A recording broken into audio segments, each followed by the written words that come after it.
Welcome to an evening of old-time radio and this collection of all-night mystery radio. I'm Greg, very glad you're here. I brought some really great mystery shows together for you on this one from a wide variety of different types. Gritty, hard-boiled detective and crime shows like Night Beat and The Fan from Homicide. Classic mystery-solving sleuths like Sherlock Holmes. Intriguing crime and mystery stories, both well-known and some lesser-known, and a lot more. As always, each episode has been remastered and optimized to bring them up to higher audio quality standards for you. The Big Story was a great crime drama that looked at crimes from the perspective of a newspaper reporter. And each week's episode dramatized real-life stories that were researched and reported on by a different reporter every week. At the end of each program, the real reporter was brought on the air and given $500 by the show's sponsor, Molle. This is the episode The Poison Pen Murders from July 20th, 1949, from the Cincinnati Enquirer reporter Tom Mercer. They just don't make newspaper reporters like that anymore. Actually, they don't even make newspapers anymore. Anyway, next up, Let George Do It, starring the great Bob Bailey as George Valentine from 46 to 54, with Olin Sewell voicing him in the last few episodes. His famous classified ad drew a variety of clients, which read, "Danger's my stock and trade. If the job's too tough for you to handle, you've got a job for me. George Valentine, write full details." This is the episode Murder and One to Go from January 3rd, 1949. George is hired to find a forgotten silent film star, but before he can do it, he turns up dead. This is a great mystery with some great writing, and especially if you're a fan of the show, Let George Do It. Next, one of the very best hard-boiled crime dramas ever, in my humble opinion, The Man from Homicide. It starred Dan Duryea as Lieutenant Lou Dana of the Homicide Squad of a fictional police department. His motto was, "I don't like killers," which he reminded us of at least once every episode. Dana was a stickler for proper procedure, but he did tend to violate this rule by using excessive force on occasion, breaking into buildings without a search warrant, etc. Others were Sergeant Myers, played by Larry Dobkin, who also voiced many other characters in most of the shows. Despite being really well received by fans and receiving an outpouring of fan mail, the show was canceled after only one season. The few episodes that survive to this day are very popular with crime and mystery OTR fans. This one is the Donald Shellbarger case, originally broadcast on July 9th, 1951, and starting right off the bat, as usual, with a body and Lou Dana investigating. Next is a really unique crime show called The Crime Club, which just happens to be one of my favorite crime dramas. It was an offshoot of the series of novels put out by Doubleday Books from 1928 to 1991, which published a total of 2,492 crime novels. Now, the radio show ran from 46 to 47 and featured Barry Thompson and Raymond Johnson as the librarian, which was the host of the show, who featured a different crime story every week. This story is Murder Rents a Room from June 5th, 1947, and involves a rooming house, a wealthy man who mysteriously dies, but whose money is somehow missing, and a nephew who is the prime suspect. And then the last show of this group, The Whistler, a very popular mystery drama that ran from 42 to 55 on CBS Radio.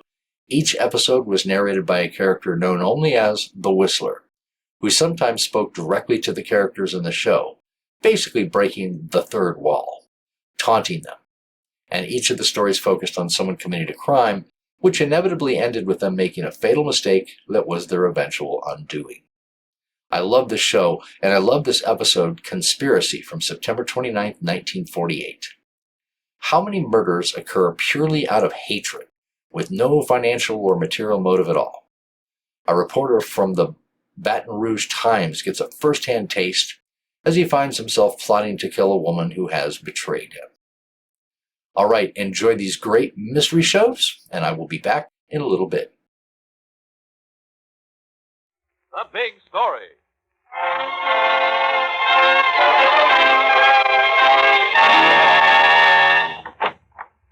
Herman, you still here? I finished it. I just finished it. Sit down, Henry. Listen. It's Armistice Day. What are you doing in the store? You aren't working. A masterpiece. Listen.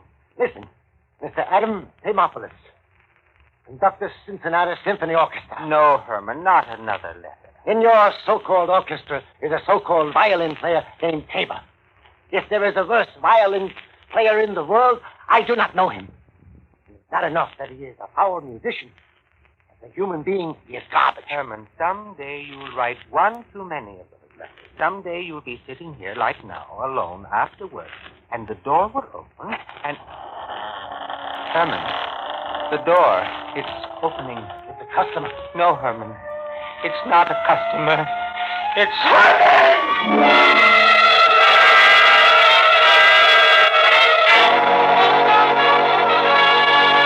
Cincinnati, Ohio. The story of a man who was hated and of a reporter who proved that death and hate are often partners. Now, the story as it actually happened. Tom Mercer's story as he lived it. Cincinnati, Ohio. You're a big man, Tom Mercer. 200 pounds big. 6 feet, 1 inch big. And because you're big and easygoing, you're a target, an easy mark. A couple of years ago, as a young reporter, you made a mistake. You took an ordinary death and called it murder. You went and solved that murder in print. And then it came out it wasn't murder at all. And the laugh was heard all over Cincinnati. It's still heard.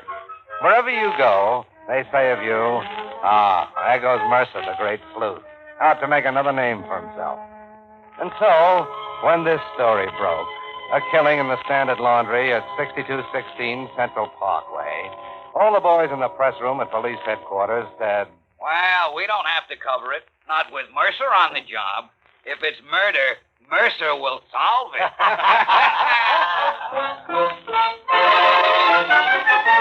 You took the laugh and went down to the scene of the crime, the Standard Laundry. But the laugh followed you. But when you opened the door of the laundry, Detective Lieutenant Teddy Vinson greeted you. Well, all right, men. All you cops, Sergeant, you can all go home. Tom Mercer's here. We got nothing to worry about. Hiya, Lieutenant Vincent. Randy, you want to see a real Sherlock go to work? Mercer, taking the scene. A laundry, the day armistice day, not a working day. The man there on the floor, Herman with the owner, is dead. A bullet in his head. Near him, as you see, a friend, Henry Long, also shot. But not dead. Unconscious, but not dead. The gun. See the gun, Mercer? Gun on the floor between them. Also on the floor, $60 in $1 bills. On the table, a half-consumed bottle of wine. Give us your verdict, Sherlock. Oh, cut it out, will you, Lieutenant Vincent? Haven't you solved it yet, Mercer? You're slipping. What happened? I just told you. What the owner is dead. Long, his so-called friend, badly wounded. The money, the bottle of wine, that's all there's to it. Can't you figure it out? No, I can't. What's your idea? Well, the great Mercer is stumped. What do you know? Mercer, I'll let you in on a secret. That man, Witt, was killed. How? How, he says. How? Why, your gun. That's how. Oh, please, Vincent, will you? Okay. Murder's no joke, is it? Well, there it is, open and shut. The two of them were friends. Like all friends, they got into a fight. Had a little too much to drink, got around to money, and that's all. Which shot Long, Long shot Pitt. QED. As we say on the force, solved. Can I, look around? Look around? Well, of course, Mr. Mercer. Look around by all means. No doubt we overlooked some special clue which proves the murderer was a left-handed Irishman I think you're wrong, Lieutenant. Huh? How? Where's the other gun? What other gun? You said Long shot Witt and Witt shot Long. What did they do? Use one gun between them? Where's the other gun? Maybe he tossed it somewhere. Oh, no. You said they were drunk. Got to fighting. Look at that bottle. So? That sweet wine. More than 2/3 of the bottle still left. They didn't have enough to even warm them up. They weren't drunk. You don't know what you're talking about. Have you taken the bullet out of Long yet? You see, he's still unconscious. Of course not. When you do, I'm pretty sure you'll find it didn't come from Witt's gun. Witt didn't shoot Long. And I don't think Long shot Witt. Want to bet? I don't bet, Lieutenant. Not on murder. Okay. Hey, Sergeant, get ballistics. Get ballistics here fast, and hurry up that ambulance for long. Mercer, the great flute. Okay, Mercer. Just watch. The lieutenant is a good guy. You know that. Just a guy who, with everybody else, likes to kid you, Tom Mercer. But you can take it. And you don't gloat. You don't gloat when later ballistics gets through examining the bullets removed from Witt's body and from the chest of Henry Long, still unconscious at the General Hospital. You don't gloat when the lieutenant says, Both bullets, the one in Witt and the one in Long, were fired from a 45. And the gun on the floor of the laundry was a 38. That's right. Then maybe it was a left-handed Irishman, Lieutenant. All right, Mercer. Some other time. I got work to do. so have you, Tom Mercer. You have work to do, too. A murder's been committed, and if Long dies, maybe a double murder. You want to end the laughter. Just being right on the bullets doesn't do that. You want to solve this murder. So you wait. You wait at General Hospital, where the only man who can possibly tell what happened in the laundry that armistice day, Henry Long, is still unconscious. You wait in the corridor outside his room for 10 hours, for the moment when he'll regain consciousness, if he ever does. And when the nurse says, He's conscious now, Mr. Mercer. He's talking. you quietly enter the room. So Long, can you tell me what happened? I told him don't write it. A poison pen letter. All the time he wrote them. He hated him, Tabor. Tabor? Who's Tabor? But he wrote it. He wrote it. I said someday the door will open and someone will walk in, and it opened. The door opened. When was this? Maybe the man was a customer. He said, where's my laundry? Herman said, I'm closed today. He said, where's my laundry? Angry. Did you see him? And it happened. Herman came back. He opened the desk. The money fell out. He took out his gun. He tried to fire a shot, but the man fired first. Herman's gun went off and he fell, and I screamed. The man shot me. I couldn't move. I dragged myself to the phone. I called the police. Everybody hated him. Everybody. Mr. Long, can't you hear me? Did you see him? When the man said, where's my laundry, Herman said, what's the name and address? I couldn't hear the answer. Only Herman said, I'll write it down. Did he write it down? He was tall, thin, with black hair, a carnation in his lapel. I saw it, and he hated Herman. He hated him. In his eyes, you could see it. I told him, don't write poison pen letters. Enough people hate you already. Don't. But he did. And now he's dead. Mr. Long. Mr. Long. It's no use, Mr. Mercer. He's unconscious again.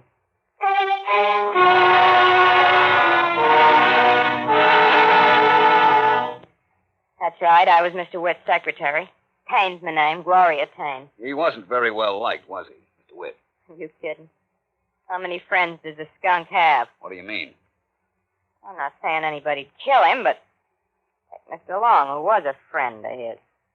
He cheated Long out of $2,000 a year ago.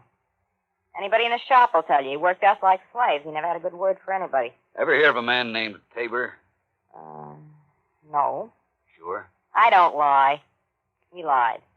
He lied all the time. He lied to everybody and about everybody. I'm not sorry he's dead. And there are a lot more who feel the same way? Oh, everybody who knew him.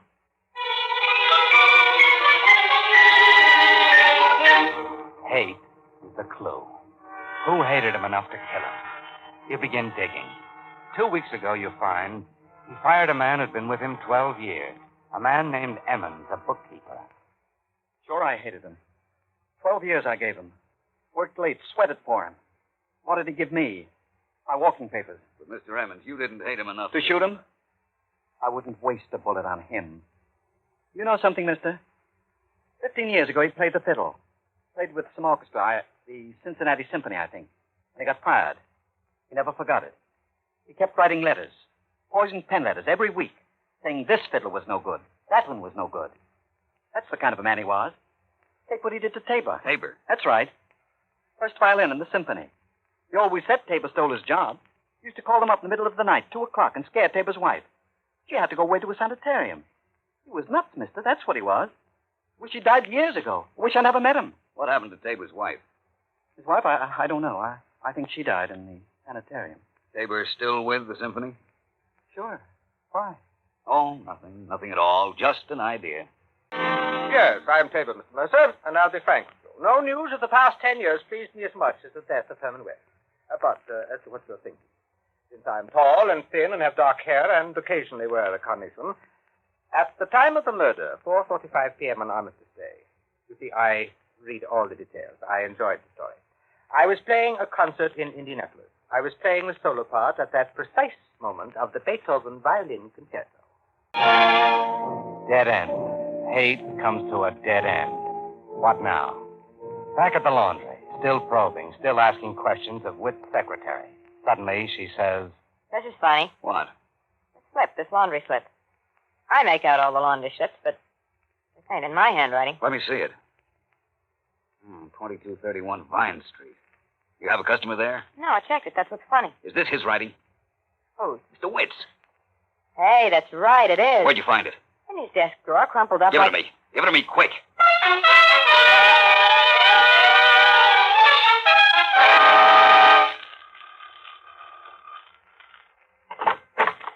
Yes? Can I help you? Ma'am, I'm looking for a man. Tall, thin, dark-haired, sometimes wears a carnation in his buttonhole. A man? Oh, dear, no. This is a boarding house for business women. No gentlemen allowed here. None whatsoever. Oh. You're sure? I'm quite sure, young man, quite. Only the most respectable women. And I require 2 references. And you can believe me that I know my dentist. I never pry, but I know my ladies. Murder and 2231 Vine Street don't mix. You walk down the steps, dejection written on your face. And on the sidewalk you meet, you would with your luck, Detective Lieutenant Vincent. Well, Hawkshaw, I hear you got it all wrapped up. Yeah, The secretary told me. 2231 Vine. No doubt when Witt asked him, the murderer gave his right address. Okay, Lieutenant, I was wrong. Wrong? You? Impossible. Listen, I'll give you a tip. That carnation in the buttonhole, remember? Well, I checked, and guess what? There's only several hundred florists in town selling carnations. Why don't you check them, Mercer? Why not? Go ahead.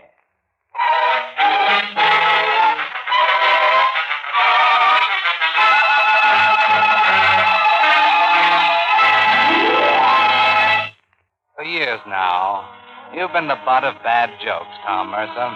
They call you Hawkshaw and Sherlock, Mercer the sleuth. And in the present case, it looks like you're going to make a fool of yourself again. For you, Tom Mercer, reporter for the Cincinnati Enquirer, have tracked down every lead in the slaying of Herman Witt, laundry owner. And every lead has led to the same place. Nowhere. First, you went after people who hated Witt. An employee, the first violinist in the symphony orchestra. Each time, you drew nothing. Then the address on the laundry slip. Nothing. Less than nothing. An absurd spinster running a boarding house for business ladies. Might as well, as Lieutenant Vincent of Homicide put it, track down all the stores that sell carnations. Why not? Crazy as it sounds, it might be something. Say that again? I said, can you recall selling carnations regularly, mind you, to a man, tall, thin, with dark hair, well-dressed, I imagine? Fellow who bought carnations all the time would be well-dressed. That's what I thought you said. What are you, a detective? Well, not exactly. On that Witt killing, huh? Yeah, that's right. Well, I've heard of some pretty stupid things in my time, but if that's the way you fellas work, it's no wonder there's so many unsolved crimes in this city. Now, why do you say that? Why? I sell maybe 100 carnations a day to 100 different people. Me and a couple of hundred other florists. Do you honestly expect me to give you a clue? Why, the man asks.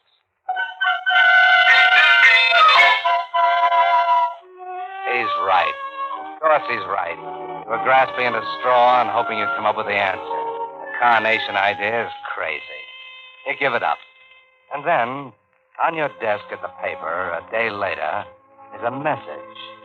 Call Miss Eulalie Rinker, City 7113. The address, is 2231 Vine. 2231 Vine. Eulalie Rinker, the lady who runs the boarding house for businesswomen. You don't call. You race over. Now, mind you, I don't pry into the affairs of my tenants. I understand, Miss Rinker. And I'm very strict in my requirements. 2 references are essential. Yes, so you told me. Well, after you were here, mind you, I don't pry, but I did do a little inquiring, and, well, after all, it was a murder now, wasn't it? That's right, a murder. Well, the lady on the 3rd floor rear, Miss Stan, a very sweet old lady. Yes. She's really secretly married and estranged from her husband. Can you imagine? Is that all you found? Quite the contrary. That was only the beginning. And Miss Curtis on 2nd floor front. She drinks. I found, can you believe it, 6 empty whiskey bottles in her bureau drawer, the bottom drawer. Look, Miss Rinker, Oh, I haven't told you all. Then there's Miss Bascom, 1st floor rear. Very quiet. A sweet person, really. I've got to get back She's to a the paper. confidential secretary. But I'd never hire her. Do you know what, Miss Messer? She keeps live mice. Not at all. But she has a 45 automatic in her desk drawer. What? I had my handyman in, and he told me it was a 45 caliber. Is that the word, caliber? Yes. A 45 caliber automatic revolver in her desk drawer.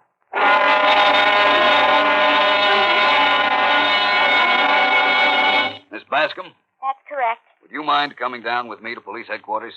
Indeed, I would mind a great deal. All I want to do is have them examine your gun, Miss Bascom. I have no gun. Not now, you haven't.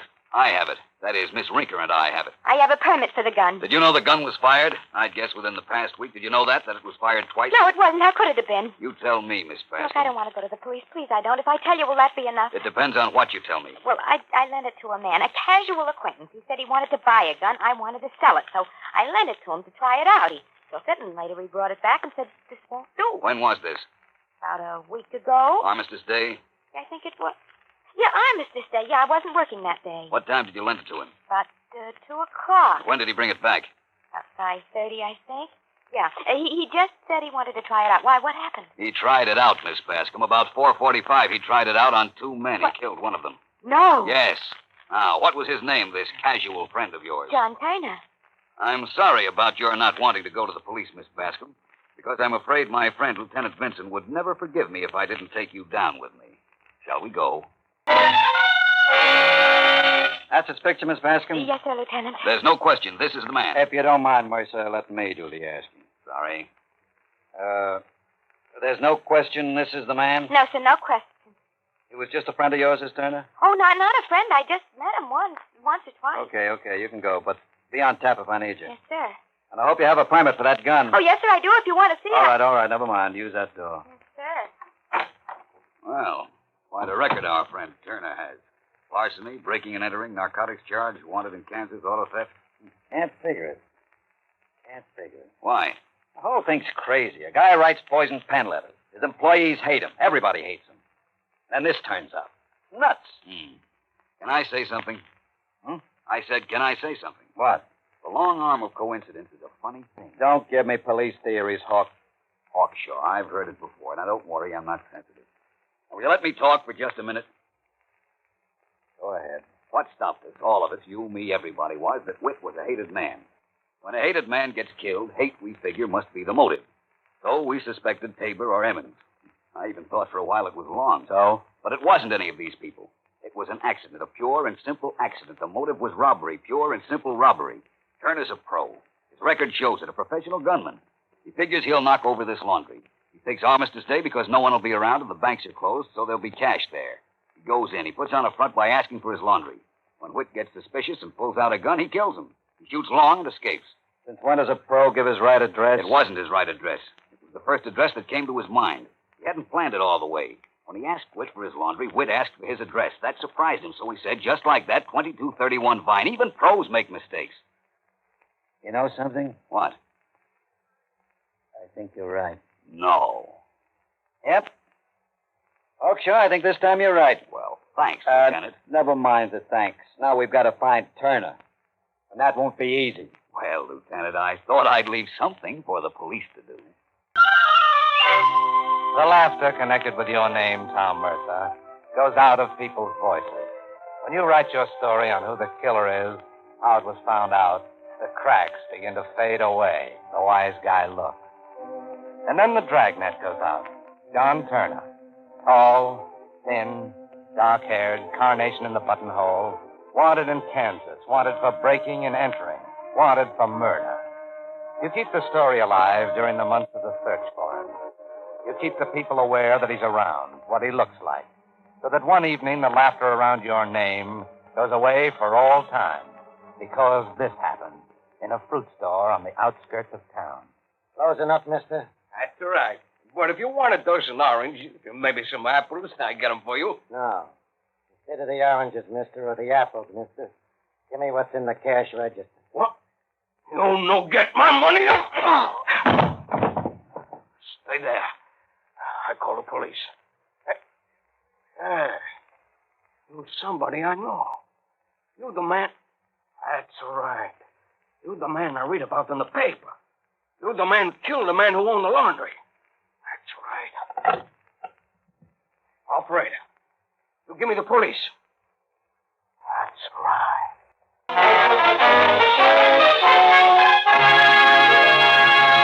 Now we read you that telegram from Tom Mercer of the Cincinnati Enquirer. Killer in tonight's big story was arrested and brought to trial for the murder of the laundry owner. During the trial, I visited him in jail and asked why he had been foolish enough to give a traceable address at the time of the holdup. He replied, I was a little rattled then, but the chief trouble all my life has been that I can't help telling the truth. Inherently, I am an honest man. He was convicted and subsequently died in the electric chair. In order to protect the names of persons actually involved in tonight's authentic big story, the names of all characters in the dramatization were changed with the exception of the newspaper reporter. The Big Story was previously released by NBC, the national broadcasting company, for listeners in the United States and rebroadcast for our servicemen and women overseas. This is the United States Armed Forces Radio Service, the voice of information and education.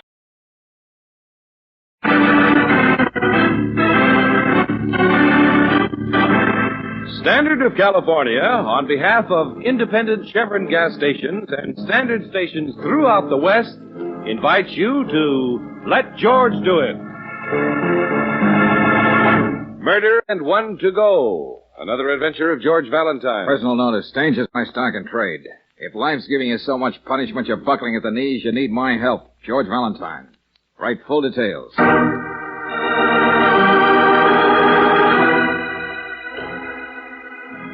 Dear Mr. Valentine, do you remember Carol Gordon? Once she was as glamorous and famous as any movie star you can name today. Then some 18 years ago, when talkies came in, she faded out of the limelight. Dead? Perhaps. But if she isn't, I must find her. The only clue I have is that someone thinks he saw Carol Gordon about a year ago down on Skid Row. The enclosed check is a retainer.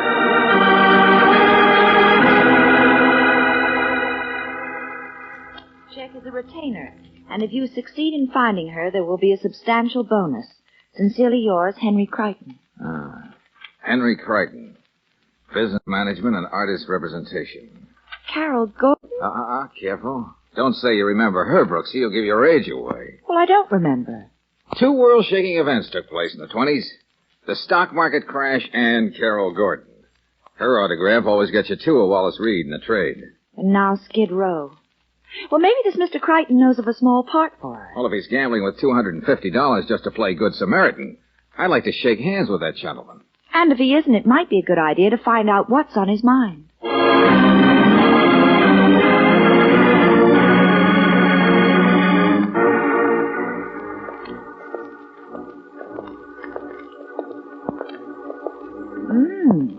Pretty swank. Currier and Ives prints right out in the hall. The Dorset building. The agent's paradise. The house the 10% George! Hey, I think that's coming from our client's office, Brooksy. Oh. He's dead! He's dead! In there! Oh, horrible! All right, now, sir. All right, take it easy. Get hold of yourself.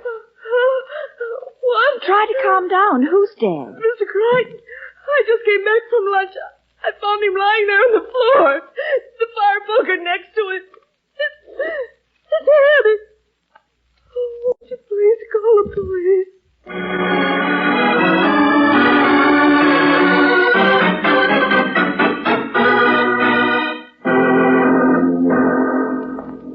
Valentine, I know you were put on this earth to keep me from being bored, to see that I don't fall into a rut. But please, let's keep this murder nice and simple. But take another look at this letter, will you, Lieutenant? You must admit Crichton might have been killed because he was determined to find Carol Gordon. Miss Brooks, I used to be a Carol Gordon fan. Why, it got so Mrs. Riley wouldn't let me go to the movies when her pictures were playing. Why, Lieutenant? But nobody's even thought of that woman in years and years. Crichton did, Lieutenant. Well, being just a plodding, unimaginative copper, I'm going to have to stick to facts. Namely, Crichton got his head bashed in with a poker from which all the fingerprints were carefully wiped off. Oh, that's quite a fact to be stuck with. There was a struggle, and the plug of the electric clock on the desk was pulled out of the wall. Now, that sets the time of the murder at 12:35. And a half a dozen people saw Miss Jackson, Crichton's secretary, in the coffee shop all through the lunch hour. Lieutenant, I understand Crichton had quite an imposing list of clients. Yes, sir, and I'm going to talk to every one of them. No flights so fancy for me, pal. Incidentally, Valentine. Yeah? How are you going to go about tracing Carol Gordon? Obviously, she doesn't want to be found, and she probably doesn't look anything like she used to. And Skid Row is a pretty big place, you know. George, I think the lieutenant is trying to imply that it's going to be like looking for a needle in a haystack. Well, what's so hard about finding a needle in a haystack? Well, that's what What? All you do is get a magnet. The needle comes to you.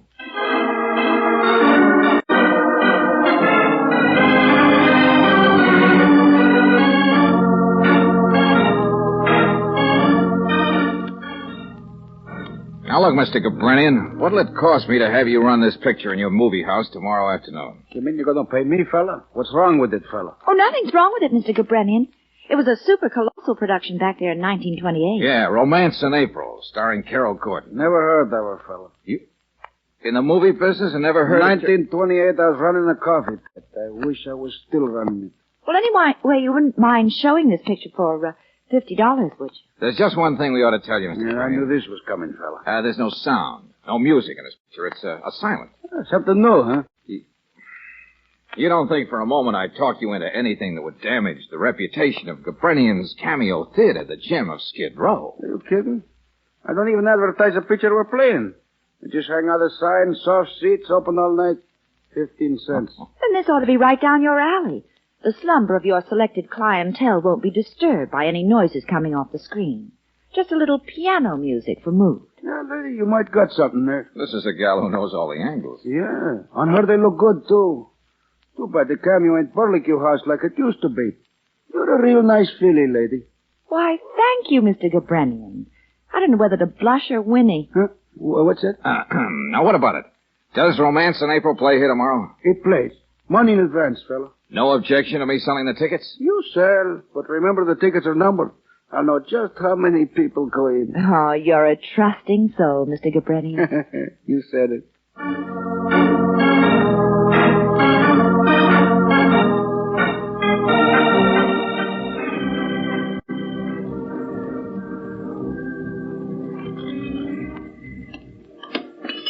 Yes, sir. Here's your ticket, sir. Go right in. Oh, thank you. Well, business is pretty slow, darling. Uh-huh. Well, you can't say Mr. Gabranian didn't advertise the revival of Romance in April. Yeah, with the late Mr. Crichton's money. So far, your magnets attracted nothing but the usual Skid Row characters. Maybe the whole thing... Wait a minute. Hold it, Brooksy. Can you tell me if the features started yet? In just a few minutes, sir. Good. One, please. Thank you. George, didn't you recognize him? Brooksy, yeah. We're beginning to draw a better class of people. Anthony Chapman, the movie heartthrob. Now, what would he be doing in a place like this? And trying to look inconspicuous. An interesting question, Angel. I bet the answer's even more interesting. I called up before, young man. I understand Romance in April goes on at 2:15. Is that correct? Yeah. You've got 2 minutes to make it. Just like to be sure, time is money. 15 cents? Is that correct? And I understand the picture runs an hour and 12 minutes. Yeah, that's correct. Someone else outsaw me. A little man in a big briefcase. Brooksy, what's your guess? Vice president of a bank? A successful insurance salesman? Or just a lover of the silent cinema. I got a definite feeling we started something here. What? Hey, look what we've got now, The George. carriage trade's going up. Now I'm sure we ought to change prices before 6. You can call for me in about an hour, Ralph. Yes, ma'am. One seat in the loge, please. Loge? I doubt if we can build you one at a moment's notice. What? Oh, well, whatever you've got. Thank you. I'd say that was about $5,000 worth of mink on the hook. Hey, look, Capernian actually opened the door for I her. don't blame the man for being overwhelmed. Looks like all kinds of people don't mind coming to this popcorn cove to see romance in April. One ticket, please. It's 15 cents, isn't it? Yeah, and you're just in time for the picture. See, 11, 12, 13, 14, 15. Hope you don't mind the pennies. That's all I have. Oh, they add up just the same. Here you are. I hope you enjoy the picture. Yeah, I'm sure I will. I take it you're a Carol Gordon fan. Yeah. And her severest critic. Did you hear that, Brooksy? That's it, Angel, I think. Carol Gordon? Oh, that couldn't be, George. I could be wrong. But there was something about her eyes. But she seemed so old and pathetic. Come on, Brooksy. Capredian can take over the box office now. We're going inside and make sure.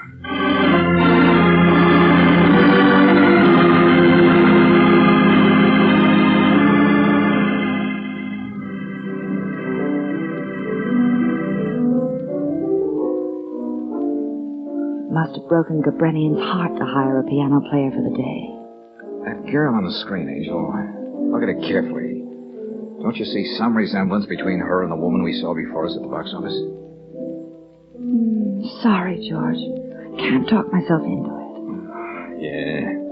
Maybe I am punching a little too hard. Oh, she was beautiful, wasn't she? Even in that costume with a waistline down to her knees. And not a bad actress to compete with these titles. Ellen looked at the faded flowers and thought of the waste of her own life. Oh, brother. No! George. Oh, waste of life. My life, what did I do? It was Carol Gordon. What happened? Come on, stick with me, Brooksy.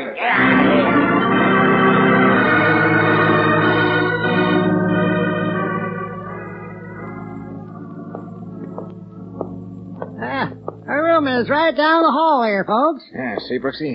I told you she didn't just vanish. We were about giving up hope, mister. We've been over this block with a fine-tooth comb for the last hour. Can imagine the places you've been in, miss. Now, this here hotel don't rightly belong down in this neighborhood. Why, do you know we change bed sheets and towels twice a week? Yeah, well, bully for you, but what did you say was the name she was using? Ethel Mills. That is, if it's the woman you've been describing. And you know, funny thing. What's that? Huh? Well, about 20 minutes ago, while I was away from the desk, somebody left a bottle of champagne for her. Champagne? Yep. All wrapped up fancy, too.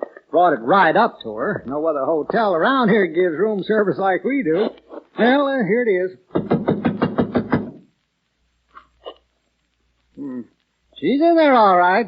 I think I know what happened. What do you mean? Well, if Ethel has the bottle around, it don't last long. Well, something might have happened to her. In her frame of mind.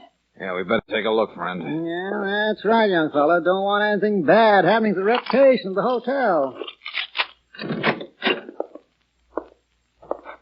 Uh-oh. Out like a light. Well, don't just stand there. Where are those towels you're so proud of? All right, over there. Hey, Oh. Come on. Try to sit up. I can't. They're hurting.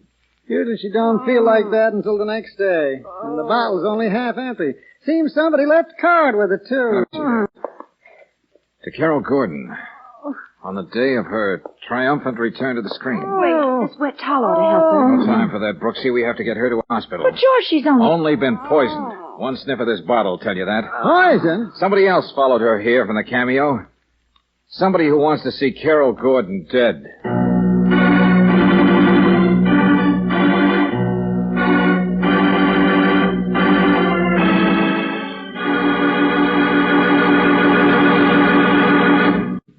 We'll return to tonight's adventure of George Valentine in just a moment. Meanwhile, a word about winter driving. If you find the January days are kind of chilly, don't forget, cold weather is rough on your car, too. It may mean a lot of grinding starting wear, an extra drain on your car's battery. But a sure way to get fast starts, to keep your battery from working overtime, and to keep operating costs down, is to use Chevron Supreme gasoline. For this high-octane motor fuel has special blending agents that give fast starts and speedy warm-up every time you use the starter. Besides lending a helping hand to your battery, Chevron Supreme gives fast pickup in traffic, smooth acceleration, and the extra power that makes your car great on hills. It's a premium quality gasoline, and it's climate-tailored for each different altitude and temperature zone in the West. That means you can depend on it the year round for fast starts and smoother extra power wherever you motor. Get a tank full of Chevron Supreme gasoline tomorrow.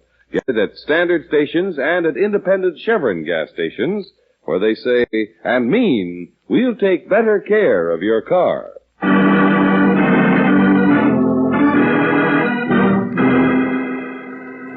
And now back to tonight's adventure of George Valentine.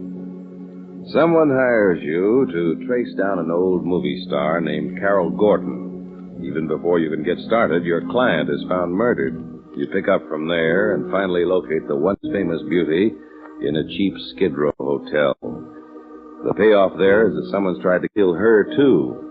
If you're like George Valentine, you won't rest till you find out why murder is singing such a merry song of mayhem. Valentine, I don't care where you've got Carol Gordon. Get her down here to headquarters. Well, you can't blame me, Lieutenant, for hiding her out when she left the hospital. Somebody's out to get her. Now, look, chum boy, I'm not too sure the lady didn't try to poison herself. Yeah, so you've been saying, with bullheaded regularity. Well, you forget the elevator boy in Crichton's building. He recognized Carol Gordon's picture, put her right on the scene of the crime.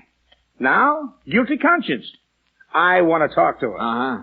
Maybe you got an answer for those three strangely out-of-place characters who showed up at the revival of Romance in April. Oh, Tony Chapman and Miss Ferris are both movie people. Maybe morbid curiosity brought them down there. Who knows? Riley. It seems a little more than coincidence that just when Crichton hired me to find Miss Gordon, those two should decide to take in one of her pictures at the cameo. Well, also, both Chapman and Miss Ferris were managed by Crichton. And what makes it even more screwier, they just became engaged to each other. And yet they show up at that theater at different times. I don't care how it sounds. Chapman has an alibi for the time of Crichton's murder. The attendant in the garage of his apartment house vouches for the time. As for Miss Ferris, well, as far as she's concerned, she has no motive. And the mousy little man who showed up at the revival. The one with a briefcase under his arm. I told you I saw him hanging around the hospital, too. Okay. If and when we find this little gnome, I'll talk to him. In the meantime, you get Carol Gordon down here and fast.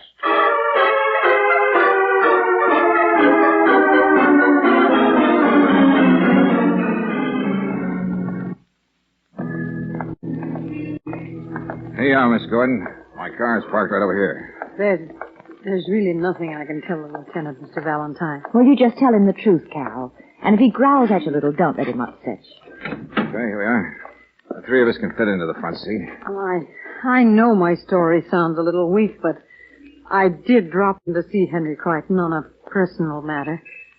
Once we were good friends. When I found him like that, I didn't stop to think. I hurried down the stairs and out of the building. Yeah, sure, I understand. I don't know if I can turn around here on the hill. I think it's the quickest way back to headquarters. What's the matter? Hey, George! We're rolling down the hill! Somebody's been monkeying around with the brakes. They won't hold. Oh, try to keep it straightened out, George. We're going faster! We're going up on the sidewalk! Hang on. I'm going to crash. I was too close for comfort. Oh. Everybody all right? What about you, Miss Gordon? I'm just shaken up. Good thing I picked out a wooden fence. What happened? Oh, another drunken driver. Looks like somebody tried to get all three of us this time. Yes, doesn't it? Oh, wait a minute. Huh? What's the matter? You see that Miss Gordon gets to headquarters. I just spotted someone I want to talk to. Okay, George. Hey, let me through here, will you? One side, please. Hey, you come back here. A few questions I want to ask you. No. Let go of me, please. I don't know anything. There's nothing I can tell you. Now, look, Buster, I've been dreaming about you in that briefcase. What makes you pop up all over the place? Well, I've been following you. Just to see that Miss Gordon was all right. That nothing happened to her. Come on. Who are you? The name is Moody, sir. Walter Moody, you see? Here's my card. Walter Moody, 6th Street Grammar School, principal. I don't get it, friend. I am the oldest and the most faithful member of the Carol Gordon fan club. I venture to say the only member after all these years. Are you kidding? Oh, she was a fine actress. I have a great big shelf just full of scrapbooks. Her pictures, almost every line that was ever written about Miss Gordon. Hey, this is just cockeyed enough to turn out to be useful. I beg your pardon. Would you help Miss Gordon if she were in real trouble? Oh, I'd do anything, sir. Anything. Okay, Mr. Moody. Let's begin by taking a look at that 5-foot shelf of yours.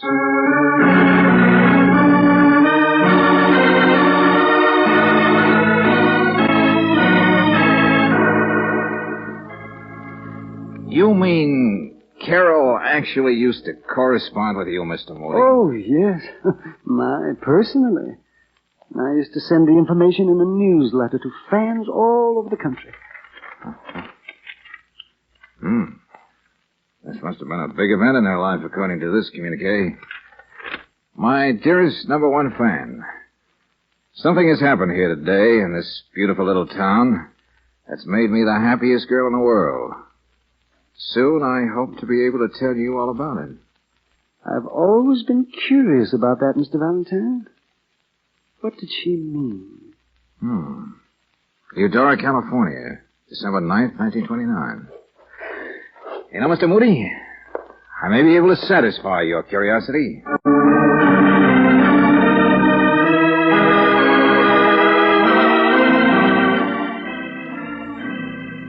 1929, December. Yep, right here in my records. December 9th. Ethel Mills and Anthony Switzer. I can remember them two very well. When first couples are married as justice of the peace. Anthony Switzer could be Tony Chapman. Why not? Huh? Look here, son. What's all the shooting about, anyway? What do you mean, Pops?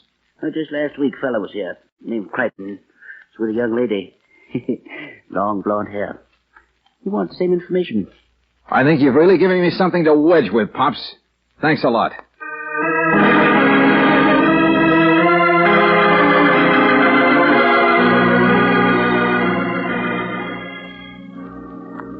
Naturally, I can't deny it, Valentine. It's a matter of record. Maybe you didn't deny it, Chapman, but you certainly have done everything to keep your marriage to Carol Gordon a secret. Don't make me out a heel, will you? When Talking Pictures came in, Carol simply disappeared. After a while, I thought she was dead. You know, it would be a terrible shock to your fans, Chapman, to find out that you let your wife simply disappear when she may have needed you. Don't I know that? And now engaged to beautiful and blonde Miss Ferris. No one can say I haven't tried to find my wife. When I heard about one of her pictures being shown, I even went to the theater thinking she might turn up. Uh-huh. And when she did you follow her and leave a bottle of champagne so she could celebrate her triumphant return to the screen?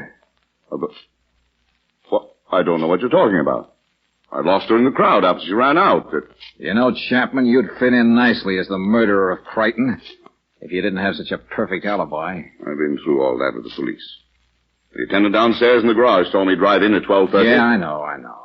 You told him you weren't locking the car. Which I always do. But I'd lost my key. I haven't got around to getting one, as a matter of fact. Okay, Chapman, okay. I'm just checking. Anyway, now I can work out something with Carol. Get a quiet divorce. Maybe. Tony, I've been waiting hours for you down in the lobby. What in the world? Valentine, I'd like you to meet Arlene Ferris, my fiancée. Tell me, Miss Ferris, do you make it a practice to become engaged to men you know are married? What? Why Tony. did you have to do that, Valentine? Arlene didn't know, and there's really no reason why she should. The whole thing might have been smoothed over. But you did know about Carol Gordon, didn't you, Arlene? You must be out of your mind. You and Henry Crichton paid a little visit to Eudora shortly before he was murdered. Arlene? Now, what was the deal? Were the two of you going to shake Chapman down after I located Carol? This isn't true, is it, Arlene? Why should I deny it? Seemed a very good idea at the time. Good Lord. Do you think I was infatuated with your worn-out boyish charm, your toupee, What? the caps on your teeth? Shut up, you... Who do you Well, think if you two are are going to have an tell me to emotional shut up? wing-ding, you probably want a little privacy. Good day.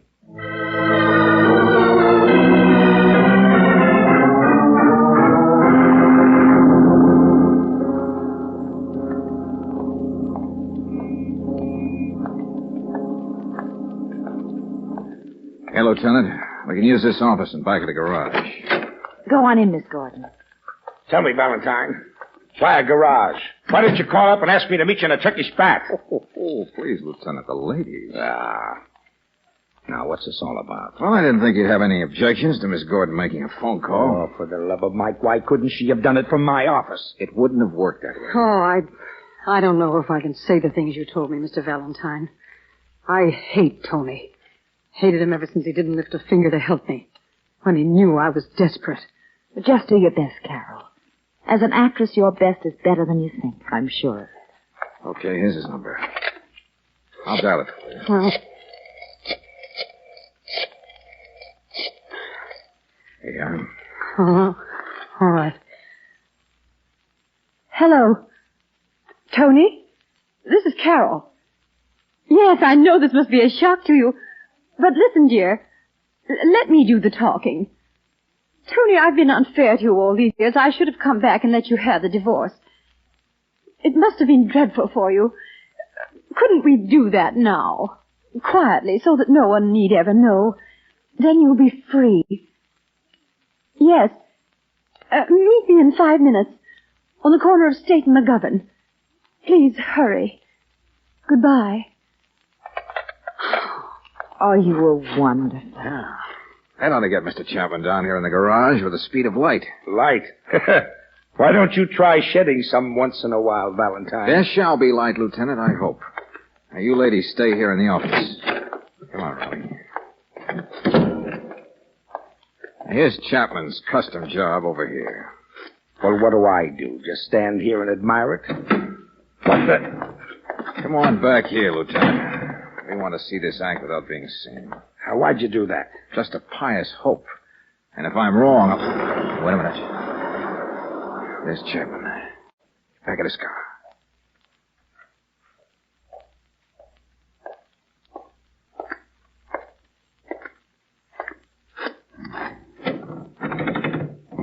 That fool attendant must have locked it anyway. Having trouble, Buster? I'll take those keys, this one in particular. The one you said you'd lost. Your fancy alibi. Let go of this. Remember your manners, Chapman. Let Chum Boy have the key.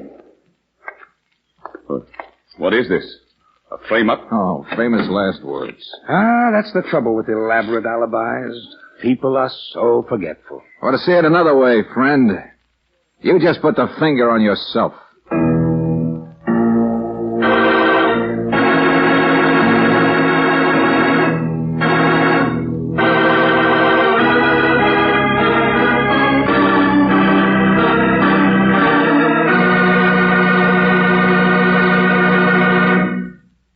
George Valentine will be back in just a moment to explain his reasons for naming Chapman as killer. Meanwhile, quite a few folks have the impression that the only values an artist knows are color values. But not so with artist Ren Wicks of Beverly Hills, California. When it comes to economy in car operation, Mr. Wicks knows the value of RPM motor oil. Here's Mr. Wicks' statement, quote, "It takes a lot of things to keep a car running. One thing is good motor oil. That's why I selected RPM years ago. It reduces wear, cuts repair bills." Unquote. RPM motor oil will save wear in your car, too. Will bring a new economy to your car operation. For this premium quality motor oil was developed precisely for modern high-speed engines.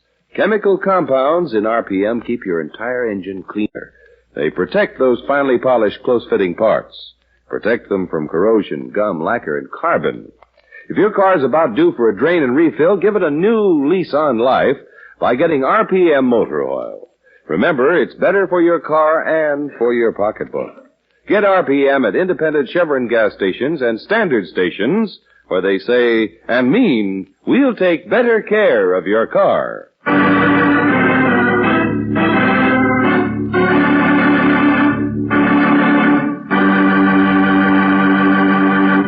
How did George Valentine come to suspect Chapman? Right at the moment, that's a question that's also troubling Lieutenant Riley. Valentine, if I played hunches like you do, I'd be laughed out of the department. I have to stick to facts. Well, that's the advantage I have, Lieutenant. When a hunch doesn't pay off, there's only Angel to do the laughing. Oh, I only snicker. How long are you two going to talk shop? For instance, The one hunch about running Carol Gordon's picture brought a lot of other things to the surface. Chapman must have come down to the cameo all ready to follow Carol if she showed up. He and his lethal champagne. Yeah, he also made a scooter out of my car. Yeah, quite a mechanic. Old lover boy even knew how to stop the clock in Crichton's office at the right time to make his alibi stick. George, I still don't know why you hunched Arlene out of the picture. Oh, she had too good a deal with Crichton, blackmailing Chapman to spoil it. Everything would have turned out as planned if Chapman hadn't found out what his business manager was cooking up. Yeah. Oh, well, don't be so depressed, Lieutenant. I'll try to teach George a healthier respect for facts. You shouldn't be bothering your lovely head with facts, Angel. Not with your corner in the market when it comes to figures. Why, darling. Oh, just stating a fact, sweetheart. Oh, you can say the sweetest thing, dearest. Well, I've got a great big hunch my stomach can't stand much more of this, so goodbye, kids.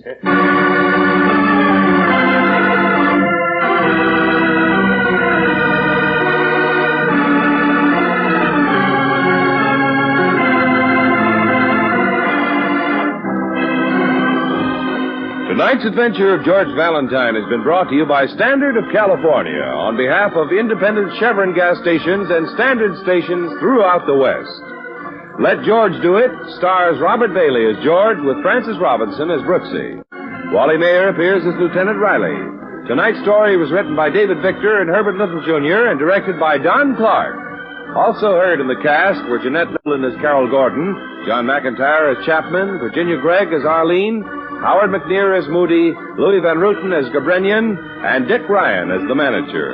The music is composed and presented by Eddie Dunstetter. Your announcer, John Heaston. Listen again next week, same time, same station, to Let George Do It. This is the Mutual Don Lee Broadcasting System.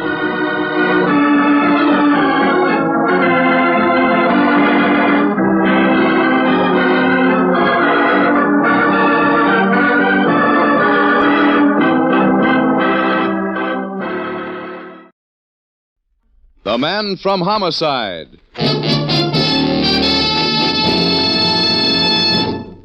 According to Webster's dictionary, homicide is the killing of one human being by another. According to Lieutenant Lou Dana, it's the beginning of a dirty, dangerous job that doesn't end until the killer is found. I don't like killers. Every week at this time, the American Broadcasting Company brings you transcribed the star of stage and screen, Dan Duryea, as Lieutenant Lou Dana, the Man from Homicide. You can get used to the dead. It takes time, but you can do it. You can get used to the men who've given up their lives suddenly to a knife, a piece of lead pipe, or a gun, or a broken bottle. In time, you can get used to all of that. But when the dead are very young, when you look down the beam of a police flashlight to see the death pallor spreading over cheeks that still wear a youthful fuzz, no, you never get used to that. They find him like this, Dave? Yeah, just like this, Lieutenant. Bum came up the alley, looking for a place to flop, I guess. Saw him there. Must have been right after the kid got it. Excuse me a minute, Lieutenant. Right after the kid got it. Yes. The blood hadn't clotted yet. The large pool it made looked purple under my light. They bleed out fast when the throat is slashed. Picture boys are here, Lieutenant. In a minute, Dave. Yeah. Notice this arm? No. Right here. Look. Yeah. What would you give him? 17? 17, 18. The peddlers start him young these days. Makes for more business later on. 17, 18. Well, he got the man off his back. The hard way. Anything on him? Oh, see. I don't think so. No. Here's his wallet, though. Nobody cut his throat just for money. Dough in it? Couple of bucks. No Social Security. Here's his draft card. Hold the light a minute. Oh, sure, Lieutenant. Donald M. Shellbarger, 1264 Martin. Well, guess I better go talk to his family. Yeah, nice job. Lieutenant. Yeah? How did he stand in the draft? I didn't look. Yeah. 4F.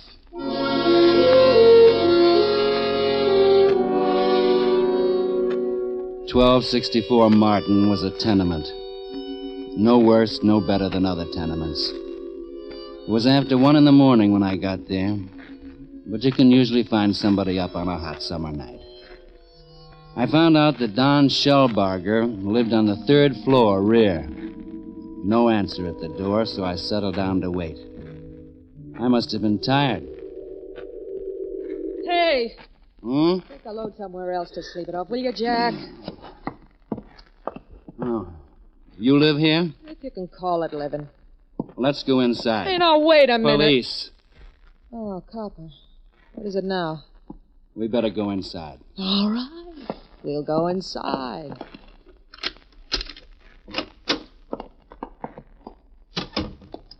Where were you tonight, Miss Shellbarger? Shellbarger, please. I lost that years ago. Gloria Gay. You got a badge? Yeah, here. Lieutenant Dana. All right. I was working. I'm a dancer. What, kind of a dancer? Just the kind you think I am. And where were you dancing tonight? What's the charge? Let it go for now. Let me see your arm, Gloria. Hey, you got a thing for arms. Nice smooth skin. You could have just asked me. I could have. Who's Donald Shellbarger, Gloria? Miss Gay, and he's my brother. What's he done now? Live here with you? Off and on, yeah. Mother and father dead? I don't know. My father took a powder when Don was 4. My mother pulled out about 3 years later. I tried to take care of him since. You did a great job. City paying you a salary to mind my business? How long has your brother been taking dope, Miss Gay? That's a lie. Sure. You don't know how long, or you don't want to say?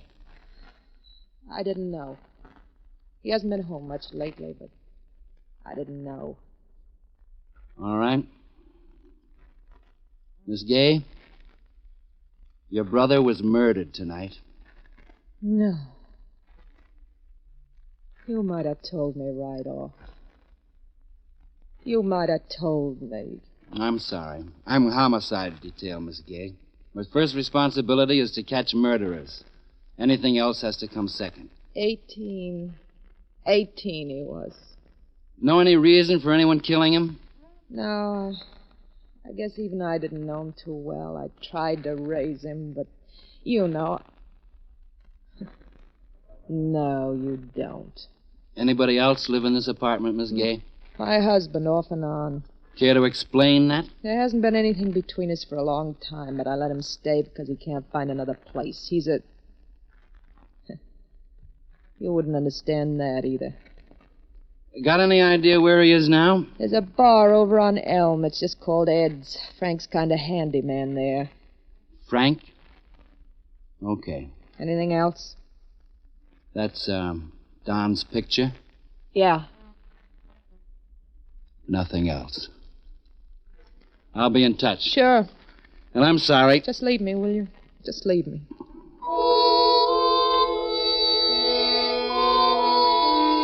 I left her. Standing alone in the tenement apartment with its water-stained ceiling and peeling walls.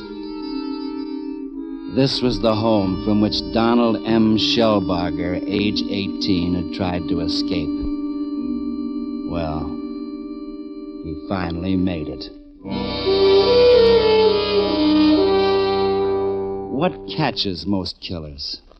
Not big thinking. Routine. On my way to Ed's place, I stopped in headquarters to see how the routine was sifting out. Got something on the Shellbarger boy, Lieutenant. Yeah? Been checking with Henderson on narcotics. They had a warrant out for the kid as a peddler. Been watching him to try to pin down his source. Dave, where was Henderson tonight? He didn't say, Lou. Yeah. Well, there's the motive for us anyway. His supplier found out the kid was going to be picked up. He didn't want to be stooled on. Oh, he sure didn't. What's the record on the kid? Not much. Arrest shoplifting 8 months ago, probation. Suspicion car theft 2 months later, insufficient evidence. And since then, nothing. Not hard to figure, is it? Took a lot of loot to buy his, medicine. Around $20 a day. The kid made it by stealing for a while. And then somebody showed him how he could get his for free. He got it, all right. Yeah. You notified his family? How'd they take it? He's got a sister. Well, I got a call to make it a bar. Ed's on Elm. You know it? No. Anything? A brother-in-law of the kid's. From what I hear, he's nothing.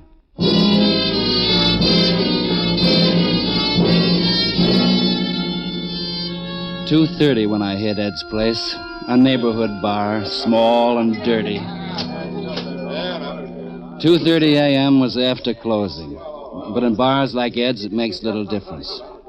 They just serve it under the counter in coffee cups. In answer to my question, the bartender nodded me over to Frank. Frank. Shabby clothes, bloodshot eyes, and racing form. Frank? Yeah, sit down. Anything good running tomorrow? Oh, tomorrow might be the day. Just might be the day. You know, I got a theory. Every day just $1 on a 3-horse poly. Long shots, you see. See, someday I gotta hit. Big. Don't I? Huh? Don't I? Where were you tonight, Frank? Well, Law? Yeah. Oh, right here, Captain, right here all evening. Or in the back room, Ask Mr. McPherson. He runs this place, see, and he'll tell you. He'll say Frank was here. That's where Frank was. Frank was here. McPherson's the owner? Yeah, huh? You married, Frank? Nothing's happened to Gloria. No. Roll up your sleeve, Frank. Left sleeve. Oh, sure.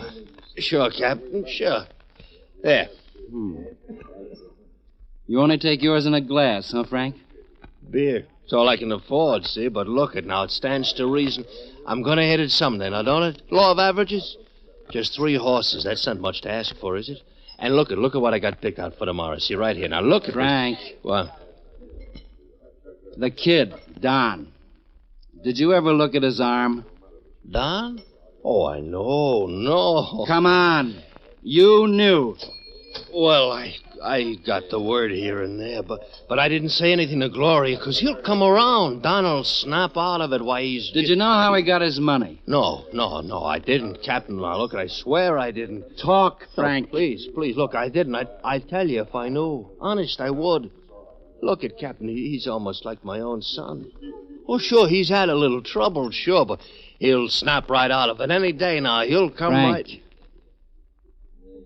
The kid got it tonight. Oh. Bad? As bad as it can get. Oh. We found him in an alley with his throat cut. Oh. I need a drink.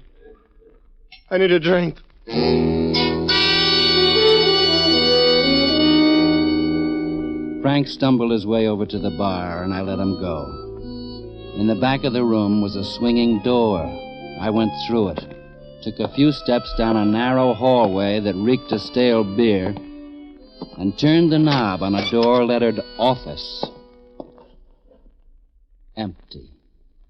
Big surprise. But the odor of cigar smoke told me it hadn't been empty long. And in one wall was a peephole surveying the bar. I looked out. Frank was back at his table, hunched over his racing form. But he wasn't picking winners. He was crying.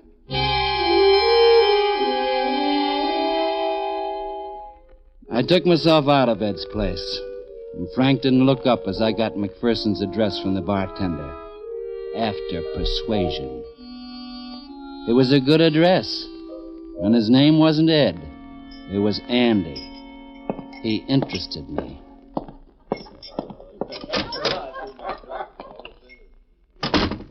Just outside of the saloon, I got a break. Hey, you! Hey! My friend Needlenose. You're not happy to see me? Take your hands off me, Dana. You got very heavy hands. I told you that before. Take 'em off. You clean? Yeah, sure I'm clean, Dana. You got nothing on me. You know it. Shut up. What were you doing in this neighborhood, Nose? Just passing by? Matter of fact, I was just passing by. Not that it's any of your business, Dana, what I do or where I... I don't like you. I don't like your face. I don't like that needle nose of yours. Listen, Dana, you got no right every time you see me to start fight. Maybe if I keep it up long enough, you'll get out of town. I got friends on newspapers, Dana. They'd be glad to hear how Friends? You haven't even got acquaintances. What were you doing around here? Now listen, Dana. Take your hands off me. I know my rights. Talk. You're one of the miserable rats who make wrecks of these kids. Where do you get your stuff, Nose? I got rights. All right, beat me up, hit me. You're a big man, sure, hit me. See what good it does you. Go on. Okay. There are other ways, Needle Nose. Maybe you'll wish you had the slaps in the face. What ways? I got friends, Dana. Maybe you ain't so big like you thought. Maybe you... Hey, what's the $10 for? A loan. Maybe I'm sorry I hit you. $10? Well, thanks. But I don't get it, Dana. Nose. Don't you get the feeling that maybe somebody's watching us? I do. Well, what's that got to do? How's it gonna look? Huh? I slap you around. We talk. I give you money. You took it. Gonna look like you stooled, isn't it? But I didn't. You know I didn't. I know, sure. But how does it look? Dana, You're shaking, Nose. Know what you better do? You better start running. Fast. But Yeah.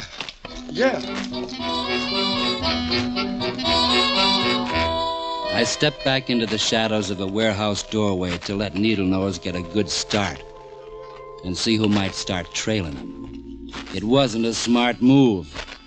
I stepped into the wrong shadow.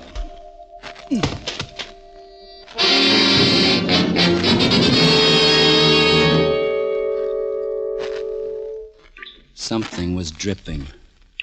Water? Blood? My blood? I didn't care. I wasn't curious at all. I had the idea something had happened to my head, but I didn't feel anything. I didn't feel anything up there at all. My eyes opened, and I was lying in an alley with a rusted-out drain pipe leaking alongside of me. But it just seemed exactly the right place to be. I wasn't gonna move. 4 o'clock. I wasn't interested. 4 o'clock. Headquarters wasn't far. And even though walking was pushing one leg in front of the other, it was good for me to walk. I could almost think by the time I hit the station. Lou, what happened to you? Games, Dave. Funny games. Oh, here, son, sit down. No time, Dave, no time. Get out on all points on Needle Nose Rackley. I want him found, and it's got to be quick. Get it on the air, Dave. And Dave... You want him found, Lieutenant? It won't be hard. You got him? Yeah. On a slab in the morgue.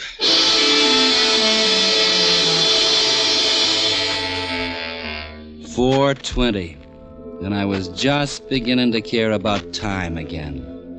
Outside of Dave, I was the only other one in the room who did care. Think they put him in lower 2. He's not pretty, Lieutenant. Nah, he wasn't pretty alive. Roll him out, Dave. Right.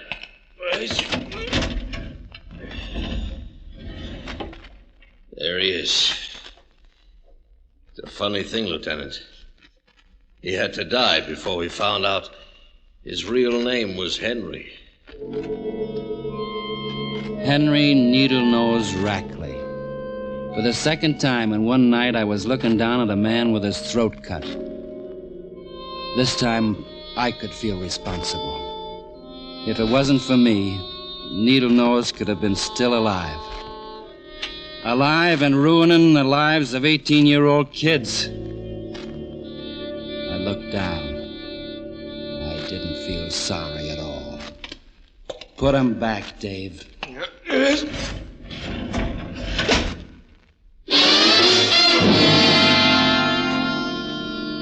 Almost 5 in the morning. I got around to the address I'd gotten from the barkeep at Ed's place. Andy McPherson. He was beginning to interest me more and more. Somehow I doubted that McPherson was a sound sleeper. One of my keys fit the lock. It usually does. I looked in all the rooms. Found nothing. So I sat down. My head was coming around to the point where it was hurting pretty good, and the chair was too modern to be comfortable. McPherson had more money than taste. Then a key turned in the lock. Come in. What? A social call, Miss Gay. I couldn't sleep. I had to talk to someone. I got ears. You're a cop.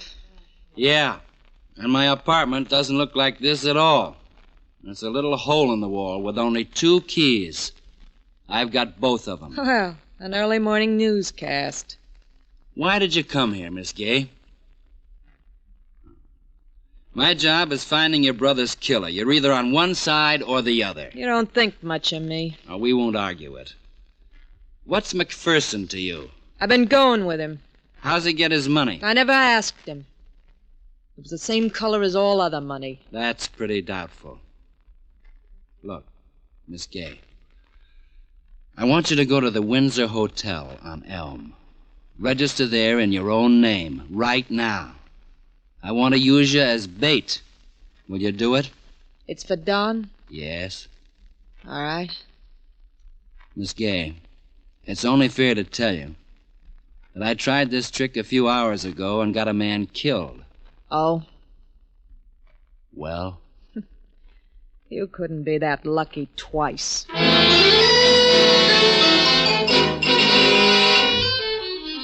5:30. A few milk wagon drivers and streetcar jockeys were on their way to work, and a few late drunks were on their way home. For the second time in one night, I headed for Ed's place, and it was still open. They must have thrown away the keys to that place the day they opened it. A track sweeper was having a belt at the bar before starting work, and there in the corner was Frank.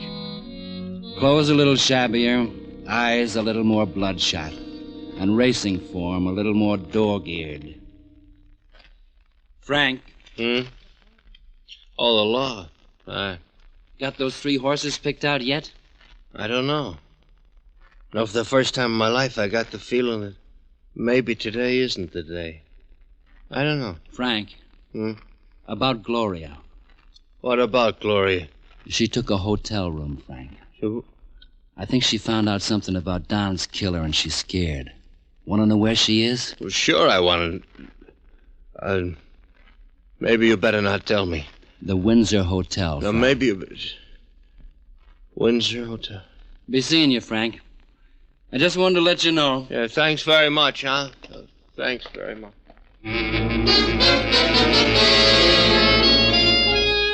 I got out of Ed's place all right. My head was booming like a circus parade, but I was smart enough to stay out of the shadows. At the Windsor, the night clerk was asleep in his chair, the register in front of him. Gloria Gay was in 202, second floor. Huh. Anybody could have stolen the whole hotel, but who'd want it? Up the worn flight of stairs with the walls painted an institution brown. I knocked on 202. Who is it? Lou Dana. I never thought I'd be glad to see you come in. Jumpy? Huh. Sit down. I don't think we'll have long to wait. How did you tell? Frank? You don't think Frank... I don't think Frank can keep a secret very long. Did you have to do it that way? No, but that's the best way I could think of. Do you chew gum all the time? Yeah, Getting on your nerves? You got on my nerves the first minute I saw you. Uh-huh. I've heard about you, Mr. Dana. You take chances. You don't wait for a killer to come out. You go in after him. What are you trying to prove all the time? I don't like killers. You married, Mr. Dana? No? No, you wouldn't be. You put on a little tin badge. You're the type that resigns from the human race. You wear it when you go to bed, Dana? What is it you don't like, Dana? Yourself? Shut up. I heard something. Get in the bathroom, quick, and stay there. If anything happens to me, go out the window. Now beat it.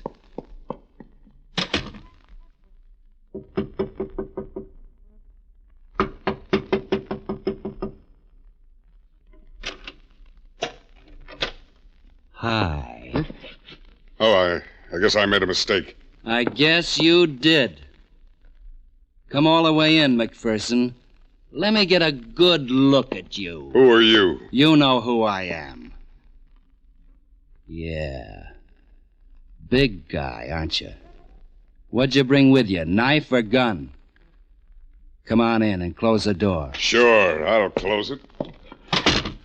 Thanks. Been a busy evening for you, McPherson. Take it easy, Dana. Now he tells me. A little different this time. I'm not Needlenose, and I'm not an 18-year-old kid either. A little different. All right, where is she? You want to know? Here I am. Take a good look. I killed your brother, but we can still be friends, can't we? I told you to stay out of this. You'd have been smarter to listen to the copper, Gloria. And I brought along a gun this time, Dana. I hope you got good teeth. You're gonna have to eat it. Get back where you were, Gloria. All right, hold it. I'm just as good with a gun as a knife, Dana.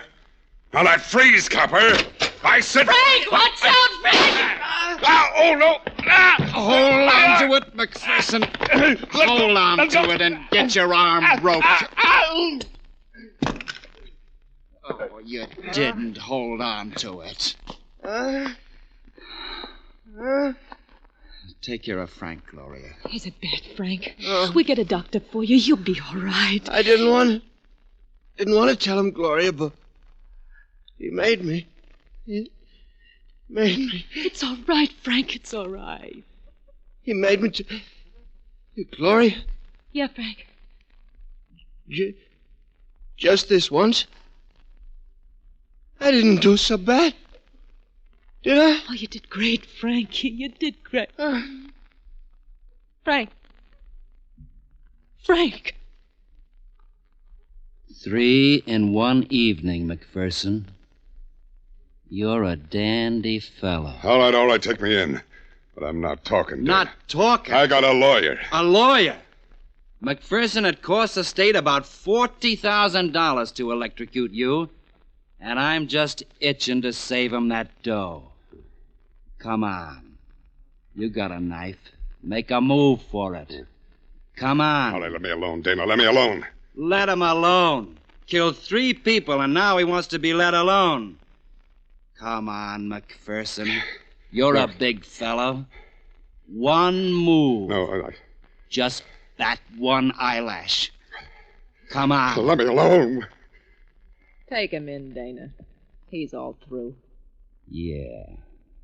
I guess he is. I'll stay here with Frank. 6 o'clock. Frank was right. Today wasn't his day.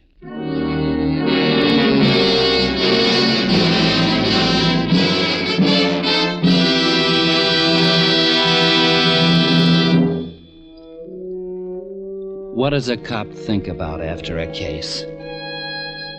Right now, I was thinking about how a girl named Gloria might have looked before she'd been pushed around so hard and so long by the years since her father and mother walked out on her. Then I tried to think what Lou Dana was like as a kid, so long ago. I couldn't remember. But I know what he is now. A cop who doesn't like killers. You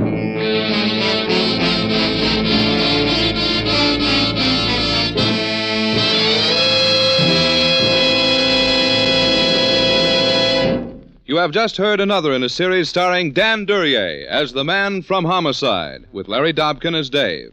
Mr. Duryea can be seen starring in Al Jennings of Oklahoma.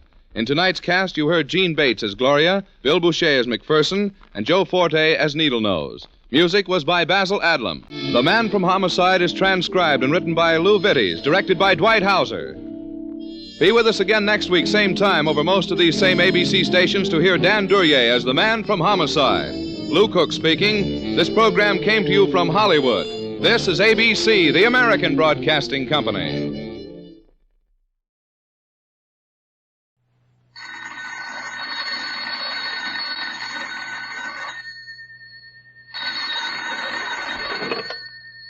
Hello, I hope I haven't kept you waiting. Yes, this is the Crime Club. I'm the librarian. Murder Rents a Room. Yes, we have that Crime Club book for you. Come right over.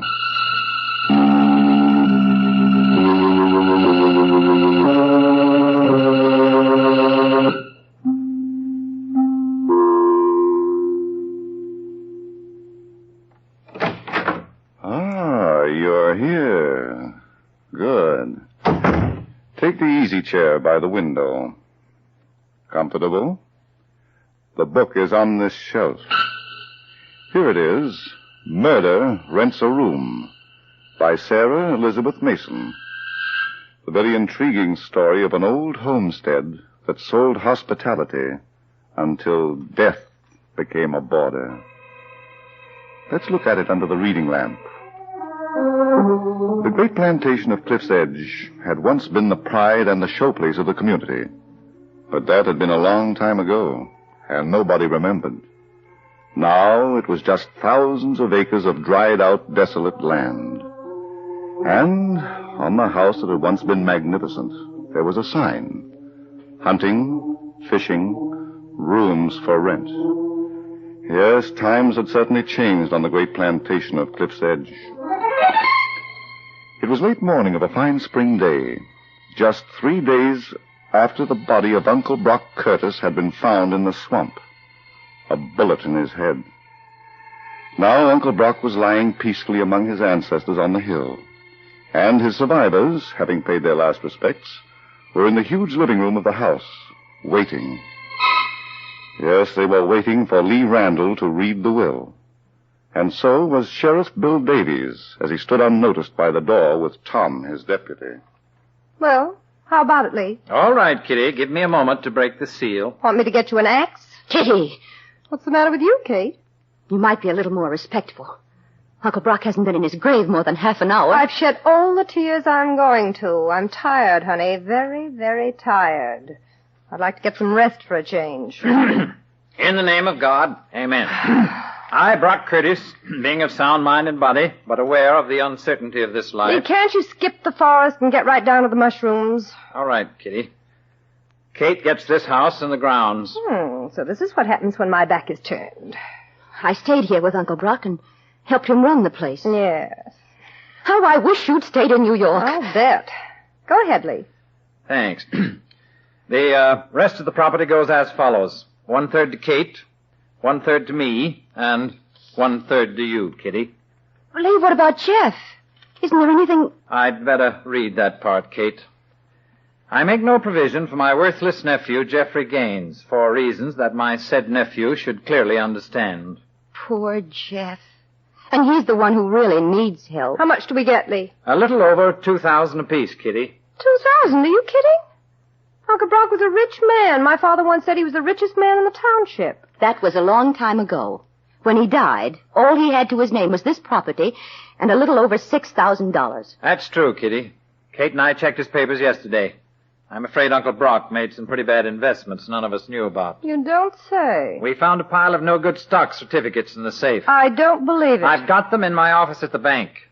Anytime you want to see them, I'll be glad to show them to you. I still wouldn't believe it. Look here, Kitty. Are you suggesting that Lee and I... No, dear. Not while the sheriff and his deputy are listening. Don't stop now, Miss Kitty. You're doing fine. You got any proof of what you've been saying? My Sheriff Davies, I haven't said a thing. About them stock certificates being phony? I knew Uncle Brock. We all knew that dear Uncle Brock loved cash, and that he trusted nobody to count it for him. That's no reason to be making statements, young lady. Did I do such a terrible thing, Sheriff? I'm sorry. I guess I'm just tired.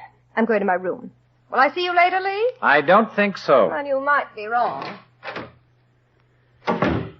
That nasty little troublemaker. She hasn't changed a bit. What about the murder, Miss Kate? I told you everything I knew 3 days ago, Sheriff Bill. Uncle Brock disappeared right after breakfast. I went to look for him, and I found his body in the swamp. But no gun. Where was Miss Kitty? Didn't she tell you that she'd gone riding? Yep, just checking. Story's got a way of changing with time. Now, Mr. Randall, when can I see about them stocks that belong to Brock? Any time after lunch. I'll be in my office all afternoon. Okay. Go on, Tom. We gone, Chief? When I say come on, that means we're going. Sure. Well, goodbye for now, Miss Kate. Oh, by the way, what's Jeff Gaines using for eating and drinking money these days? I help him whenever I can. Was he counting on some of Brock Curtis's cash? Sheriff Davies. Just checking. You never know what's what when there's been a murder.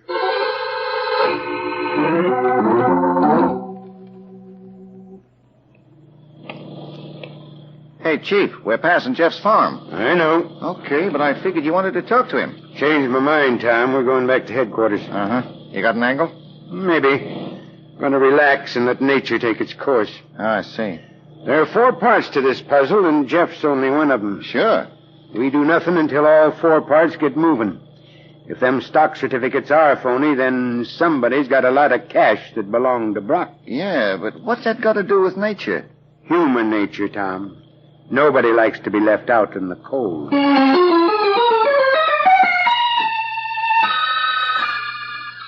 Well, goodbye, Kate. I've got to rush back to town. I'll phone you later. But, Lee, I was expecting you to have lunch. Some other time. This is a business day.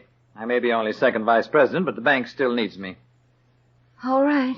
Do me a favor, please. Forget what Kitty said. I can't. But I told you she didn't mean it. She was disappointed about the inheritance and got excited. She knew Sheriff Bill Davies was in the living room with us, listening to every word. But she didn't realize, and she apologized. Oh, yes. It's about time you recognized her favorite pastime, getting people into trouble and then apologizing. Well, I'm not going to worry about it. If those stocks are fraudulent, then Kitty will have to prove how she knew. She's just guessing. Goodbye, Kate. And please don't tangle with her. All right, Lee. Remember that. I'll speak to you later.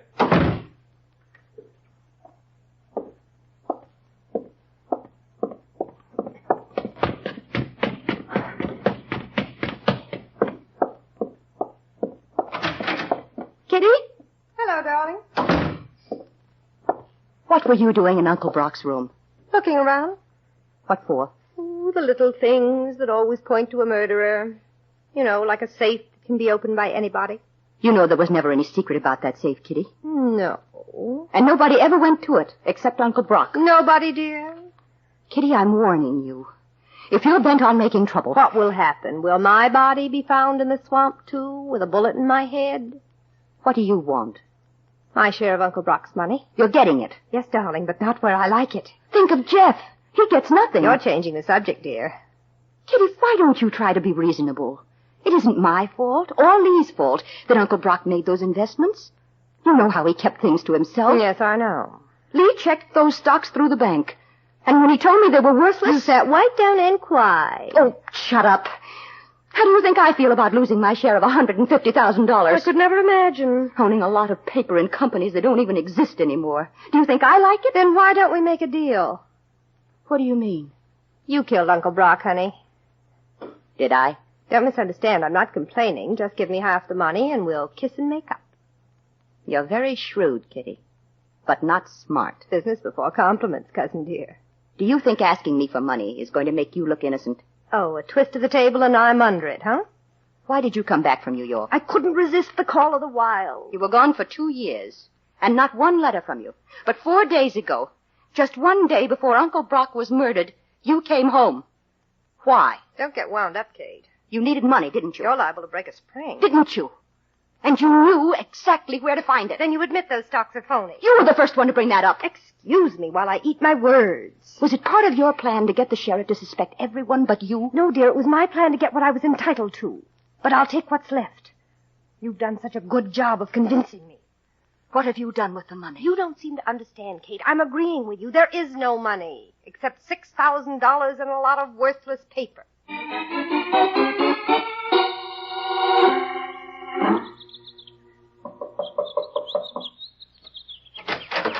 Hello, Jeff. Kitty.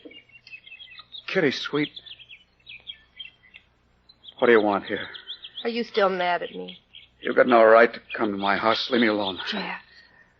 Get away from me. You still love me, don't you? If I wanted to come back to you, what would you say?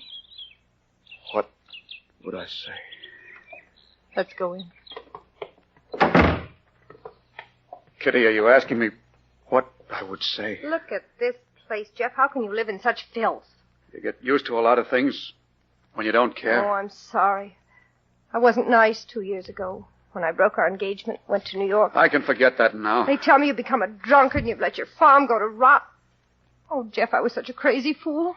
Yeah, I sure hated you, Kitty. I swore if I ever saw you again, I'd kill you. That's funny, isn't it? I was going to kill you. You're a little drunk, aren't you? I guess I am, but I can see you. That's enough for me. Jeff, please. What's the matter? Every reunion starts off with a kiss. No, not now. We've got so much to talk about. Sure. You don't like the smell of my breath. And I need a shave. Okay, let's talk. Jeff, why didn't you come to Uncle Brock's house these last 4 days? Because he told me you were there. He told you when? The night before he was killed. I met him on the road, that old miser. He didn't even own a car. Cost too much. Horses are cheaper. Carriages don't use gasoline. Yes, I know. He gave me plenty when I breezed in with my car. I got taxes due on this property and a payment on the mortgage. I asked him to give me a loan to help me out. What do you think he said? And him with all that cash in his safe. Jeff, did you ever see it? Nobody ever saw it, you know that, or smelled it either. But it was there. Everybody knew it was there.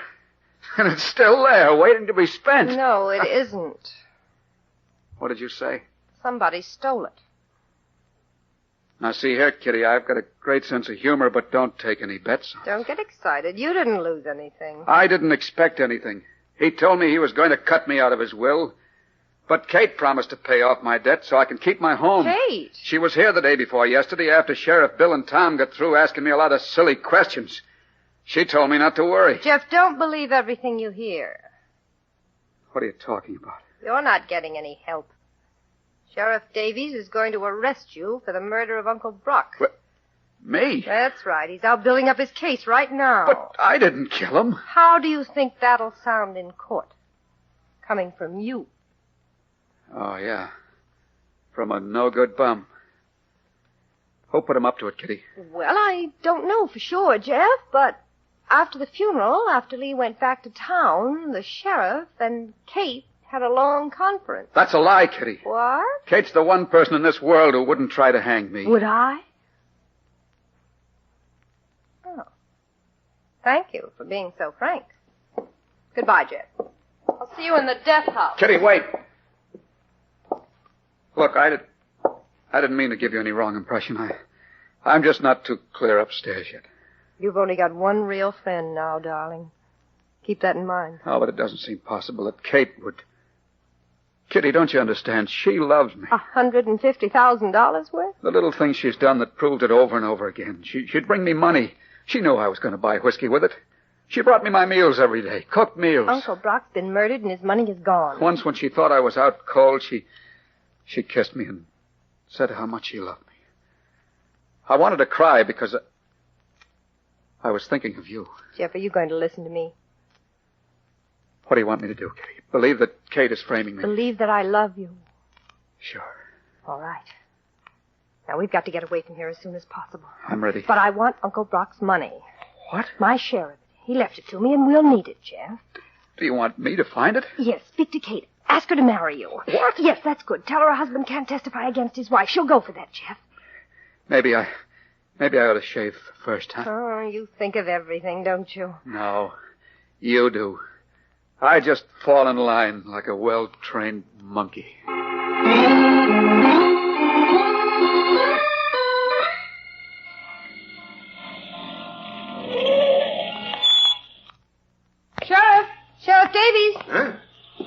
Miss Kitty. What brings you to town? I've got to talk to you about something very important. Mm-hmm. Want to come into my office? No, I can tell you right here. I've just been to see Jeff Gaines. Was he sober enough to see you? Take a look at this. Okay. What's so special about a $50 bill? I found it on the floor in Jeff's house. You did what? Jeff was drunk. He didn't realize I picked it up. That should solve your mystery, Sheriff. Yeah. Where would he get a $50 bill except from... You talked to anyone else about this, Miss Kitty? Not a soul. Good for you. I'll do all the talking that has to be done. Oh, to think that I came so close to marrying him 2 years ago. Are you going to arrest him now? No. But that $50 bill... It don't make a case, young lady. But maybe after I've seen Mr. Lee Randall and them stock certificates at the bank, it will make a case. Go on, Tom. Okay, Chief. Let's go.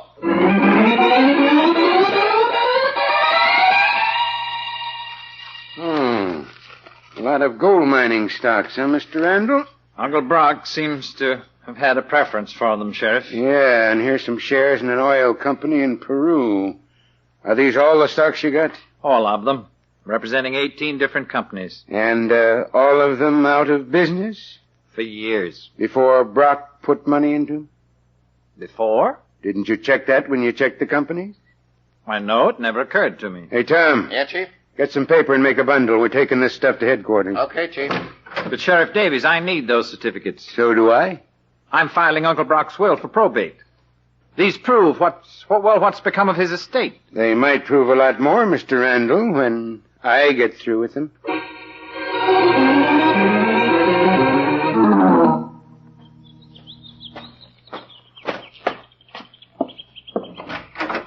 Jeff? Jeff, are you home? Yes, I'm home. Kate? Who else? The Queen of Sheba? I brought you some lunch. I'm sorry I'm so late, but... Why, Jeff, what are you dressed all up in your Sunday suit for? Still looks good, doesn't it? It's the first time I've worn it in 2 years. Why? I thought you might like to see me as a human being for a change. You've never looked like anything else to me, Jeff. Thanks. I was going to call on you at Cliff's Edge. It's clean there, and... Kate, there's something I've been wanting to talk to you about for a long time. Yes? Wait a minute. Well, what's the matter? There's a car coming. Oh, for pity's sake. What are you so nervous about? I've been watching every car for the past hour. Looking out of the window like a hunted criminal? Shut up. Why? It's turning into my driveway. It's the sheriff and Tom. What? I ought to kill you for this, Kate. No. You sent for them, didn't you? You told them to meet you here. You were bringing me lunch. A cooked lunch. That takes time to eat. What are you taking down that shotgun for? You're not going to frame me, Kate. I'm going to be just outside this back window. And I'm going to be listening. If you so much as tell them where I am, I'll kill the three of you.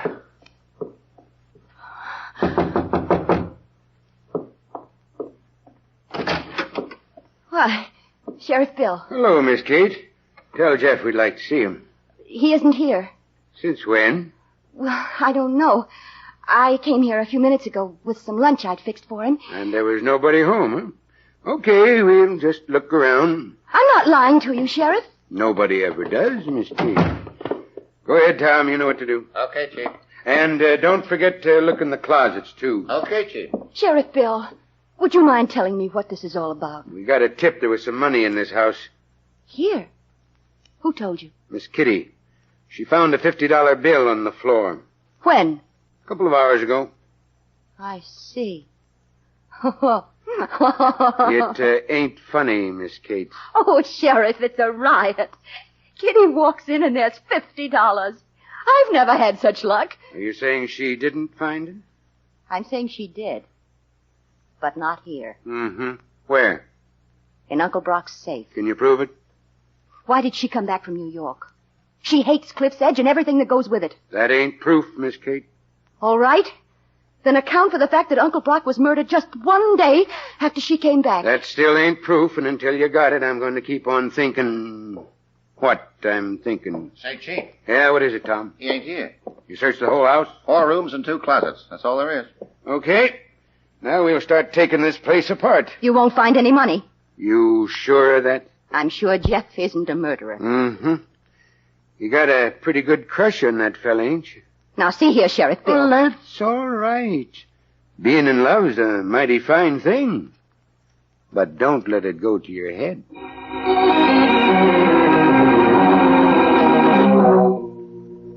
Katie, you sure? Yes, of course, Lee.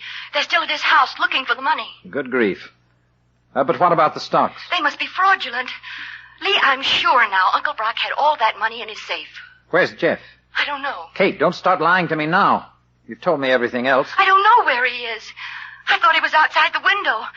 When I left his house, I walked around to the side to see if he was still there. Of course he wasn't. And he's not here at Cliff's Edge either. Oh, Lee, what am I going to do? He might be wandering around in the swamp. I can't think of a place that suits him better. He didn't kill Uncle Brock. Stop talking nonsense. I'm not. Kitty did it. She went to Jeff's house, and then she went right to the sheriff with a $50 bill Jeff never saw. She's framing him. Is that what you want to believe? It's the truth, Lee. It's just what Kitty would do. Well, I'm sorry, Kate, but I can't agree with you. Not in this case. All right. Be like the rest of them. Just because Jeff is down and out. Oh, you make me sick, the whole pack of you. What's all the excitement about, Lee? You ought to know, Kitty. You found the evidence. Oh. Yes, but I'm not so sure they'll be able to convict Jeff. What's that? Well, he may be innocent, you know. Now, look here, Kitty. Don't let a $50 bill give you peace of mind, Lee. It could have been planted. Why should it give me peace of mind? You killed Uncle Brock. What? Don't look so wild. I can keep a secret. Have you gone out of your mind? No, dear. Then how can you make such a fantastic accusation? Because I'm a little adding machine, and when I get to 150,000, the bell rings.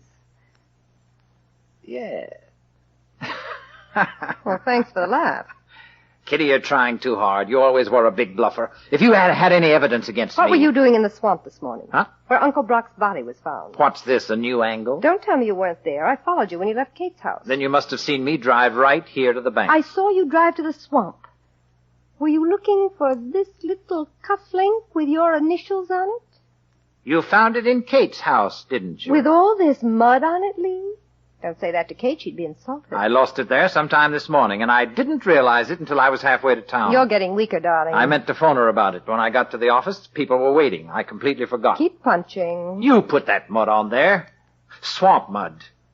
It'll match if the sheriff makes a test. But he doesn't have to, Lee. Kate tried to tell me you killed Uncle Brock, and that you were framing Jeff. That $50 bill, just like that cufflink. Eh, Kitty? What made you turn on me? Am I easier to frame? I can do business with you. Give me $150,000. Why, you... Get out of here. All right. But it's either you or Jeff. I can make it Jeff. It's up to you.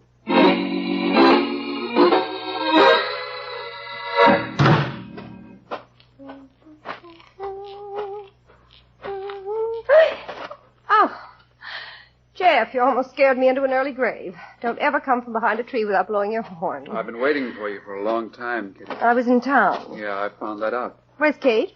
I don't know. The last time I saw her, she was at my house talking to the sheriff. Why the shotgun, Jeff? Are you worried? No. I'll stand it up against this tree. Oh, you've got nothing to worry about, Kitty. I'm not going to shoot you. Jeff, listen to me. Sure. But let's see how convincing you can be. Now. No. Now, go ahead, Kitty. I'm listening. Tell me how much you love me. You want to marry me, don't you?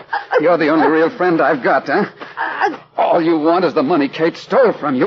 Kate...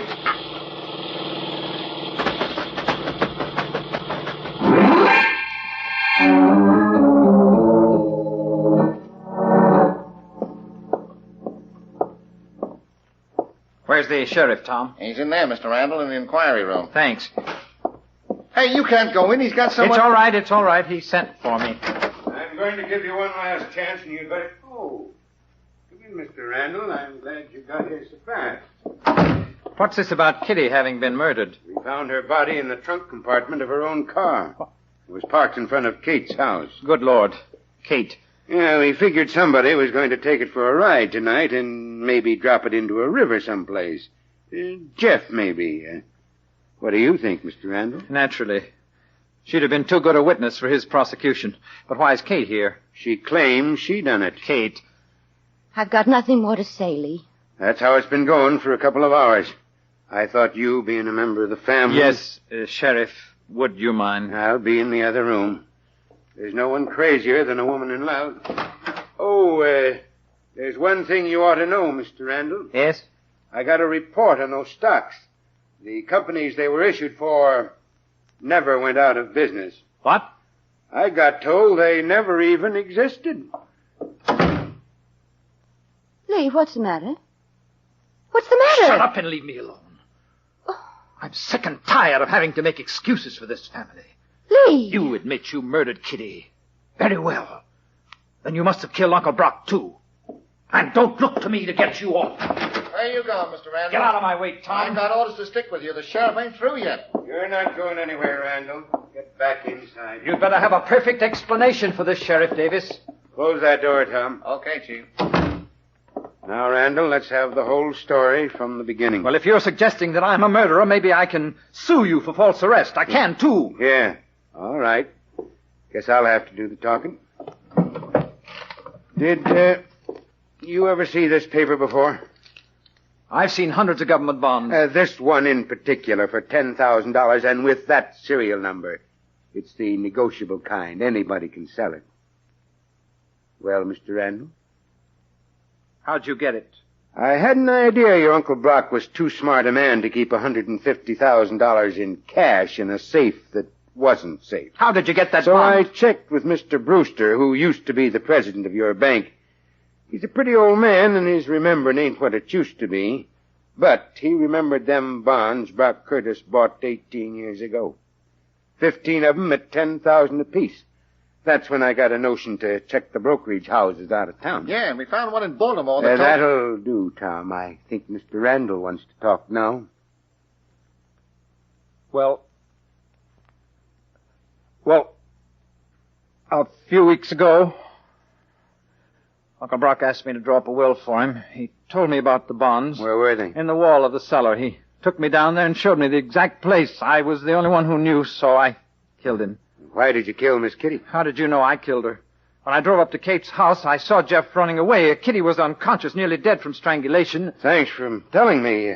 Now you've made it solid. You can come in now, Jeff. Sure. I don't mind joining the party. What? Has this been a trap? Didn't you know? Maybe not as much as I know now.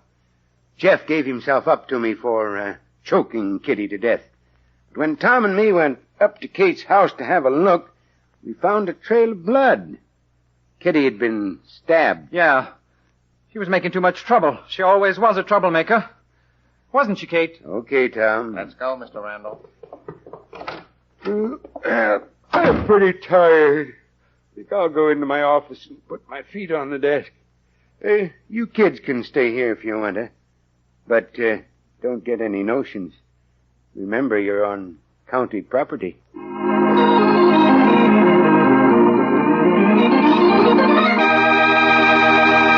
And so closes tonight's Crime Club book, Murder Rents a Room, based on a story by Sarah Elizabeth Mason. Stedman Coles did the radio adaptation. Roger Bauer produced and directed. Elspeth Eric played Kitty Bowling. Sherling Oliver was Lee Randall. Helen Shields was Kate Frazier. Bill Smith was heard as Jeff Gaines. And Cameron Prudhomme played Sheriff Bill Davies. Oh, I beg your pardon.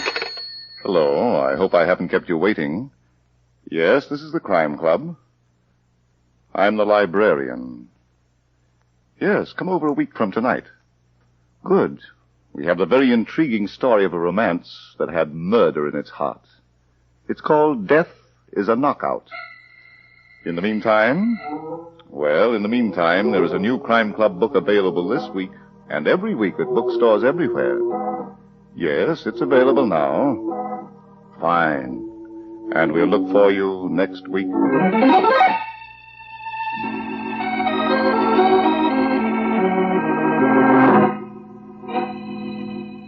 This program came from New York. This is the Mutual Broadcasting System.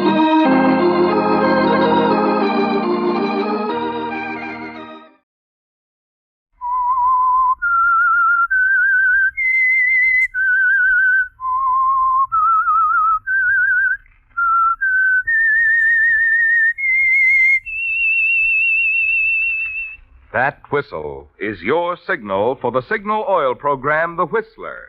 The mystery program that is unique among all mystery programs. Because you know who's guilty. You see his every move. You know his complete plans, even his innermost thoughts. Yet the final curtain always brings a startling surprise. In the signal oil program, The Whistler.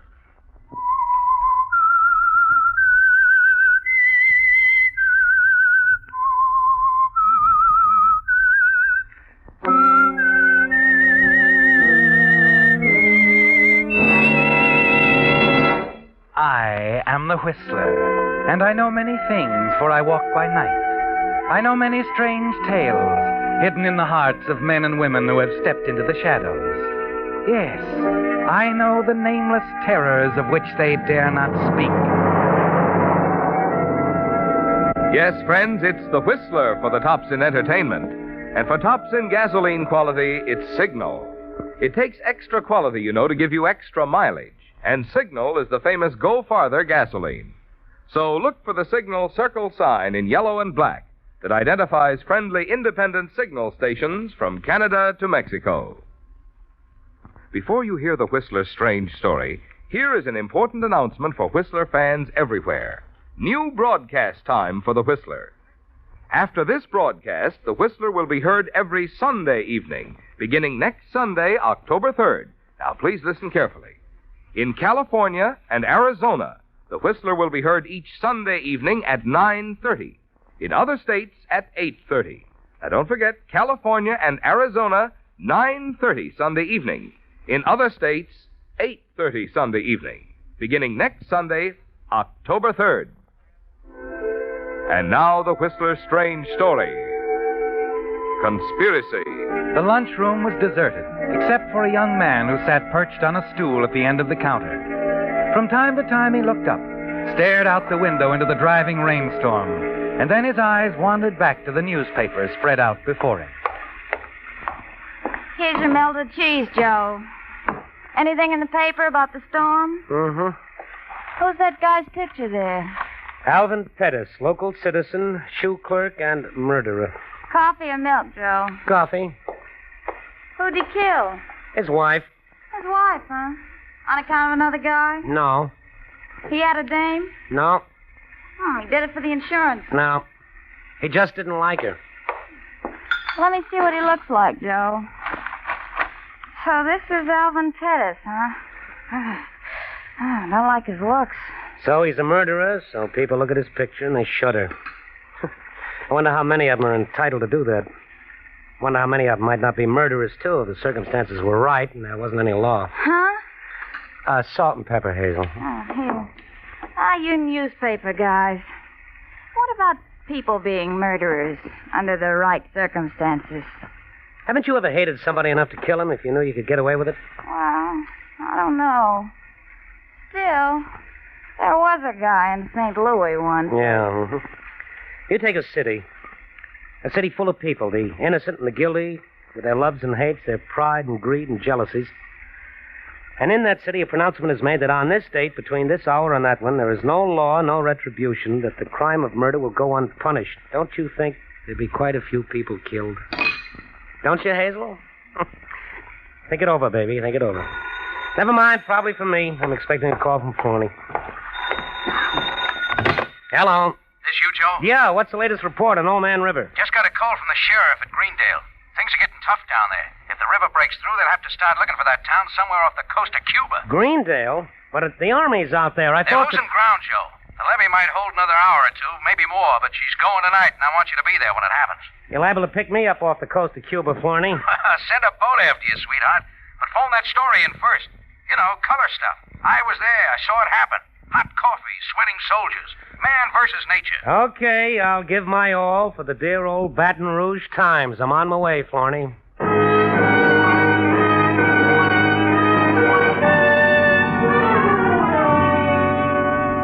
A half hour later, you swing off the main highway, drive into Greendale, a low, flat, flimsy town with nothing between it and the Mississippi but a levee. Your editor was right, wasn't he, Joe? If the levee gives way, Greendale will go down the drain like wet cornflakes. As you plow through the downpour and approach Williams Avenue, You fight to keep thoughts of Marilyn out of your mind. Marilyn. She lives on Williams Avenue, doesn't she? The beautiful Marilyn. The vicious, cruel Marilyn with a soft, mocking voice. The woman who ruined things between you and Alice. Who took you for every cent you had and then laughed at you. Who's still laughing at you. You turn into the familiar rain-soaked street. Slow down for a moment as you pass the small wooden frame building. The 2-story apartment house where she lives. Marilyn, the one human being on this earth you'd almost enjoy killing. And then you slam your foot down on the accelerator and race off in the direction of the levee. Hey, you there! Yeah! What are you doing here? Joe Kennicott's the name, Major. I'm with the Baton Rouge Times. Oh, reporter, huh? Okay. How's it look? Well, you can see for yourself. Look at it boil down there. Yeah. Levee's like a hunk of Swiss cheese. Hey, over there! Pull that truck around. No, this way, man, this way! It's a weird scene, isn't it, Joe? Men, trucks, equipment, fighting the Mississippi in the glare of the giant searchlights, heaving sandbags, pouring gravel, trying to save a town they know is doomed. Your eyes take it all in. Your pencil is busy making notes, but your mind is on Marilyn. You wonder if she's back in that apartment on Williams Avenue. You hope that she's asleep, that somehow she'll get washed out into the river with the rest of the rubbish, and then suddenly everything stands still. The pencil slips from your hand. Your eyes shut out the scene on the levee as the realization hits you. It would be so simple, wouldn't it, Joe? Yes, you could kill Marilyn and get away with it. The river would cover for you. All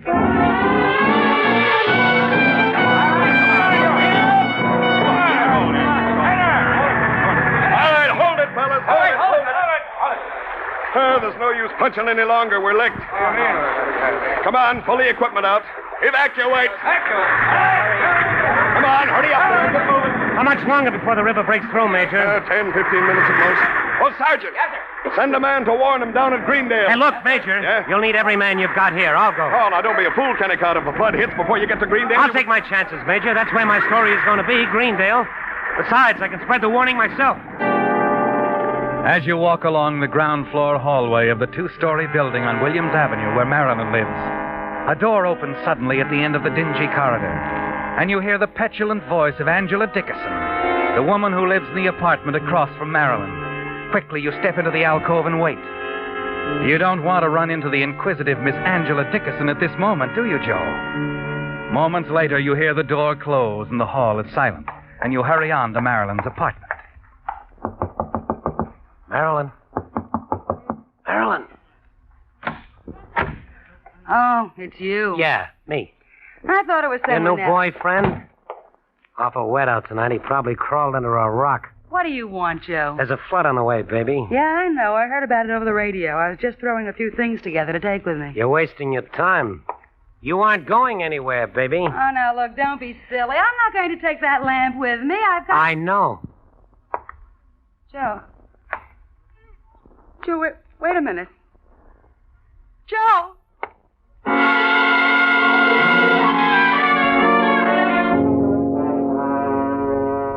You stand there in the center of the room, staring down at her.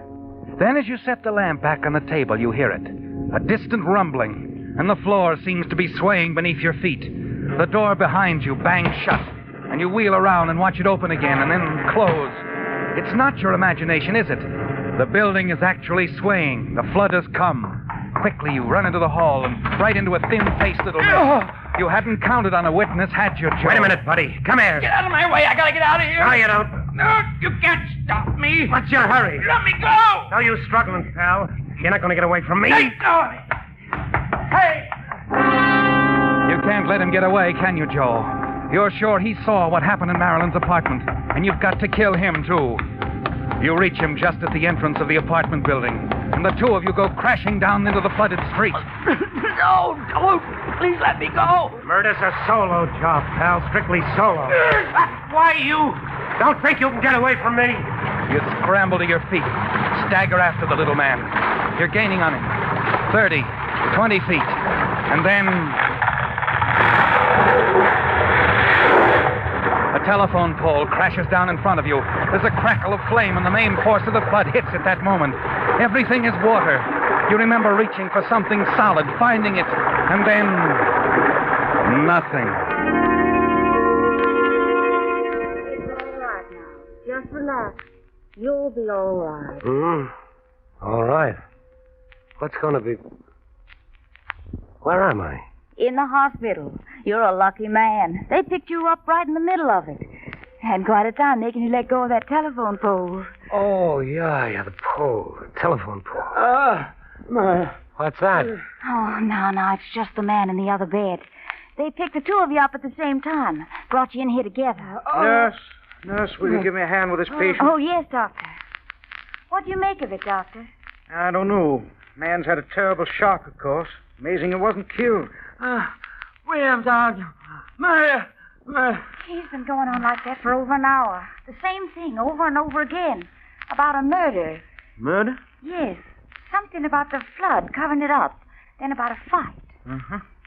Might be the result of shock, but... Well, I think we'd better pass it on to the police. You know who the man in the other bed is, don't you, Joe? Even though you can't see him behind the screen. The man you're certain saw you commit murder, and they put the two of you in the same room. 1,000 crazy thoughts hit you all at once. You want to kill him, jump out of the window, run. Anything but face him when he comes to. You wait till the doctor and the nurse snap off the lights and leave the room. Quickly, you fumble around for your clothes, throw them on, and step falteringly into the hall.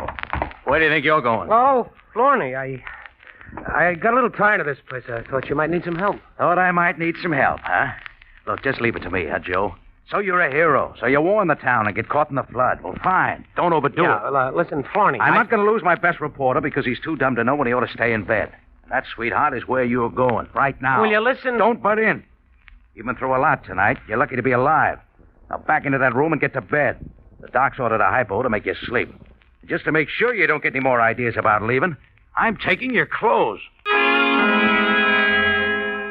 Well, good morning, Mr. Kennicott. Oh, good morning, nurse. About time you woke up. It's almost 10 o'clock. How about some breakfast? Breakfast? No, Nurse. Nurse. Mr. Willis is coming to the party. Better have a look. Nurse, wait. Yes, Mr. Willis? Well, good morning, Mr. Willis. How are we feeling this morning? Better, thanks. Here, I'll move the screen out of the way. There now. How about some breakfast? Well, I don't know. Of course you do. I'll find something. Oh, Mr. Kennicott. Yeah? This is Mr. Willis. Hello, Mr. Willis. How do you do? Now, about some breakfast, Mr. Kennicott. Nurse. Those bandages on his head. What? He's had a terrible electric shock. He's blind.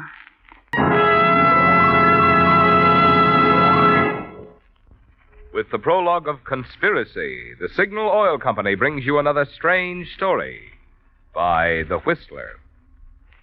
Remember, beginning next Sunday, The Whistler will be heard Sunday evenings at 9:30 in California and Arizona, at 8:30 in other states. Friends, you know, I was thinking the other day, if automobile motors were made of glass, a lot more drivers would switch to Signal Premium Compounded Motor Oil.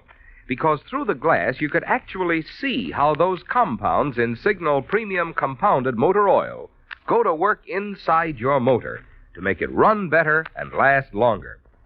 For instance, you would see one compound busy washing out old carbon, gum, and varnish, while another compound guards expensive bearings from corrosion. And still other compounds do the important jobs of keeping the oil from thinning and preventing excessive foaming.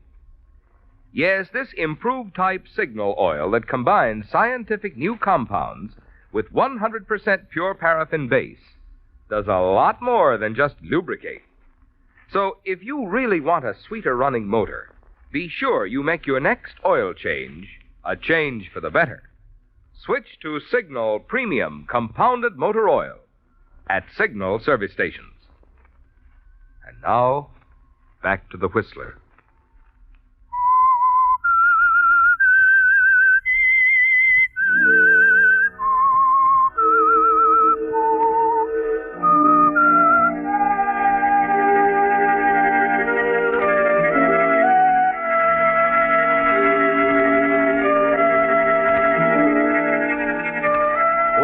Joe, you're relieved, aren't you?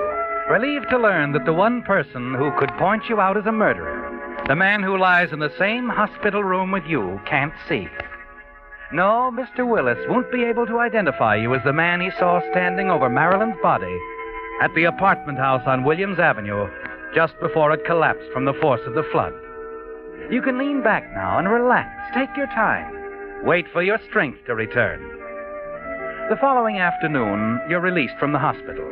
Thorne, your editor, is waiting for you in the lobby, but he isn't alone. This is Lieutenant Belshaw, Joe. Homicide. Yeah, I heard a lot about you, Joe. Nice work. Thanks. Homicide? That's right. We have a murder on our hands. Or rather, the lieutenant here has. It's a great story, Joe. What's that? Conspiracy. Conspiracy? To commit murder. A partnership. And we know who one of the partners is already. Yeah? Who? The Mississippi River. The cover-up. The accessory after the fact. I don't get it.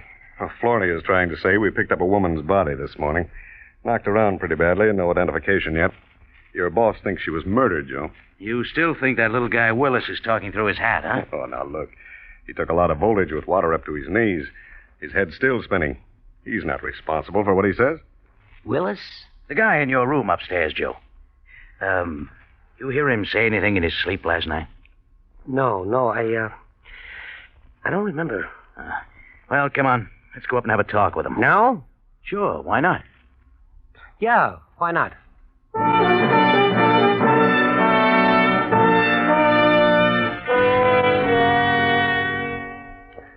Please, gentlemen, I can't remember now. I don't know what happened. Well, you've got to try, Willis. Oh, look, Florney, the guy's sick. Leave him alone. Willis, I know you've had a tough go of it. I want to be as easy on you as I can.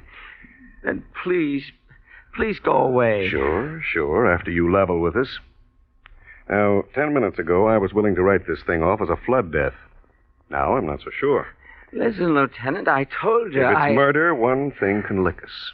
Time. We've got to move now. So, let's go over it again, huh?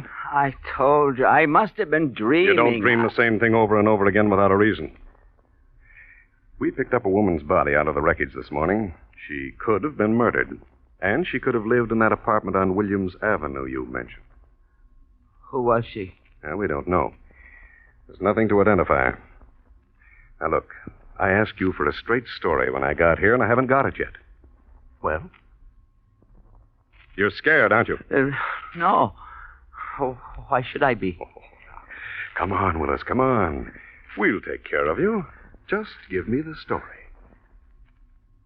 Well, I ran into the building because I thought I heard someone shout. A woman. Mm-hmm. And then water must have hit just about then because the building started to sway. And the door flew open, and I saw him standing there. Who was he? Well, I don't know. I never saw him before. Then he came after me. We rolled down the stairs into the water. I managed to get away. I ran out in the street, and I don't remember anything after that. Mr. Willis, think now. What did this man look like? Oh, dark hair, about 6 feet, I guess. Medium build. About your size, Joe. Uh-huh. Do you think you could identify him? If I could see, yes. How about his voice? Sounds something like the lieutenant's, or mine, or maybe Joe's here? I don't know, really. Please, I'm very tired. I'd like to rest. Sure. Okay, Willis. Take it easy. Come on, Florney. Joe. We'll be back to see you, Willis, when you feel better. Lieutenant. Yeah? What about his eyes? I mean, Well, is he, the doctor says it's just temporary due to shock. He might regain his sight any time. Oh, any time, huh? Mm-hmm. Well, Joe, how's that for a story? Oh, it's great, Florney. Now, here's the angle. Conspiracy with the Mississippi River. You know, play it up as a hunk of human drama. Here's a law-abiding citizen. Maybe a bookkeeper or salesman. Hews to the line, cuts the lawn every Saturday. Turns the paycheck over to the little woman, obeys traffic signals. Yeah, I know. The flood comes. The big cover-up. No law, no nothing, see? Mr. X turns into something else. A lifetime of frustration suddenly breaks loose. He turns into a murderer with no fear of the consequences. Bingo. He kills. Sure. It figures, Joe, don't you think? Oh, yes. It figures, all right.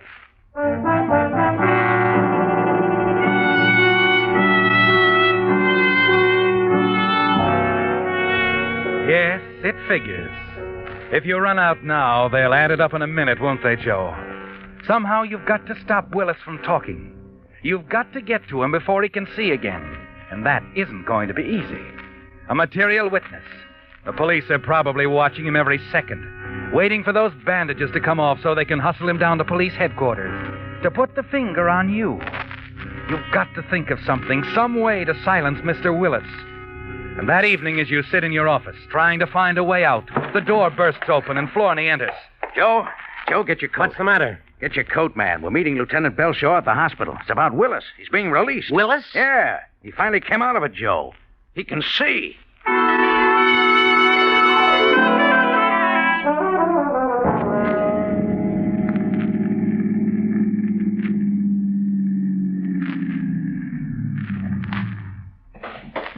Come on, Joe. There's Belshaw waiting for us. Look, Thorne, Come on. Oh, hello, Floney. Joe, you got here in a hurry. Yeah, let's go up, huh? I'm anxious to see. No. We better wait here. They're bringing him down. We'll take him down to headquarters. You know, I think... Oh, wait. Here he comes now. Swell. Let's go over it. Thorne, wait a minute. Yeah? What is it, Joe? About this guy, Willis.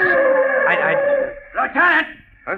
Yeah? Oh, what is it, Madsen? Main levee's starting to go. What? Whole department's ordered over there immediately. The main levee. That'll take the whole north end of town. All right, Madsen. Thorne, I'll go with the lieutenant. No. I'm at bat this time, kid. Here, my car keys. Take care of Mr. Willis. Yeah, better drive him home. We'll get around to him later. Yeah, take good care of him, Joe. Sure, Thorne. I'll take care of Mr. Willis.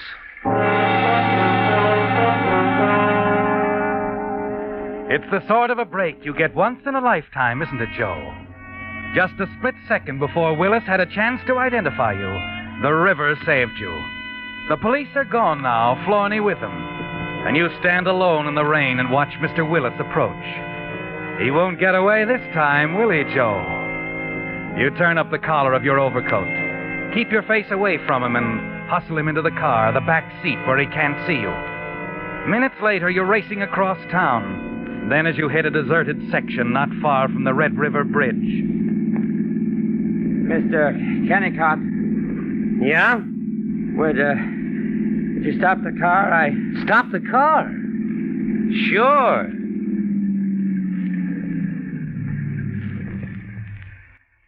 This looks like as good a place as any. I'd like to talk to you. Sure, Mr. Willis. And I'd like to talk to you.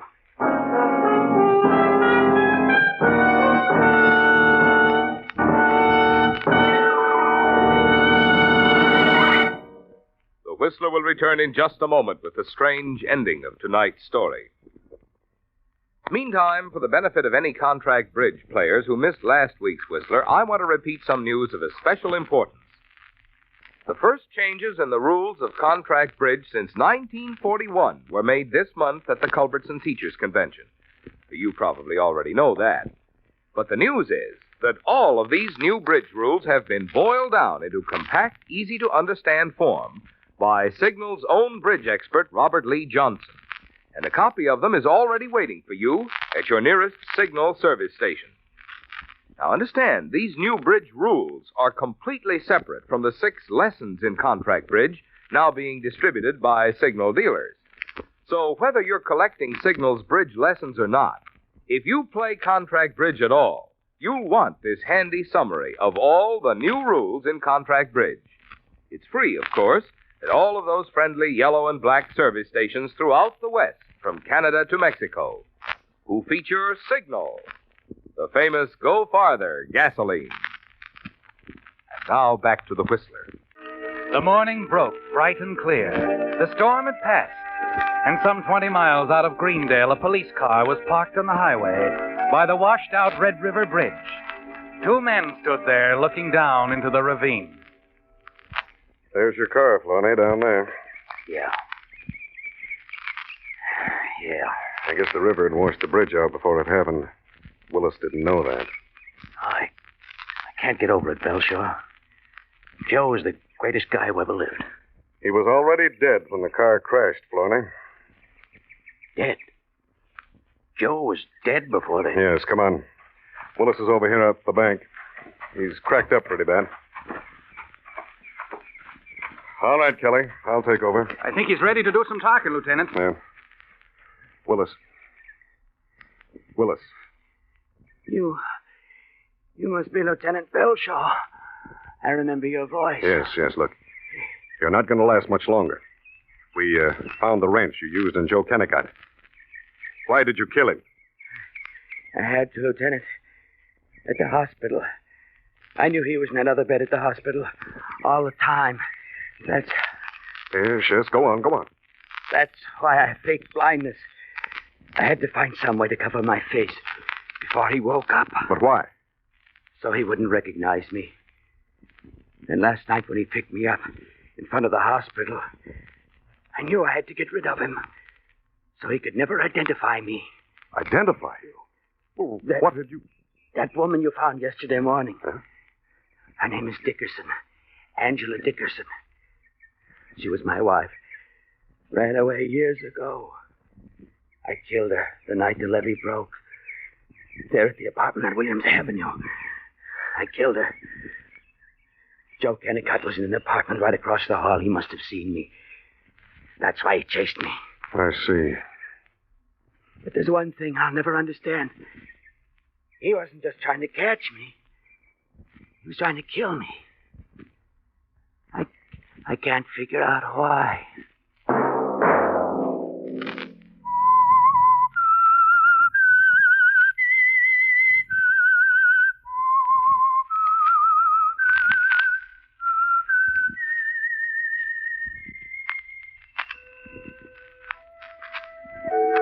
Let that whistle be your signal for the Signal Oil program, The Whistler.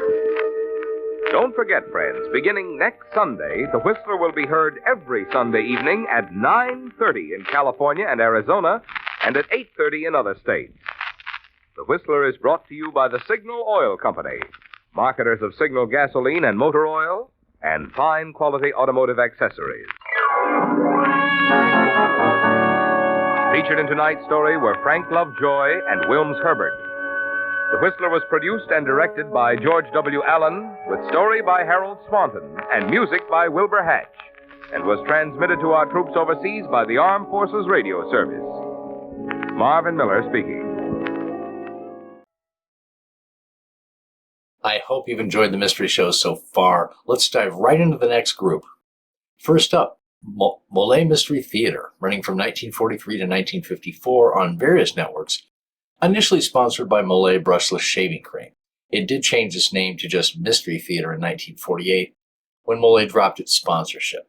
It was known for featuring stories by classic and contemporary mystery writers with really top-notch production values. This is an outstanding story, Murder in the City Hall from April 5th, 1946, about a man running for the position of judge, and he's murdered before the election.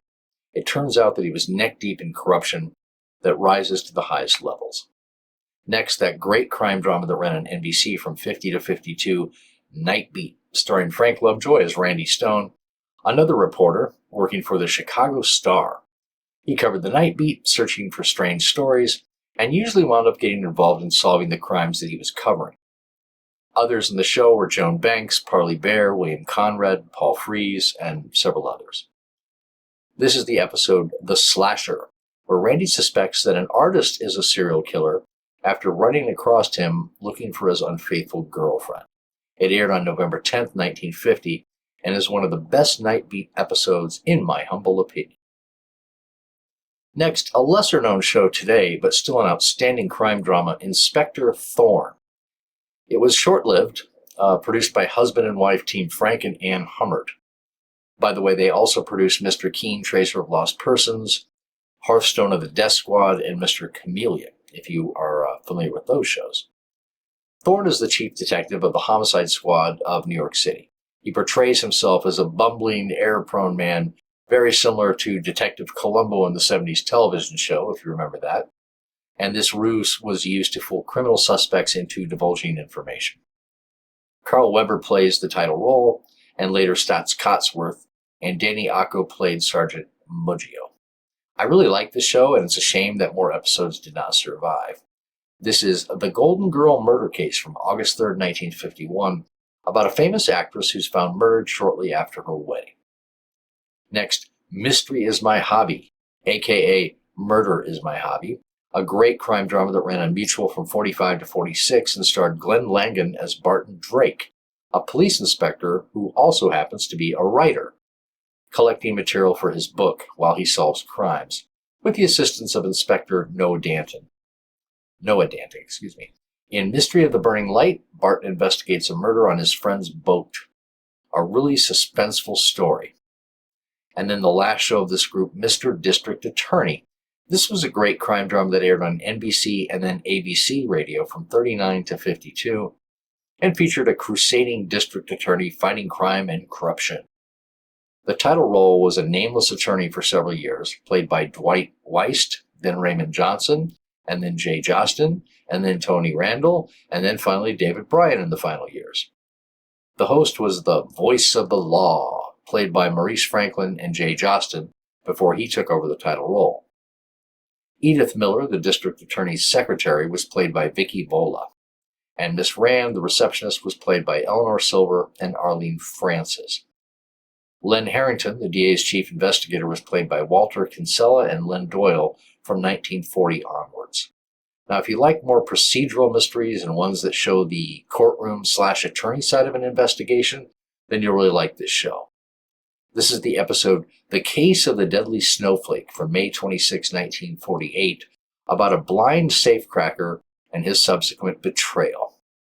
Excellent story, excellent show. All right, enjoy. I'll see you later. And now, the Molle Mystery Theater, presented by Molle. Molle, the heavier brushless shaving cream for tender skin. Good evening.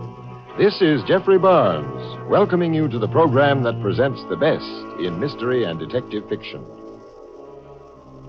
More than a year ago, we presented on this program a hard-hitting detective story entitled Murder in the City Hall.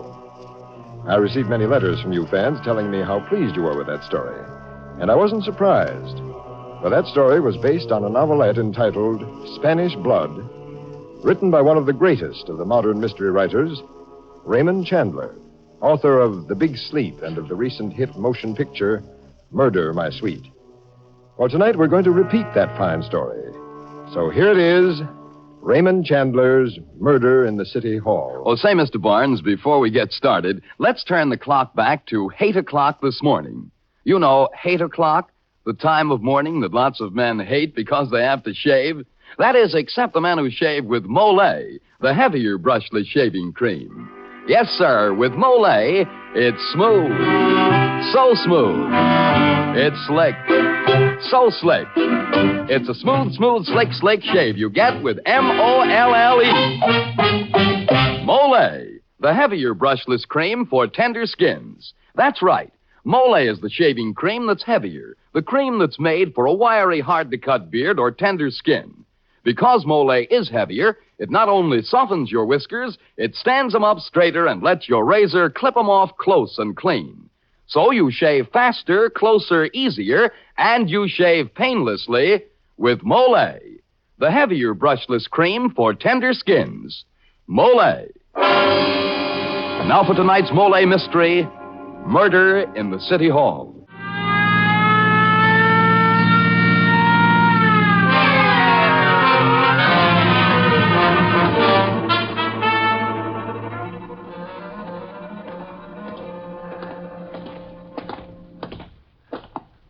Down this corridor, Sam. It's the end office. Oh. Can you beat it, Sam? Bumping off Donegan Marr. Boy, will this make trouble down at City Hall. Right, Pete. 2 months till election, and one of the candidates for judge is dead as a doornail. We went to school together, Donnie and me. Carried the torch for the same girl. He won. He always did. He's a great guy. Here, Sam, we turn down this way. Yeah, Donnie Moore was a great guy till he got into politics. Then he changes, got mixed up with the mud. Keep out of politics. That's my motto. And something happened to his marriage, too. Went kind of sour. Feel sorry for his wife, Belle. Still carrying the torch for us, Sam? Yeah, maybe. Here we are. All right, officer. Lieutenant Sam De La Guerra and Pete Marcus of Homicide taking over. Yes, sir.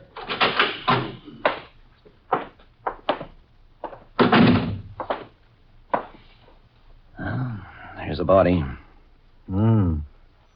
Slumped over in his chair with 2 bullet holes in his chest. Anybody hear the shot, Pete? No. Well, the officer's probably soundproof. Who reported the killing? His secretary. She went to lunch an hour early today, and when she came back, she found this and phoned the police and Mar's wife. Where's she now? The secretary? They sent her home. She was getting hysterical. Hey, look, Pete, here's a gun in his hand. Hmm. Only it hasn't been used, probably his own. Don't see any empty shells anyplace, Sam. Whoever did it must have been smart enough to pick up the shells. Here's his appointment pad. Somebody named Imlay was due here at 12:15. It's 1:30 now. Who's Imlay? Wait a minute, sure. There's an assistant DA named Imlay on Big Boss Master's ticket running for judge against Marr. Sam, you don't think... I don't know what to think yet. Hey, take a look at this writing on the pad. Pretty shaky, isn't it? Yeah, very shaky, just as... Hello, boys. Afternoon, Mr. Coroner. How are you, Dad? Well. An important stiff this time, yes? Yeah, let's see what we can make of it. 2 slugs, eh? Small ones. Look like about 25 caliber. A lady's gun. Yeah, close to the heart, but not touching. Must have died about an hour ago. About 12:30. Maybe a minute or 2 after he was shot. You don't have to be so cheerful about it. Pete, here they are. What's Sam? Missing shells. The murderer hid them in the humidor there under some cigar butts. Let's see him. Yep, just as I thought. 25 caliber shells from a small gun. Like maybe a woman would use. I got it. Hello?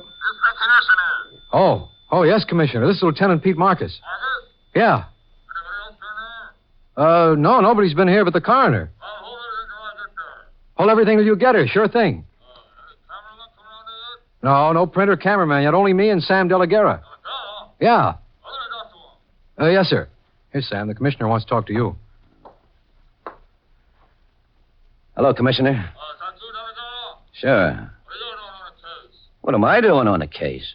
Well, I was just standing around. They sent me over.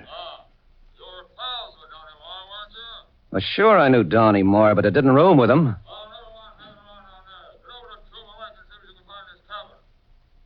Okay, Commissioner, you're the boss. Right away. Oh. Pete, you've got to take care of things till the commissioner gets here. Me? What about you? He's ordered me to take a run up to Marr's cabin at Puma Lake. Don't tell anybody, only I'm calling on Donnie's wife first. Well, what's the idea of sending you off like this? My guess is that he doesn't want me working on this case.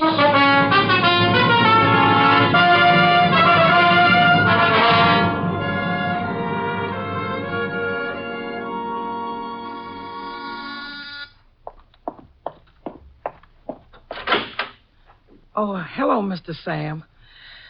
My, it sure is good you came. Well, Minnie, I'm sorry about what's happened, but I've got to see Mrs. Moore right away. Oh, sure. Come on in, sir. No reporters yet? Oh, no, sir. Nobody ain't been here yet. Only the commissioner. He just phoned about 5 minutes ago. The commissioner phoned here? Why, yes, Mr. Sam. What'd he say? Well, I don't rightly know, Mr. Sam. He talked to Mrs. Moore. And she ain't said a word even to me ever since she heard the awful news. She just stands around like she's dazed. Well, I'll go on into her. And don't talk to anybody, Minnie. Don't say anything.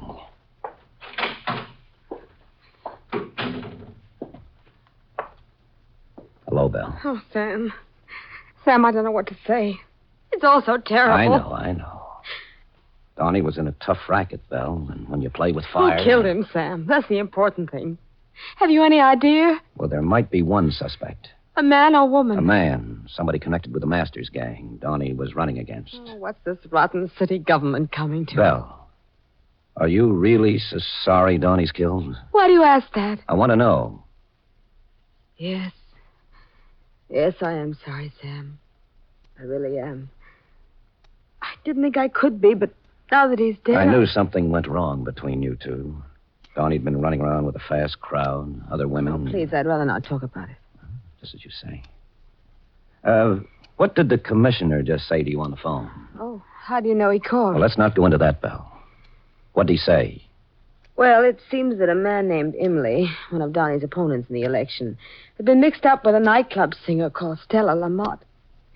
The commissioner found some rather sensational pictures of Imlay and Stella in Donnie's desk drawer. What? Why, he's crazy. Pete and I looked. We never saw any pictures. The commissioner thinks Donnie was trying to blackmail Imlay into withdrawing from the race. Evidently, he and Donnie had quite a row, and Imlay beat him to the draw. Do you believe that, Belle? I don't know what to believe. Belle, do you want me to do anything about this? Oh, I do, Sam, I do. Donnie's eyes stare at me from the walls wherever I look. Well, how about giving me the keys to his cabin up at Puma Lake? Why? I've been ordered to go up there and look around. Certainly, Sam, you can have the keys. But wait just a moment.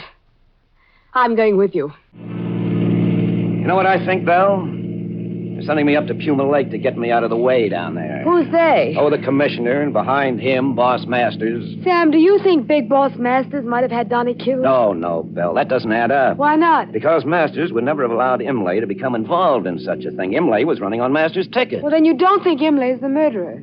I don't know. Oh, it might be just what the commissioner says it is. A quarrel over those pictures of Imlay and Stella Lamott. After all, Donnie might have threatened to blackmail Imlay. Well, Donnie's done a lot of things lately I haven't been proud of. Well, here we are at the cabin. See, a lonely little place.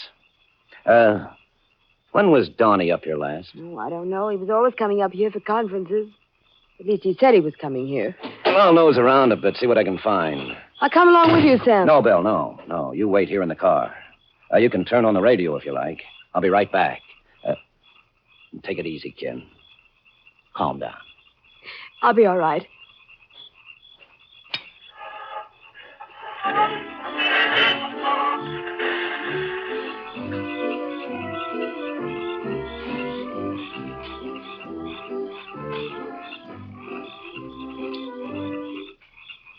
We interrupt this program to bring you the latest bulletin on the City Hall murder of Donegan Marr. The police are now working on the theory that Marr was killed in a quarrel resulting from pressure which he was putting on his rival, Assistant District Attorney Imlay, in order to force his withdrawal from the coming municipal election. A warrant has been issued for the arrest of Imlay, but at present Imlay's whereabouts are unknown. Keep tuned to this station for further bulletins. Come on, Belle. We're getting back to town. Did you find anything, Sam? Well, let's get going, and I'll tell you on the way. You did find something. You can tell by the expression on your face. Yes, Belle. Something I wasn't supposed to find. What? A dead man.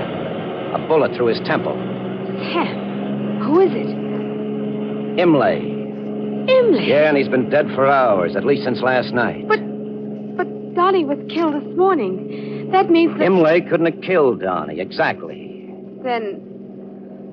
who did? That's what I'm going to find out. As the curtain falls on Act One of tonight's Molle mystery, it looks as though Marr and Imlay don't stand much chance of being elected. Now.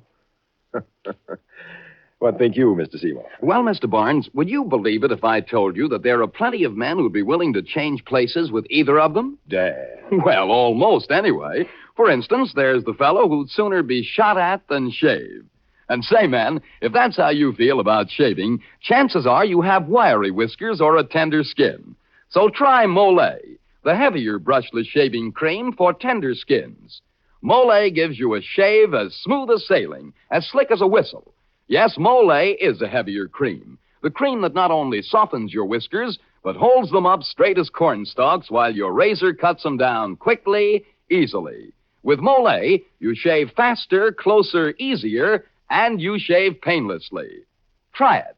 See if you don't say, it's smooth, so smooth, it's slick, so slick. It's a smooth, slick shave you get with Molle. Molle, the heavier brushless shaving cream for tender skins. Molle. And now here is Jeffrey Barnes and Act Two of Murder in the City Hall. Young Police Lieutenant Sam De La Guerra suspects that the city's political machine is behind the murder of his old friend Donegan Marr. The police believe that the machine candidate for the judgeship, a man named Imlay, committed the killing in self-defense. But De La Guerra knows Imlay could not possibly have killed Donegan Marr. Now he returns to police headquarters. Hi, Sam. Good thing you're back already. The commissioner wants to see you. Yeah, and I want to see him, too. Listen, Pete. Were you in Marr's office when those Stella Lamont photographs were found? Well, yeah, but I didn't find them. The commissioner did. Did you see him find them? No, but I don't think he planted them, if that's what you mean. That's exactly what I meant. Now, look, Marr is murdered. So the voters are going to think Big John Masters had him killed because he was giving the political machine a run for the money. You don't think that, do you, Sam? No, I don't.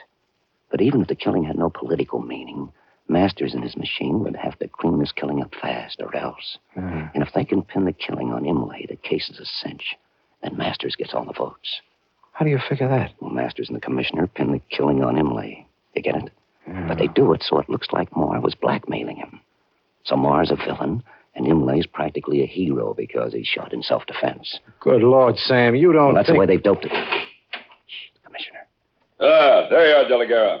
Evening, Commissioner. Come on to my office here. I want to talk to you. Find anything up at Puma Lake? I wasn't supposed to, was I? This is no time to be making cracks. You're on the carpet. Well, what's up?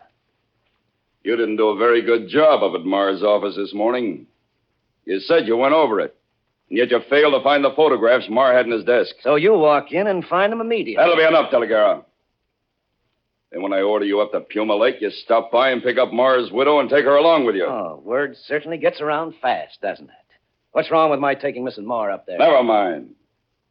Trouble with you, De La Guerra, is that you're always too quick on the trigger, too fast on the pickup for your own good. Now, that doesn't fit in with what the department expects of you. I suppose you're trying to say that you want my badge. That's right. Okay. Here it is. You're being suspended for a hearing, De La Guerra. And to lay off the Marr case. That's it, isn't it? There isn't any Marr case. Imlay's admitted the shooting through his attorney. Claims self-defense. He'll surrender in the morning. Oh, Imlay admits the murder, huh? Yes. My advice to you is to relax a bit. Stop trying to blame everything on the political machine in the city. Pay a little more attention to being a good cop. That's the trouble, Commissioner. As a good cop, I can add up a few things I know about this case, and they don't make sense. But I can promise you one thing. The killer of Donegan Marr isn't going to get off unpunished.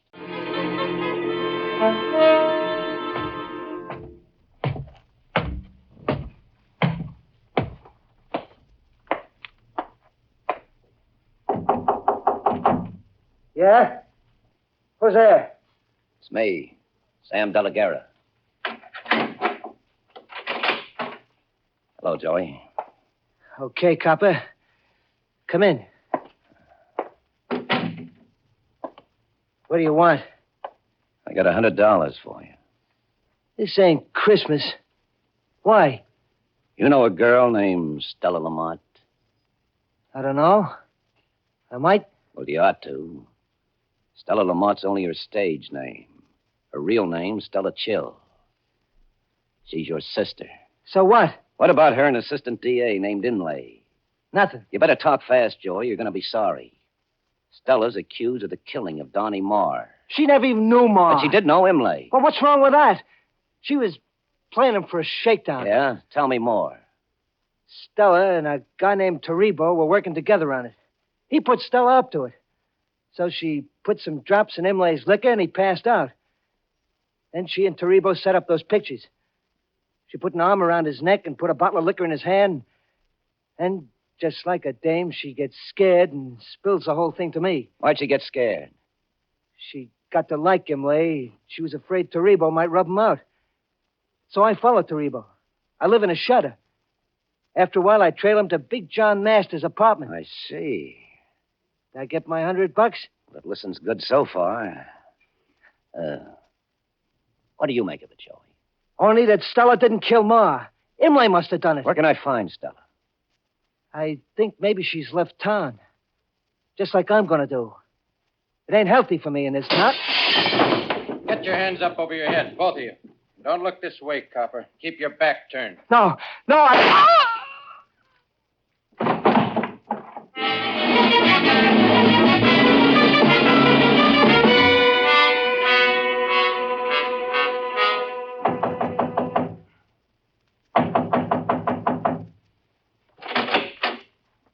What do you want? I don't know you. That's why I'm here, Taribo. I want to get acquainted with you. Shall I come in? Why not? You're halfway in already. Yeah. Well, a nice little place you got here, Taribo. Must be in the money. Did you come here just to admire my apartment? No, but I might as well, as long as I'm here. Who are you, anyway? Take a look at my back. Ever see it before from a broken window? What's the matter? You nuts? You been out of here in the last half hour? Who cares? You been doing any shooting, Taribo, with a stool pigeon named Joey Chill? No. Joey. Don't tell me Joey's been killed. All right, little girl. Who are you? Shut up, Stella, and get back in the other room. I'm Stella Lamont. I'm Joey's sister. Don't tell me he's been killed. About 20 minutes ago. He was telling me all about what... Oh. There. That ought to keep that copper quiet. Taribo, what do you know about Joey being killed? What do you mean? What do I know? Who killed him? How do I know? You've got to talk fast, Taribo. You've got to tell me where you were a half hour ago. Shut up, Stella. Get on the phone and get Masters here in a hurry. This is Jeffrey Barnes again. In just a moment, we'll return you to Act 3 of Murder in the City Hall. Here's something for dandruff sufferers to keep in mind. Most ordinary hair preparations are no more effective for combating dandruff than plain water is, for they merely do what plain water does, that is, remove loose dandruff. But a scientific product called double danderine does more. It actually works where most ordinary hair preparations fail. For double danderine kills the germs that many outstanding authorities contend are a cause of a common type of dandruff. Yes, and it actually kills these germs on contact. Now, the amazing effectiveness of double danderine is due to a special ingredient called alzan, an active antiseptic so remarkably efficient that many hospitals use it. And among hair preparations, double danderine and double danderine alone has it. So try double danderine and see if you don't agree that most ordinary hair preparations can't compare with its dandruff-combating effectiveness. If you're not satisfied, return the empty bottle and get your money back. Buy double danderine at your druggist. Look, Mr. Masters, he's coming too. All right, Stella, all right. Pretty tough lieutenant, isn't he, Taribo? Too tough for his own good. Come on, copper, sit up. Well, quite a reception, huh? The boss Masters is himself. What's the idea? All right, Delegate. From now on, I'll do the asking.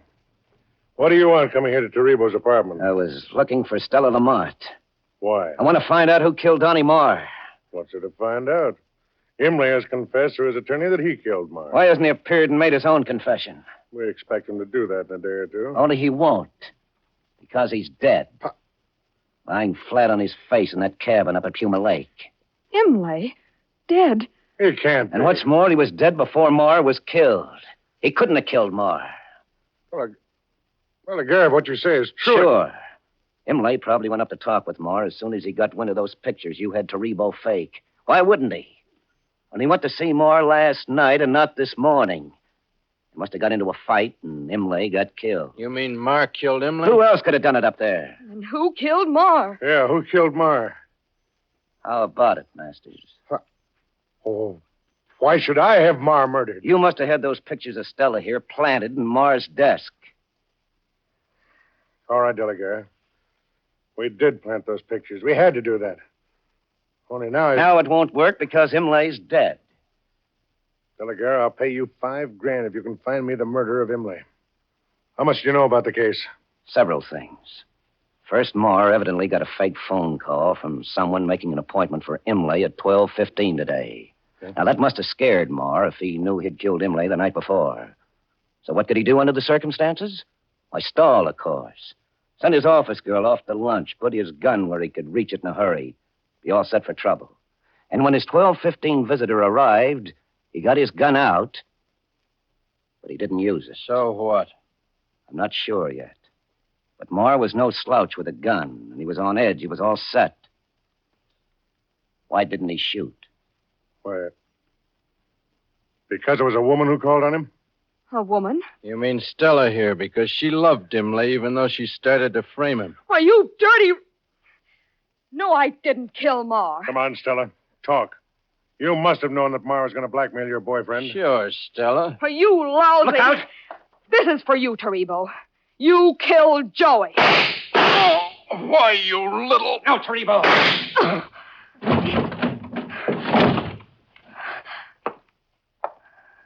Stella. I got him, didn't I? Yes, Stella. And I don't mind kicking off myself. Only... Yes, Stella. Got to believe me when I say I didn't kill Moore. Somebody else did that job.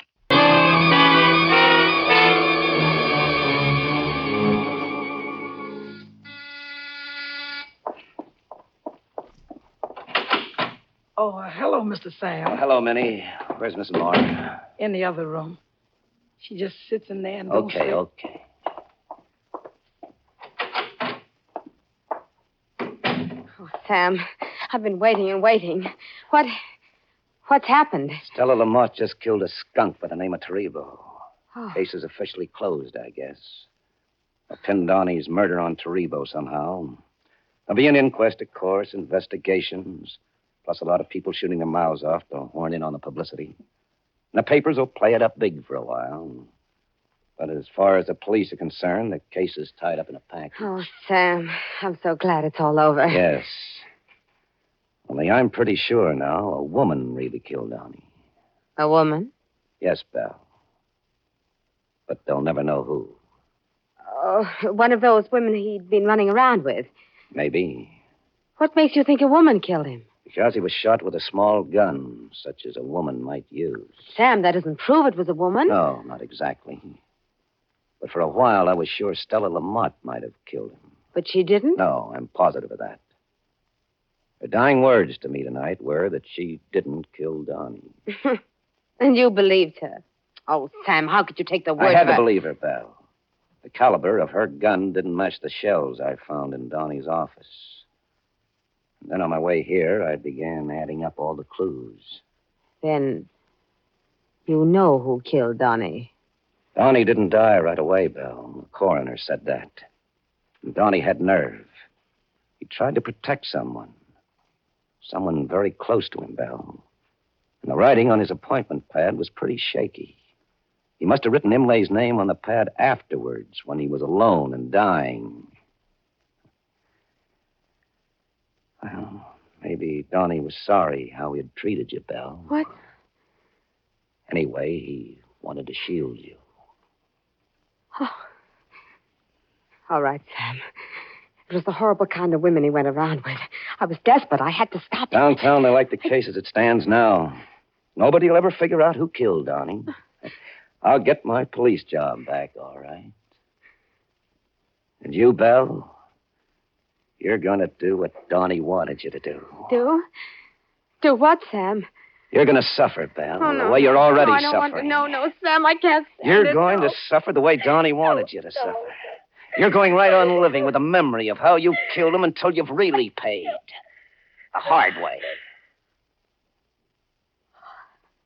No, Sam, I'm not. I couldn't bear that. I'll give myself up. Okay, Belle. Let's get going. And now this is Jeffrey Barnes again, inviting you to be with us next week when we present the greatest modern mystery classic of them all, Emlyn Williams's famous play and motion picture Night Must Fall. And as guest star, Miss Virginia Field, star of the Broadway hit Doe Girls and the motion picture Waterloo Bridge. And now this is Dan Seymour saying goodnight until next Friday at this same time, when the Mystery Theater presents Night Must Fall. Tonight's Mystery Theater presentation came to you from Radio City in New York. This is NBC, the National Broadcasting Company.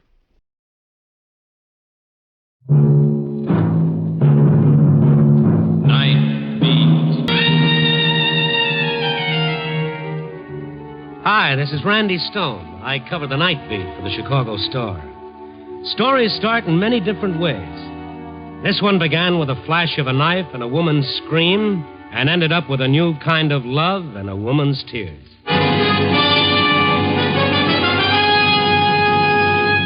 Night Beat, starring Frank Lovejoy as Randy Stone. You ever notice how when the sun goes down, the chemistry of the whole earth starts a new reaction? The flowers close with the shop doors, sunshine leaves town with the buses, and the birds settle down like the dust covers on the department store counters. At night, perfume replaces the flowers, neon takes up the task of the sun, and the birds that take flight are the hearts of people looking for love and the good tomorrow. Someone said the night is a mantle that covers the weary and a cave of excitement for the adventuresome. He forgot to add that the night is also a mask for the evil. I was out making my rounds, covering my beat for a story. I talked with a boot-black here, a hat-check girl there, a head waiter or two, assorted cabbies, and came up with nothing but a few shreds of scandal that were better left unreported. When I turned onto Harding Street, there was a story for me, ready-made. But it was a story I was sorry I had to report. A woman was lying on the sidewalk with a frightened look in her eyes. The shoulder of her dress was ripped open, and there was a red stain growing on her side. I walked up to the edge of the crowd that seemed to pour out of nowhere, and I pushed my way through. I'm from the press, Charlie. Oh, hello, Randy. Didn't Hi. even look at your face. Please stop the bleeding. What happened, Charlie? Said she was waiting for a taxi. There were 3 or 4 people with her. Before she knew... Knife. He just slashed at me. Try to lie quietly, will you, lady? It'll be better. Now you know. The 14th case like this in 3 weeks. Yeah, I know all about him. They call him the Slasher.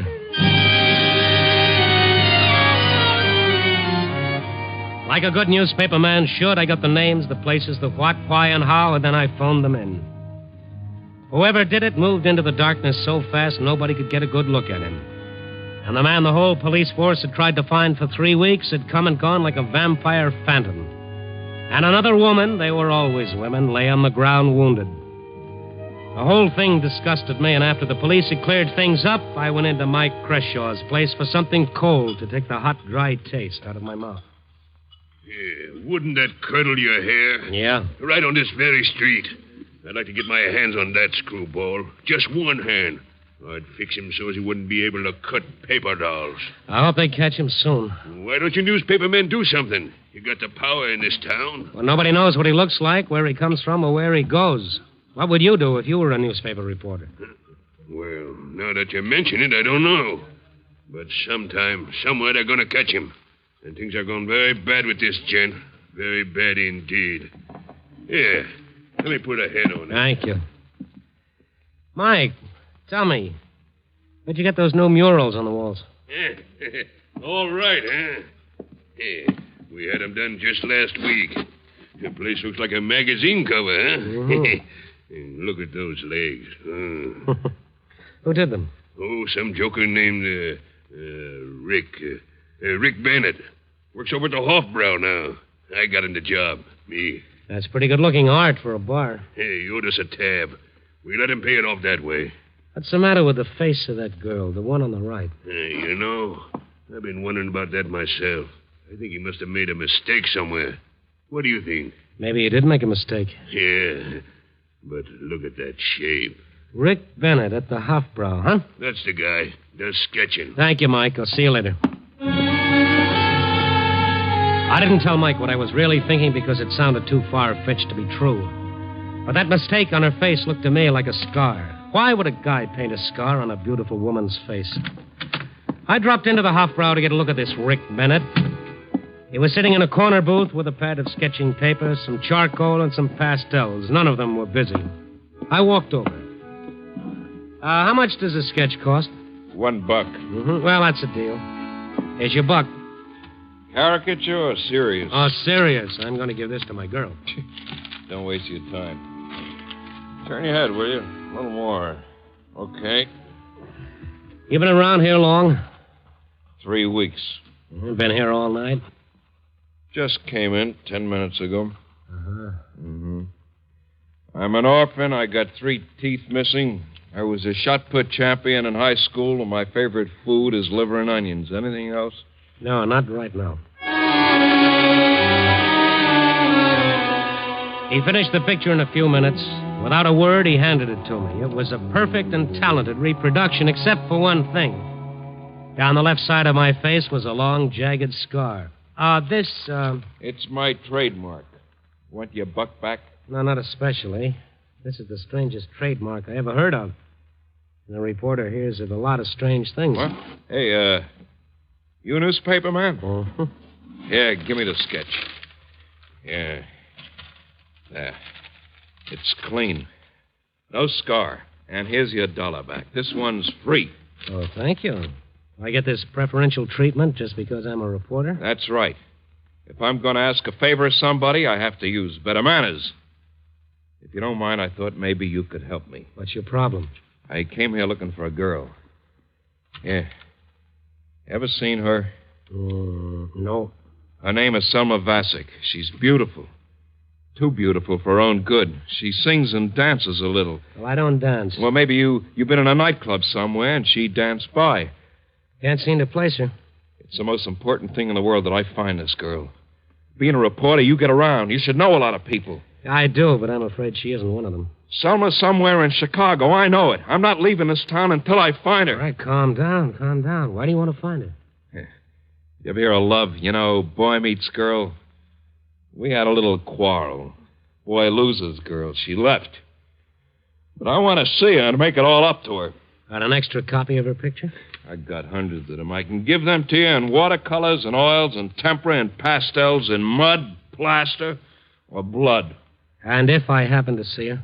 You tell her Rick Bennett, the love of her life, is looking for him. And Rick Bennett hasn't forgotten and that he's got something for her. There was something about his recent appearance in town and his morbid interest in scarred flesh that made me creep a little along the spine. It seemed to me that for her own good, I might be wise to look up the girl whose name on the picture read Selma Vasic. But where do you start in a city of 5 million with just a picture and a suspicion? And I remembered Bennett had said Selma Vasic was a dancer. I knew nightclub entertainers got jobs through agents, so I began looking up every agent I could find at that hour. On my 12th one, little Al O'Brien, I got a nibble. And now it seems to me, Randy, if you dyed this hair brunette and plucked those eyebrows a little and starved this girl for a few weeks, she'd be a dead ringer for a dame on the floor show at the Blue Marlin. Are you sure? Oh, of course, you'd have to change the name, too. The dame at the Blue Marlin is called Honey Cane. The Blue Marlin was 5 minutes from Little Al's by cab, and I journeyed over. It was a drab joint needing paint and a new B in the sign and better liquor. I cased the chorus once, spotted Honey Cane, and went in the stage door.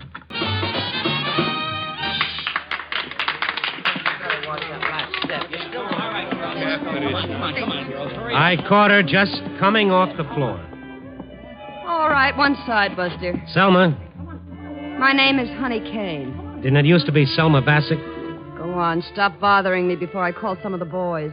All right, maybe I made a mistake, honey, but if you are Selma Vasic, I have a message from Rick Bennett. What connection do you have with Rick Bennett? Well, not much. All right, come on, here, in the prop room. I want to talk. All right. So I'm Selma Vasic. Now, who are you and what's with Rick Bennett? I'm with the Chicago Star. My name is Randy Stone. I met Rick tonight. He said he was looking for you. I was lucky enough to find you. I hope he's never that lucky. Mister, that guy is crazy. He's been following me from one city to another for 3 years. Never catching me, but always following. You know him? Yeah, we grew up in the same neighborhood. He fell in love with me when he was 5 years old. I was 4. Laugh. I don't blame you. Well, I fell in love when I was 3. I did all my dating with Rick until I was 17. Then I went for another guy. Alfred Dimitri, his name was. One day, Dimitri ran his car into a tree. I was in it, and my head went right through the windshield. That was the last I saw of Dimitri. But Rick stuck by me. I was months recovering. I never did fully. You'll be all right, Selma. Honest, you will. You'll be okay. I won't. Look at me. I look like an old witch, one side of my face slashed open with an ugly scar. It doesn't make any difference. People love you for what you are. Love me? People won't even look at me. Oh, Ricky, what am I going to do? What am I going to do? I might as well kill myself. Don't say that, Selma. I meant it when I said it won't make any difference to me. I'll take care of you for the rest of your life. I'll always take care of you. I love you like nobody else could. Oh, Rick. Rick, please be nice to me. Please. Oh, don't worry any more about that scar, Selma. If it's the last thing I do in this world, I'll fix it. I promise you. Word, because as far as I can see, the scar's completely removed from your face. Oh, there isn't a trace of it left. Look at me. I'm supposed to be a beautiful girl. You are? Don't make fun of me. You know how I lost the scar? Ricky worked like he never worked in his life. For 16 months, he sweated over his first important oil painting to enter into a competition. He was poor and hungry and couldn't even buy enough oils. And he won the competition, $5,000. And that was the money that fixed your face? It took every cent. It was quite a sacrifice. Rick never had another success. He just went on struggling, and I couldn't stand it anymore. Couldn't stand watching him suffer or never having anything for yourself. Why lie? It was mostly not having anything myself. Guys were beginning to look at me in that sweet way all over town, and all of a sudden I knew how to get money. Get up on the stage, behind the lights, become a rich, famous star. So I threw Rick over and left town. He's been chasing me ever since. You wouldn't consider going back to him? Go back to him, me? What have I got to bring him now? I'm not the same girl he was in love with. I haven't got the scar on my face anymore. I've got it inside. I'm another person. And the names for it aren't very nice. When he sees what I've turned out to be, I think he might want to kill me. You really think that, Selma? Yeah, that's what I think. Selma, would you rather I didn't tell Rick where you are? I'll pray for you every night if you don't tell him. All right, it's your life.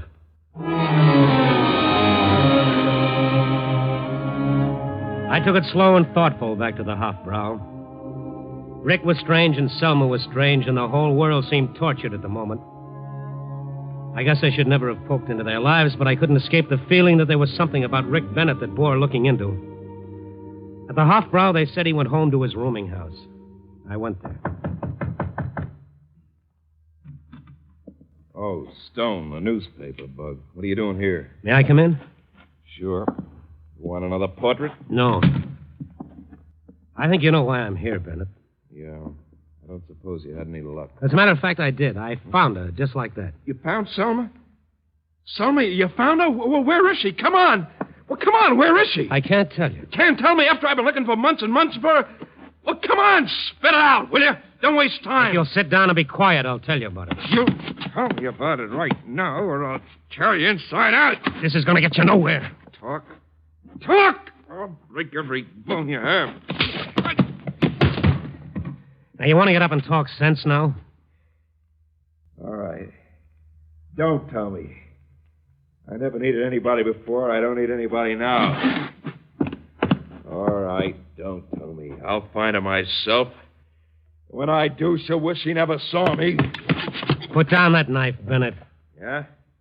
You come within a foot of me, reporter. You'll be sliced in half now. Get away from that dog. Go on, move! He ran out of the room, the knife still in his hand, and his face a picture of twisted madness. And as he closed the door, for the first time, I noticed the room was filled with dozens of pictures of Selma Bassett. And every one of them had a long, jagged scar painted on the face. I realized at last what I didn't want to. Rick Bennett was the slasher. NBC is bringing you Night Beat, starring Frank Lovejoy as Randy Stone. Of Duffy's Tavern. The welcome mat is out at Duffy's, and your host will be the ungrammatical Archie, played by Ed Gardner. As usual, Duffy won't be there, but he'll be represented by his charming daughter, Miss Duffy. Clifton Finnegan and Eddie the waiter also will be on hand to join in the mischief with Archie. It's top Friday evening listening later tonight with Duffy's Tavern over most of these NBC stations. And a reminder, this Sunday on NBC, it's The Big Show, an hour and a half of the best in comedy, music, and drama.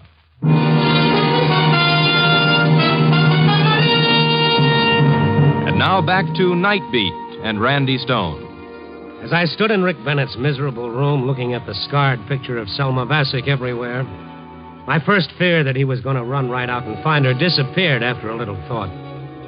Rick Bennett had no way of knowing where I'd interviewed her.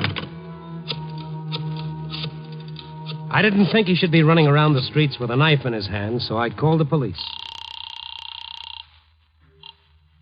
Central Division, Sergeant Friends. Sergeant, my name is Randy Stone. I'm with the Chicago Star. Can you take something down? Height, about 5'11". Weight, about 170. Late 20s. Hair, black. Eyes, gray, I think. Last seen wearing a dark blue suit, no hat, no gloves.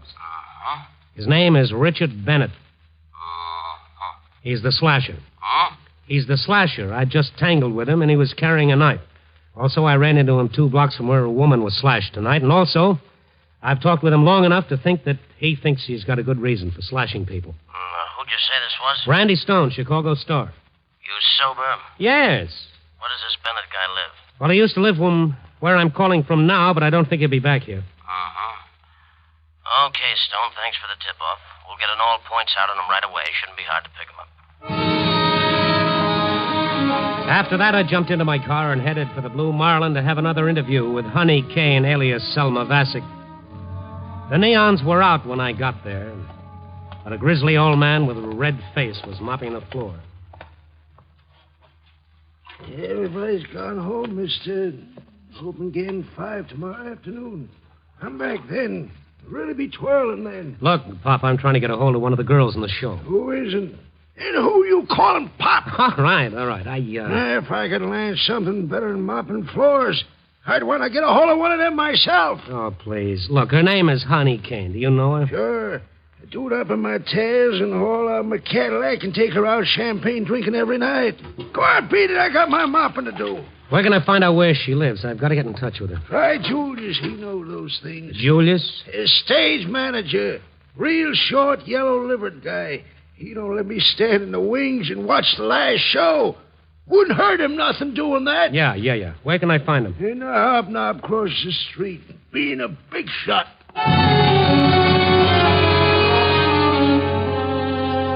I found Julius across the street being a big shot.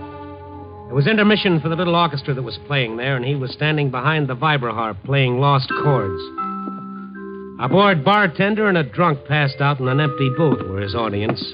Nobody looked up when I came in, most of all Julius, but he did answer me.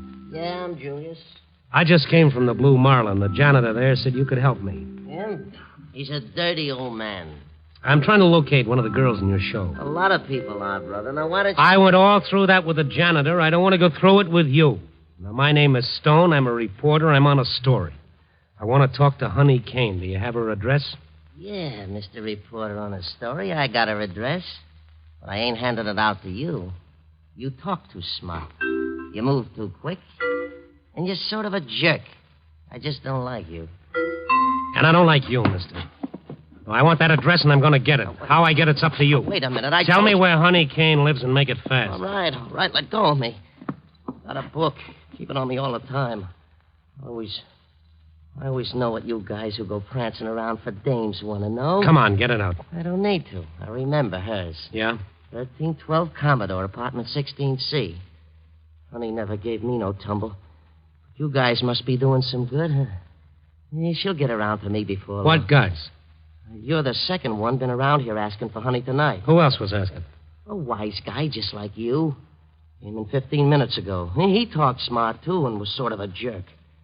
But he wasn't with no newspaper. His name was Bennett.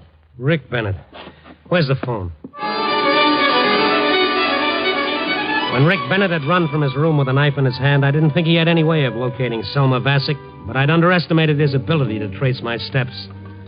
Maybe it was because he'd been looking for her such a long time he knew the ins and outs. Anyhow, he was on the right track and she was in danger. I phoned back to Central Division and told him the whole setup, and then I went over to the address Julius gave me. Her room was in the back on the 3rd floor. 2 uniformed policemen were already there inspecting the ripped bedspread and the slashed furniture. Selma was nowhere in sight. Oh, I'm Sergeant Knight. You're the guy who phoned in about this? Yeah, that's right. If he's on foot, he ought to be somewhere around the neighborhood. Now, what do you figure? Came up here, took her with him, maybe. I don't know. You can never tell what this kind will do until they do it. We need a description on her. Can you fill it in? Well, about 5'4", dyed blonde hair, 100 pounds, 25 maybe. Anything else? Yeah, she might be wearing a slash like all her pictures. Where can I get those? Rick Bennett's rooming house. Here's the address. Charlie. Yeah, Tom. You better hop to this address and pick up some pictures of the girl. And get out a pickup on her as soon as you have a good description. Right. See you. Okay, Stone. Thanks. We'll give you a buzz when we pick him up. Or her up, or something. You'll want the story. Yes, I'll want the story, Sergeant. I suppose I wanted the story. I don't know how I felt. Maybe I was seeing things like Slasher Found. Art student revenges himself on prodigal sweetheart. It wasn't a story for the papers. It was a case history for a psychologist. Something that had come under chromatic shock and the byproduct of sadism. It was 4:30 in the morning, and I didn't like the story or the night or the people, so I went home to my own apartment to get away from everything. Hello, Mr. Stone. I didn't know where else to go. I didn't get away from anything. It was Selma Vasic, without makeup, without coat, and without hope. She looked pretty well shaken. How did you get in here? I called the paper and told them I had a story for you. They gave me your address. Then I woke the manager and told him I was your sister. Sister, huh? That's a good one. Yeah, I know I don't look like anybody's sister. But I had to come somewhere. Why did you tell Rick where I was? I didn't tell him. I don't know how he found out. I was just coming up the stairs to my place when I saw him on the landing. I turned around and came here. Let me stay here for a while, then I'll go away. He's out looking for him. And I'm scared of him. I'm scared to death. Well, you ought to be scared. Right down to your double-dealing roots, you ought to be scared. The boy loved you once with everything he had and every way he could. Look what you made him. Look what you did to him. I know it. Yeah, all because of you. He was probably a nice kid once with nice, normal, warm feelings. Now they might have to shoot him down before they bring him in. If they get him without that, he'll have to be trotted off to the state institution to see if they can pin him back together again. What did you come here for? I came here because you're the only man. The only man who's ever talked nice to me since Rick. I guess I better go. No, stay. I'll phone the police and tell them you're safe. You can't go out now. There's a chance you'd run into him before they pick him up. Thanks, Mr. Stone. Thanks. Sure. You want a drink? No, thanks. Well, I do. Stone, It's Ricky. Oh, let me in! Let me in, Stone! Let me Look, in! there's a phone. There's a phone in the next room. Dial O. Talk low. Tell the police. He'll kill me. Stay in that room. Lock the door. Keep quiet. Go on. All right, I'll do it. All right, just a minute. Oh, hello, Rick.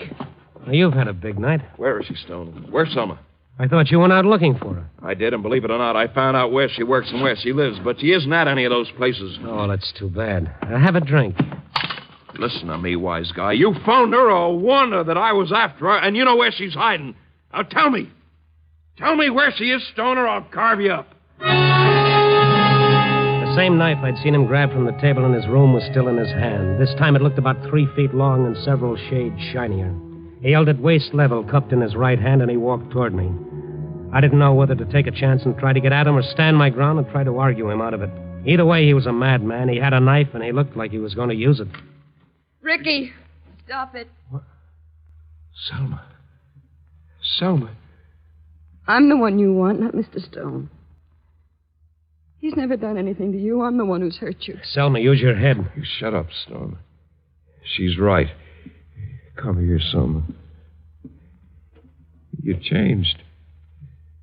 Your eyes are tired. You're different. Yeah, You're Ricky. different. Yeah, I'm different. But you're still you. I used to love you, Selma. Now I hate the sight of your pretty face. Pretty face. Pretty face, do you call this pretty? Yeah. It's still pretty enough. Stop it, both of you. Let him go, Mr. Stone. I deserve it. Well, Ricky? Yeah. You deserve it, Selma, and you... Well, go ahead, Ricky. There's nothing anyhow. Nothing. I can't, Selma. I can't do it. I've looked for you all this time. I've wanted you so much. and hated you so much for the thing you did to me. I can't, Selma. I still love you. Well, that did it. I've run into some weird ones in my time, but this was the topper. I put in a call to police headquarters. The same people answered. Central Division, Sergeant Friend. Sergeant, Randy Stone again. I got your boy for you. He's in my apartment. The address is... We're drunk. What? Hey, what is this? We picked up the slasher a half hour ago. And, brother, your description. He's blonde, short, wore a light suit and drove a tan convertible. Sleep it off, Stone. But I tell you, I got him right here. He almost slashed... Almost. Yeah. We caught our guy doing a job. But... Sleep it off, Stone. Good night.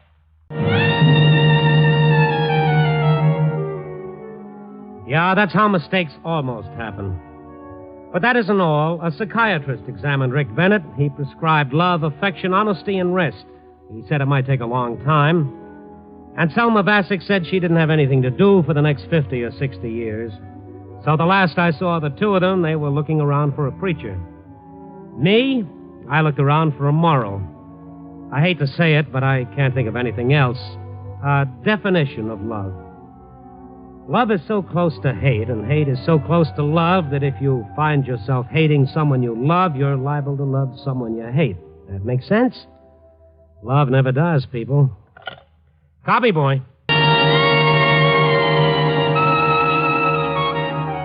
Night Beat, starring Frank Lovejoy, is produced, edited, and directed by Warren Lewis. Tonight's story was written by E. Jack Newman and John Michael Hayes, with music by Frank Worth. The part of Rick Bennett was played by Jeff Corey. Selma was Joan Banks. Others in tonight's cast were Sid Miller, Nestor Paiva, Jerry Hausner, and Lou Krugman. Frank Lovejoy can currently be seen in the Warner Brothers picture Breakthrough, co-starring with David Bryan and John Agar. Night Beat came to you from Hollywood. Ladies and gentlemen, this is Frank Lovejoy. Tonight ends our present cycle of Night Beat. In the very near future, we're hoping to be back on the air with a new series. Would you watch your local paper for the time and date? And meanwhile, if you've enjoyed our stories as much as we've enjoyed bringing them to you, perhaps we'll hear from you. Until then, good night.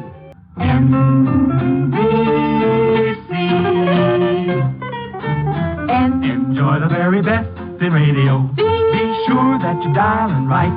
Seems like the very best in radio. Morning, noon, and night is from this station. Morning, noon, and night, NBC. Join Steve Mitchell on another dangerous assignment tonight on NBC. And now, the National Broadcasting Company presents Inspector Thorne in The Golden Girl Murder Case. Tonight, the National Broadcasting Company presents the exploits of the spectacular young Inspector Thorne of the Homicide Bureau, whose investigations rank with many of the most celebrated ones in the annals of crime fiction. An investigator smart enough to claim he is dumb, and modest enough to believe it. Tonight, Inspector Thorne turns to The Golden Girl Murder Case.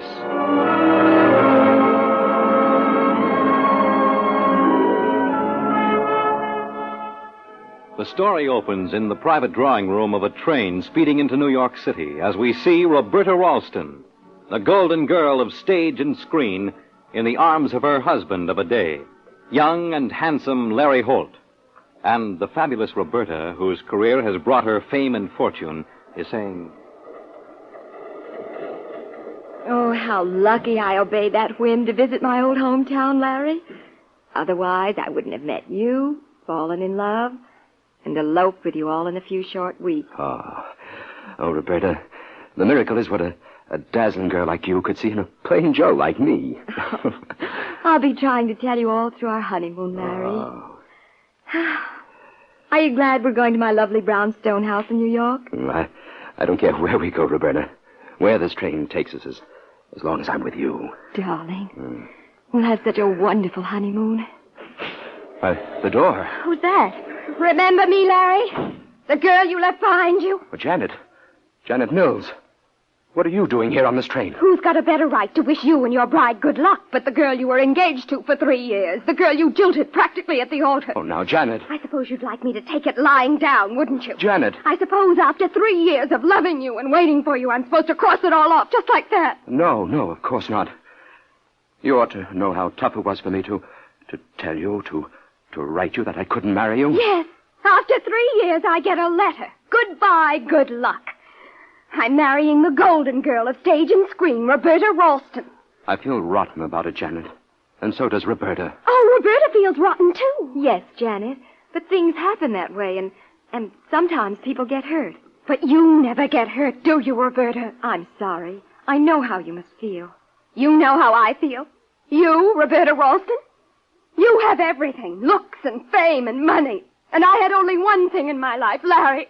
And you stole him away from me. Please. You saw Larry and you wanted him and you took him. Well, that's too bad. Sure, I took Larry away from you. I won. So run along. Listen, Roberta Ralston. I'm not going to let you get away with it. I found out you and Larry were going away on this train, and I followed you. Can't you get it into your head, Janet? Larry and I couldn't help it. We fell in love. We got married. You don't know what love is. You never will. I hate you. I don't have to listen to this. Larry, call the conductor. Don't bother, I'm going. But don't think you're going to live happily ever after. You haven't seen the last of me. And now, a few hours later, following the violent scene on the train, Roberta, the golden girl of stage and screen, and her bridegroom are in New York at her house. And we hear her say, Here we are, Larry. Our dear, lovely brownstone house in the big city. Yes, Roberta. Oh, darling, don't be glum. We've got to forget Janet. Forget all our troubles. You're right, Roberta. So long, trouble there. That's better. Oh, here's the key. I'll carry you across the threshold. Oh, my husband. Oh, kiss me, my wife. Now, put me down. Oh, there. Stop looking at me and look at the house. Oh, isn't it utterly lovely, so big, so beautiful? Come this way, Larry. I'll show you the drawing room. All right, darling. Now, you go through these hangings into the library. Say, it's awfully big. You could put my whole house where I live back home in this one room. But I guess when an actress makes a lot of money like you, she can afford it. And deserves the setting. Perhaps it's much too big, but I love it. Oh, I want you to have everything you love, Roberta. Follow me, Larry, and I'll show you the rest of the house. Roberta! What's happened? I'm dying. Roberta! She's dead! Who's there? Stop! Murderer! Yeah, I'll get you. Let me go! Let me go! Janet! So you got your revenge. Let me go, Larry. I beg you. You shot Roberta, Janet. I'm calling the police. I've got to call the police.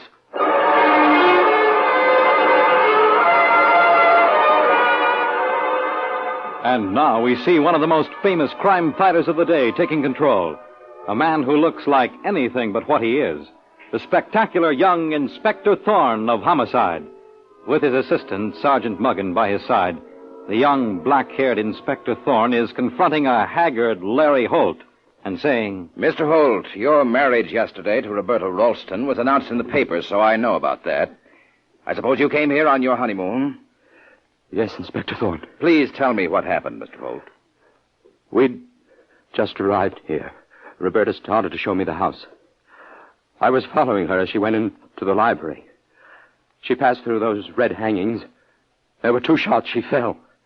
I ran forward. There were 2 more shots aimed at me, I thought, and then... Yes, go on.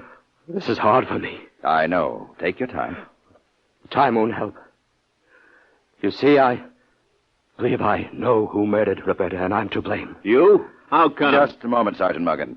I don't want my partner to rush you, Mr. Holt. I'm sorry, Chief. Now, you were saying you think you know who killed your famous actress wife. Who was it, Mr. Holt? Another man or another woman? It was a woman, Inspector Thorne. What's her name? Janet Mills. We were engaged for a long time back in the small town where we lived, Carrollton. And then you eloped with Roberta Ralston, the golden girl of stage and screen. We couldn't help it, Inspector Thorne. We fell in love. But Janet Mills didn't see it that way. Jealousy's always a strong motive for murder, Chief. Yes, Sergeant Muggan. It was awful. Janet followed us on the train as we came to New York. threaten Roberta. I wish I'd never gotten Roberta into this. Steady. Well, why didn't Janet shoot me instead of Roberta? Maybe Janet didn't shoot anybody, Mr. Holt. A threat is not necessarily murder. But after the shots, I heard Janet running away, and I caught her. Where is she now? I locked her in the next room, Inspector. Come on, Sergeant Muggen. Be easy on Janet, Inspector. She didn't know what she was doing. I don't know what she did yet, Mr. Holt. What do you mean? You think Janet is innocent? I'm not bright enough to think anything yet. I just got here. Go get yourself a drink, Holt. You look as if you need it. Thank you, Inspector Thorne. I wanted to get rid of him, Muggen. Now, open the door. Gotcha, Chief. Janet Mills, I'm Inspector Thorne. This is Sergeant Muggen. You can't arrest me. I didn't kill Roberta Ralston. I swear it. You've got to listen to me. I'm listening. I heard 2 shots and then 2 more, and I got scared and started to run away. Where were you? Behind the piano in the drawing room. Hiding? Yes, hiding. I see. No, you don't see, Inspector Thorne. It's true, I was hiding, but I didn't kill Roberta. Who did then? I don't know. Didn't you see anyone, Janet? No. No. You were in the drawing room, behind the piano, and you didn't see a soul. That's right, Inspector Thorne. You must need glasses. What were you doing in this house? I was out of my mind to come here. Answer my question, Janet. You threatened Roberta on the train. You sneaked into this house and concealed yourself behind the piano. What was the idea? I planned to plague Larry and Roberta. I thought I could get revenge by popping up wherever they went and spoiling their honeymoon, Inspector Thorne. That's a hot one, Chief. I know now. I was crazy, Sergeant Muggen. Janet, how did you get into the house? I found the back door ajar and came in that way, Inspector Thorne. The back door, eh? Then you went into the drawing room and waited. Yes, Inspector. It was only a few minutes before Larry and Roberta arrived. I watched them a bit, and I was just going to come out and show myself when I heard the shots and tried to run away. And all this time you saw nobody, Janet? That's right. Although the murderer must have been in the house. I don't know where the murderer was, Inspector Thorne. I do. The murderer was hiding behind the piano. No, Sergeant Muggen. Wait. I did catch a glimpse of someone. Really, Janet? Yes, a man, as I came through the door. And was he short and fat with glasses? I couldn't say. I'll bet you couldn't. You're a rotten liar, sister. Do we pull her in, Chief? Janet will keep, Muggen. I want to see the body first. Okay. Don't leave this house, Janet, if you know what's good for you. Come on, Muggen. I'm right on your tail, Chief. Body's in the library, Muggen. Through these red draperies. Yeah. There she is. What an end for the golden girl of stage and screen. 2 bullets and fade out. 2 bullets, Chief? Yes, she was shot twice, Muggen. Look here. The other 2 shots went in another direction. Hit this wall. Those 2 bullets must have been meant for Larry Holt and went wild. It looks that way. Check ballistics, Muggen, but I'll bet the murderer fired from behind those red hangings separating this room from the drawing room. Yeah, and that just about nails down the jilted fiancée, Janet Mills. Muggen, look at this pile of mail on the desk addressed to Roberta Ralston. Waiting for her to get back home, I guess. Some welcome. Bills. Why not? She was the golden girl. The papers were always talking about how much she made. Evidently she spent it as fast as she made it. Here's a bill for interior decorating, $10,000. Another $15,000 for a fur coat. A doctor, $550. Wristwatch, $1,200. Yeah. Just don't tell my old lady. What gets me is some of these bills are months overdue. Well, little old golden girl was out of town. I wonder... Hold on. Someone's coming in the front door. Should I go? No, wait here, Muggen. I'll see who it is. Okay. How do you do, ma'am? Oh, what? Who are you? I'm Inspector Thorne. What's that bag on your arm? Well, it's a shopping bag full of groceries. What business is it of yours? I'm a police officer. What's your name and what are you doing here? I'm not saying another word until I know what this is all about. All right. I'll show you. Come with me. Where? Into the library. If this is some Sergeant Muggen, step aside and let this lady see the body. Okay, Inspector. Body? Oh, it's Roberta. Dead. Murdered. Oh, my poor baby, my poor baby.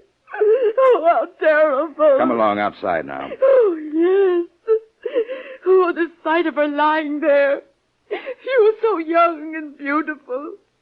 I'll never get over this. Never, never. I wonder. What? Somehow I think you're making more fuss than you feel. What do you mean by that, Inspector Thorne? Just what I said. Now, who are you? I'm Polly Price. I was housekeeper and companion to Roberta. Housekeeper companion? I'd say you were an actress. Well, you've got a good eye, Inspector Thorne. I was on the stage for many years before taking this job. Where have you been, Miss Price? Out marketing. I got a telegram from my poor Roberta. Her darling said she was coming home with her new husband, so I went out to stock up on food. I'm pretty dumb, Miss Price, but the way I figure it, you must have been gone at least 2 hours. Does it take that long to buy that small quantity of groceries you're carrying? Well, you've caught me, Inspector Thorne. I stopped off for a cup of tea. Where did you have this tea? Well, I might as well admit it. It wasn't tea. It was a beer. Where did you get the beer, Miss Price? Look here, you're barking up the wrong tree. It's perfectly obvious who killed Roberta. Yes? Who? Ogden Barnett killed her. Ogden Barnett? And who is he? Ogden's the producer who helped Roberta get her start on the stage, and that led to her getting in the movies. Then Ogden began to drink, hit the skids. Roberta let him live on the top floor of this house when she was gone. And sometimes when she was here. You say the producer, Ogden Barnett, lived here in this house? Yes, he did. And I'd like to know why. What do you mean by that? You guess. I don't go for hints and innuendos, Miss Price. If you've got something to say, say it. Inspector Thorne, doesn't it seem peculiar that Roberta let Ogden live here like that? I thought you said Ogden gave Roberta her start. Yes, but he didn't do that much for her. All he did was give her a little part in a play. I see. There could have been something else between the two of them, Inspector Thorne. What do you suggest? I wouldn't dream of suggesting anything. It sounds to me as if you're suggesting plenty. I'm only trying to help, Sergeant Muggins. Then answer this one, Miss Price. If Ogden Barnett lived in this house, where is he now? In some gutter, probably. Now, look, if you don't believe what I'm telling you, here's the telegram I got from Roberta this morning. It'll prove what I say. It says, coming home with my husband, get out the welcome mat. Please tell Ogden Barnett and ask him to leave before my husband and I get there. And it's signed Roberta. When I told Ogden that Roberta was married and he'd have to clear out, he carried on like a regular madman. Said he'd kill Roberta rather than never see her again. Started to hit the bottle. Did you see him leave the house, Miss Price? No. I saw him go to his room, and I figured he'd pack and be out by the time I got back, Inspector Thorne. He must have drunk himself wild and killed Roberta. Which room is Ogden Barnett's? Up the stairs, and the first right. Come on, Sergeant Muggin. Right with you, Chief.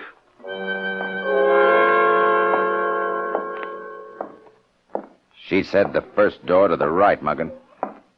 Here it is, Chief. Hey, that must be Ogden Barnett stretched out on the bed. Yes. He's dead, Chief.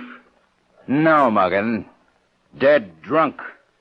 And drunk or sober, Mr. Ogden Barnett was in this house all the time the murder took place.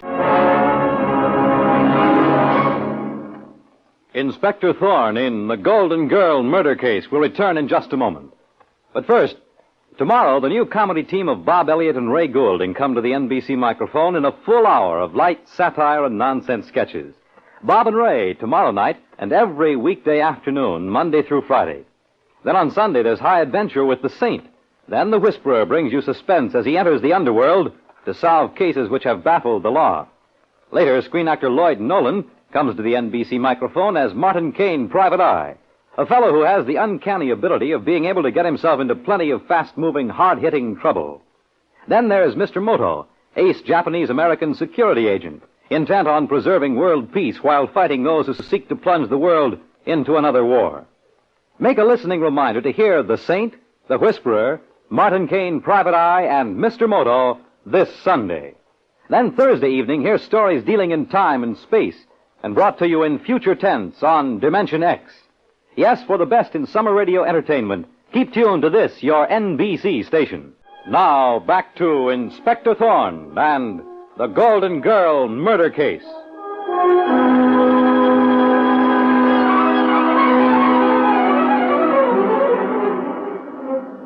When dazzling Roberta Ralston, the golden girl of stage and screen, is murdered a day after eloping with handsome Larry Holt, Inspector Thorne uncovers a situation seething with emotion.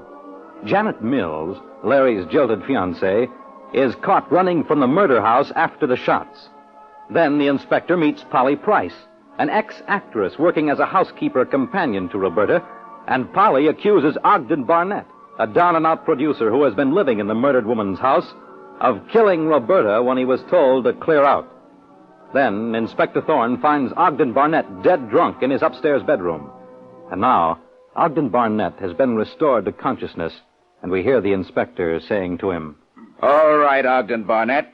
What's your story? I haven't any story, Inspector Thorne. I'll prompt you. Roberta Ralston, the famous actress, permitted you to live here, didn't she? Yes, that's true. Why? That's an embarrassing question, Inspector. I'm afraid you'll have to answer it. But I've had a string of unlucky breaks, Inspector Thorne, and I drink too much.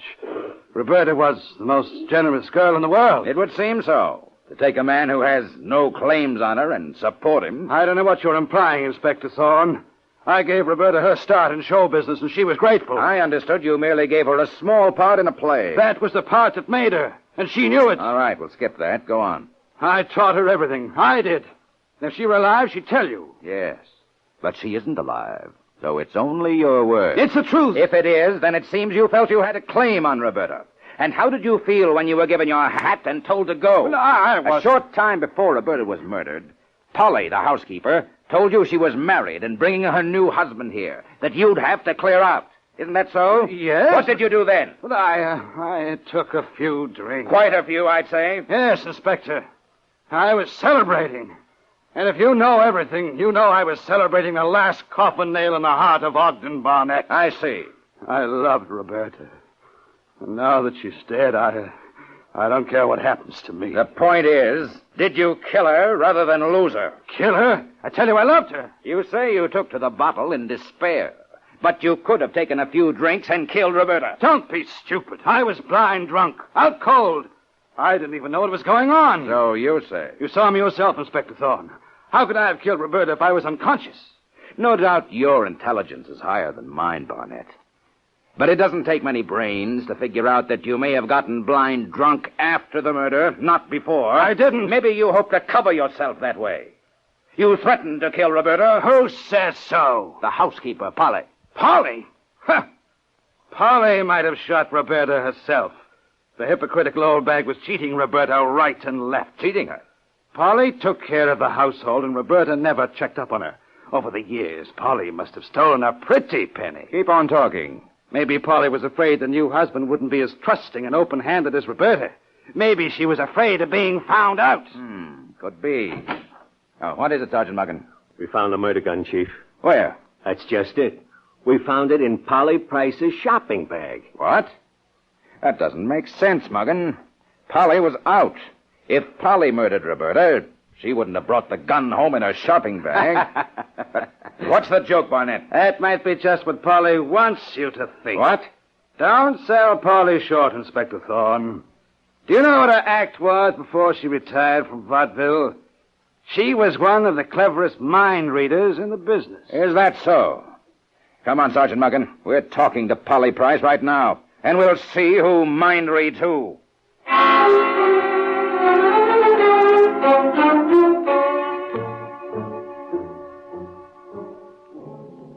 Sergeant Muggen and I want to talk to you, Polly. Well, what is it, Inspector Thorne? This murder gun was found in your shopping bag. In my shopping bag? Oh, that's silly. Silly? If I murdered Roberta, I wouldn't be fool enough to bring the gun home in my shopping bag. That's exactly what I said. You've got your wits, Inspector Thorne. Don't try to twist them, Polly. Huh? You may have been a clever mind reader, and I may be a dumb cop. But if there's one thing I know about, it's murder. Someone planted that gun in my shopping bag. Maybe you did yourself, trying to outsmart the police. Is that so, Sergeant Muggen? And I say it was that jilted girl, Janet Mills. She must have put the gun in my bag. Why, Janet? My shopping bag was on the kitchen table, Inspector Thorne, and I saw Janet in the kitchen. Step into the drawing room and wait there with Ogden Barnett, Polly. Very well. Come on, Sergeant Muggen. We'll see Janet. She's in the library with Larry Holt. But meanwhile, in the library, we see Janet turning to Larry Holt and saying, I want you to know this, Larry. I love you. If you love somebody, you do anything for them. Anything, Larry. Please, Janet. I understand you don't want to talk to me. Not now, anyway. But I want you to do something for me. To make it easier. What? I can't face them anymore, Larry. Not Inspector Thorne. I want you to turn your back. And when you look around, I won't be here. No. You owe it to me, Larry. What? Oh, Inspector Thorne. Has something happened here? No. No, of course not. Larry? No, Inspector. All right. Janet, answer carefully. Have you been in this room with Larry Holt all the time? In this room? Yes, I have, Inspector Thorne. You never left this room? Well, maybe I did for a minute. Did you or didn't you? Yes. I went into the kitchen for a glass of water. Into the kitchen? Yes. Was Polly Price's shopping bag on the table? Shopping bag? I don't remember. I think you do, Janet. Well, maybe I did see some sort of bag on the table. Yes, I believe I did, Inspector. Did you put anything into that bag? Put anything into it? The murder gun, for instance? The murder gun? No, I didn't even have a gun. Larry, you were here. Tell Inspector Thorne. Tell him. Tell him what, Janet? You saw me go into the kitchen, Larry. You can tell the inspector I wasn't carrying a gun, that I couldn't possibly have been hiding a gun or anything else. Please, Janet. Tell him, Larry. I can't say what I don't know, Janet. I'm afraid I didn't notice one way or another. I'm sorry. Come with me, both of you. Where to, Inspector Thorne? Through this door and into the drawing room, Larry. Polly Price and Ogden Barnett are in there. I want all four of you together. But Inspector... Bring them along, Sergeant Muggen. You heard what Inspector Thorne said, Janet. Get in there. You too, Larry. All right, Sergeant Muggen. Now what's going on? You'll see, Polly. Huh? Now, all of you. Ogden, Polly, Janet, and Larry. When I first came here, I found this stack of bills on the desk, addressed to Roberta Ralston. Oh, what about it? Just this, Polly. Roberta was the golden girl of stage and screen. She earned a lot of money, but also spent a great deal. Everybody knows that, Inspector Thorne. True, Barnett. But as a simple policeman, I'm interested in the money aspect of this case. In other words, who gets Roberta's money? I can tell you that, Inspector. Certain stage charities get some, and the residue goes to Polly Price. Is that right? Is it, Larry? I don't think so, Inspector Thorne. You see, Roberta and I were flying to Europe after a few honeymoon weeks in New York. And we decided not to take any chances. We made wills in each other's favor. You're lying, Larry. I get the money. I'm sorry, Polly. I'll sue you. I'll contest the will. It wouldn't be worth your while, Polly. I'm not going to lose all that money, Inspector Thorne. I've checked Roberta's finances, Polly. An easy job, because in this mail there was an urgent letter from the Internal Revenue Department about Roberta's taxes. So what? Roberta owes the government thousands of dollars in back income tax. So much money that it will consume all and more of her estate. No! Roberta Ralston, the golden girl, was broke. I don't believe it. Roberta threw money away like waste paper, Larry. She was prodigal, and she was generous. I told you so. Yes, Ogden Barnett, and now I believe you. You're making it up. It's some ghastly joke, Inspector Thorne. You can see for yourself, Larry. Roberta was rich. I know she was rich. Roberta didn't have a dime. But she lived like a queen. I thought she had millions. How could I make such a mistake? Mistake? You married Roberta for her money, Larry. And she was taken in by you because she was essentially gullible and never thought about money herself. It's true. I loved Janet all the time. A fortune hunter. Call me any name you like. I'm to blame for everything. Roberta's death and driving Janet to murder. Just a minute. None of that. You're the murderer, Larry. No. You killed Roberta yourself and took advantage of Janet's wild actions to plant the murder on her. You're wrong. I suspected you from the first, because the two shots meant for Roberta went right to the bullseye, while the two evidently meant for you went so wide a 2-year-old child could have shot them. It's a lie. I didn't shoot Roberta. Janet, you were there. Tell them the truth. Tell them I didn't kill Roberta. How big a fool do you think I am? You don't love me, Larry. You tried to put the murder on me, and now you think I'll lie for you. Janet! Inspector Thorne, Larry killed Roberta. I saw him shoot her. I saw him with my own eyes. Janet's lying. For the first time, Janet's telling the truth, Larry. Yes, Inspector. I knew Janet must have seen the murderer shoot Roberta because of the layout of this room. She was facing those red hangings. She'd have had to see the killer. I knew she was protecting someone. And it had to be you, Larry. No, But I had to break her down. I had to set up this little scene to reveal you for what you are, so Janet would tell the truth and quit shielding you. With her testimony, you'll go to the chair, Larry Holt. Take him, Sergeant Muggan. With pleasure, Chief. I was a fool, Inspector Thorne. Not as big a one as Larry Holt was, Janet. Larry thought he was being smart to catch you and hold you for the police. He thought it would make it easier to frame you. The rat was caught in his own trap.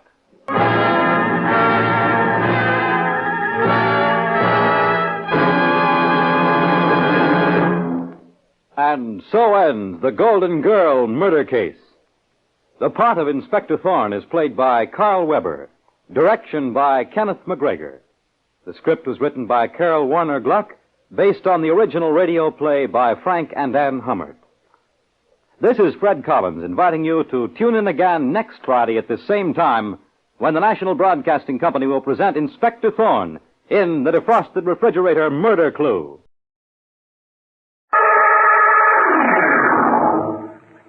Mystery is my hobby.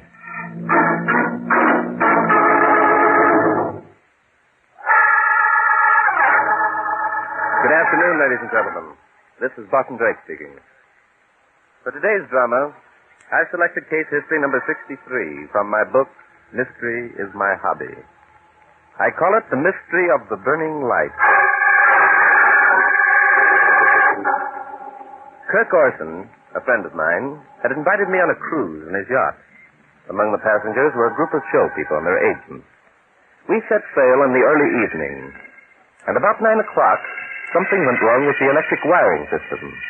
So, without lights, we headed for a small cove where we planned to anchor until morning.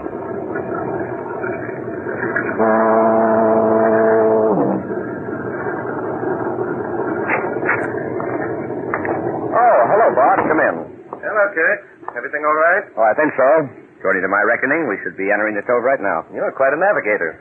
In this fog, I'd be lost in no time. The answer to that is a good compass, a chart, and being able to recognize the sound of certain bell buoys and foghorns. I've been here a good many times before. It's a pity the lights had to go out. Rather ruined your plans for the weekend, didn't it? Oh, I suppose so. Still, I'm not too unhappy about it. Oh? I'm just as well pleased we're not going out. This gang we have aboard aren't as congenial as they might be. I guess I invited the wrong combination of people. Yes, I've noticed a certain restraint among them. Restraint? Mm-hmm. All I've heard since we started is a series of violent outbursts of anger. What's the answer, Kirk? Oh, it's this Dixie Randolph business. Gavin Trist, who handles the advertising account for Mallory P., signed Dixie for the Pinky Michael show just yesterday. Oh, is that bad? Oh, I guess so.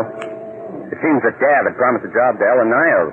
And then at the last minute, Luke Mallory, who owns the tea company, saw a movie of Dixie and wired Gavin to sign her on. That's tough on Ella, but if you're in show business, you have to expect that sort of thing. Well, the only trouble is that Ellen Niles is a 100% better singer than Dixie, and everyone in the trade knows it. Don't say. Then why did Gavin Trist hire her? Oh, there are two answers to that. He wants to pacify Mallory. The Mallory account means a $5 million billing for Trist's agency. He'd do anything not to lose it. I see. And what's the second reason? Gavin hasn't got guts enough to stand by his own convictions and tell Mallory that Dixie Randolph would ruin the Pinky Michael show. Oh, well, I guess we're in far enough. I'll signal the engine room and fill the engine. Crew will take care of the rest. Let's go out and back, huh? Right, sure. That night air smells good, doesn't it? Yes. Did a neat job of getting in here. I can see the outline of the shore through the fog. Well, there goes the ankle. Yeah, we're in close. There's about 10 feet of water in low tide. We'll be safe here until morning. Tell me, Kirk, is there any sort of town nearby? Oh, there's a little place called Seaview about half a mile back. Why? Seaview? Mm-hmm. Oh, I thought I might row ashore and root out an electrician to come back and look over your wiring system. Oh, there's no need. Thanks, just the same. The crew will attend to it as soon as it gets light. Mm-hmm. Kirk, is that the only reason you don't want me to go ashore? Huh? What made you say that? I think you're more worried than you pretend. What happened this evening, Kirk, that you haven't told me about? Well, nothing. So help me. Everything's fine. Mm-hmm. Well, then, let me ask you another question. Aren't you rather an important stockholder in the Luke Mallory Tea Company? Yes, why? Everyone knows that.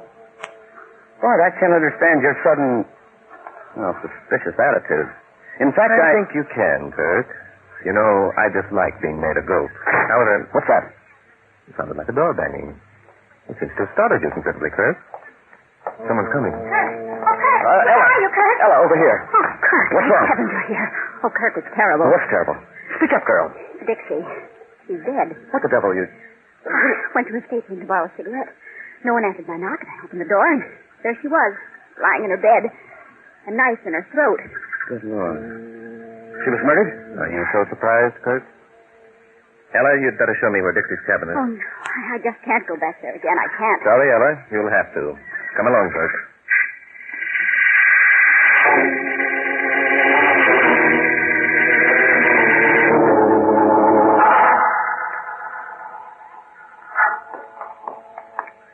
This is Dixie's cabin. Very well. You can go back to your own cabin now if you like, Ella. Kirk, come inside with me. All right. Oh, the light switch is just to the right over there. Never mind that. The lights aren't working. I'll strike a match. Well, not a pleasant sight, is she? Ghastly. Bart, this is terrible. Yes, it is. That's rather a small knife. Could have belonged to a woman. Light another match, will you, Kirk? Huh? Oh, yeah, sure. Shall I light the candle? No, never mind. Dixie's fully dressed.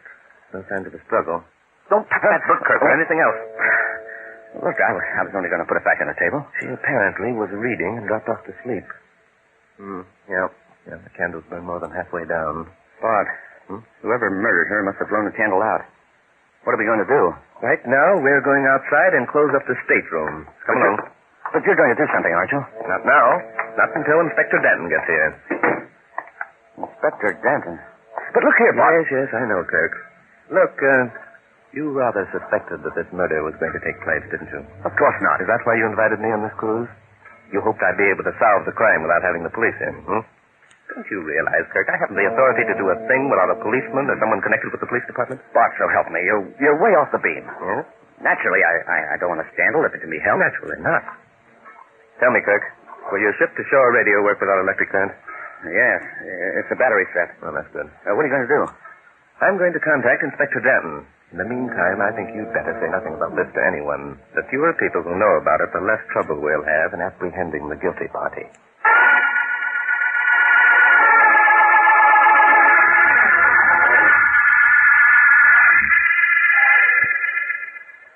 What's the matter with this boat, anyhow? Don't they have any lights? Something happened to the electric wiring earlier this evening, Inspector. That's why we anchored in this cove until morning. Down this corridor, Inspector. Is that the reason they got lanterns hung all over the place? Yes, the guest police with candles for their use in the cabins. Bob. Oh, hello, Kirk. We're coming up to see you in a few minutes. This is Inspector Noah Danton. Hi. Oh, hello, Inspector. Bart, there's something funny about all this. Something funny about murder, Kirk? No, I don't mean that. I've been down in the engine room checking over the electric wiring with the crew. There isn't anything basically wrong. Bart, I have a feeling that someone cut the wires somewhere. Well, possibly you're right. Daylight will probably reveal the damage. Right now, there's another thing that worries me. Yeah? Look, you know what will happen if this gets into the paper. I gotta keep it out of the papers. You see, son, it's always the first thing we're asked. Can we keep this particular murder quiet? And the answer is no. Murders make a bigger noise than anything.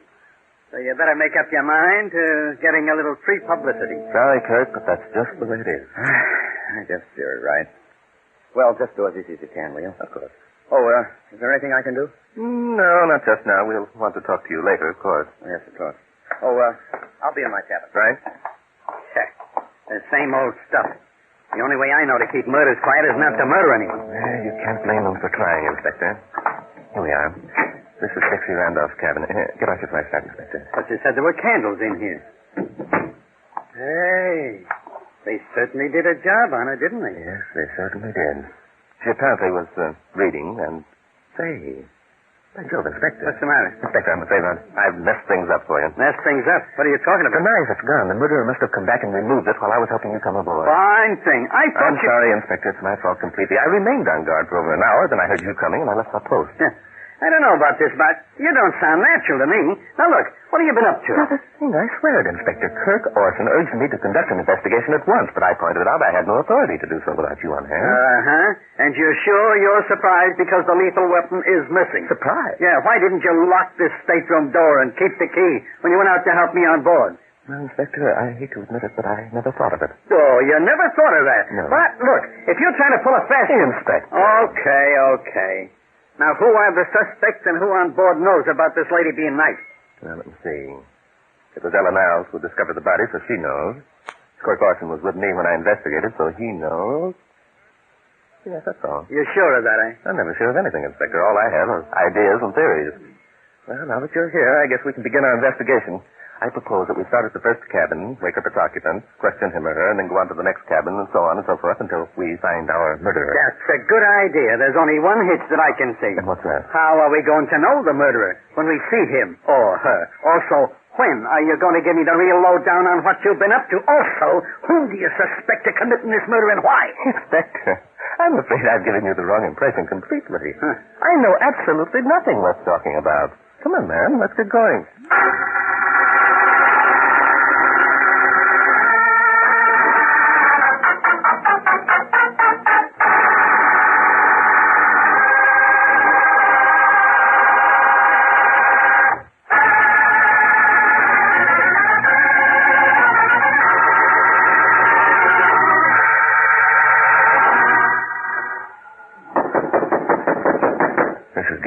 Cabin. I think we'd better question him first. Yes? Who's there? What's the matter? Who is it? It's Bart Drake, Gavin. Who? Oh, Bart. Come on in. The door's unlocked. Let's go in, Inspector. Oh, wait a minute, Bart. I forgot about the lights. I'll light the candle. Blasted candle? Where is it? Use your flashlight, Inspector. Yeah. Oh, thanks. I'm not used to groping around for candlesticks. Oh, there it is. You accidentally knocked it over. And bent the end around like a fishhook. Got another anyplace? Oh, I think we can use this one all right, Inspector. Here, I'll light it. There we are. Oh, thanks. Oh, what's up, Bart? Who's this with you? I'm sorry. This is Inspector Noadan. Inspector, meet Gavin Triss. Hi. Inspector? Do you mean a police inspector? Say, what's happened anyway? Before I answer that, Gavin, I'd like you to answer a question of mine. Sure. What is it? What's going on? Tell me exactly what you've been doing since 11 o'clock tonight. Are you kidding? No. At 11:15, I crawled into this bunk drunk as a lord. The next I knew, you were knocking at my door. Yikes, was I drunk. So help me, Bart, I'm going on the wagon for keeps. It's not a bad idea. But being drunk tonight has probably saved you a lot of embarrassment. Dixie Randolph has been murdered. She's what? Helen Niles found her in her cabin about an hour and a half ago with a knife in her throat. Good heavens. Does Kirk know? Yes, he was with me when Ella told us what she'd found. I asked him not to disturb anyone else until the inspector here came. Well, what do you know? Somebody got Dixie, huh? Mm-hmm. Well, I'll be darned. Something funny, Mr. Tripp? I'm sorry, Inspector. You know, I couldn't help but think of what a hole this gets me out of. How do you figure that? Why, old man Mallory had told me to sign up Dixie for the Pinky Michael show, which I did. Well, Dixie's not good enough for the Michael show. Mallory would discover it after she'd been on once or twice. He'd blame me for hiring her. Not a good idea to argue with the old man. He might even be so sore he'd fire you, eh? Yep, right, he might. Why? Nothing. I was just thinking that gives you a good motive for murder, that's all. Why, you don't get excited, Gavin. The inspector doesn't overlook any bets. That's why he's considered top man in the Sure, but if he's accusing me He's of... not accusing you of anything. Now, calm down. I want to ask you one more thing. Yeah? What's that? What were you and Kirk and Ella quarreling about earlier this evening? Huh? Quarreling? What do you mean? I think you know exactly what I mean. It'd be wise to tell me what you can. We'll find out anyway, the hard way. Okay. It was about this Mallory business. Mm-hmm. I was alone in my cabin when Ella... Well, Gavin, time we had a long talk. Oh, hi, Ella. Come on in. All right.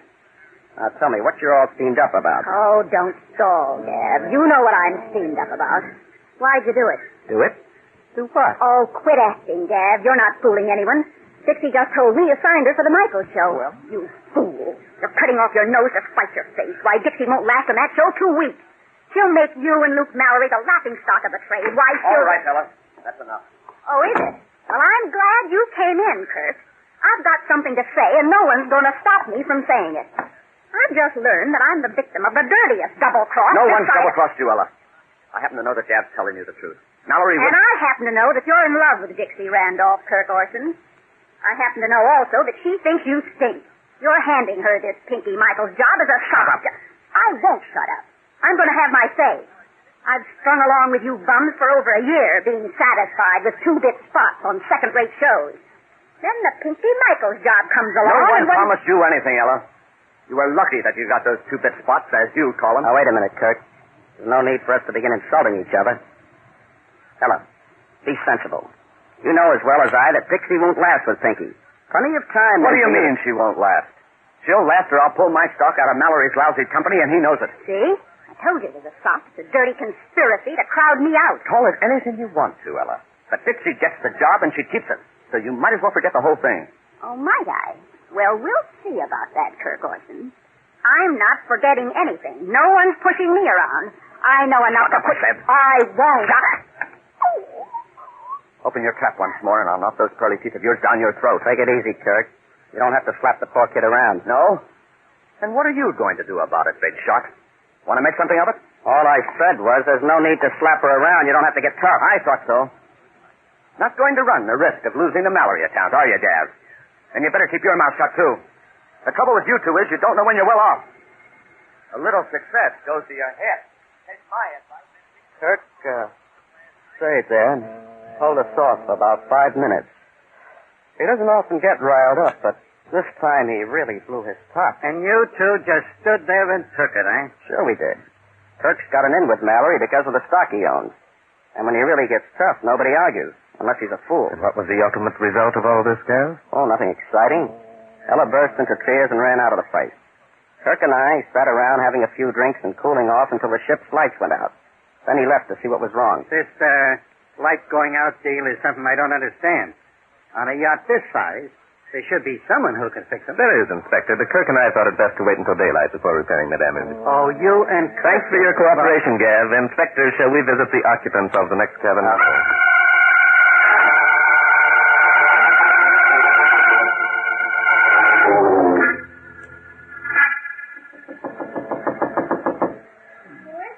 It's Kirk, Ella. Open up. What do you want? Just to talk to you a minute, darling. Drake and Inspector Danton are questioning everyone on board about Dixie's murder. Well? They'll be here in a few minutes. What are you going to tell them? What do you mean? I've already told Bart all I know. Have you? Bart's pretty sharp, Ella.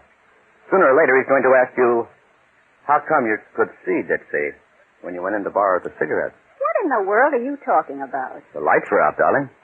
It was pitch dark. Yet you came running up to us and said you'd found Dixie lying in her bed with a knife in her throat. Oh, you fool. What are you trying to do? Make me out a murderess now? You've done everything else to ruin me. I'm only asking. It was pitch dark and... So it was pitch dark. So I did the most natural thing in the world. I struck a match. Sure you did. You struck a match. Very natural. What happened to the burned match, honey? Oh, goodness sake. I threw it away. Did you think I swallowed it? Oh, so you threw it away. Where? Kirk, in heaven's name, what are you trying to prove? Nothing, beautiful, nothing. I'm just saying that Drake will go looking for that match and he won't find it. Why? Because you didn't strike a match. Because you knew that Dixie was lying on the bed with a knife in her throat. Because you didn't need a light. You think that I'm only thinking this. I was with you and Bart when you told us about Dixie. I went down to the cabin with you. And it was I who saw the match on the floor of the cabin and picked it up. Well, then what are you talking about? What's all this? Look, Ella, let's talk plain, huh? Dixie's gone.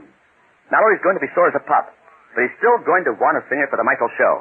Now, you're next on his list. Oh, so that's it. Oh, you're afraid of Mallory, too. Oh, your big talk was just a lot of pretense. Oh, and now you're afraid that now I won't take the job. Oh, you're trying to bribe me with a burnt match. Keep quiet, you fool. And you think that I'm a murderess, but you're willing to let me sing on your radio show because Mallory will be sore. Oh, Kirk, you're a dog. What's all the matter? Oh, hello, Bart. Ella was having a little touch of hysterics, and I came in to comfort her. Oh, that's a pity. I imagine the shock of finding her friend's body must have been quite a blow. Which is nothing to the shock someone's going to get in about 5 minutes. What was that, Inspector?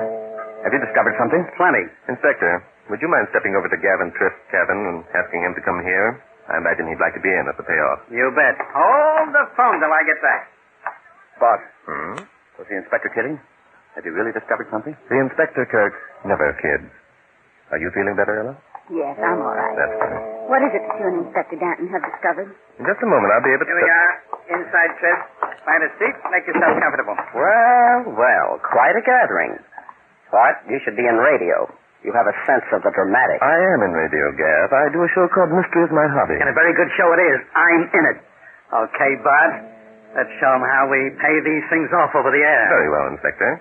First of all, I want to tell you, Kirk, that we found it necessary to question only 5 of your guests before we found our man. I suppose that means that one of us is the guilty party. That's right, Gav. It does. And I'm sorry, all 3 of you are my friends. So was Dixie, wasn't she, Bart? Come on. Get it over with.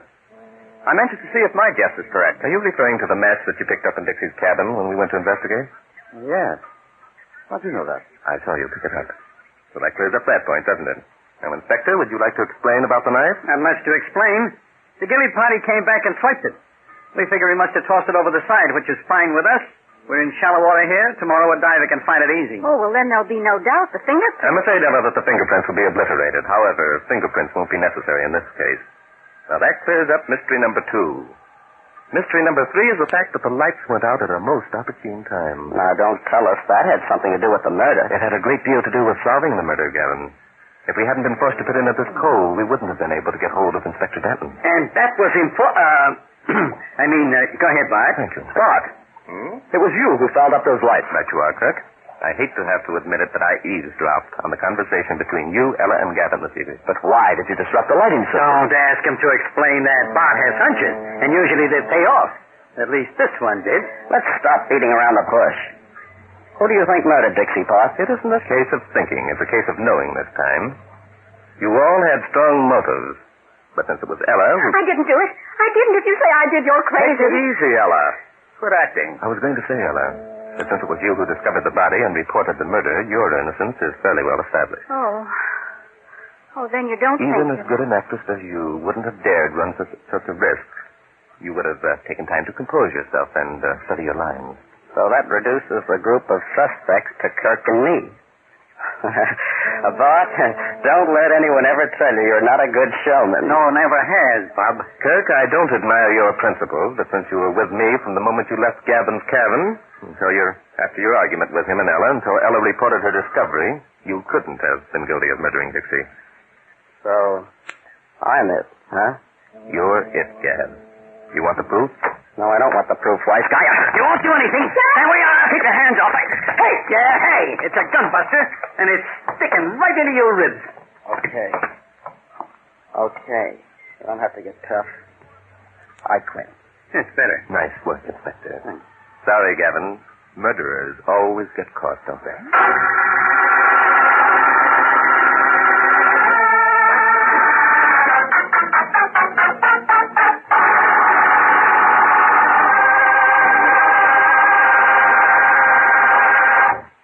Coffee, Bart? Oh, no, thanks, Kirk. Inspector? Yeah, give me a shot. I need something to keep me awake. Are you bored, Inspector? Yeah, I'm getting sick of sitting around waiting for you to make up your mind to tell us how you knew Gavin Twist was the boy. My Inspector, I'm very sorry. I had no idea that that's what you were waiting for. Oh, you didn't. How about letting us in on it, Bart? Of course. Inspector, when we questioned Gavin in his stateroom, he told us he'd gone to bed at 11:15 as drunk as a lord. Is that right?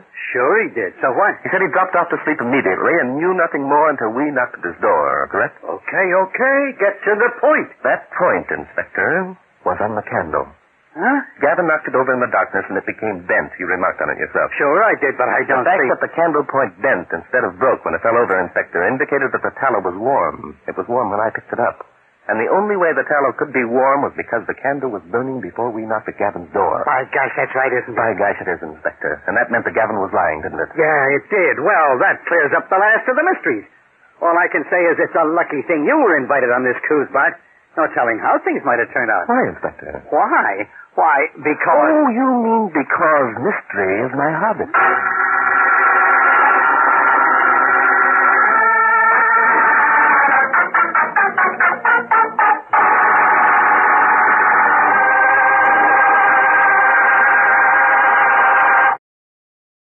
Ipana Toothpaste and Sal Hepatica present Mr. District Attorney, champion of the people, defender of truth, guardian of our fundamental rights to life, liberty, and the pursuit of happiness.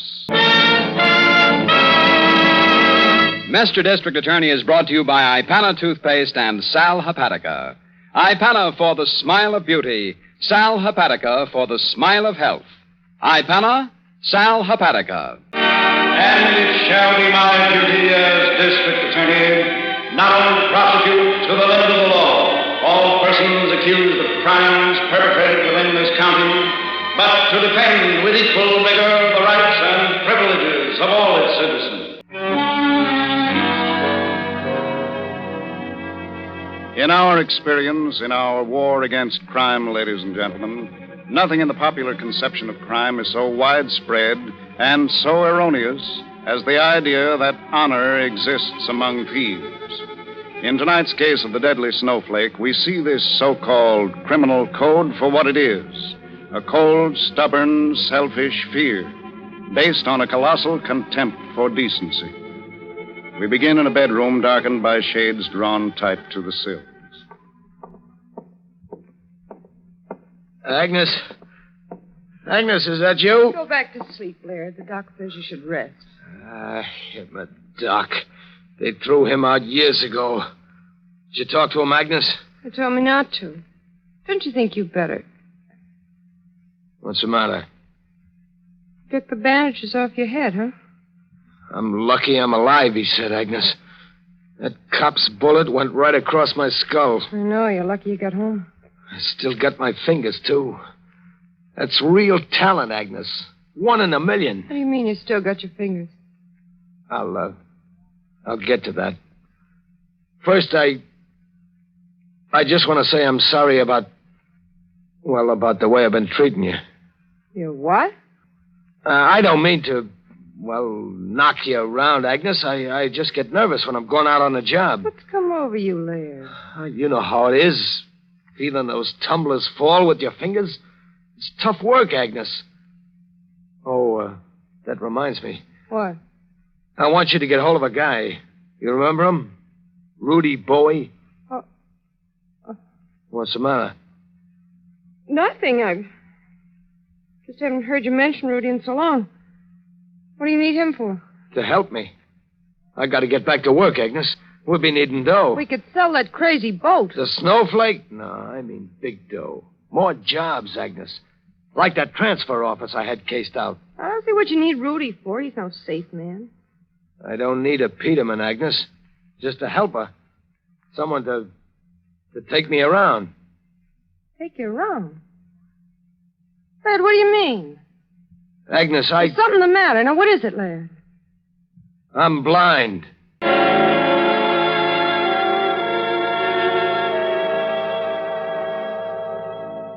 There's a few more, Chief. Squad D report the total arrest on the arson case. Oh, yes, I know, Miss Miller. Send a copy of the findings over to the commissioner, if you will. It's on the way. Good. Well, what about you, Harrington? Anything on that warehouse robbery? Chief, I've been over that job with a fine-tooth comb. I pulled McHenry out of his prowl car all day yesterday just to get his story again. McHenry is the officer who shot at the men as they escaped, Chief. Yeah, shot and missed, I'm sorry to say, Chief. Missed completely? I thought the officer's report a week ago indicated that he might have hit one of the men. Yeah, that's right, Chief, he might, but nobody's been showing up dead in any of the alleys, though. Yes, and that adds up to what? You've no idea at all? Well, just one, Chief. Yeah, and I'll say this before I start, Miss Miller. It ain't scientific. Harrington, I haven't said a word. I know it, but you will. The point is, Chief, I want to play this one on a hunch. Oh. Well, we've played your hunches before, haven't we? Yeah. Yes, and with good results, too. What's your thought? Okay, let's go back to this warehouse job for a minute, okay? I don't have to. The warehouse people have been on the phone about it all week. So what was it? A Peterman job. Am I right? No powder, no dynamite, no blasting, just a straight Peterman. A what? A Peterman, Miss Miller, a man who opens safes. Oh. Yeah, you're welcome. Chief, I went over that warehouse safe 20 times. The guy opened it with his fingers. Yes, you put that in your original report. Right. Now think about this, then. Feeling for those tumblers ain't easy, you know. That's very delicate work. You gotta be trained to it. Yes, go on. Okay, so it comes down to this, Chief. There's 3 guys I know who could have fingered a safe the way that warehouse job came off. Mm-hmm. Yeah, and one of them's in the Happy House. Yes, and the other 2? One's in California, Chief. At least I think he is. I'm checking on it. Yeah. And the other? The other is a boy named Morton. Laird Morton. I got his file out of the master, Miss Muller. Is that M-O-R-T-O-N? That's right. He's been quiet for a couple of years, Chief. Might take me time to find him. Now, let me get this straight. You really think you can narrow down that warehouse robbery to certain individuals just on... On technique, Chief. And like I said, on a hunch, too. So, well, can I go on? You've nothing else? Mm-hmm. No witnesses? Fingerprints? Nothing? No, not so far, Chief. I see. All right. I'll hold it over on the disposition report, Harrington. We'll say, how about 3 days? Starting now, Chief? Starting now. Let's see what this hunch of yours will do.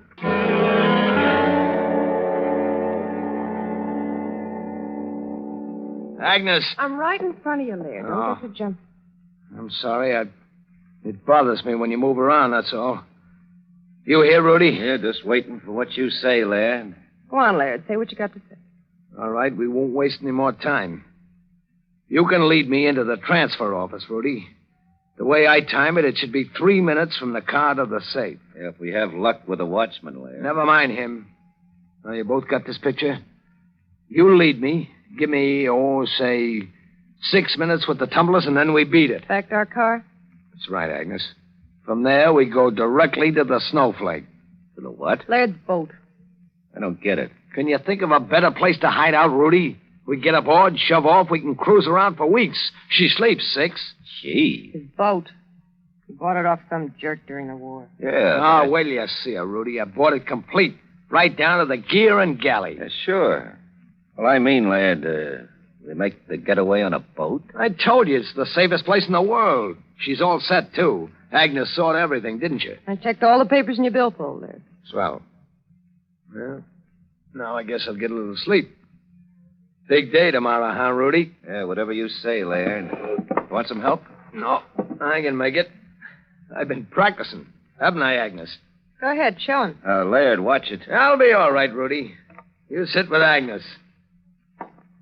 3 steps to the left. Turn and... Yeah, shut up. Forward. Yeah. Laird, you all right? Yeah. Sit still, Rudy. I misjudged, I guess. I'll be fine. Good night now.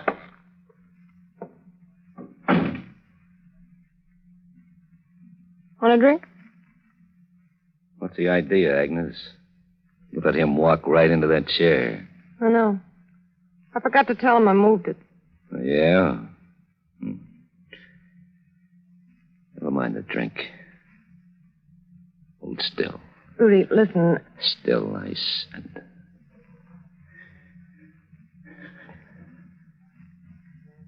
What was that for? Just wanted to be sure of something. Are you? Yeah, I'm sure. Was it your idea, Laird sending for me when he was blind? I just said it was a good idea. You didn't know then? About, 4? Him? Don't be funny. I'm not. I'm just getting organized, Agnes. Yeah, watching things around here the last few days, it strikes me you're, For what? Well, you've changed. Laird used to push you around like a lawnmower. That was before he lost his peepers. Yeah. So now you let him walk into chairs. That ain't all he's walking into. I got it all planned, the transfer office job, the boat, everything. What is he walking into, Agnes? Rudy. Yeah? Now it's your turn to hold still.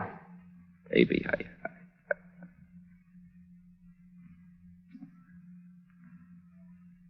Still want to know what he's walking into? Guess.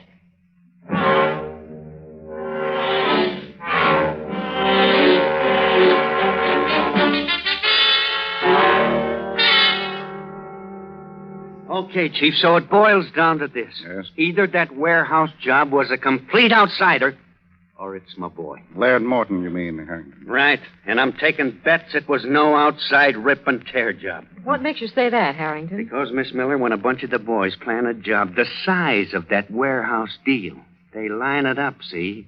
And if they're from out of town, well, they get permission. Permission to break open a safe? From whom? From the boys in this town that know about things like safes. Yes, and they're pretty well cleaned out, aren't they? I'll say they are, Chief. And that's why, again, I think Laird's my boy. You know how to find him? Well, he's been off my books now for nearly 3 years, Chief, but I can find him. At least here's where I try.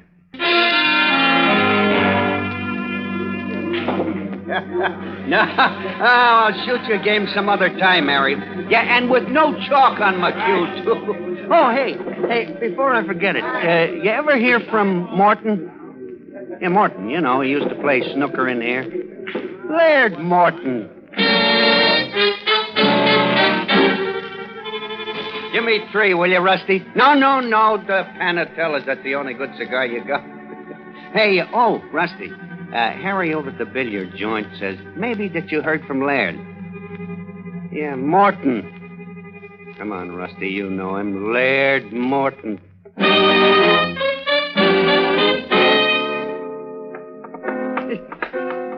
Well, I'm sorry to get you out of rehearsal, Maisie. Find a new number, huh? Yeah, it's pretty good, too. Oh, I know now what I meant to ask you, Maisie. You used to go around with Laird Morton, didn't you? I mean, back before he got married? Well, tell me something, kid. Does he owe you any dough?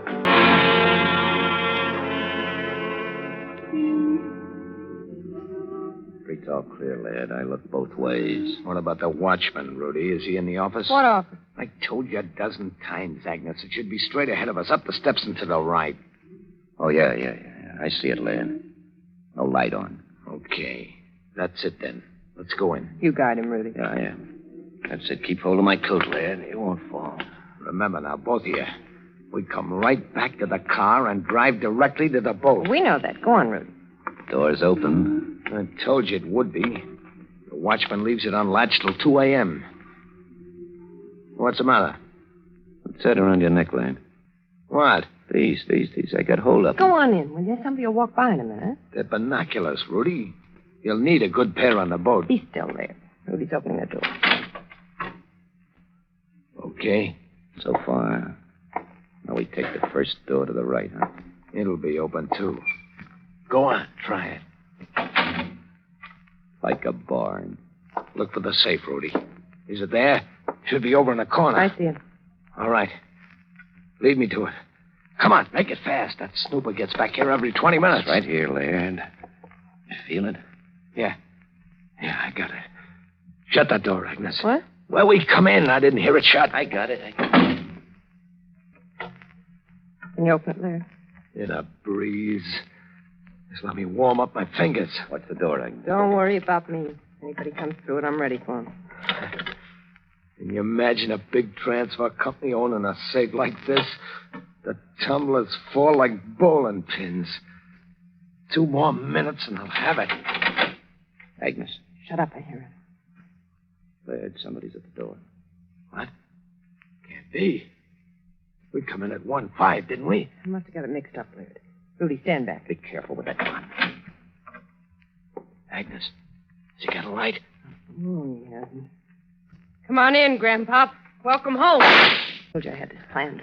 Come on, give me your hand, Agnes. We've got to get out of here fast. Go on. Here, I'm going. Take it down to the car, fast. Agnes, take my hand. Sorry, Laird, I ain't got the time. Agnes, you're not leaving me here. Agnes, no, you can't. Can't I? Watch me. Just watch me. Oh, I forgot you're blind. Agnes! Agnes, come back! I can't see! Agnes, no! No! Laird Morton, blinded safecracker, deserted at the scene of a murder. We'll hear the next exciting development of this unusual case in just a moment. But first, let's bend an ear to one of those early morning sounds. One that says, rise and shine. Now, of course, sometimes you may not feel like rising and shining. Like most all of us, you may wake up feeling dull and headachy because you need a laxative. In that case, better tune in on this sound. And that's the sparkling sound of sal hepatica in a glass of water. And remember, unlike slow-acting laxatives, a sparkling glass of sal hepatica, when you get up, brings quick, gentle relief, usually within an hour. And that means you don't have to feel dull and headachy all day waiting until night to take the laxative you needed in the morning. And if at the same time you're troubled with excess gastric acidity, Let Sal Hepatica help sweeten your stomach. So keep a bottle of Sal Hepatica handy. Then anytime you need a laxative, morning, noon, or night, see how much faster you feel better thanks to gentle, speedy Sal Hepatica. And now back to Mr. District Attorney.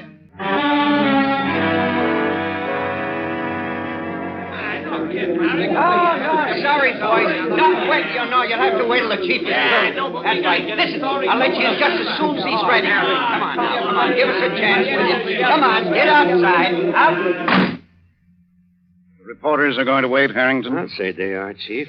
Somebody tipped them to the angle in this thing. The angle, Harrington? Well, wouldn't you call it one, Miss Miller? A watchman gets killed. The prowl car boys come looking for him, and they find a blind man yelling his head off. Yes, as I put it together, the watchman must have been shot about 1 or 1:10. Well, by that, Chief, he was supposed to punch his clock at 1:15, and he didn't. Yes, I know. Then when he didn't report at 1:30, our men came in to investigate. Some investigation. A dead watchman and Laird Morton, blind. Oh, Chief, he's being booked downtown. They'll hold him in your office until we get there. Yes, thank you, Miss Miller. Well, Harrington, where do we start? No gun, huh, Chief? None so far. Did you tell the men to search the yard outside? Yeah, Brophy's out there, Chief. If Morton tossed the gun out the window, we'll find it. Well, how could he if he's blind? That, Miss Miller, is the break-the-bank question. Oh, brother, what a lot of talking he's going to do. I hope so. There's one thing in particular I'm curious about. Yeah, which one, Chief? If Morton is blind, what was he doing with a pair of binoculars around his neck? Shut the door to the cockpit, Rudy. It's cold. Oh, this one? There's only one. Shut it. How should I know? I ain't never been on a boat. Well, you are now. Like it? You steer it with that? Sure. It isn't hard. Laird taught me. Okay, so we're moving. Now where does it go? Any place. I figured we'd just keep cruising around for a while. Let things cool down. And what happens when this crate runs out of gas? We buy some more. It's easy. They got gas pumps all along the shore. Well, I still don't like it, Agnes. None of it. It's a setup, they tell you. I got all the dough from Laird's warehouse job before. Well, I wondered why we didn't wait and grab the loot at the transfer office. What for? We got plenty. Besides, that'd only sick the insurance dicks on us. They can get nasty, too, This way we're clear. And what about Laird? He won't talk, if that's what you mean. Well, why won't he? You killed that watchman, Agnes, not him. What's he got to lose by talking? You think I didn't figure? Listen, so they found him with a dead duck, all right. He's blind. No court in the world would convict him. Yeah, Laird knows that. So do the cops. I still say it would have been... I ain't finished. Finally, they got to find the gun, don't they? Well, that much from the movies. Hey, you still got it, haven't you? Certainly I got it. Right here. Come on, Rudy. Relax. What is it Laird was always saying? Oh, yeah. Get a load of that air. Now listen to reason, Morton. That watchman was killed with a .32 caliber slug. He was? Look at the district attorney when you're talking, Morton. I'm tired of looking at him. We've been at this 4 hours. You're tired of looking, huh? With what? Are you really blind, Morton? We'll be certain when the doctor gets here. Am I? What do you think, D.A.? I think you are. And so do I, Morton. Yeah, and I'll tell you how you got that way, too. From a cop's bullet right across your head where that scar is. That's so? We'll know after you're examined, Morton. I can't see your point in delaying things any longer. Anything you say, D.A. What? What do you want to know? I'll read the last question, will you please, Miss Miller? Yes, sir. Listen to reason, Morton. That watchman was killed with a .32 caliber slug. All right, we'll start from there. Now, where's the gun, Morton? Who was with you, Morton? Come on, use your head, man. We've got you. Why shield the other? In a pig's eye, you got me. You were there, Sonny. Right there waiting for me. All right, smart guy. Go ahead on that. Go on, D.A. Tell a jury I did it. Tell them. And you can also tell them I'm blind. Oh, for Pete's sake, Agnes, let's turn this thing towards land. Not till we need gas. Well, I'm going nuts, I tell you. Nothing but water. That's a nice crack. Huh? I'm here. Gee, I'll say you are. Just what do you mean by that? Oh, look, Agnes, we can't just spend the rest of our lives going nowhere. We got to get back to town. What for? Well, Laird, for one thing. Oh, now, look, I could call one of the boys, Agnes. They'll know if he's singing, maybe. He ain't, I told you. But we don't know, Agnes. Oh, it's driving me off my rocker, not I told you before, relax. I'm telling you, head this tub toward the shore. No, thank you. Listen, you flea-brained little idiot. Go on me. Get us back, you hear me? Now. Oh, Agnes, please. You look at my arm. I'll be black and blue. Will you listen to me, Agnes? That's it, Buster. I planned this show and I'm running it. You try any more rough stuff to help me, I'll toss you over the side. What time is it, Miss Miller? It's 7:10, Chief. The day shift will be coming on at 7:30. Well, you ought to go on home. We can send for a stenographer downstairs. No, I'm all right, Chief, really. Is there any more coffee, Harrington? Yeah, plenty, Miss Miller, in that kitchen. Oh, thanks. How about you, Morton? Feel like talking some more? Hey, Morton. The chief's talking to you. Aren't you guys tired yet? Oh, boy, we got lots of time left, Morton. All day today, tonight, tomorrow, the next night. Who shot the watchman, Morton? Where's the gun, Morton? I'll get it, Chief. How'd you lose your sight, Morton? Pulling away from that warehouse job? Why don't you give up, Harrington? Excuse me. That's the Harbor Patrol. Oh, let me have that. Yes, sir. Right here. What's that, Miss Miller? Yes. The Harbor Hello. Patrol, Harrington. The chief Right. phoned them about an hour ago from outside. You sure now? You're sure? The number is 20Y205. Yes, I'll repeat it. 20Y205. What's the matter, Laird? No. You look excited. No, have a boat stand by, will you please? We'll be right out. Harrington, we've got it. Come on, let's go. No, Agnes, put away the gun, will you? I didn't mean to get rough. Shut up a minute. Huh? There's a boat. See it coming up from the port side. Where? There. See it? What the... Rudy, that's a patrol boat. I don't get it. What patrol? What are you talking about? 20Y205. Stand by to be boarded. Stand by my foot. Get out of my way, Rudy. Cut your motors and stand by. You're under arrest. Agnes, it's cops. Listen to them, Don't Agnes. you think I can hear? Get back, Rudy. They're coming alongside. Stand by. We're coming aboard. Watch it, Chief. Get back! Get back or I start shooting! Agnes, don't be a fool. The boat's loaded with police. Cover me, Harrington. I'm right with you, Chief. Easy, Billy. Keep her alongside. The chief's going over. You rats, I told you to... Don't reach for that gun. Leave it on the deck. Okay, Chief. Here, wait till I cut these engines. Did I get her? Well, just her arm, I think, Harrington. Stand still, both of you. Now, listen, I didn't do anything. Shut up, Rudy! Butchers, can't you see I'm bleeding? Now, we'll have you taken care of as soon as we get ashore. Take the man, Harrington. Right, Chief. No, you don't. Come on. Bring her up a little, Billy. All set? Now, let's take this pair back to town.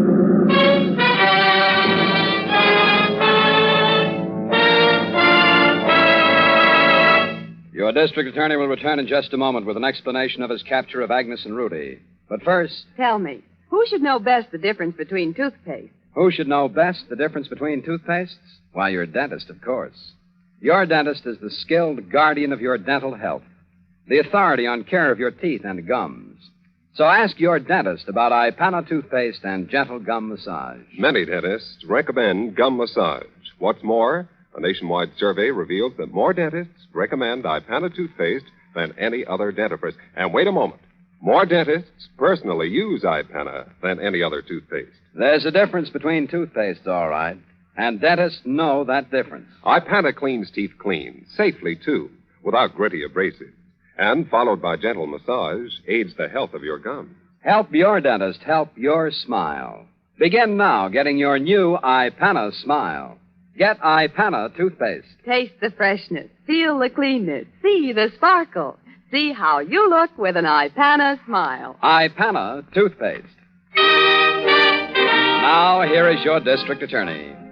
I should like to report, first of all, ladies and gentlemen, that all three of this unusual trio, Laird Morton, his wife, and Rudy Bowie, will pay the full penalty demanded for the murder of the watchman in the transfer company office. I'll say they will, Chief. And that's the end of all those safe-cracking jobs on the list. Yes, Harrington, it is. Oh, Chief, I think you'd better explain just how you knew Agnes and Rudy were on a boat and which boat to go after. Well, we have Laird to thank for that, Miss Miller. As you know, when we found him, he had a pair of very good binoculars around his neck. Sure, Chief. A blind man with spyglasses. Exactly, Harrington. He intended to bring them to the boat for his wife and Rudy. Fortunately, this particular pair of binoculars was of a foreign make.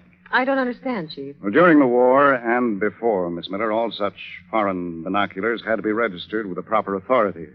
And when we examined the pair on Laird, I checked the registration and found them assigned to his boat. With the Coast Guard number 20Y205, right, Chief? Right, Harrington. Then when the harbor police reported sight of the vessel, we went right out. You certainly did, Chief. Well, it just goes to show what you've said so often, Chief. The crooks don't have a chance of winning, ever. Indeed. For no criminal or criminal gang has the resources of the forces of law and order. And now what about next week? Well, our story for next week, ladies and gentlemen, is another colorful and exciting dramatization. It's the case of the House of Death, and I invite you to join us for it.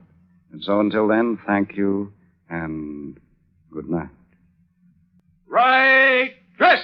Yes, ma'am, the right dress for well-groomed hair. For your hair is Sentry. Sentry, Sentry Hair Cream. New liquid cream grooms hair without that unsightly, greasy look. What makes Sentry so different? Well, most hair creams are made with mineral oil, but not Sentry. Sentry's the only leading liquid hair cream made without mineral oil. No wonder Sentry grooms without an objectionable, greasy look. Guard your grooming with Sentry. Sentry. Sentry Hair Cream, your right dress. The names of all characters in tonight's dramatization are fictitious, and any resemblance to names of living persons or actual places is purely coincidental. Our stars were Jay Jostin in the title role, Len Doyle as Harrington, and Vicky Vola as Miss Miller. The music was under the direction of Peter Van Steeden. The program is produced and directed by Edward A. Byron and written by Robert Shaw. Mr. District Attorney was originated by Phillips H. Lord. Remember, Ipana toothpaste for the smile of beauty, Sal Hepatica for the smile of health. Bristol Myers invites you to tune in again next week for Duffy's Tavern and Mr. District Attorney.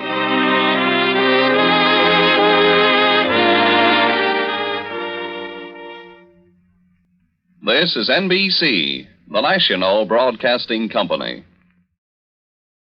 Starting off our next group of classic mystery old-time radio shows, another one starring Glenn Langan, Stand By for Crime, one of my favorite crime shows that ran in 1951. Langan starred as Chuck Morgan, a local news anchor who works with his friend, Police Lieutenant Bill Miggs, who gives him tips. It also starred Langan's real-life wife, Adele Jurgens, as Carol Curtis, Chuck's gal pal, whom he always refers to as Glamour Puss. Actually, he uses that term way too frequently, in my opinion. But that aside, this is another great crime drama, and this episode, The Light, is a really exciting and complex mystery involving a series of plane crashes that Chuck does not believe are just accidents. I don't know the exact air date, just that it aired in 1952. Next, Mr. and Mrs. North, which featured the premise of a married couple, Jerry and Pam North, who solve crimes in their spare time, almost always coming across a murder or two every week. It was incredibly popular during its run from 1942 to 1954, with various actors playing the leads, eventually reaching over 20 million listeners at its height. The characters started out as 26 novels written by Francis and Richard Lockridge, and also became a Broadway play, a motion picture, and then later a TV series. This episode is Who Killed Mr. Stefano from December 5th, 1950. And then we have a much lesser-known show, A Life in Your Hands, which used a different premise for a crime drama, putting the listener in the courtroom, presenting the evidence, and then letting the listener decide the solution to the crime. It ran from 49 to 52. Jonathan Kegg is the narrator of the show, interviewing witnesses on both sides of the case, representing neither the defense nor the prosecution.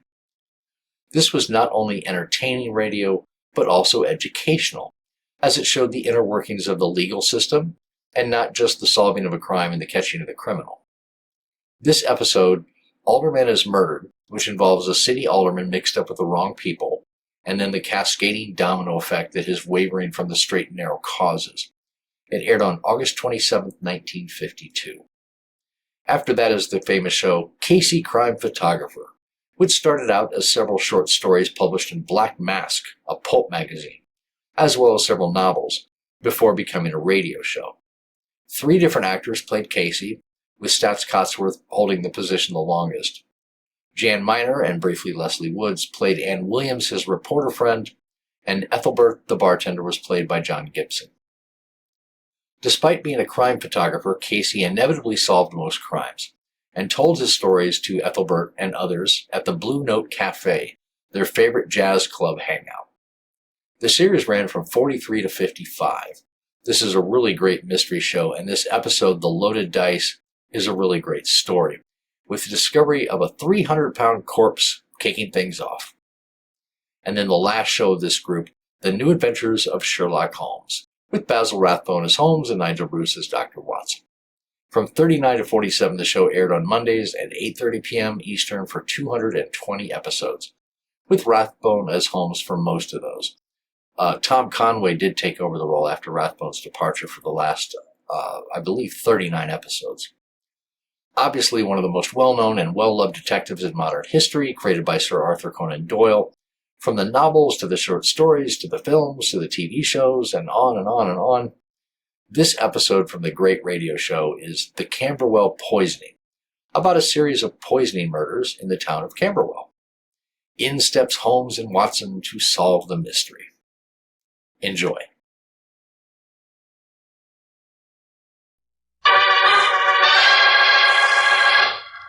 Stand by for crime.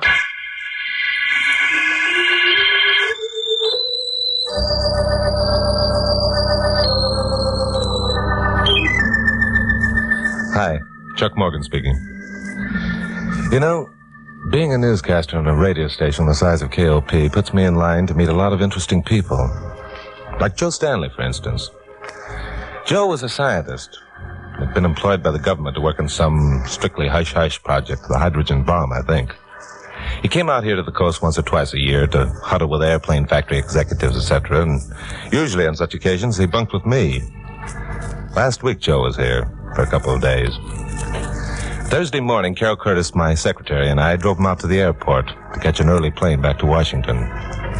We said our goodbyes, watched the plane taxi down the runway for its takeoff. Well, Glamour Puss, let's get started back. No, wait, Chuck. I want to see the plane take off. Why? It's going to look like every other plane you've ever seen taken off. Well, I don't care. I want to see it just the same. Besides, Joe wouldn't like it if we left now. Listen, if I know Joey's sound asleep by this time. Flight 182 now loading at Gate 3 for Kansas City, Chicago, and New York. You know, Chuck, there's something sad about saying goodbye. You like it, though. Yes, it's a...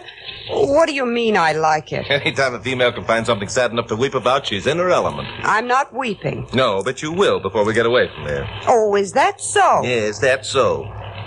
Hey, here comes Joe's plane now.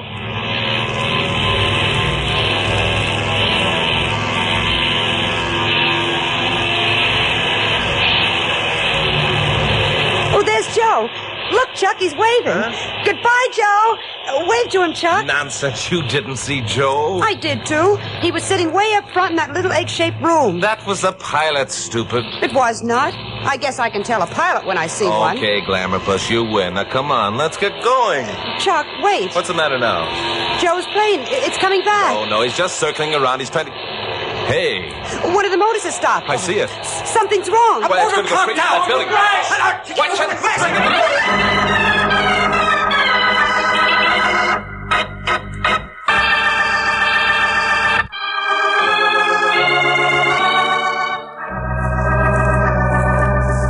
This was the biggest news story of the year. The fourth disaster of its type within 6 weeks. 68 people died as a result of that last crash. 50 of them were aboard the plane. 18 of them occupied an apartment house into which the plane had plunged. The co-pilot, a man named Jenkins, lived long enough to be rushed to a hospital. Just before he died, he spoke 2 words. The light. Well, it wasn't much to go on. But my friend Joe Stanley had died in that crash, and I was beginning to get ideas. That's why I took my problem to Pappy Mansfield, owner of Station KOP. Now, let me get this straight, Chuck. You're basing this cockeyed theory of yours on the fact that the co-pilot said something about a light before he died. Is that right? Plus the fact that this has been the 4th plane crash of its kind within 2 months, under exactly the same circumstances. Coincidence. And the fact that on Joe's plane, get this, Pappy, 2 motors conked out. Can you call that coincidence? Those motors were checked and tested before the plane left the field. I don't know, Chuck. Look, Pappy, for once in your life, why not get with me? I've never let you down. But this theory of yours that someone is trying to... Take a look at this map of the city. Now, right here's the airport. Yeah. Over here's the apartment house the plane crashed into. So? Now, over here is a hill. Mm-hmm. Now, there's nothing on that hill but an abandoned oil well. Practically every outgoing plane passes over that area. And you're not going to tell me that someone is up there with a Buck Rogers ray gun. Stop, Pappy. Now, look. The derrick in that old well has been patched up and the shack at the bottom has been lived in. Oh, dozens of abandoned well shacks are occupied by hobos. Uh-huh. And you think that one of these hobos fixed up that tumbled-down derrick just for the exercise, do you? Well... All right, Pappy. There's something wrong about the whole thing. Now, look. It'd be a terrific scoop for KOP if we smelled out the rat. Well, what do you want me to do? There's an engineer out at the KOP transmitter named Bill Adams. Bill knows more about electronics than Einstein. Let me have him for a few days. And close down the station? We couldn't operate without Bill. You won't be operating anyhow if someone scoops me on this story. Well, okay, boy. We both knew when we began this conversation that you'd get what you wanted. Only get this. Unless you return Bill Adams to the transmitter in good health, well, I'll renovate.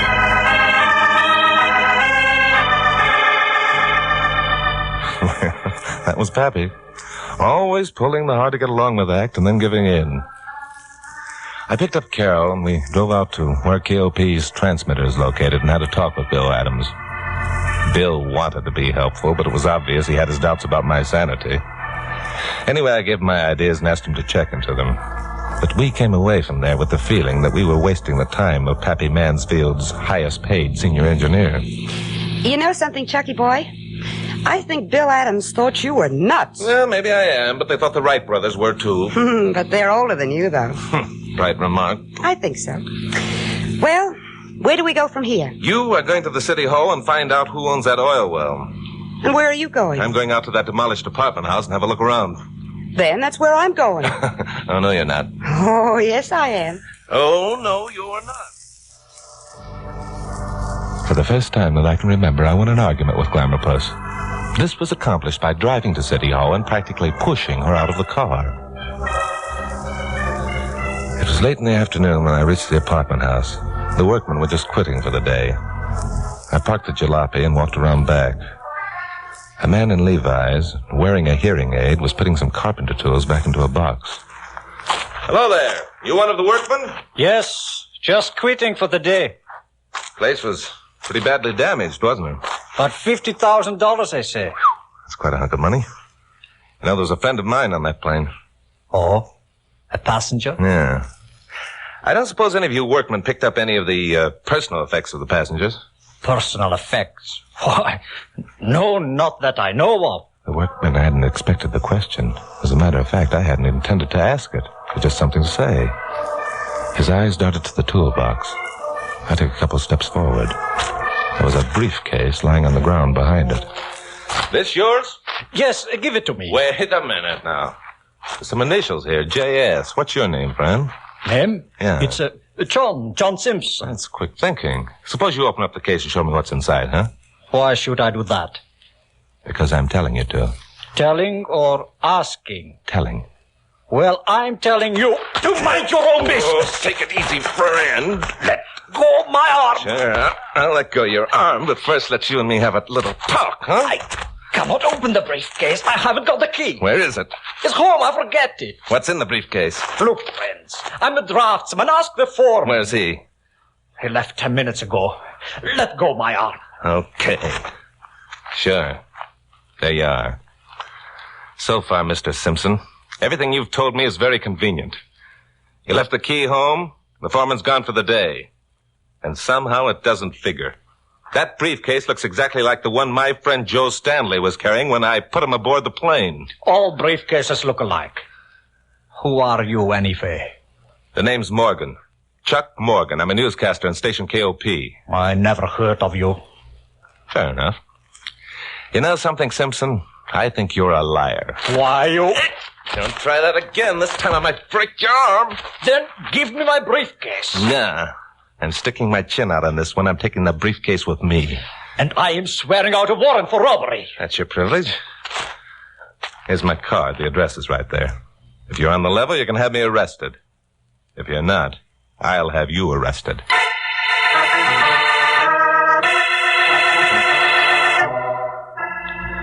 I took the briefcase and drove to KLP. Kara was there, and she had my script ready for the 7 o'clock broadcast. Here's your script. What in the world is that? It's a briefcase. I just bought it from a second-hand dealer. He assures me that it contains a small fortune in $100 banknotes. But, Chuck, it looks like... Never mind what it looks like. Stash it away someplace until I can get hold of a locksmith. What did you find out about the oil well? The well and the hill are owned by Belfast Oil Corporation. They quit it 8 years ago. Mm-hmm. Right now, all of their operations are in Texas. Good. Get hold of Bert Mayfair, police headquarters, and tell him I want him on hand when the locksmith opens that briefcase. Okay. But, Chuck, where did you really get it? From an ugly man in blue overalls who is now swearing out a warrant for my arrest.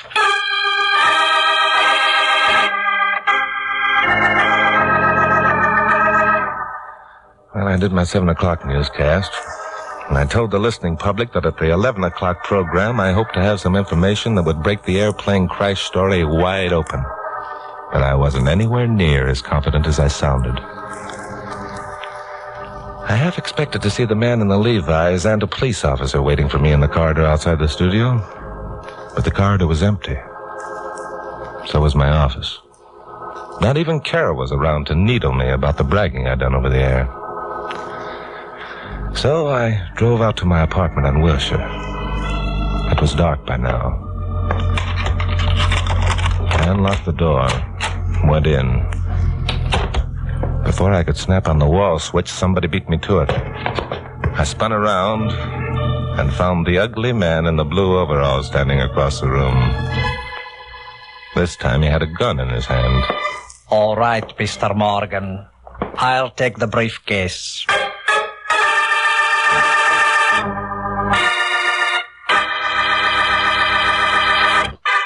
Now, the conclusion of Stand By for Crime. Well, the guy wasn't pretending this time. The gun was all he needed to give his face that ratty expression that it came by so naturally. So it's you again, Ratface. What's the matter? Are you afraid the cops would put your name on that warrant instead of mine? My time is short, Mr. Morgan. Hand over the briefcase. There's a smart remark. How am I going to hand over something I haven't got? Then you will tell me what you did with it. Will I? Or I will take measures to force you to tell. Such as shooting me, I suppose? Don't be a jerk, Simpson or Sampson or whatever your name is. Shooting me would mean you'd never find the briefcase. You're quite right. It would be stupid of me to shoot you. But there are other ways. Oh? In exactly 1 minute, your telephone will ring. The man at the other end will have some interesting information for you about Miss Carol Curtis. About Oh, that one won't work either, Buster. I left Carol at the studio 15 minutes ago. Did you? Think, Mr. Morgan. Was it before or after your broadcast that you last saw Miss Curtis? That was... Simpson, if you touch that girl, I'll break... You'll do nothing, Mr. Morgan. Nothing at all. Leave the phone alone. This time, I'm giving the orders. Hello? 3486. Right. Put on the line, please. Very well, Mr. Morgan. Phone. Hello. Chuck, is that you? Carol, where are you? I can't tell you, Chuck. They'll kill me if I do. Why, those dirty... It's no use, Chuck. You can never find me. Please give them the briefcase. Please, Chuck. Yeah, sure. I'll give it to them. But what about you? As soon as they have the briefcase, they'll let me go. They promised. They promised, huh? Listen, Chuck, it's important that I get away from here so that I can give you that information you asked me to get for you at City Hall this afternoon. You want to know about that, don't you? I stood there holding the phone, trying to get the numbness out of my brain. I'll meet you back at the And gradually it came to me. If Carol was so afraid of being killed, why didn't she tell her captors where the briefcase was? It was she who had stashed it away. And why did she keep reminding me about the information she got in City Hall? She'd already told me about that. And suddenly I had it, the oil well. That's where she was being held prisoner. She was trying to tell me by referring to the information. Ah, smart girl, that blonde secretary of mine. Yeah, so what? I could still feel Ratface's gun pressed into my back. Then I thought of something. The phone I was holding had an extension cord on it. I'd had it installed when I moved into the place because sometimes I like to walk around while doing my telephoning. I hung up slowly. My fingers curled around the heavy base of the phone. Well, Mr. Morgan? Right, Mr. Simpson. Well, Buster, that takes care of you. Buster seemed to be sleeping peacefully and deeply. I got a couple of belts, buckled them around his arms and legs, and filed them away in my bedroom closet for future reference. Then I got into the car and headed for the oil well. It was about 8:15 when I turned into the side road that skirted the base of the hill. I'd parked the jalopy and started up toward the summit when the thought occurred to me that maybe I should have had the police in on this. It looked like it was going to be big stuff. But Carol was up there and in trouble, and I hadn't had time to do much thinking about anything else. As I got up toward the top of the hill, I realized how deserted this spot was. It was a strange feeling. Below, the lights of the great sprawling city spread out endlessly. Ahead, the skeleton-like framework of the well derrick was etched against the sky in ghostly silhouette.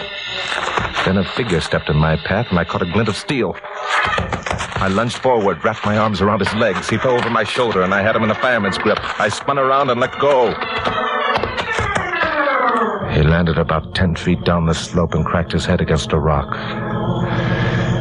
Well, that was number 2. The next one might not be so easy to handle. The well shack was just ahead. Light streamed from beneath its door. I stopped and considered the situation.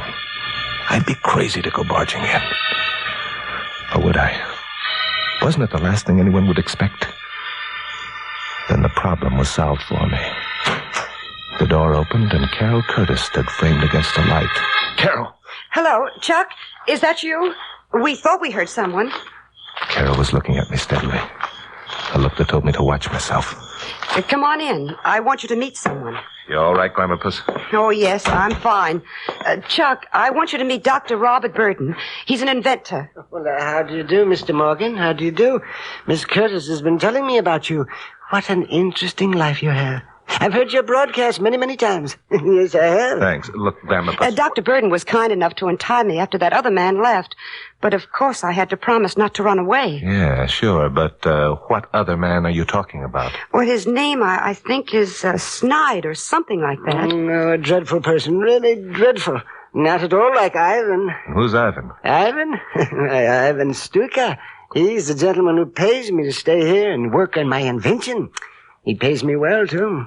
Does this Ivan happen to be a man with blonde hair who wears a hearing aid? Yes, indeed. That's exactly who he is. It was Ivan who repaired the derrick. Oh, you know him then? Yeah, a telephone acquaintance. Dr. Burton has been telling me about his invention.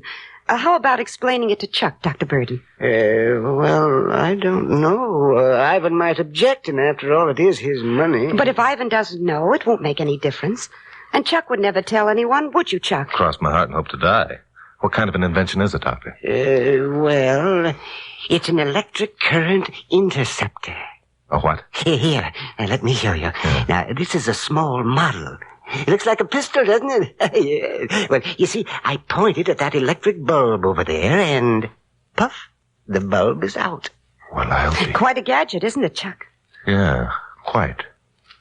How do you do it, Doc? With mirrors or something? Oh, no, not at all. It took me years to perfect this instrument. As a matter of fact, if it hadn't been for Ivan, I might never have succeeded. How's that? Well, you see, during the last war, I got the idea, but I had to have financing. And naturally, I went to the government. I thought they might be interested in an invention that could put an airplane out of commission merely by projecting a ray toward one of its motors. Yeah, I should think they might. What happened? And Mr. Morgan, believe it or not, no one would listen to me. Oh, I went back time and time again, and finally I became sick. Dr. Burton spent 3 years in a sanitarium. I see. And when you were released, you met Ivan. Yeah, oh, a fine man, Ivan. He felt that if I came up here to live away from everybody, I could work on my invention undisturbed.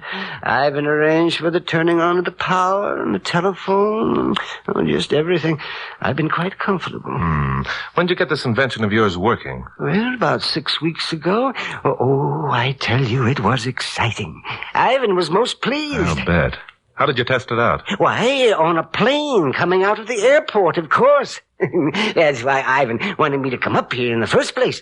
He said we'd have plenty of subjects to work on. Oh, and he was right, too. Oh, I tell you, it was a thrilling moment when I put that first plane out of commission. Oh, it made a tremendous crash. Yeah, I read about it. Weren't you worried about the passengers? Worried? The passengers? Well, that's funny. I never thought of that. I'll bet Ivan did, particularly the planes in which important government officials were riding.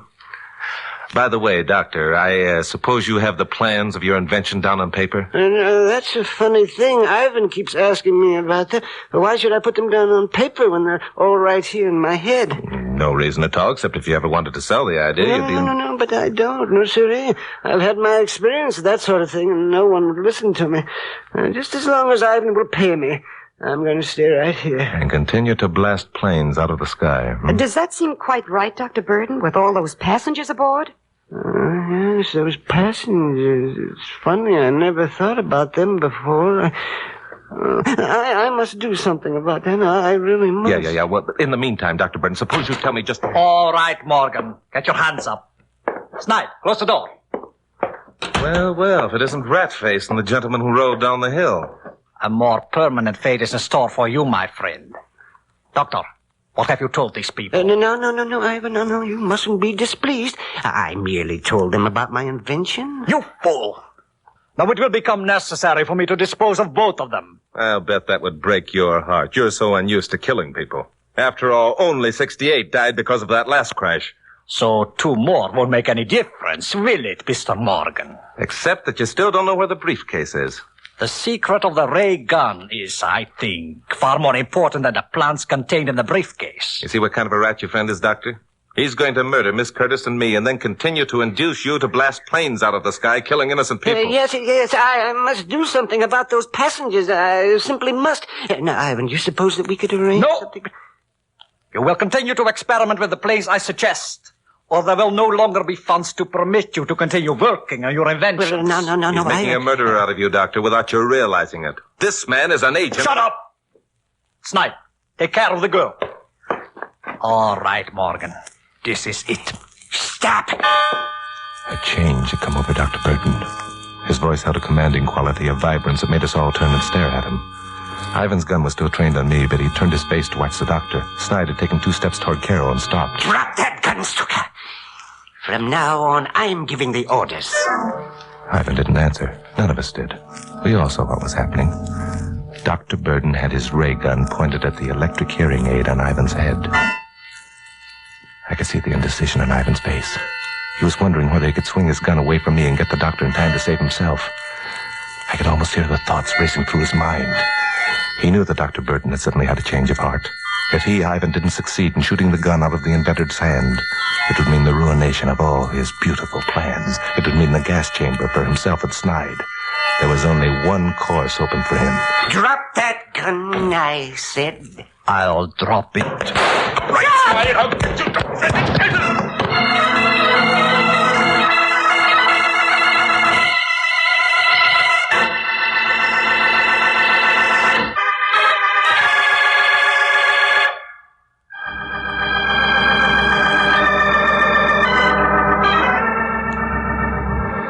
Carol and I got back to the studio in time for the 11 o'clock broadcast. It made a good story. Of course, everyone wanted to know about the ray gun. But Ivan's bullet had entered the inventor's heart. At the precise instant, the ray gun had sent Ivan to his ancestors via the hearing aid. So the secret died with Dr. Burton. And all I know is what the doctor had told me and what I saw. Yeah, sure, there were plenty of skeptics. Even in this age of atomic weapons and jet planes and radar, and projected electric impulses, a lot of people weren't ready to accept ray guns. However, if no more motors conk out after planes leave the airport, it'll be pretty conclusive proof that Dr. Burden did invent some sort of electric current interceptor. Well, anyway, time will tell that story. There was one question that Carol wanted cleared up, so she caught me about it at lunch the next day. This chicken salad is delicious.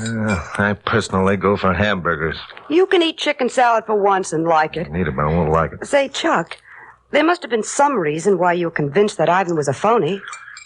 Well, as a matter of fact, it was. However, I'd rather not mention it. Rather not mention it, but why? Rather not, that's all. Chuck Morgan, you tell me. Oh, no, Glamourpuss, you might think me immodest. Oh, fiddly-dee. Come on, make with the words. Well, if you insist. I do. All right. You remember when I first met Ivan at the apartment house? Yes. Well, I explained to him that I was Chuck Morgan, newscaster at KOP. Well? Well, he said he'd never heard of me. Oh, Chuck.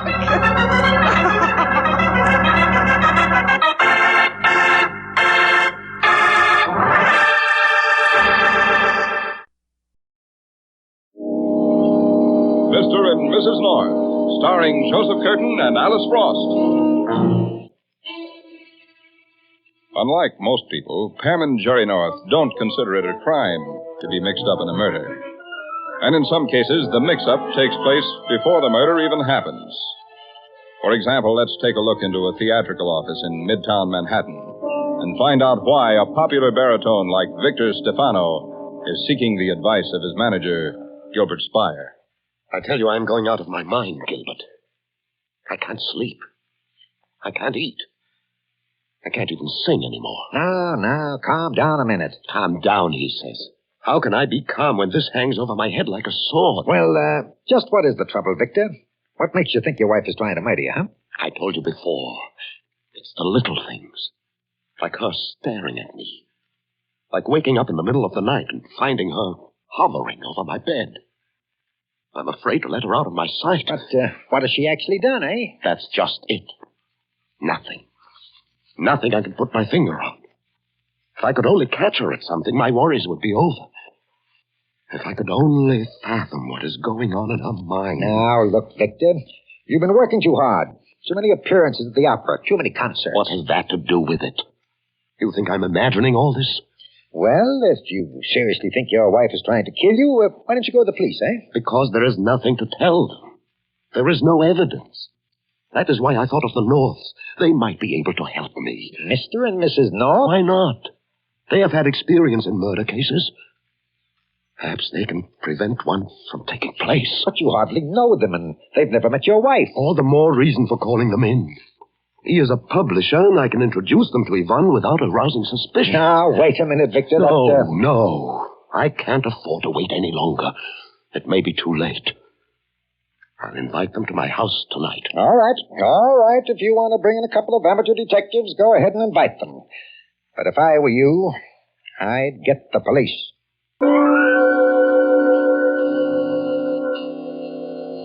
Are you sure this is the right apartment, Jerry? Darling, there's only one Victor Stefano in this building. Although I must say I can't understand why he insisted on inviting us over here.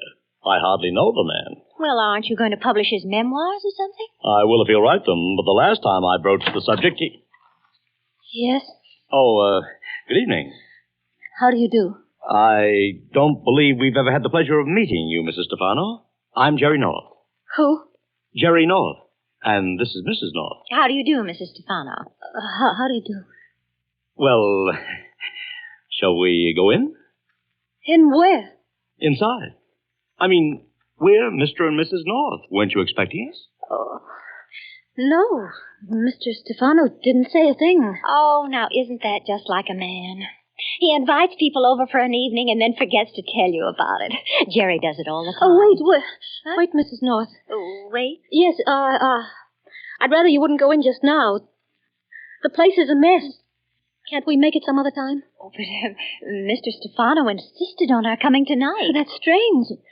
He's not home. Well, for Pete's sake. I'd ask you to come in, but I'm late for an engagement downtown, and I still have to dress. Oh, that's perfectly all right. Well, we'll just forget about the whole thing. Well, I'm terribly embarrassed. Oh, don't be silly. We don't mind. Come along, Jerry. Oh, yes. Good night, Mr. North. Good night, Mr. Stefano. Nice to have met you.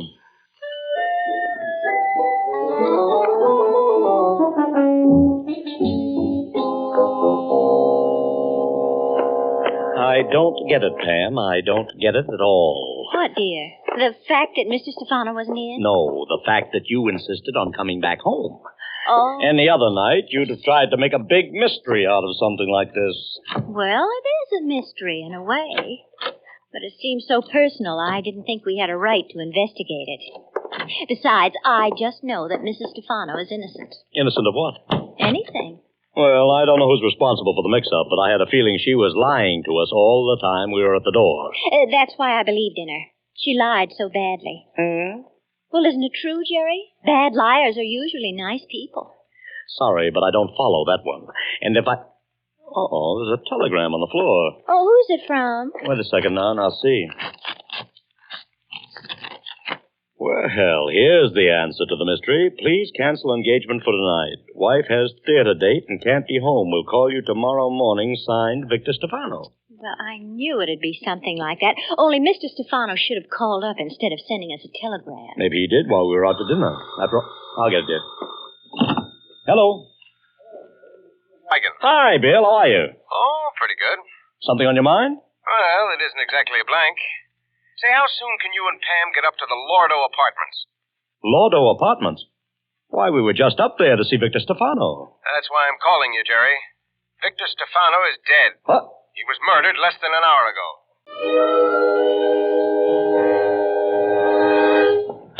What's the story, Bill? How did it happen? Well, that's exactly what I'm trying to find out. What are you acting so mysterious about?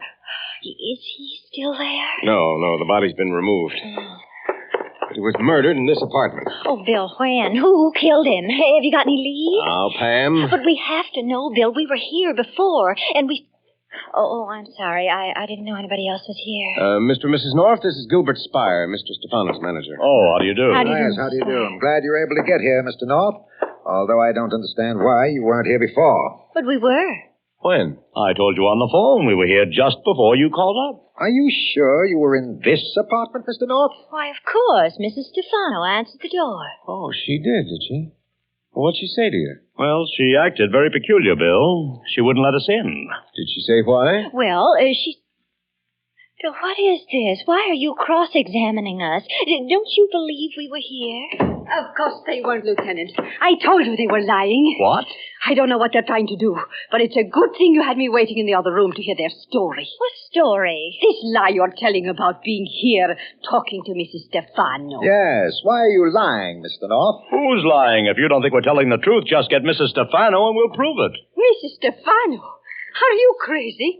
I am Mrs. Stefano. Now, wait a minute. If this woman is Mrs. Stefano, who's the one who answered the door for us? That is what I would like to know. How did she get into this apartment, and what was she doing here? Well, it's beginning to look as if she was here to murder your husband, Mrs. Stefano. Oh, now, Bill, don't jump to conclusions. I'm sure that sweet little girl had nothing to do with it. She couldn't have. Why not, Mrs. North? This may sound silly to a man who manages business affairs, but there was something about her, Mr. Spire. Something very soft and frightened, like Little Red Riding Hood. Oh, for crying out loud. Well, there was, Bill. She had such a gentle expression and such big, open eyes. Anything like the ones in this picture, Pam? Oh, what picture? The one I found in this locket. Here, take a look. Why, Bill, that's her. Whose locket is this? Hers, I imagine. Found it right here in the apartment. Just a minute, Lieutenant. I know who this woman is. Who? Mr. Spire's secretary, Sally Ford. What? Well, that's her picture, Gilbert. And if she was in this apartment tonight, she must have killed my husband. Why do you say that, Mrs. Stefano? What do you know about Sally Ford? A great deal more than I want to know. Now, Mrs. Stefano, please. Well, why conceal it, Gilbert? Everybody knows what has been going on. Everybody but me. All I've heard is her name. Well, I wish I had never heard it. She did everything she could to come between Mr. Stefano and me. Oh, it wasn't as bad as all that, Ivan? Wasn't it? Are you going to stand there and deny there wasn't anything between them? Well, it might have been a harmless flirtation, perhaps, but certainly nothing more. Oh, how can you say that, Gilbert? I threatened to leave him if he did not give her up. And this morning he said he was going to. Well, that's how it happened. She came over here tonight, and he told her he was through, so she killed him. No, I won't believe it. Just because you found her locket in this apartment I didn't find it in the apartment, Pam. I found it in Mr. Stefano's hand when I examined the body. Well, that doesn't mean that she killed him. Doesn't it? Now look at the way this chain's broken. It was torn from her neck during a struggle. Stefano reached out and grabbed this locket in an effort to protect himself, and that's the last thing he ever did.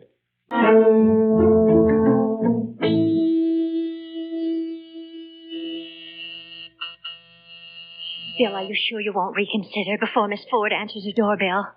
After all, arresting an innocent woman... She's not an innocent woman, Pam. And it won't do any good to tell me about Red Riding Hood. But if you make a false arrest... Pam, will you let the poor man alone?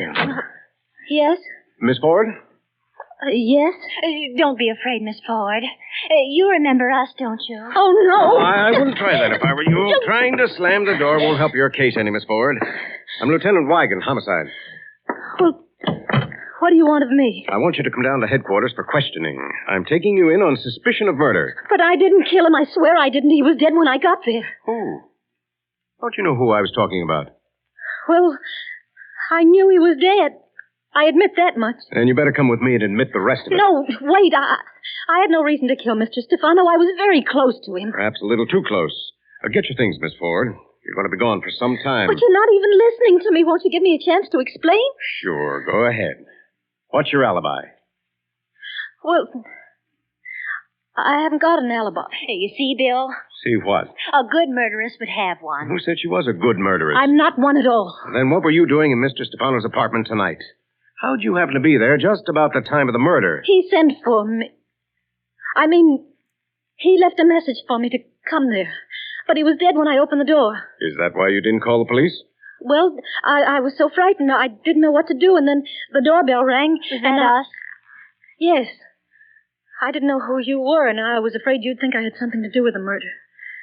So I didn't let you in. But you could have told us you weren't Mrs. Stefano. Well, I didn't want to get involved with the police. Then you should have picked up this locket before you left the apartment. Where did you get that? I found it in Mr. Stefano's hand. He tore it from your neck just before you killed him. No, somebody put it there. Somebody's trying to frame me. Now, take it easy, Miss Ford. You're in this deep enough already. Hey, what's going on here? Dick, you keep out of this, please. Now, wait a minute. Who are you? Dick Ford. He's my brother. But he doesn't know anything about it. The heck I don't. You're on the wrong track, copper. Sally didn't murder Mr. Stefano. How do you know? Because I did it. Myself. Dick? What do you say? I killed him. I did it to get even with him for the way he was treating you. Dick. I know it was a crazy thing to do, but I couldn't help myself. I didn't want to kill him. I just wanted to beat him up. And what happened? He reached for a gun and I grabbed hold of his arm. We fought for a minute, but he pulled the trigger before I could get the gun out of his hand. Bullet went right through him.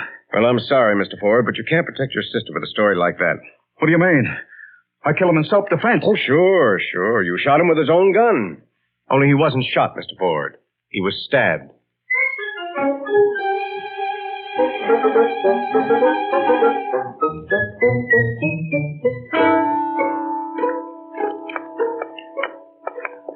It's no use, Pam. Bill's got an airtight case against her, and there's nothing you can do about it. Well, I'm not going to let her spend the night in jail just because he arrested her. I just know she's innocent. Well, I don't. That brother of hers looks like a cutthroat that probably runs in the family. Oh, don't be silly, Jerry. She isn't anything like her brother. All right. I'm sorry I mentioned it. Now let's go home and get some sleep. We've been walking all over the city of New York. Oh, but it's so nice out, Jerry. Let's just walk a little while longer. What for? Where are you taking me to? Oh, no place. No place, huh? Isn't that Mr. Stefano's apartment house on the corner? Hmm? Oh, is it? As if you didn't know. What's the idea of dragging me back here? What are you up to now? Well, so much has been left undone, Jerry. I mean, there's no actual proof that Sally's the one who... What's the matter? Over there at the side entrance of the building. That Mrs. Stefano? It is, at that. I wonder what she's doing there. Well, let's ask her. Mrs. Stefano? Oh, Oh, just a minute, Mrs. Stefano. Don't run away. Oh, that's funny. She ducked into that alley as soon as you called her. You think she heard me? Of course she did. Quick, let's follow her. Oh, into that dark alley? Probably leads to the basement of the building. Come on, dear. We'll lose her if we don't hurry. Easy now. She must be around here somewhere. Oh, Jerry. Sort of creepy in here. Nothing but dark walls to look at. Well, don't look at the walls, dear. Look for Mrs. Stefano. She could be lurking behind any one of them. Oh, golly, what was that? I'm sorry I bumped into an ash can. Well, I wish you'd tell me when you're going to do things like that. I thought I was dead. Mrs. North. Good heavens. It's me, Mrs. North. Mrs. Stefano. Well, what are you trying to do? Scare the life out of her? Oh, I'm sorry. I did not mean to frighten you. What did you mean to do? Why did you run away from us just now? Well, I got a call to come downstairs. Just now, a man with a mysterious voice called up and told me to meet him here. Just now? Yes. He said he'd kill me if I told anyone about it. So I was afraid to speak to you. Where is this man? I don't know. Sounds awfully phony to me. Me, too. That phone call probably was a trick to get you out of the house. Somebody wanted to be in your apartment while you weren't there. What for? I don't know, but we better get right upstairs and find out.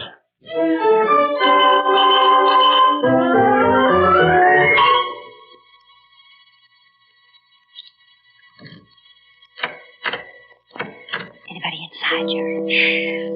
I don't see anybody. Well, let's look around. My goodness. Oh, that sounds like there's somebody in the kitchen. Wait, I'll go see. Here, this way, Mr. North. The pantry door's right over here. Can you see through the glass? Just about. There's a man in there fiddling around with the refrigerator. What's he doing?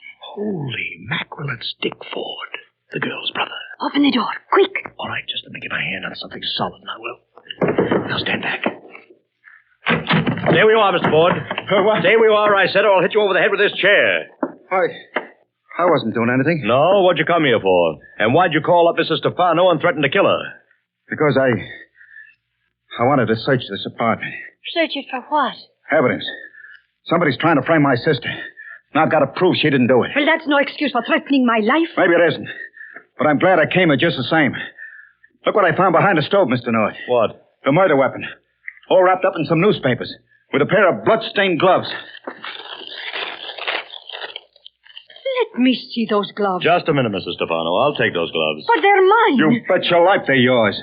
They've got your initials on them. Then Mrs. Stefano is the one no, I didn't. We'll see about that, Mrs. Stefano. At police headquarters.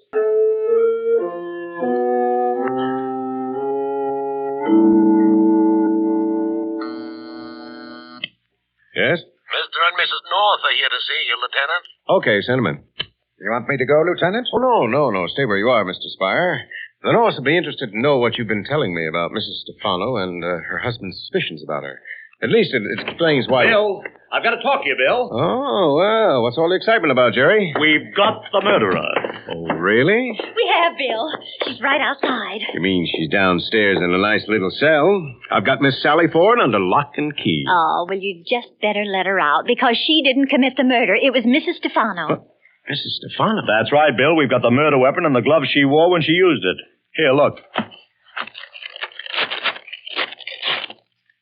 Hey, what kind of gag is this? No gag. Dick Ford found this package behind the stove in Mrs. Stefano's apartment. Well, he must have planted it there himself, the crazy fool. This isn't the murder weapon. How do you know? Because I've got the murder weapon right here in my desk. I've had it there for some time. Are you sure it's the right one? Well, of course I'm sure. I found it myself, didn't I? Where? How do you know it's the one that killed Mr. Stefano? Oh, I know all right. Because I found it in Mr. Stefano's body. I don't understand it. I just don't understand it, Bill. Well, you would if you'd stop trying to defend the wrong person. You see, Pam, the murder weapon isn't a knife. It's a letter opener with a steel blade 5 inches long. And now that I've had time to make a few inquiries, I found out who it belongs to. Who? Mr. Spire's secretary, Sally Ford. Isn't that right, Mr. Spire? Now, just a moment, Lieutenant. I never made any such statement. I told you Miss Ford had a letter opener like the one you've got there. But I didn't say that one was hers. Well, it is just the same. Her fingerprints were all over it. But what about the knife and the blood-stained gloves? Yeah, they were just plants, dear. Dick Ford was trying to frame Mrs. Stefano for the sake of a sister. Exactly. Well, I still don't believe that Sally did it. Well, if you need personal proof, I think I can give it to you. You'll see in just a moment. Tom? Yes, sir. Send Miss Sally Ford in here, will you? I'd like to speak to her. Yes, sir. Bill, what are you up to? Well, I don't usually do things like this, Pam. But just to convince you and Mr. Spire that Sally is guilty, I'm going to confront her with a murder weapon and let you watch her reaction. I don't get it, Bill. What'll her reaction prove? Plenty, I think. If she's innocent, she should have no reaction at all. And if she's guilty? If she's guilty, Mr. Spire, this letter opener will make her very uncomfortable. In fact, it might even drive her into a confession. Oh, she won't react to that letter opener at all. Won't she? No, because it isn't hers, and she didn't kill Mr. Stefano. Oh, she's at the door. You wanted to see me, Lieutenant? Yes, come in, Miss Ford. How do you feel? All right, I guess. You letting me go? Why, no. I just wanted to ask a few more questions. About what? About this letter opener, Miss Ford. Heavens. Do you happen to know who it belongs to? Where did you get that? That's my question, Miss Ford. Do you know who it belongs to? Yes, it belongs to me. I thought so. But what's it doing here? How did you get hold of it? I got hold of it when the medical examiner removed it from Mr. Stefano's body. No. Don't say no, Miss Ford. It's the weapon that was used to commit the murder, and you're the one who used it. No, I didn't. I haven't seen that letter opener for over a week. It's been missing from my desk. Can you prove that? Well, I can't actually prove that it was missing, but it was. Don't you see I'm being framed by the one who stole it? I don't see anything of the kind. And if you can't prove what you say, you'll go to the chair for the murder of Victor Stefano. I won't, I tell you. Oh, Bill, she got the letter over. Here, you put that down. Stay where you are. Put it down, Oh. I said. My head. Well, that's better. Now sit down and behave yourself. Well, Pam, are you satisfied? Completely, Bill. Now I know she didn't do it. What? You proved it yourself by what you just did. I don't follow you. Well, it's simple, Bill. When she came at you with that letter opener, what did you do? Reached out for a hand, of course. Well, exactly. And that's what any man would have done, including Mr. Stefano. I still don't follow you. But we'll figure it out, Bill. Your whole case against Sally is based on the fact that her locket was found in the dead man's hand. And according to your theory, Mr. Stefano ripped it from her neck when she came at him with a letter opener. Well, what about it? But don't you understand, Bill? When somebody rushes at you with a knife or a letter opener, you don't reach for any lockets. You reach for the hand that's about to kill you. Hey, then the locket was planted in Mr. Stefano's hand after he was murdered. Why, of course it was. It was planted there by the real murderer. And the real murderer invited Miss Ford to Stefano's apartment so she could take the blame for it. Then I was framed. Every step of the way. By the only one who could frame you. Who? Oh, don't you know, Mr. Spire? Or were you too busy noticing Miss Ford's reactions to the letter opener? Too busy to notice your own? I beg your pardon? Your little trap worked, Bill. Only it worked on Mr. Spire instead of Miss Ford. He was scared to death she wouldn't react properly. That's a lie. You can't prove anything against me. I had no reason for killing Stefano. He was my best client. And you took him for plenty, Mr. Spire. As his business manager, you were in charge of all his financial affairs, and you could use his money whatever way you pleased. Don't be a fool. Don't you be one. What I'm saying is the truth. Mr. Stefano suspected you of misusing his money, and he told me so. He told me he was going to ask you for an exact accounting. And you were afraid to face that accounting. So you killed him and framed your own secretary. Watch him, Bill. Oh, no, you don't. You're not getting out of here just yet, Mr. Spire. You let me go. Not for a long time, Mr. Spire. Not until we've had a chance to take your fingerprints and see that they match the ones on the inside of this locket. Come with me, Mr. Spire. You're going to have your picture taken. Well, Pam, your hunch about Miss Ford was absolutely right. Spire's the guilty man, and his account books furnish the motive. He swindled Stefano out of almost half his property. Well, Pam's hunches are always right, Bill. Oh, not always, dear. Well, almost. You know, I don't know why I bother about clues and things when you're around. I should just blindfold you and let you point to the murder. I don't think I'd have pointed to Mr. Spire, Bill. Not until you twisted that letter opener out of Sally's hand. Now that's another reason I knew she was innocent from the very beginning. What? Her hands. They were so soft and attractive. Yes, they were sort of pretty, weren't they? Hmm? Yeah, sort of small and dainty, like a little girl's. Oh, is that so? I didn't know that you'd taken to noticing other women's hands, Jerry. Well, I didn't really notice them, darling. I was just following one of your hunches. The adventures of Mr. and Mrs. North are brought to you through the facilities of the United States Armed Forces Radio Service.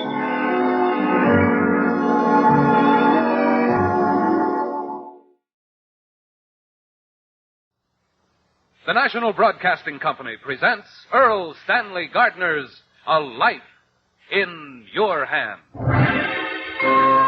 Was he dead when you found him? Did he scream? Did you hear the shot? Listen while we place A Life in Your Hand. You never know when you step from the safety of your home when you may witness a violent death and be called upon to testify as to what you saw and heard. Murder is a dark enigma that strikes fear into the heart of man.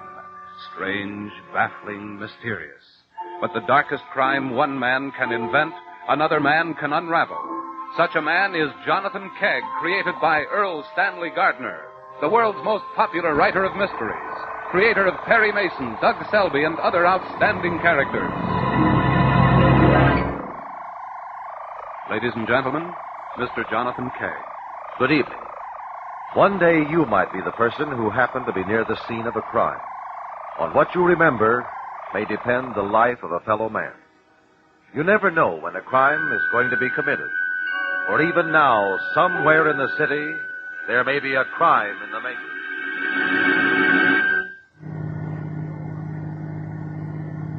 You look like you had something on your mind, Sid. Some of the boys been bothering you. Your books? The operation's running smooth as silk. Petey, there's a small personal matter of $15,000. Remember? Aren't you operating all through the ward? What are you squawking about? Yeah, and I'm paying off every week to make sure I do. Well, then... That 15 G's was a personal matter. Of course it was personal. But I can't pay you back now. I'm in a spot. So am I, Petey. I'll take care of it. After the election, Sid. I need it now. I tell you, I haven't got it. You can't get blood from a turnip. You aren't a turnip, Petey. Listen, don't you threaten me. You want every handbook you're running in this town closed up? That's loud talk, Petey. Things can happen to people who talk too loud. I get out here. Be at your house tonight at 9 for the money. Get out of this car. Petey, don't go getting brave. Might not be healthy.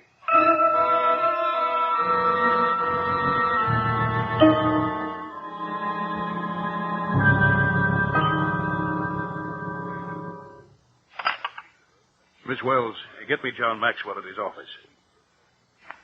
John can let me have an advance. John? This is Petey Grant. Fine. And yourself? John, you know that little paving job you were interested in? That's right. Now, John, I'm in a bit of a hole. I wonder if you could arrange for an advance. No, I can't fix it sooner.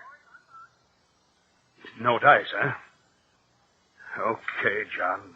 Goodbye. Yes, Miss Wells? So, John wouldn't go for it. That's tough. What do you mean, listening to my phone calls? Take it easy, Petey. How many times have I told you not to call me Petey around the office? There's nobody here but us chickens. What is it? I need some money, Petykins. I told you the last time that you're never going to get another penny out of me. Now, Petykins, remember your blood pressure. Not a red cent. I could have a very interesting conversation with... With Hazel? She wouldn't believe you. I could be very convincing. You're nothing but a dirty little blackmailer. I want $5,000. I haven't got $5,000, Karen. Then get it, and fast. So you'd talk to Hazel, would you? Well, go ahead. Suppose I tell the opposition. Just more campaign mud. I mean about some of your phone conversations about paving contracts. Who would believe you? They'd believe tape recordings of the conversations, Petey. You mean? Yes, Petey. I spent $100 for a tape recorder, kept it in the outer office. I've got some beauty. You wouldn't do it. It would ruin me. I don't want to ruin you. All I want is $5,000. But, Karen, I haven't got $5,000. Get it. After the election. I want it now. Borrow it from your friend Bondon. He's pressing me for the money that I've borrowed to pay you up to now. Fuck your house. I don't care how you get it, but get it.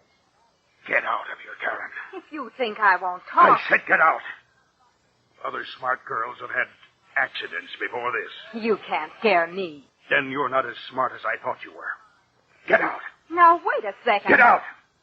I've still got friends in this town.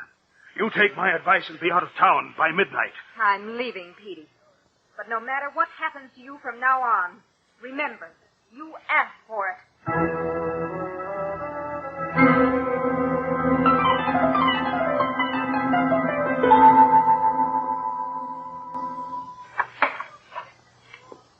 Is that you, Petey? It's me, Hazel. Where are you? In the kitchen, dear. Supper won't be ready for half an hour yet. All right. You like a cup of coffee, dear? You look tired. You feeling all right, Petey? I'm all right. Tired. Had a tough day. I'll fix you some coffee. Fix me a drink, will you? Of course. What was it? A hard case or politics? What is it ever in this year? I really don't see why you don't sit. Got a good law practice. It's only because I'm an alderman. Know the right people. You're a fine lawyer, and you know it. Here's your drink. I'm a lousy lawyer. And if I'm not reelected, I might as well blow my brains out. Don't talk like that. Hazel, how much do you think we get mortgaged the house for? Mortgage the house? I figure we can get about $8,000. I can borrow about $9,000 on my life insurance. What do you want with all that money? I've got to have it, that's all. Tell me the truth, Peter Grant. You asked for it? So I'll tell you the truth. You don't have to use that tone of voice. You wanted the truth. Now you're going to get it. I've been blackmailed. Blackmailed? By Karen Wells. How could Miss Wells blackmail you? How does a man's secretary ever have a hold over the boss? Did you do something illegal? Yes, Hazel. Yes, I did something illegal. But I had to pay Karen so she wouldn't talk. Is she going to talk to the district attorney? No, Hazel, not to the DA. To you. But why should she talk? Oh. Do you understand? Yes. I understand. Sorry you gave her the money. How much did you give her? $20,000. $20,000? We didn't have that much. That's why I had to borrow $15,000 from Sid Bondon. You borrowed $15,000 from Mr. Bondon? Petey, why didn't you just tell me about that woman? I was afraid.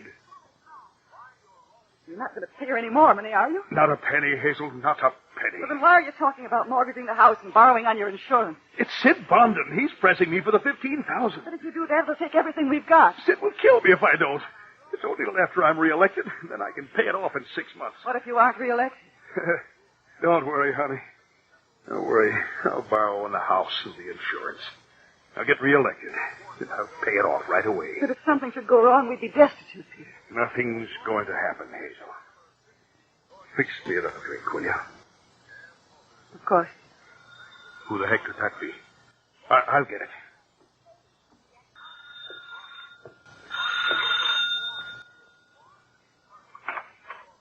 Hi, Petey. Can I come in? Sure, Tony. Sure. Glad to see you. I have your hat and coat. Thanks. Want a drink? No, thanks. Not right now. Who is it, dear? It's Tony Astio, honey. We'll be in the living room. Come in and sit down, Tony. How have you been, Petey? Haven't seen you for a while. Pretty good, Tony. Pretty good. You and the boy? Couldn't be better. Nice little house you got here, Petey. Yeah, the missus and I like it. Looks like you got something on your mind, Tony. What is it? You're smart, Petey. Plenty smart. That's what the boys and me like about you. It's my job to be smart, Tony. What is it? Oh, nothing much. Just wanted to have a chat with you. Yeah. I know how often you guys drop in for a chat. Let's have it, Tony. See what I mean? You're smart. They tell me you're going to run again this year. That's right. I wouldn't. What? I said I wouldn't try to get reelected if I was you. But that's crazy. I've got to have the job. Some of the boys ain't going to like it. They said I should tell you. I tell you, Tony, if I don't, I'll be killed. Might happen, if you try. What do you mean? One of the boys wants the job. You might get more votes. Now, wait a minute, Tony. I've always played ball with the boys. I still will. No dice, Petey. You can't move in on the government. Cut it. But, Tony... No buts, pal. We're running Charlie Mello on the regular ticket. You get out. We'll take care of you and the lawyer, right? But, Tony, I can't. Maybe you didn't understand me, Petey. I said you get out. If you don't, the boys... I need the money. I'll play ball. I've got to run. Is that it? That's it. Boys won't like it, Petey. So long.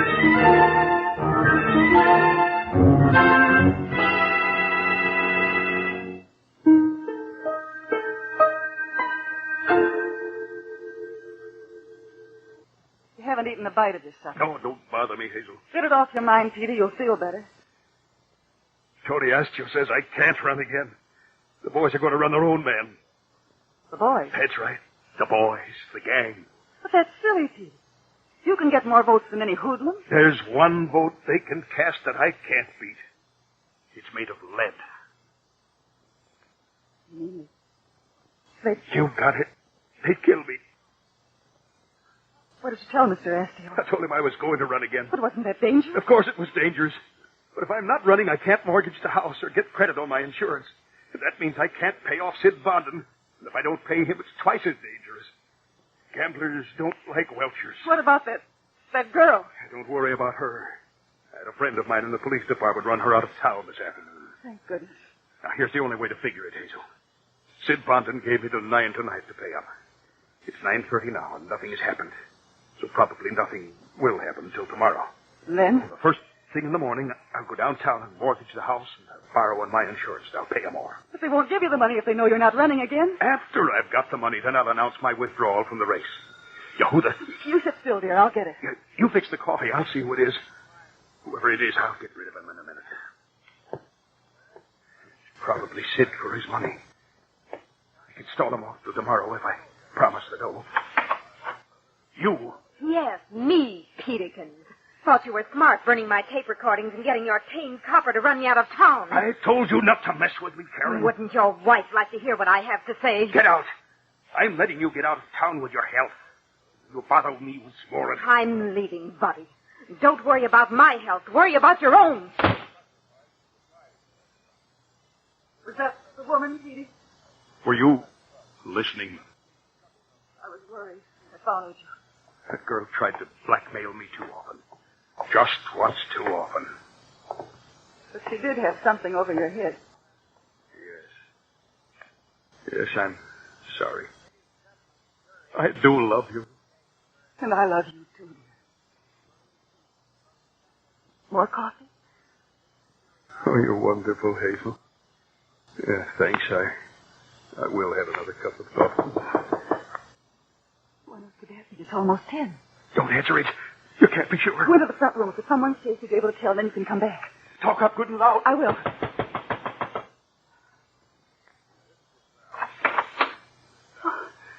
Why, Mrs. Billings from next door. Excuse me, Mrs. Graham, but I saw lights on and I figured you were still up.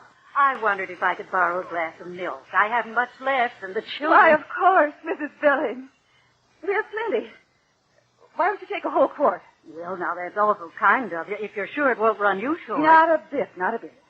Good evening, Mrs. Billings. Why, good evening, Mr. Grant. Petey, would you pour Mrs. Billings a glass of milk, please? I want to go upstairs for a minute. Sure, glad to. I'll be back in a minute. You sure one glass is going to be enough, Mrs. Billings? Oh, plenty, Mr. Grant. You sure you don't want a quart? Well, if you can spare it. Why, of course we can. Here. Well, now that's right neighborly of you, Mr. Grant. I'll return it tomorrow. No hurry at all, Mrs. Billings. Well, thank you very much. I'll be running along now. Let me get the door for you. Oh, thank you.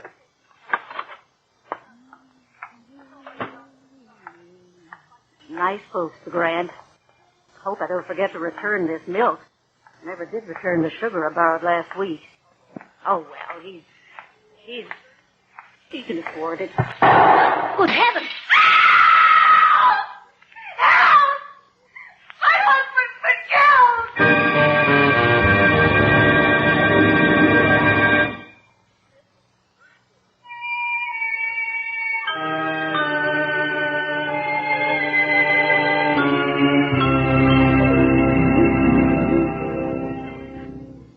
Sit down, Mr. Kegg. Thank you.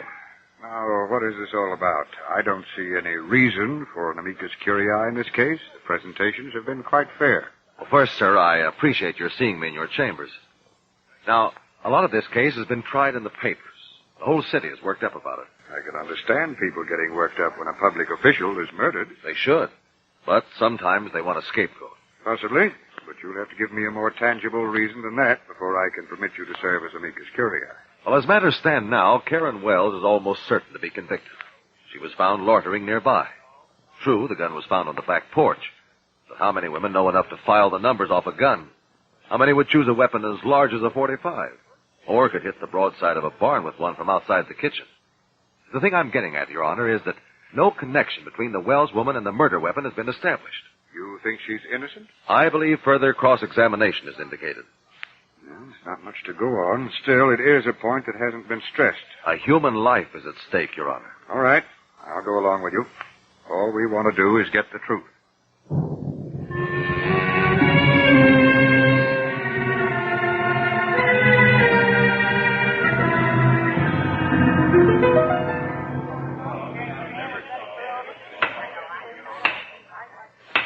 The court will permit the entry into this case of the well-known attorney, Mr. Jonathan Kegg, as amicus curiae. Mr. Kegg serves neither the prosecution nor the defense, but only the court, in an attempt to arrive at the truth. You may proceed, Mr. Kegg. Thank you, Your Honor. Call Mr. Sidney Bondon to the stand. How much did Peter Grant owe you? $15,000. You had his note? I gave it to him on his word. Do you usually lend people that much money on an unbacked word? Quite often. I believe you are a gambler, Mr. Bondon. I have various interests. As a businessman, you must know that you can't collect a debt when there is no document to show. I usually collect what's owed me. How? I ask for it. I see. And you had asked Grant for his $15,000? For my $15,000. Of course. When did you ask him? The morning of the day he died? I believe it was that day. According to previous testimony by Mrs. Grant, you gave him till 9 o'clock that evening to pay up. That's right. Did he pay you before he died? He did not. He died around 10. Tell me, Mr. Bondon, what would you have done if he had refused to pay you? I suppose I'd have asked him again. Then why the time limit of 9 that night? Oh, you know how it is. Makes people put out an extra effort to get the money. Scares them a bit. What are they scared of? Just scared. Isn't it true that occasionally unpleasant things happen to people who don't pay their debts to gamblers? What are you getting at? Is it true or not? Oh, I've heard of things like that, but... You have heard of people being hurt who didn't pay their debts to gamblers? Well, sure, but That's all, Mr. Bondon. You may step down. Well, now, you can't insinuate You that may I would... step down. Call Mr. Tony Astio.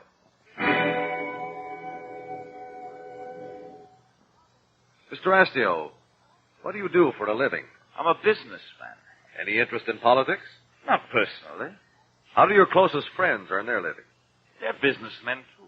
Mrs. Grant, in her earlier testimony, said her late husband referred to you and your friends as gangsters. He was nuts. He was just scared of his shadow.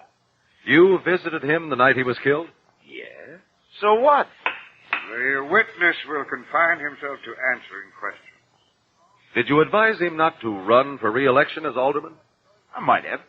Just how did you try to persuade him not to run? I didn't try to persuade him. I just explained that a friend of mine wanted to try for the job.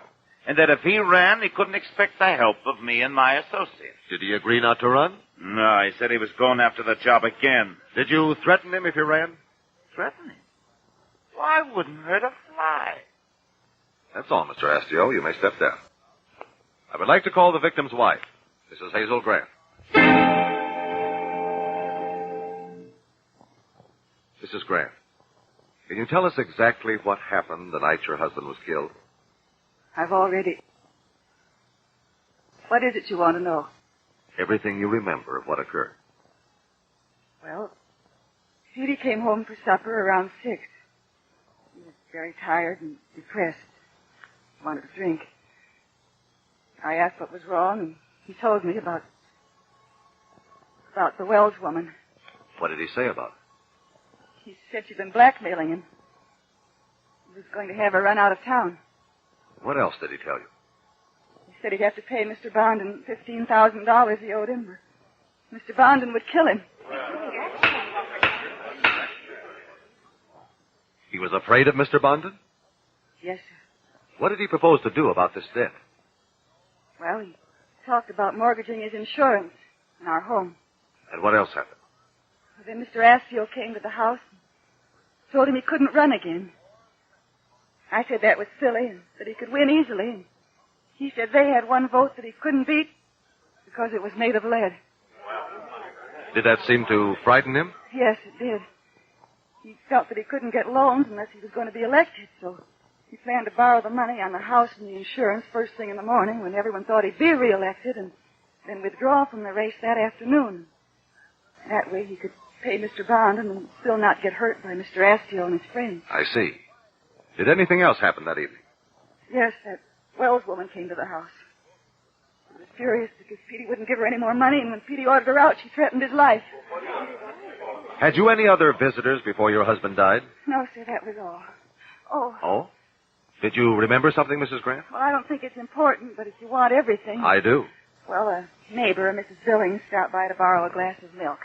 Was this before or after your other callers? It was after. Only a few minutes before Petey. I understand, Mrs. Grant. You may step down. That'll be all. Thank you. Your Honor, I should like a subpoena issued for an entirely innocent bystander. A person who just happened to be nearby when this crime was committed. I will call anyone you wish, Mr. Kegg, and that person must testify to what he or she has seen and heard.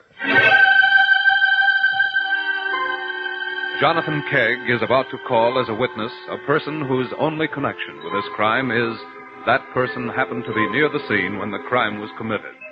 Suppose you were that person. Could you remember exactly what you have heard and testify to it under oath? It would be important that you remember, for you would hold a life in your hands.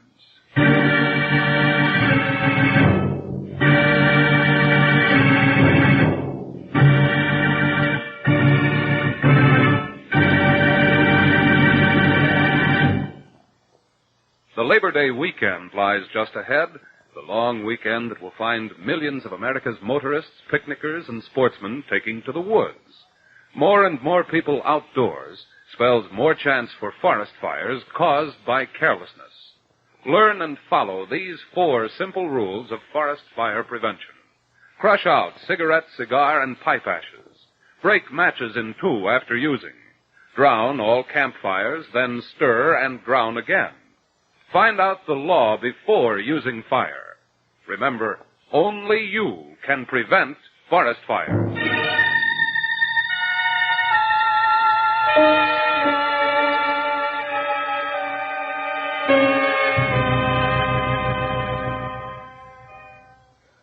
Mrs. Joshua Billings, the Grants' neighbor, has been called to the stand. She has been sworn as a witness and is ready to testify as Jonathan Kegg says. Mrs. Billings, on the night Mr. Grant was killed, you called to borrow some milk? Yes, sir, I did. How long were you there? Oh, a couple of minutes. Was anyone besides the Grants in the house when you arrived? No, sir. Did you enter by the front door? No, sir, I came through the kitchen. That's the room in which Mr. Grant was killed? That's the way I heard it. I see. Who let you in, Mr. or Mrs. Grant? Wait a minute. It was Mrs. Grant. Then you didn't actually see Mr. Grant. Oh, I certainly did. He came into the room a minute or so later. And then Mrs. Grant gave you the milk and you left? That's right. No, wait a minute. Mr. Grant gave me the milk. The missus had to go upstairs for something. And you left as soon as you got the milk? Correct. You saw no one else about? Not a soul. What happened after you left? I went home. I was just going in when I heard the shot and the scream. What did you do then? Oh, I kept right on going and locked the door. I have 4 children. In all that time, you saw no one? Not a soul. Just exactly what did you hear, Mrs. Billings? Just what I told you. I heard a shot. The shot was fired from the back porch through the window. The window was shattered. Did you hear the glass breaking? Oh, sure. Then you heard 2 sounds. That's right. You heard the glass breaking, then a shot. And nothing more? Oh, yes. There was something else. Yes. Somebody screamed. Then there were 3 sounds. The breaking glass, the shot, and the scream. Very definitely. By your testimony, Mrs. Billings, we judge that the murderer broke the window, shot Mr. Grant through the hole, and then someone screamed as a reaction to the shot. No, sir, that isn't the way it was. The shot was first. And you distinctly heard the glass break? Yes. It was really a separate sound. And it followed the shot? Yes. First there was the shot, then the glass breaking, and then I heard somebody scream. Would you say that these sounds overlapped each other? Why, definitely not. Thank you, Mrs. Billings. That'll be all. I should like to recall Mrs. Hazel Grant. Really, Mr. Kegg, I don't see where this is getting us. If the court please, we've almost finished this case. I assure Your Honor I shall be done in 5 minutes. All right, I'm going to hold you to that. Thank you, Your Honor. Be seated, Mrs. Grant. I have only a few more questions to ask. Your husband believed he would be killed if he ran against the wishes of Mr. Astio's friends? That's what he told me. He also believed Mr. Bondon would kill him if he didn't repay the $15,000 he'd borrowed. Yes, You were with him in the kitchen when he was shot? yes. His back was toward the window she shot. Now, as I understand it, he planned to mortgage the house and borrow on his insurance to pay off Bondon. That's right. And the only chance he had to get that money back was if he should be reelected. Yes. And Astio wouldn't let that happen. It seems that if Peter Grant had done what he planned, you and he would have been in bad financial straits. We would have been destitute. Are you destitute now, Mrs. Grant? No. I've got the house and some insurance. Yes, now. Your husband had been playing around with another woman. She was blackmailing him. And it was only through your husband's death that you saved your home and his insurance policy. Yes. Mrs. Grant, why didn't you testify that you had left the kitchen just before your husband was killed? That's ridiculous. I never... But Mrs. Billings testified that you did. And when you left the kitchen, leaving your husband and Mrs. Billings alone, you got his gun, didn't you? A gun that he kept because it could never be traced to him. That's not true. I really can't permit this, Mr. Kegg. Your Honor, look at the facts. If Bondon should kill Grant, his $15,000 was gone forever. Astio has admitted his candidate has withdrawn from the race. They both lost by the killing. As for the defendant, Karen Wells, she knew she would be picked up and at least booked for blackmail. The only person with a lot to gain, a house and insurance, was Hazel Grant. That's a fine theory. Can it be proved? If the court please, the testimony of our innocent bystander, Mrs. Billings, proves it. She heard the window glass crash a second or two after she heard the shot. If the killer had stood outside and broken the window before firing, she would have heard it first. If he had fired through the window, it would have been close to simultaneous. But with a second or two between the shot and the glass crash, the shot could only have come from inside the kitchen. And only the Grants were there, by Mrs. Grant's own testimony. Then the gun must have been thrown out through the window. I believe so, Your Honor.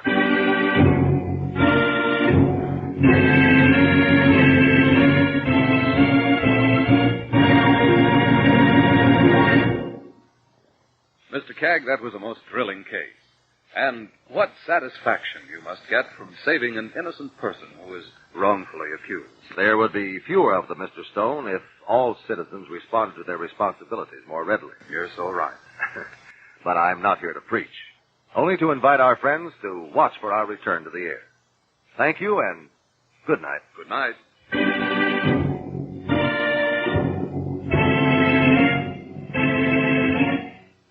A Life in Your Hands is created by Earl Stanley Gardner, with script by Bob McKee, directed by John Cowan. Jonathan Kegg is played by Carlton Cadell, with musical effects by Adele Scott, conducted by Whitey Berquist. This has been a Bell production.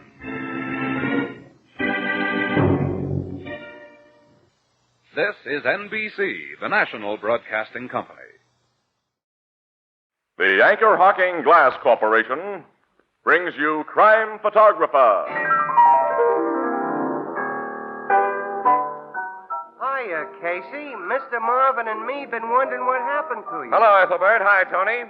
Say, Casey, haven't seen you around the last few days. Oh, I've been cheering myself hoarse for the Dodgers this week. You're a Brooklyn boy. No, but the Dodgers, they're a national institution. Oh, you don't have to tell me about a national institution. I cheer for one, too, every week. Which one? The Yankees? Oh, come, Casey. To what other institution would I be referring but Anchor Hocking, the most famous name in glass?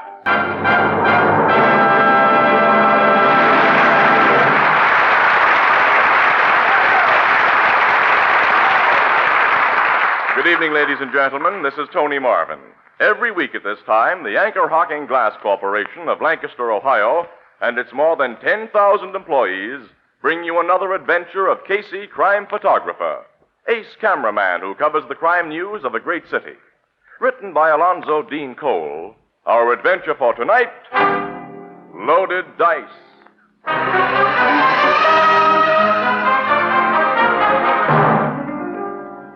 6 o'clock in the morning.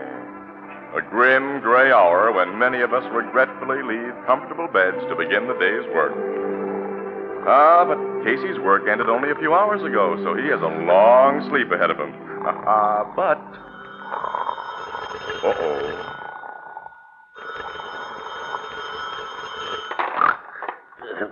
Hello.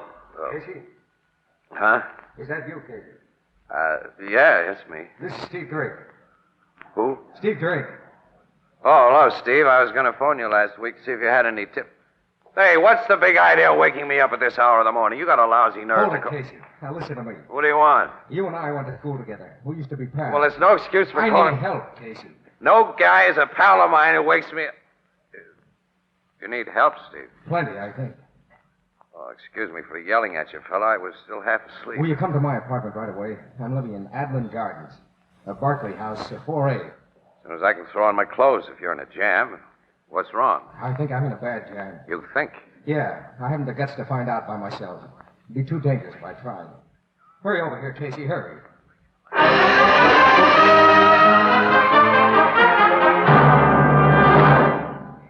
Come in, Casey. Thanks for getting here so quickly. Okay, Steve. Swell joint you have here. Casey. It's a big trouble. Come here. Look there on the floor. That's a knife. Covered with dried blood. Yeah, the blood was fresh when I first saw that knife. When you first saw it? About 15 minutes before I phoned you. It was right where it is now. I had sense enough not to touch it. Go on. Well, I'd been asleep. I was awakened by... Well, I thought I heard my door close, so I got up to investigate. Well, someone had gone out the door, all right, because the door hadn't been locked, like I left it. Whoever was here left that ship. Yeah. Have you looked around your apartment? Oh, naturally. No one has been stabbed here. Nothing has been disturbed in the place. I don't get it. I'm afraid I do. That's why I asked for your help. Well, all right, Steve. Give me the answers. Well, there are only 2 apartments to a floor in these garden houses. Foster Blassett is the other tenant on this floor. Foster Blassett? You know who he is. Oh, sure I do. Millionaire fat guy who tried to be a wolf, a playboy, 300 pounds plus on the hoop. He also bucks my racket hard. Yeah, he lost a lot of dough to you, didn't he? I heard he didn't pay off. You're getting the picture. Now, look, Casey, I brought you here this morning because you've known me ever since we were kids. We haven't played in the same league for years. I'm a professional gambler, in the dough today, broke tomorrow, while you stayed legitimate. But you know me. You know I'm not chump enough to knife a guy because he welched on a bet. Now, you may have to convince the cops of that. The cops who know and trust you. Keep on talking, Steve. Now, look. This door in my living room leads to an outside terrace. Yeah, I see. Now, on the other side of that high dividing wall, Blassett's apartment has a similar terrace. Yeah? I found a small blood stain on top of the wall. Blood from that knife, I think. Well, you climbed to the top of that wall? Yes, and looked over before I phoned you. A table with a chair on top of it is against Blassett's side of the wall. Well, did you go over the wall? No, I was afraid. Afraid to find out for sure. You moved this chair and table to your side of the wall when you climbed to look over it, huh? Yeah. Let's climb over the wall and see what's what. Will you go first? Okay. It's easy enough with these tables and chairs. Come on. I'm coming. Blasted door to the terrace is open. Yeah, let's go in. Casey, that little stain on the rug. Looks like a blood stain, all right. You notice things, don't you, Steve? Look there. What? Across this living room. In the hall. I see. I want a close look. It's blasted. Yes. Slumped against the outside door of his apartment. Dead. And he was stabbed, Casey. My guess was right. Yeah. So right, I wondered if it was a guess.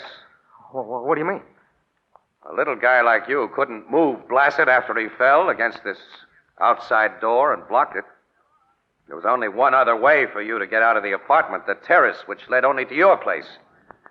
And after piling up that furniture to get back over the dividing wall, you couldn't put it back where it belonged on this side. So you think I killed Blasted, huh? If our positions were reversed, what would you think? And you're the guy I thought would help me. Stand by me. Well, I have no chance the way things stand now. And I'm not going to be railroaded on a lousy frame-up. Oh, so you pack a gun. And I'll use it if you make me. Open the closet door behind you, Casey. I'm locking you in there, and I'm getting out of here. Lock me in that closet. You heard me. Open the door and get in. I don't think I will, Steve. Got to use Blassett's phone to call the cops. Keep away from that phone. No. Put that phone down. Why don't you shoot, Steve? Better give me that rod, hadn't you? Here. Take it. Thanks. You're a smart guy. Hello, headquarters. Give me Captain Logan. Homicide Bureau. Yes, Steve, you're a very smart guy. I was just too yellow to shoot you. That's what you meant. No, I wasn't worried about that guy. You had my number. After you said you'd lock me in the closet, then I got your number, Steve. Before that, I wasn't sure. I was just too yellow. I've never known a killer who was too yellow to do another killing that might save him from the hot seat. Now, what are you driving at? Hello? Excuse me. Hello, Logan. Listen, the way you cops waste the taxpayers' money is a crime. You know, I've been holding onto this wire for half an hour here. What have you been... Oh. Okay, pal. Hey, Logan. Bring the ME and your tech squad up to the Adlon Garden Apartments. I've got a little case of murder for you. Yes, murder's what I said. And I got a chief suspect right here in front of me. Uh-huh. Only I'm sure he's not guilty. Casey? Yes, Logan. You see, he's a guy I know.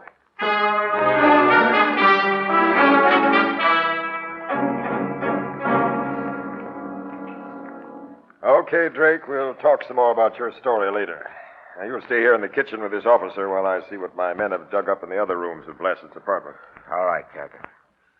Hey, Casey, thanks for everything. Okay, Steve. Come on, Casey. Sure. Now, so you think your friend Steve Drake is on the level with that yarn of his, huh? Logan, I know how weak the yarn is. But I've told you how the guy reacted when he knew that I was against him. If he was a killer, he'd have shot me down. You sometimes reason like a schoolboy.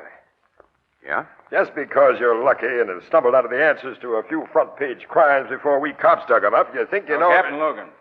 Yes, Sergeant? The tech man just finished the pictures and measurements. We go to work in the body now? Yeah, get at it. I want to see everything in Blassett's pockets. Right away, sir. Logan, when I examined the body after I phoned you, it looked to me as though somebody had gone through Blassett's pockets. I noticed that when I came in here. Sure you didn't touch anything? It's a fine thing. There are a few things I won't do in order to get exclusive pictures. And messing up possible evidence is one of them. I'll believe that in this case because you're here without your camera. Oh, I got pictures, pal. Huh? Yeah. Poor Blassett had a swell camera hanging in his bedroom loaded with film. I got a whole pocket full of nice exclusives. You had no business to touch anything I around put the camera back exactly where I found it. Casey, someday I'm going to This get... stuff was in the guy's pockets, Captain. Now, let's have it. Handkerchief, 2 busted cigars, a key, and a billfold. Billfold's empty. Empty. I see. But he may have a roll in his right pants pocket. The way the body lies against that door, we can't get at it. It's underneath him. Is it okay there? Yeah, turn him over. Give me a hand, will you, Jim? And this fat guy weighed a ton. I can get into that pocket now. Nothing but a handful of change and a pair of dice. Dice? They were the tools of his trade, as much as he had a trade. Not all Blessed ever did was gamble and chase the dames. Yeah. Finding no big money on him may mean he lost his wad in some game last night. Yeah, I started my men on a checkup of Blessed's movements last night right after you phoned me. We should get some reports soon. Sergeant, seal up this stuff from the dead man's pockets. Doesn't look very promising, but we'll have the lab go over it. Yes, sir. Has the examination of Steve Drake's apartment turned up anything yet? Nothing but the knife, those bloodstains that he and Casey told us we'd find. No notebook or address book or letters that might have belonged to Blessed? No, sir. Such things are easily destroyed. Steve Drake didn't do this job, Logan. Says you, with a very bum reason for your say-so. I go by evidence, not half-baked psychological theories. Sergeant, has the safe in Drake's apartment been opened? I had him give you the combination. Yes, Captain. Safe contained only what he said we'd find. Around $20,000 in cash. $21,700, to be exact, sir. A lot of dough to keep in an apartment. Not for a bookmaker. That's Steve's racket. I'll answer that, Sergeant. Okay, sir. Hello. Captain Logan speaking. Shoot, Martin. Yeah? Hap Everett's place, huh? Very interesting, Martin. Now, you've done a swell job. Now, find out anything else you can and phone me at headquarters. I'll be leaving here soon. Goodbye. Something new, Logan? Only in a small way. Resuming our conversation, Casey, as you said, $21,700 is really small dough for a bookmaker who can afford to live in this swanky joint. Sure it is. Bookmakers sometimes take it on the chin. Their bankrolls get wiped out. Isn't that so, Casey? So I've heard, yeah. Sergeant, bring Steve Drake in here. Yes, sir. What are you going to pull? A little bluff. Now sit down and keep your mouth shut, Casey, and that's an order. Okay. Here I am, Captain. Drake, I hear you've taken a pretty hard beating in the races lately. Yeah, I've taken a beating. How bad? Well, frankly, the money in my apartment safe is all I've got. $21,700. About that, yeah. Exactly that. And until you killed Blessed, you had $20,000 less. I didn't kill Blessed. Oh, yes, you did. I just got a phone call from one of my men. He's learned that Blessed won close to $20,000 in a crap game at Hap Everett's joint early this morning. And a dependable guard saw him safely home in it. You killed him, Drake. It's Blessed's dough that's in your safe. It isn't so, Casey. I swear I'm putting this guy you know so well under formal arrest for murder. Our story will continue in just a moment. I like beer. I like ale. So you like ale. And you like beer. But I'm fussy. I want my beer in a glass. Me too. I want that flavor that's brewery bright. Brewery bright, and that means glass, definitely. Right, because glass and glass alone brings you beer and ale as it ought to taste. Right. Glass bottles and glass bottles only can bring you beer and ale as it comes from the brewery, unaffected by any foreign taste or flavor. And now we have a new kind of bottle. The Anchor Glass one-way bottle. It requires no deposit. No return to the store. When it's empty, dispose of it as you would any food container. It saves space in the icebox. It's a natural for picnics. Easy to open, easy to drink from. It's always in good taste, and it protects that real brewery flavor. As only glass can protect it. Yes, the revolutionary new Anchor Glass one-way, no-deposit bottle is sweeping America. For perfect flavor, demand beer in glass bottles. For extra convenience, demand your favorite brand in the new Anchor Glass one-way, no-deposit bottle, a product of Anchor Hocking. The most famous name in glass.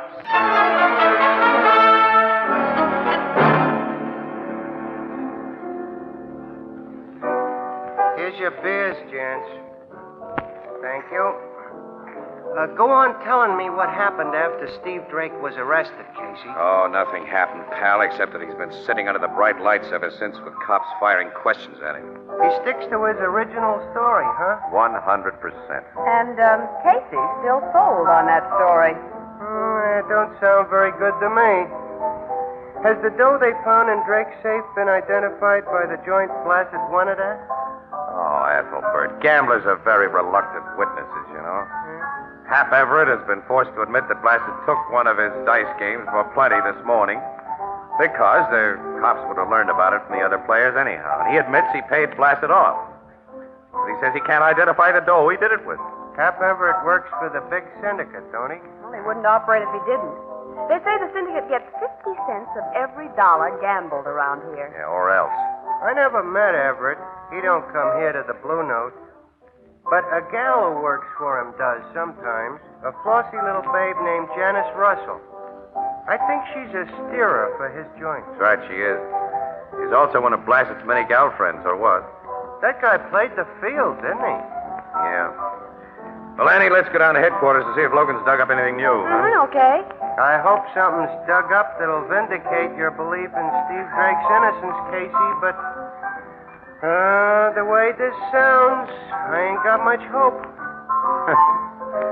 Thanks for the lift, pal. Pessimists like you always make me optimistic.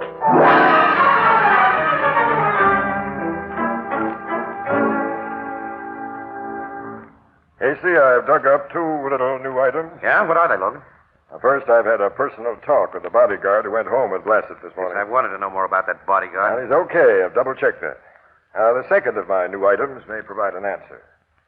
The lab just handed me a report on those dice Blasted had. Huh? They're loaded. Loaded? Uh-huh. They throw nothing but naturals, the kind that can't lose. Yeah, have a look. Look at that 7. Neat pair of cheaters, huh? Yeah. Hey, I get it. Blasted won with those dice last night, then Hap Everett found out he'd been cheated and sent a strong-arm man to... Annie, what you don't know about gambling would fill a 5-foot bookshelf. The best crooked dice ever made wouldn't get by a professional for a 20-grand payoff. And these galloping dominoes are plain robbers. The dumbest stick man at Everett's joint would pick 'em up after a few passes. Yeah, sure. Oh, guess I am a little ignorant about galloping dominoes. Say, wait a minute. If the stick man in charge of the game was in on the play, Logan, and Blasted double-crossed him about sharing the winnings... Hey, the picture's there, Casey. Sure it is. And Steve Drake is not in it. And after he killed Blasted for refusing to divide the winnings, the stick man searched him for those dice, knowing they were a tip-off to the murderer. That's it, Annie. And he couldn't get them because 300-pound Blasted fell on top of the dice when he was stabbed. Yeah. Come on, we're going to pay Hap Everett's joint a visit.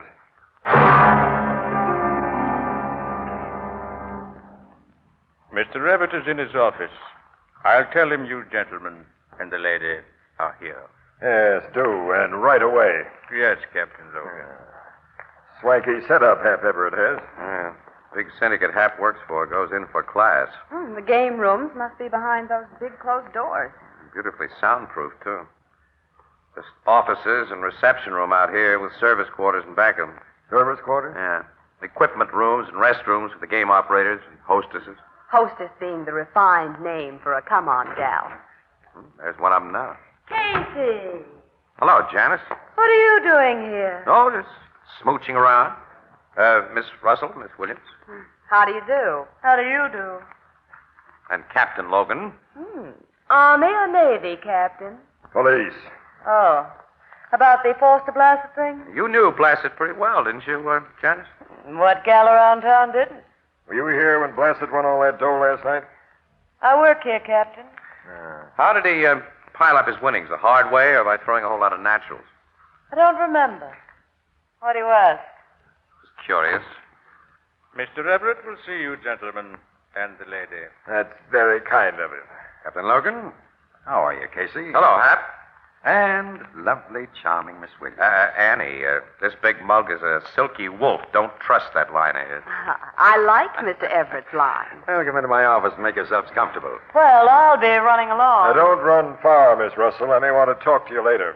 I'll be around, Captain. Please sit down. Thanks. That's a nice office you have, Everett.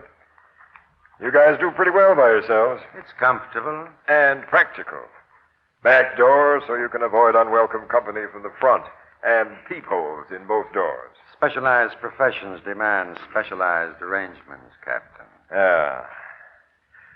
Say, who had charge of the table at which Blassett nicked you for 20 grand this morning? Les Parker was the stick man. Oh, get him in here. Now. Very well. Bernard, Yes, Mr. Everett. bring Les Parker here right away. Yes, sir. Why your interest in my stick man, Captain? Just want to ask him a few routine questions. What time did he go off duty this morning? 4:30. According to the afternoon papers, Steve Drake is all wrapped up for the Blassett killing. Anything happened to change things? No, but we'd have a much better case against Drake if you told us how you paid Blassett his winnings. I'm sorry, I can't remember, Captain. We pay off so much money to so many people that I... Come in. You want to see me, Hap? Captain Logan here wants to see you. This is Les Parker. Please, huh? Yeah. Will you leave us alone, Everett? Oh, certainly. I'll go out my back door. I have some checking to do in the equipment room. What's this about, Captain? The Blassett murder. I hear you've got Steve Drake dead to rights for the job. The case is far from closed. Yeah? Mm-hmm. You know Steve Drake, Parker? Why, slightly. Ever been in his apartment? No. Ever been in Blassett's apartment? No. Blassett was killed about 5:30 this morning. Where were you then? Home in bed. Can you prove it? Why should I have to prove it? The only contact I ever had with Blassett was when he played at my table. I hardly knew the guy. Ever seen these before, Parker? I've seen lots of dice, Captain. Yeah, well, those are special dice. They throw only sevens. Cheaters, huh? Robbers. They were responsible for Foster Blassett's winning streak. Weren't they, Parker? What do you think I am? No one could slip a pair of phonies like these in on me and get away with it? They could if you were sharing in the winnings. You had a deal with Blassett. No. When you went to collect this morning, he gave you the laugh. I didn't. I stuck a knife in his throat and took the dough. No, Parker, no. you're under arrest. No, wait. Wait, I'm not going to be a fall guy, not for a murder rap. There was a deal. But I didn't go to Blassett to collect. And if Steve Drake didn't steal that dough, I've been double-crossed, and I'll tell you who... The lights have gone out. I saw a gun flash from the peephole in this back door, Logan. Stop you or I'll shoot. I heard gunshots, Captain, and the lights went out. I just came out of this equipment room to see... I see, Everett. Stick your hands in the air. Okay. There's a switch box by this door, Logan. Now we've got the light on this pretty situation. Oh, Captain. Parker got 2 bullets through the head. Looks like he's done for. There's the gun that did it, Annie, on the floor. Come in here, Everett. I can guess what Parker was about to tell us. You and he have been working together to beat the big syndicate. Certain players were allowed to win here with phony dice if you got a big share of their take. You let Blassett be one of those lucky players. But when you went to collect from him, he refused to fork over, so you killed him. And took the dough and framed Drake. You knew your stooge Parker was a weak sister, so when I came here to question him, you listened outside. And when he started to break, you shot him. Gentlemen, in the moment between those shots and the time the lights went out, I was out of that equipment room in time to get a glimpse of a woman. A woman? What? You'll probably find her hiding in the hostess's restroom there. Not exactly high. Janice. Oh, Miss Russell. I was listening. Now I'll do some talking. That we want to hear. I ran into Mr. Everett here in the hall a few minutes ago. My boss never misses a chance to paw a gal when nobody's looking. So he grabbed me and smeared my lip makeup. Look at his mouth. He's still smeared. That has nothing to do with... It was a big mistake on your part, Hat.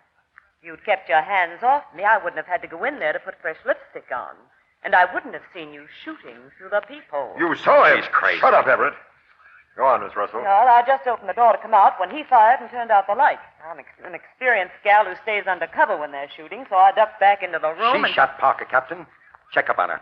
You'll find she and Parker were friends. Good enough friends to be partners in the deal to cheat my games, but not good enough to trust one another. And you were playing around with Blassett, Janice. Just a minute, Hat. That's your revolver on the floor. It isn't. My gun is right here. Don't reach inside your coat, Everett, I'll see. And your shoulder holster is empty. Empty? That's what I said. She took it. She lifted it from me when she had her arms around me. That's a pretty thin story. Isn't it, though? Maybe not. Huh? Hap likes the gals pretty well. If he was worried about what Parker might tell us, I don't think he'd have taken time to give Janice that little squeeze. Why, of course I wouldn't. I'd have gotten her out of this hall. You did get me out of the hall because I had to redo my makeup. You have pretty good answers, Janice. You're a quick thinker. But you make bad mistakes. The dice were in a pocket underneath Blassett's 300 pounds. Hap here is a big boy. He could have moved the fat man. You couldn't. Check, Logan. Check, Casey. I mean, You you loaded think the dice against yourself this time, Miss Russell. You're under arrest. You've got nothing on me. Drake killed Blessed. Hap Everett killed Parker. We'll have plenty on you when we find the 20 grand you took from Blessed and tie it up to you. You can't identify money. I'll identify it. I'll give Captain Logan every serial number on the money. My, Hap, how your memory's improved.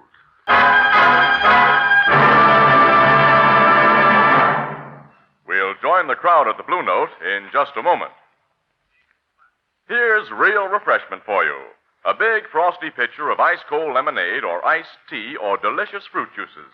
How pleasing is the tinkle of the ice cubes and how good it tastes. And how wonderful it looks when poured from the new Sunburst Crystal Pitcher. The Sunburst Crystal Pitcher is a radiantly beautiful 2-quart pitcher in the magnificent new kind of crystal the whole country is talking about and admiring. Why, it picks up light like a diamond and scatters it in 1,000 flashing rays. And here's the big surprise. You can buy one of these magnificent, sparkling Sunburst Crystal pitchers for only 50 cents. Yes, only 50 cents. Or slightly more in distant cities. And here is the kind of crystal that's an heirloom in homes all over America. Look for it tomorrow in the windows and on the counters of the retail stores of America. Sunburst Crystal is a product of Anchor Hocking. The most famous name in glass.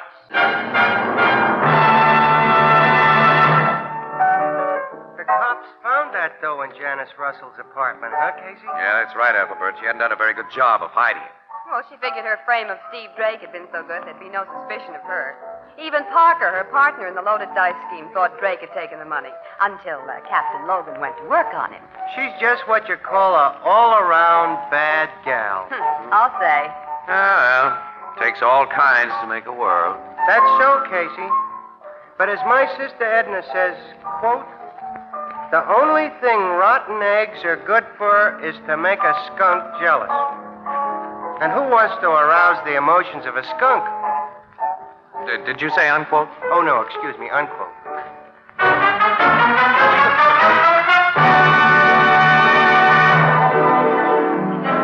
Crime Photographer, starring Stotts Cotsworth as Casey, is brought to you each Thursday by the Anchor Hocking Glass Corporation, makers of Fire King Oven Glass, Anchor Glass Containers, Anchor Caps and Closures. All products of Anchor Hocking, the most famous name in glass.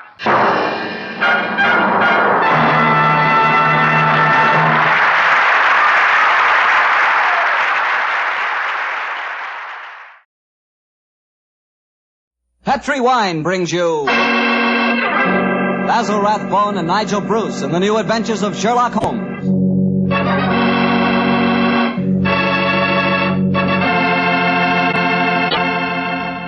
The Petri family, the family that took time to bring you good wine, invite you to listen to Dr. Watson tell us another exciting adventure he shared with his good friend, that master detective, Sherlock Holmes. And I'd like to tell you about my favorite time of day. It's just before dinner. You know, the family's all sitting around in the living room and wonderful things are cooking in the kitchen. Ah, that's for me. And boy, that's the time for a glass of sherry. Because Petri California sherry really makes waiting for dinner a pleasure. That Petri sherry is the perfect before dinner wine. Just look at its beautiful amber color. And then taste that wonderful Petri sherry. What a flavor. Petri sherry has a rich, nutty flavor that's right from the heart of sun-ripened grapes. And if you like your sherry dry, you know, not sweet, you'll want to get Petri Pale Dry Sherry. Or better yet, taste them both. Don't buy one, buy two. Those letters P-E-T-R-I on the label are the personal assurance of the Petri family that Petri Sherry is truly good wine.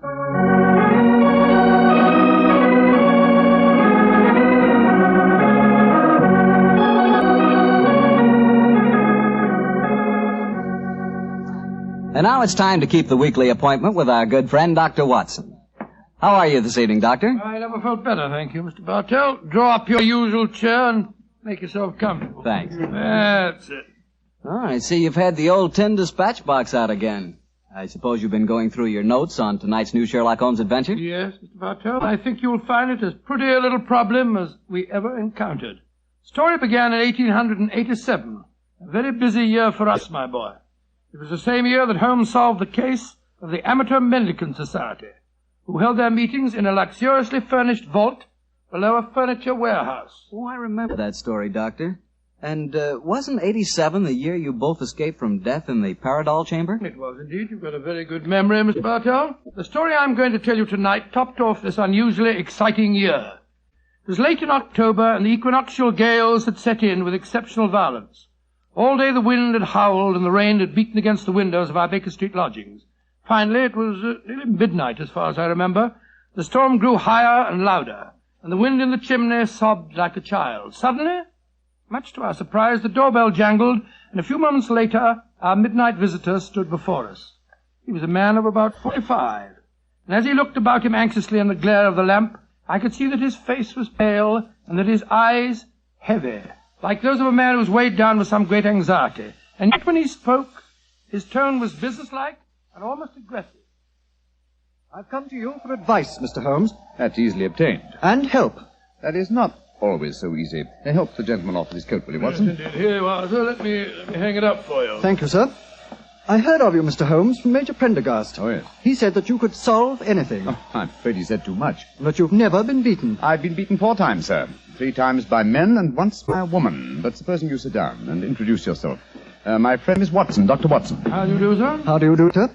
My name is Lovelace, Edmund Lovelace. And what brings you to me this hour of the night, Mr. Lovelace? I'm in terrible trouble, Mr. Holmes. You don't know anything about me, but if you'll accept my case, you can save 4 lives. I wouldn't say that I know nothing about you, sir, though it's true that I know little beyond the somewhat obvious facts that, you're single, that you keep a dog, but not a manservant, and that you are much preoccupied with your business, which I take to be some form of insurance. Oh, come. Oh, steady. Now, what is this? Well, magic? I'll wager that my friend's right, though. Isn't he, Mr. Lovelace? Perfectly. But I'll be hanged if I can see how he knows it. It's a practical application of logic, sir.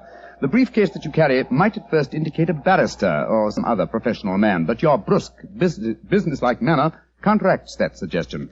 An insurance broker who must visit clients at odd hours is the likeliest man to combine that manner with a briefcase at midnight. But the wife and the manservant, and the fact that I'm preoccupied with my business. Your cufflinks don't match, sir. Each is from a different pair. That would suggest preoccupation, and it's a mistake that neither a wife nor a servant would have allowed to pass. Yes, but how about the dog? Oh, surely that's obvious. Well, I can't see it. I shall let you ponder on that matter while Mr. Lovelace tells us his problem. Mr. Holmes, are you as interested in preventing a murder as in solving one? Well, naturally I am, Mr. Lovelace. Even more so. But please tell me your story. I live with 4 cousins of mine in an old Camberwell. My grandfather left the house and a sizable fortune to the 5 of us on condition that we lived together and maintained the family unity. It probably would surprise you to know that we've grown to get pretty much on each other's nerves. Well, what happens if one of you dies, Mr. Lovelace? His share is divided among the others, Doctor. Oh, yes. The wonder to me is, sir, that not that a murder may take place, but that it has not happened long ago. Who's responsible for the administration of the estate? My cousin Gerald. He's much older than the rest of us, and he's a thoroughly unpleasant, cantankerous man. Yeah. He gets an extra share in the estate as administrator, and in consequence he doesn't work. We feel, of course, that he lives off us, and we're continually quarreling with him about it. Sounds like a jolly asshole, there, must There's going to be trouble, Mr. Holmes, I know it. Gerald hates us, and he's jealous of our share in the estate. You spoke of preventing murder just now. Yet I can see that you've selected your cousin Gerald as the potential murderer. Am I right? Yes, you are. Mm-hmm. But don't think it's personal prejudice that makes me suspect him. I have good reason doing so. Oh, what reason? This evening, just before dinner, I helped Gerald off with his topcoat and went to hang it up for him. As I did so, I heard a strange metallic clink in one of his pockets. I slipped my hand inside it and found a hypodermic syringe and a small phial of liquid. I opened the phial and smelled it. Gentlemen, it reeked of bitter almonds. Bitter cyanide, eh? And what did you do? I thought of destroying it, but I realized that would put him on his guard, so I replaced it in his pocket. Of course, I warned the others, and we decided that I'd come to you. I had a most important client tonight, or I'd have been here earlier. Yes, it seems odd that you didn't come directly to Mr. Holmes as soon as you'd made the discovery, Mr. Lovelace. After all, if a potential murderer is walking about with a pocket full of cyanide, I should have thought that itself was more important than business. Well, Yes, I suppose it might seem so to you, Doctor. Now, that's a most interesting stick you carry, sir. May I examine it? Of course. Here. Oh, thank you. Now I see how you deduced that Mr. Lovelace had a dog, Holmes. There are the marks of the dog's teeth on the stick. Yes, my dear Watson, but these marks under scrutiny give us even more specific information. He's a large dog. You've had him for some years, Mr. Lovelace, and he's now old and feeble. Well, you're perfectly right, but I'll be hanged if I can see how you can tell that from looking at a walking stick. This stick is covered with teeth marks, therefore it has been carried many times by the dog. Now, it's a heavy stick, so only a large dog could have carried it. And the teeth marks also indicate a large jaw. The older marks are deep sunk. Look here. The fresh ones, where the wood is not yet darkened, are shallow. Yes, it's obvious that the jaws are losing their strength. That's very clever of you, Mr. Holmes, but I don't see what it has to do with the case in hand. Oh, neither do I, Holmes, I must confess. No, surely it tells us that your story, Mr. Lovelace, may bear a less terrifying implication than you think. On the other hand, its implication may be even more terrifying. Though it's late at night, I feel that any further delay in this matter would be extremely dangerous. I suggest that we get a cab and come to your house in Camberwell at once.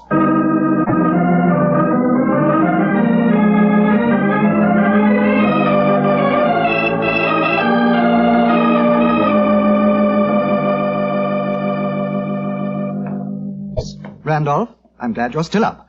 I was able to persuade Mr. Sherlock Holmes, Dr. Watson, to come back with me. Gentlemen, this is my cousin, Alice Harley. How do you do? How do you do, Miss Harley? How do you do? And my cousin, Randolph Lovelace. How do you do? How do you do, sir? How do you do, Mr. Lovelace? I've told him about the whole business, Randolph, so we can all speak perfectly freely. Let's begin by sitting down, shall we? Randolph and I had just finished a little cold supper. We've been to the theater tonight. Well, Mr. Holmes, I suppose Edmund told you about finding the hypodermic syringe and the cyanide in Gerald's coat pocket. Yes, tonight. indeed. May I ask where your cousin, Gerald Lovelace, is now? We left the house at 7, but I imagine Gerald went upstairs at 8, as usual. Didn't he, Edmund? On the stroke of 8, Alice. He's very fixed in his habits, Mr. Holmes. He goes up to his room every night at 8.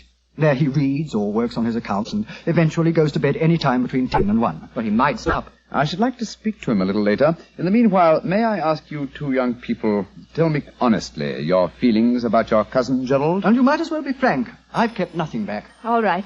Randolph and I hate him. First of all, we're sure he's jealous of our shares in the estate, and then we... Alice and I want to get married, Mr. Holmes, and Gerald won't hear of it. But you're cousins, aren't you? Only second cousins, Dr. Watson. Gerald is dreadfully conventional. He's threatened us that if we do get married, he'll go to court and try to have our shares in the estate annulled. And from the way the will is worded, I wouldn't be surprised he could do it. So you can see why we have no great love for him. Why we're afraid of him. Well, he sounds an extremely unpleasant person to me. You mentioned there were 5 cousins in the house. 3 of you were here. Mr. Gerald Lovelace is upstairs. Who and where is the 5th cousin? The 5th cousin is my brother, Gilly. He's something of a tragedy, I'm afraid. You see, Gilly's 20, but he never developed mentally beyond the age of 8. He had a bad fall in the hunting field when he was a kid.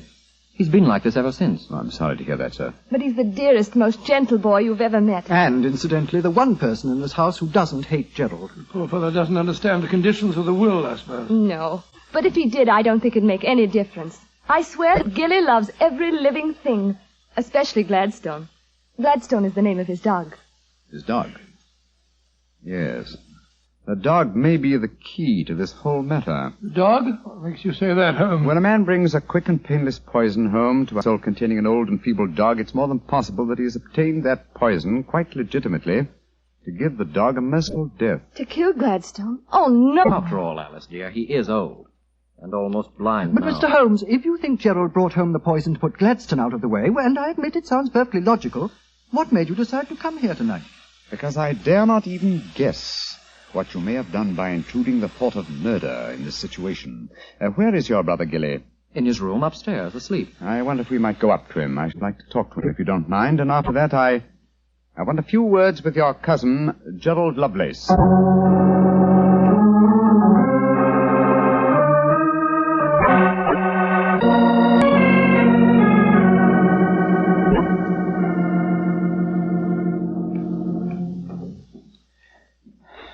He's asleep, Mr. Holmes. Yes, with a dog in his arm.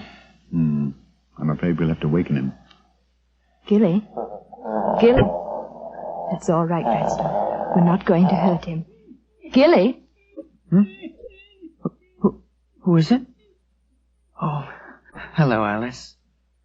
Who are these men? They've come to take Gladstone away. No, Gilly, we haven't. Oh, of course not, Gilly. We've just come to admire him. Your brother's been telling us what a fine dog he is. Oh, that's different.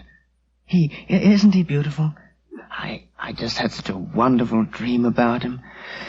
Such a wonderful dream. What was it, Gilly? Well, he was all young again. Just a puppy.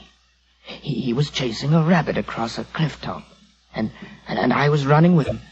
Oh, Gladstone looked so beautiful. Didn't you, old boy? Of course you did. And you know, the rabbit went down a hole, and Gladstone went after him. And I went down after Gladstone. And we all had tea with the rabbits. Huh? Funny. We all had little green hats on. Hats with feathers. I wanted Gladstone to try one on, but he wouldn't. So sleepy. Come on, Gladstone.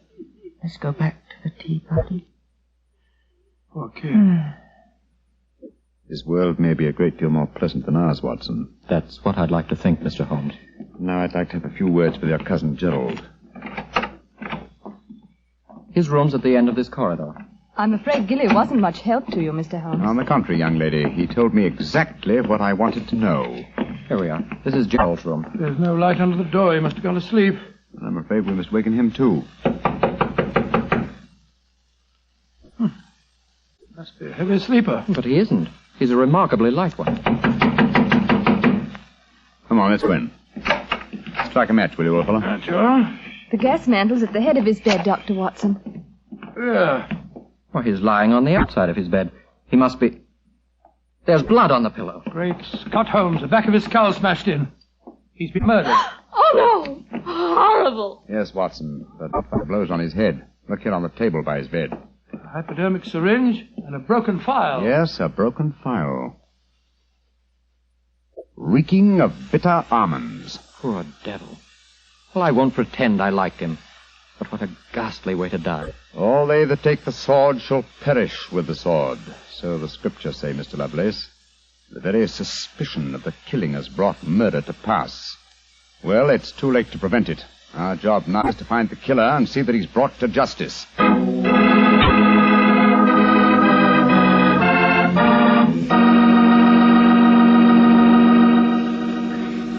Dr. Watson will tell you the rest of his story in just a few seconds. Just time enough for me to tell you that if there's one wine that's perfect for any occasion, it's Petri California Sherry. With a bottle of that rich, amber-colored Petri Sherry on hand, you can make that time before dinner a main event. And Petri Sherry is the perfect answer to the question of what to serve when company comes. Serve Petri Sherry alone and let its full, wonderful flavor speak for itself, or serve Petri Sherry with hors d'oeuvres or party sandwiches. And remember, you can serve Petri Sherry proudly, because Petri is the proudest name in the history of American wine. Well, Dr. Watson, so you found Gerald Lovelace dead in one of the bedrooms of the house in Camberwell. What did you do? Send for the police? Not at once, Mr. Bartell. Sherlock Holmes persuaded the remainder of the household to give him the opportunity of examining the scene of the crime carefully before the police were sent for. And so, a few minutes before 1 o'clock that October night, Holmes and I stood alone in the room of death. Gas a little higher, will you, old chap? Sure. You know, Holmes, I think you should have sent for the police right away. In a case like this, Watson, I prefer to be my own police. When I have spun the web, they may take the flies, but not before. What are the results of your medical examination, old chap? Well, it's exactly as you reconstructed it, Holmes. He was first beaten on the head with that poker lying on the floor. Then he had the full phial of cyanide injected into his left wrist. Can you estimate the time of death at all accurately? No, this room's confoundedly hot. He might have died any time from 1 to 5 hours ago. Yes. It's now 1 o'clock, and we know that he was alive at 8. Mr. Edmund Lovelace saw him leave for his room at that hour. Yes, if he was telling the truth. One thing we do know for a fact is that this man was murdered at the exact moment he was going to bed. He's wearing his nightgown and nightcap, but his bed has not been slept in. Well, isn't it possible that the murderer might have killed him shortly after 8 and then dressed him in his night clothes to confuse us? No, my dear chap. You will notice that the hypodermic needle is on the sleeve of his nightshirt. Here.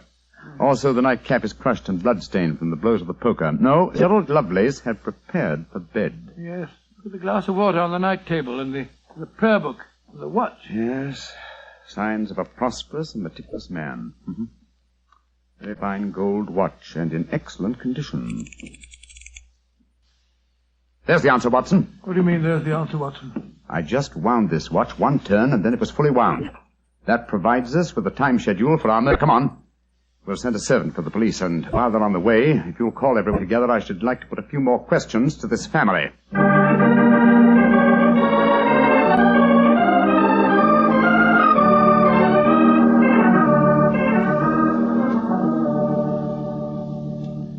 Before the police arrive, I should like to hear your statements again very carefully, if you don't mind.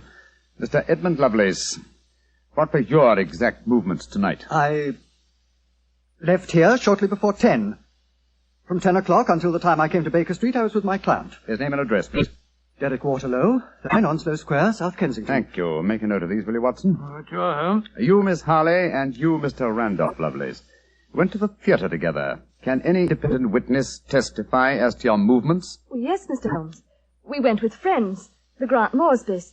They live at the Clarendon Hotel off Charing Cross. What time did you leave this house? Well, it was about 7:45, wasn't it, Alice? Yes. And after the play, we went to the Café Royal for a little refreshment with our friends and then came back here. I see. And what time did you arrive back at this house? Just a few minutes before midnight. I remember the grandfather clock in the hall striking just as we went into the drawing room. And your brother Gilly, sir. I hate to waken him again. Have you any idea of his movements tonight? Well, he never goes out after dark, Mr. Holmes. But I spoke to the cook as we came in tonight. She says that he played cards with her until just after 10 o'clock. He was fast asleep when I looked in on him shortly after midnight. Thank you. You've made a note of all these facts, Watson? Yes, Holmes, I got them all down. Good. Then let's go away to Baker Street. But the police, Mr. Holmes, they're on their way. I know. Please give them my regards, will you? Apologize for my informality and tell them that I shall have the answer to this matter probably in a little over 24 hours.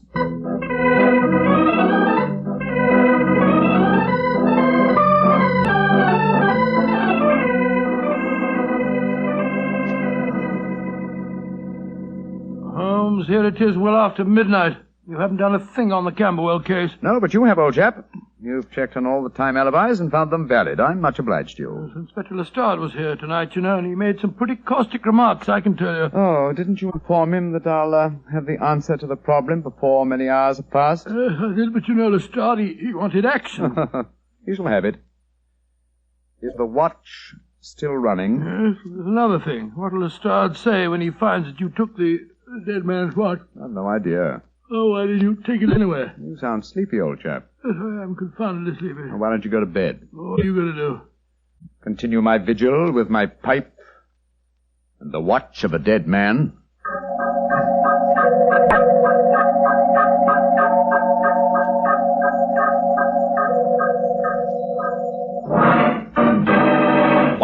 Watson, wake up! What time is it? 5 o'clock in the morning. Good Lord, will you dig up at this hour? The watch has just stopped. I'm about to rewind it. What are you rewinding it for, Holmes? You waited over 24 hours for it to unwind. When I know how many turns it takes to wind it fully, I shall have the answer to the whole business. 10, 11... You're being confoundedly mysterious, as usual. 14 turns, and the watch is fully wound. Get your clothes on, old chap. Where are we going at this hour? To the house in Camberwell. Now I know who murdered Gerald Lovelace.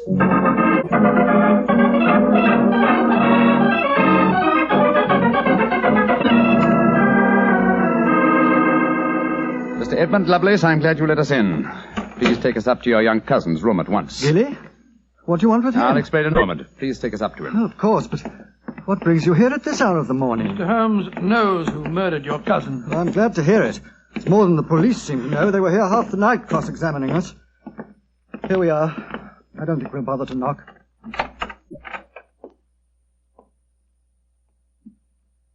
Gilly?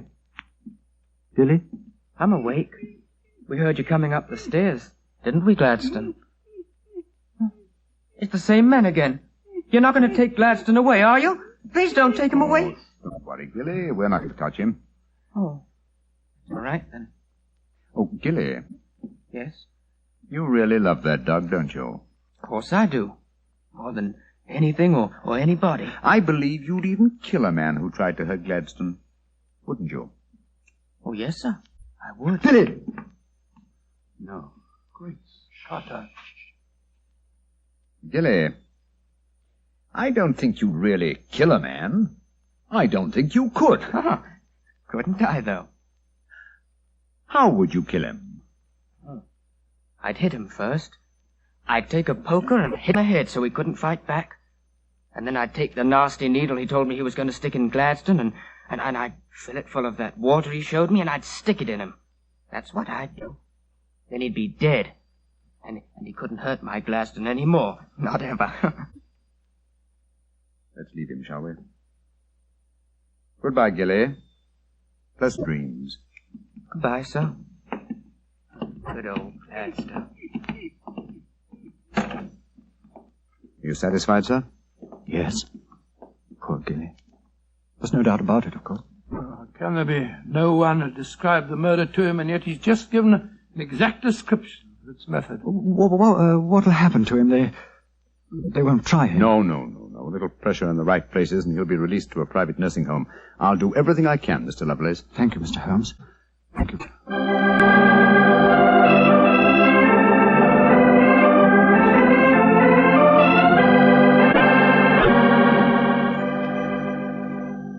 Well, Holmes, now that we're back in Baker Street and the whole depressing case is finished with, perhaps you'll tell me how you knew that Billy had committed the murder. Well, consider the time schedules, old fellow. You checked the alibis of the other cousins and found them satisfactory. That meant that Alice Harley and Randolph Lovelace could have committed the crime only at midnight. Edmund only before 10. Gilly only around 11. You said that the time of death could have been at any of those hours. Yes, I did. So how did you pin it down to 11? The watch gave me the specific answer. When I picked it up, I unthinkingly wound it. Made one turn and was then fully wound. Now, when does a methodical, precise man like Gerald Lovelace wind his watch? Just as he's going to bed. Exactly, old fellow. So that it was obvious that he was killed precisely one watch stem turn before I wound his watch. Now I'm beginning to see daylight, Holmes. So you let the watch run down? That's what I did. It took 28 hours, from 1 o'clock the night before last until 5 this morning. Now, how many turns did it take to rewind it? 14, wasn't it? That's right. Therefore, one turn of the watch stem equaled 2 hours, proving that Gerald Lovelace had been murdered 2 hours before 1 o'clock, at 11 p.m. When Gilly was the only one who could have done it. You know, Holmes, I still find it hard to believe that boy was capable of such a ghastly crime. He seemed so gentle. Oh, he is. Except when his beloved dog's life was at stake, probably out of some mistaken notion of kindness. Gerald Lovelace warned the boy of his intentions regarding the dog. It's a sad business, Watson, a sad business. I hate to think of that boy spending the rest of his life in a mental home. I have one prayer for his future. What's that, Holmes? The Dodgson can't live very long. I pray that Gilly does not long outlive him.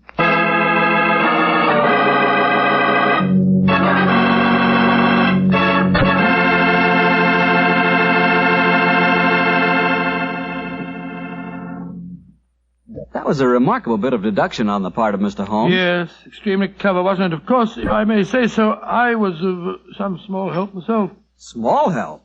Why, Doctor, you practically solved the case by yourself. Oh, I wouldn't go as far as saying that. But, Doctor, you did check all the alibis, didn't you? Yes, I checked where each suspect was at various times. Yes, you checked time. And what's more important than time? Well, Why, Doctor, time is even vitally important when it comes to wine. I was wondering how you were going to bring that in. And one thing we do know, Petri took time to bring you good wine.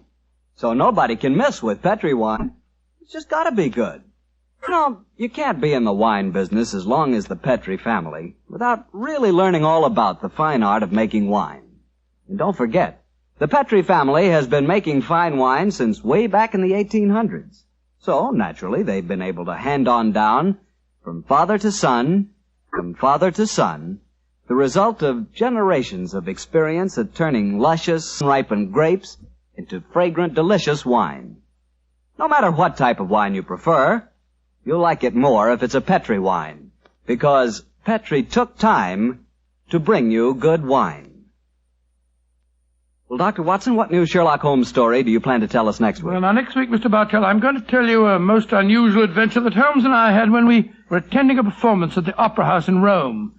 It concerns a famous singer who lost her voice, an understudy who was nearly lynched, and a murder that baffled the police. I call it The Adventure of The terrifying cat. Well, that's a story we've got to hear. Thank you, Mr. Bartell. And before you go, I want to talk to our friends about their war bonds. You know, during the war, the best investment we could find was the United States bond. And for my money, they're still a great investment. They're called United States savings bonds now, and only the name is changed. Savings bonds are sold in the same denominations and give you all the same advantages. And you can buy savings bonds at the same places at your bank or your post office or through the payroll savings plan. So invest all you can in United States savings bonds, because you cannot find a better or a safer investment.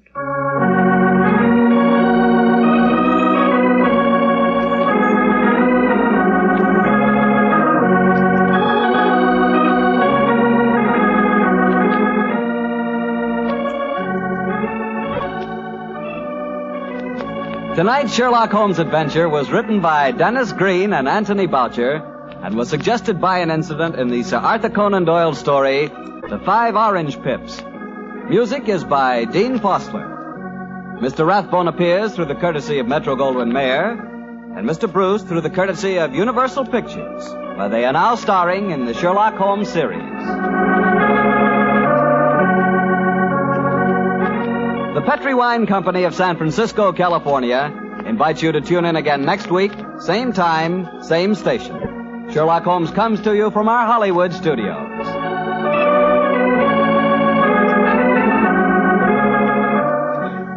This is Harry Bartell saying good night for the Petri family. Listen every Monday on most of these same stations at clock to Michael Shayne, followed immediately by Sherlock Holmes. This is the Mutual Broadcasting System.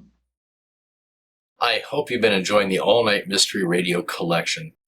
Down to the last 3 shows of the night. First, a lesser-known but excellent mystery show, Murder Will Out, which had a truly unique premise for a mystery show. It was actually a mystery quiz show on NBC Radio running from 45 to 46, where the murder drama was presented first, and then the audience members tried to solve the mystery before the solution was revealed, a bit like the adventures of Ellery Queen. Winners got a $50 war bond and a framed gold detective certificate. William Gargan and Edmund MacDonald played Inspector Burke, and Eddie Marr played Detective Nolan.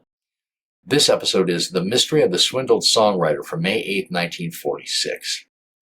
Second, we have another lesser-known show, Murder Clinic, which was a short-lived mystery drama that highlighted a different great mystery writer's work every week, such as Agatha Christie, John Dixon Carr, etc.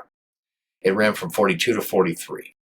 In The Scrap of Lace, Detective Madame Rosica Story must solve the murder of a charming young woman and save her prominent family from the ensuing scandal. This one aired on September 22, 1942. And then our final show of this collection tonight, Tales of the Texas Rangers. This was a procedural detective show that ran from 50 to 52 on radio and then later on TV from 55 to 58. Joel McCrea starred as Ranger Jace Pearson, along with his faithful horse, Charcoal. He solved reenactments of true Texas Ranger cases, like this one, Loggers' Larceny from February 4th of 1951. A logging company's payroll master's car is found wrecked, and the payroll is missing, and it's up to Jace to solve the mystery. Was it an accident, or was it a theft? Great story, as most of this show's stories were, known for its top-notch writing and great production values. All right, thank you so much for watching and listening and enjoying. I really do appreciate it. I hope you liked it enough to leave a thumbs up, and I hope you'll leave a comment letting me know what you thought. I'm Greg. I'll see you on the next one. Though it hath no tongue, murder will out.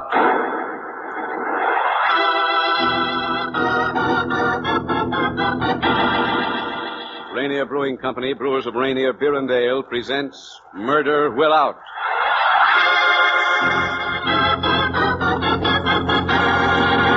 Starring William Gargan as Inspector Burke, Chief of Homicide, with Eddie Marr as Detective Nolan, in another challenging story written and directed by Lou X. Lansworth. The Mystery of the Swindled Songwriters.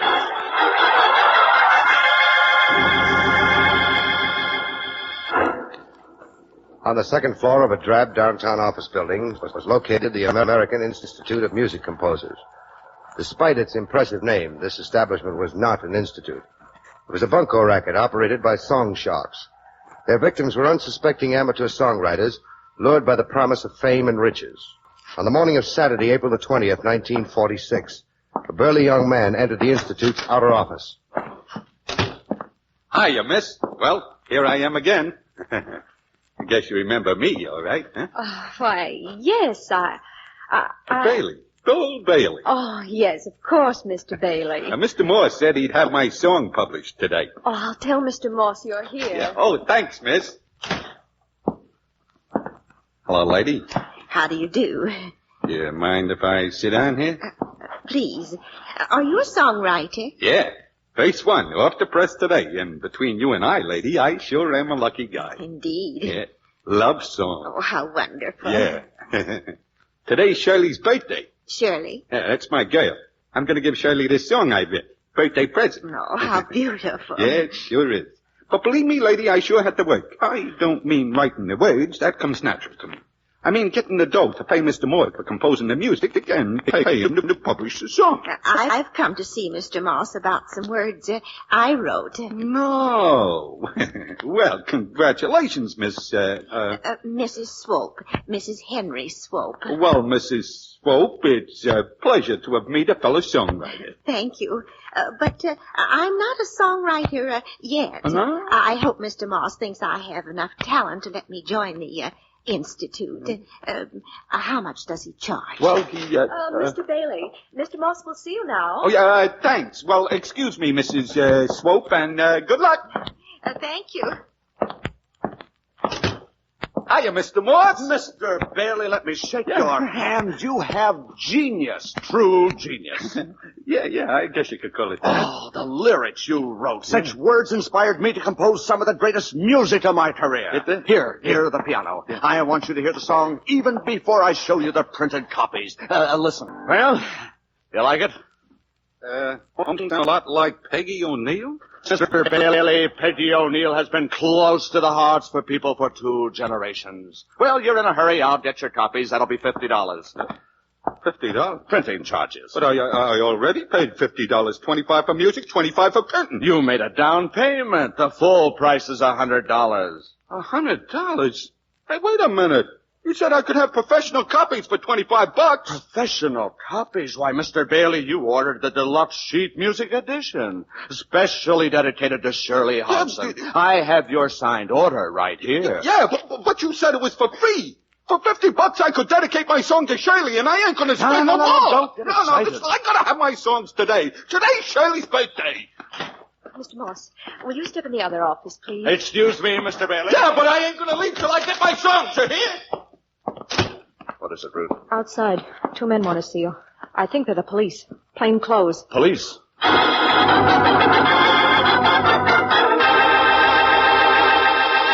So starts The Mystery of the Swindled Songwriters, another Inspector Burke mystery drama brought to you by Rainier Brewing Company. After the mystery, 4 contestants chosen from our studio audience as amateur detectives will compete for prizes. They'll be asked a number of questions regarding police findings and who they think committed the crime, and the one clue that reveals the criminal. Rainier for good cheer.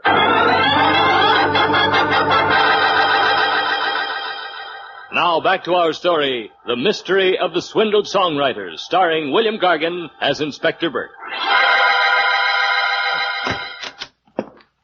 In here, gentlemen. Just up in this other office. You're Dave Moss? Yes? Now, what can I do for you? We're police officers. I'm Inspector Burke. This is Detective Nolan. Oh, how do you do? How are you? We're looking for a Hubert Collins. Know him? Hubert Collins. Yeah, Hubert Collins. You published 3 or 4 songs he wrote. Oh, my partner, Charlie Reed, might be able to help you. Yeah, where is he? Oh, he's out right now. Mr. Reed takes care of all financial matters. I take care of the artistic side of the business. Uh-huh. Well, have you any idea where we might find Hubert Collins? I know. Is something wrong? Yes. Last night, an unsuccessful attempt was made to rob the store where Collins works. And the description we have fits this Hubert Collins. The person attempting this robbery was surprised by a special patrolman. There was some gunplay. The patrolman's condition is serious. Oh, how terrible. Oh, young Collins had such talent. Look through your records, your files. Any information you and your partner can give us, no matter how small, phone headquarters.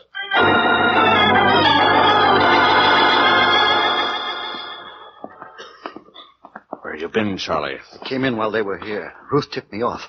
I waited till they were gone. That Hubert Collins. He's in trouble. So what? So he might make trouble for us. Drag us into it. How? We're operating within the law. Who's that? Some sucker told him to wait in my office. Get rid of him till we No, not yet. He's good for another 50. Listen, I ain't got all day. I want my song. Mr. Bailey, why, this is my partner, Mr. Reed. We were just discussing your talent. Yes. Dave tells me you're a genius. Yeah, that's okay, but I want my songs now. No, Mr. Bailey, I already explained to you, you owe $50. Oh, you dirty rotten crook. I already paid 50 No, bucks. just a minute. Don't start any rough stuff, Bailey. No rough stuff. I'll take the joint apart if I don't get my songs. Let me go. Do I get my songs, or do I must you? Let me go. I'll shove your nose down to your ankles. Don't hit me. Bailey, let go. Let go of him, you hear? What? Don't make a move. No, wait. That gun. Don't use that gun. Get out of this office. Okay. But I'll have you arrested pulling a gun. No, you won't. We'll have you arrested. Yes, we know the law. You threatened my partner's life. We'll swear out a warrant. That side door goes down the hall. Use it. Okay. But I'll be back sooner than you think. And come back with $50, or we'll sue you. We'll attach your salary. You. Yeah.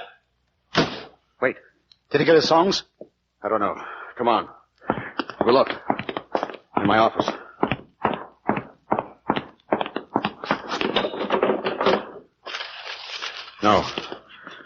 No, his songs are all here. My desk drawer. All 12 copies. Okay, put them back. If the sucker wants them, he'll be around. Yes, he'll cool off. He'll show up with the other 50. What's all the commotion? Oh, some chump was in here. Must have had to shout to cover up. What is it? That old lady sitting out there, Mrs. Swope. What about her? She wants to join the Institute. And she's got all her savings with her. $500 cash.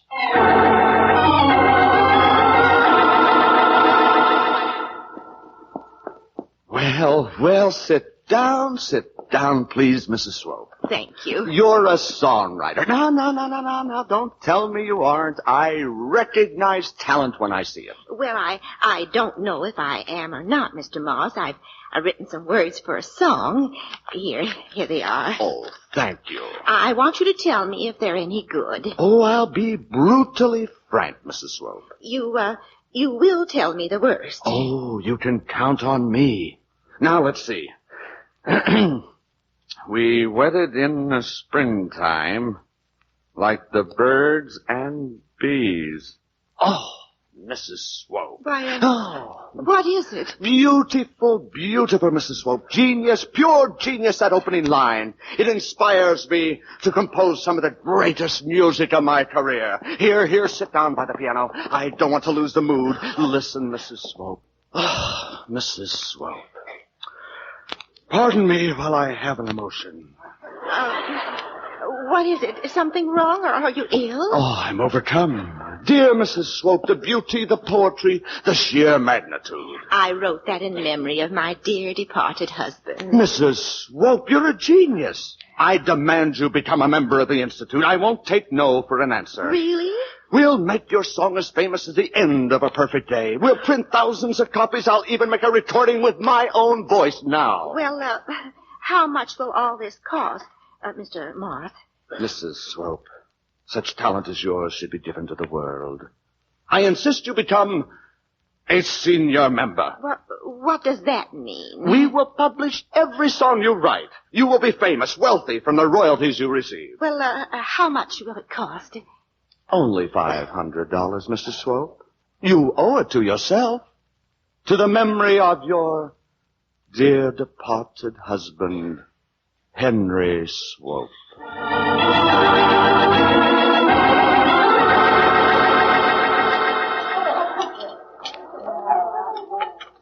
Another cup of coffee, Ruth? No, This might be it, baby. What we've been waiting for. a light shower. Still want to go through with it? Takes money. I'll get the money. How? Simple, baby, simple. Let Dave take the $500 away from the old lady. Then we take the $500 away from Dave. Why not? Cops were nosing around. Sure. Cops start asking questions. Get wise to the racket. This is our chance, baby. We'll skip out.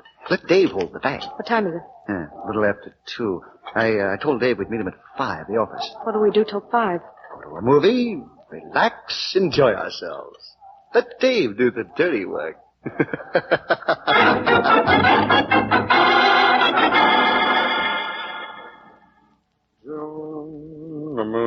Hello, Mr. Morse? What? Hubert Collins. What are you doing here? Listen, Mr. Morse. Hubert, you sap. The cops were here this morning. You gotta help me, Mr. Morse. I've gotta get out of town. Look, it's almost 2:30. There's a bus leaving at 3 o'clock back east. You're out of your mind. Cops will spot every bus depot in town. I've got to take the chance. I can only get some money. Get back east. I can... No dice. Listen, Mr. Morse, I've spent over $500 with you. All I'm asking is a loan of $50. Give me a break. I haven't got any money. Okay. I tried to pull a job last night. Know why? I'm not interested. So I could get more dough. You little fool. I didn't tell you to pull a stick up. You told me if I got more dough, you'd promote my songs. I'd be riding high, hit the big time. Get out. Not until you let me have some money, Mr. Morse. If the cops pick me up, I'll drag you in. I'll tell them why I did it. To pay you.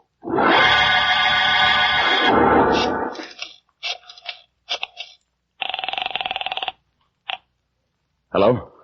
Police headquarters? This is Dave Moss, Institute of Music Composers. Yes. Some officers were here this morning looking for Hubert Collins. Robbery last night. Yes, that's right. Collins just left here, not 5 minutes ago. He's headed for the Central Bus Depot, blackmailed me out of $50, said he'd tell a lot of lies about me if I didn't...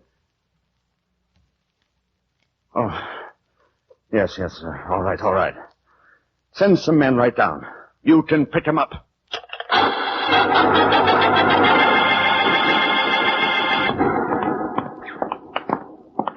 This way, officers. In this office. You two discovered the body? Oh, yes, we called the police. Yes. Ruth and I came back from a movie a few minutes before 5. We entered my partner's office. All right, you two stay in this outer office. Close the door, Nolan. Okay, Chief. Well, looks like a cyclone hit this office. Yes. Let's take a look at the body. Why, it's that fellow we were talking to this morning, Chief, Dave Morse. Looks like 2 bullets did it. Both bullets struck in the vicinity of the heart. Yeah. Desk door's open. Looks like the place was thoroughly searched. Robbery might be the motive. What if this was an inside job, Chief, made to look like robbery? Might be.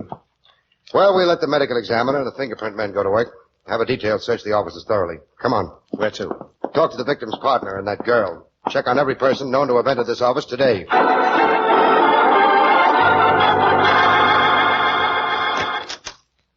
Come in, Nolan. Well, we got all the people lined up, Chief, holding them separate. Good. I had a talk with the girl, Ruth, and that Charlie Reed. Oh? Got their story. What about the reports? Anything new come through? No trace of the murder weapon yet. Ballistics identifies the 2 death slugs as having been fired from a .32 Smith & Wesson. Medical examiner definitely establishes Dave Moss met his death sometime between 4 and 4:15 p.m. Well, right now, as far as we know, there was only 2 persons know Dave Moss is dead. Yes, the girl Ruth and the victim's partner, Charlie Reed. What do you think about our plan? You think it might work? I can't tell. The shock impact might be a complete surprise to our suspects. We'll watch their faces carefully. Well, I got the record player rigged up in Lieutenant Williams' office and that record we found in Moss's office. When we're ready, I'll press the buzzer, signal the lieutenant. He'll phone me, and then we'll listen to the record on the intercom. Good. That way everybody in the room can hear. Well, let's go to work, Nolan. Bring in our people.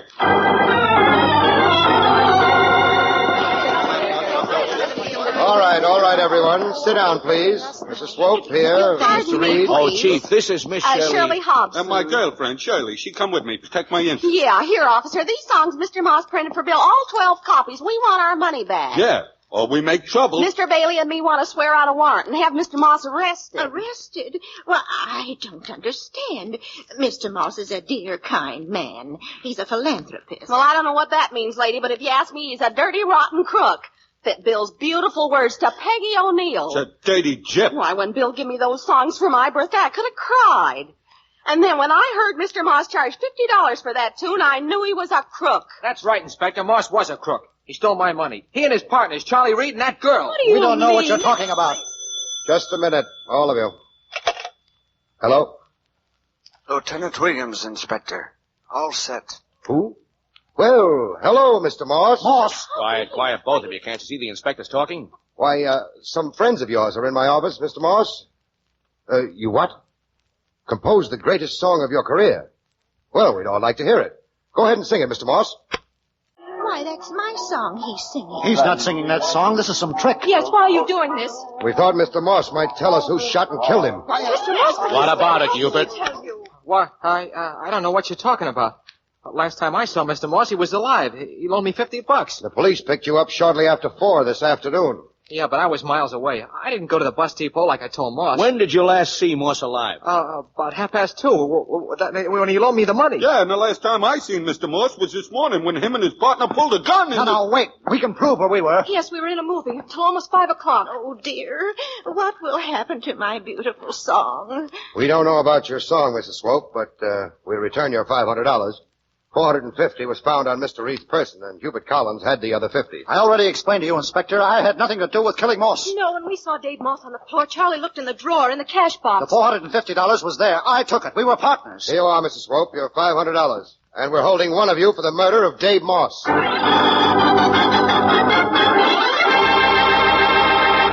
Ladies and gentlemen, you've heard the testimony of the suspects. You know all the facts and clues in tonight's mystery. Did you find the one clue that reveals the killer? In a minute, Larry Keating will question our 4 amateur detectives who were chosen from the studio audience about tonight's police finding. But first... And now here's Larry Keating ready to question our 4 amateur detectives regarding the evidence furnished by Inspector Burke. Our amateur detectives tonight are Mr. Irwin B. Hershen of Hollywood, California, Mrs. Molly Malone from Springfield, Missouri, Mr. Keith Williams of St. Louis, Missouri, and Mrs. Rita Hatton of Los Angeles, California. Before we get underway, I'd like to point out the rules of tonight's crime quiz. To each contestant who finds the murderer and the correct clue, Rainier Brewing Company will pay a $50 savings bond. If our amateur detectives find the murderer but do not have the correct clue, they receive a $25 savings bond. And here's something else. To each contestant solving tonight's mystery, Rainier also awards a special gold detective certificate, suitably framed. The winners of this award rate the honor of joining the ranks of expert amateur detectives. And now, Inspector Burke has given me the basic evidence in tonight's mystery. Each contestant will be asked several questions. For answering correctly, Rainier Brewing Company will pay $5 in saving stamps. Now, let's review this evidence. First of all, here is Mr. Irwin Hershen. Is that the correct pronunciation, Mr. Hershen? That's correct. All right, fine. Here is your question. The victim, Dave Moss, was shot and killed.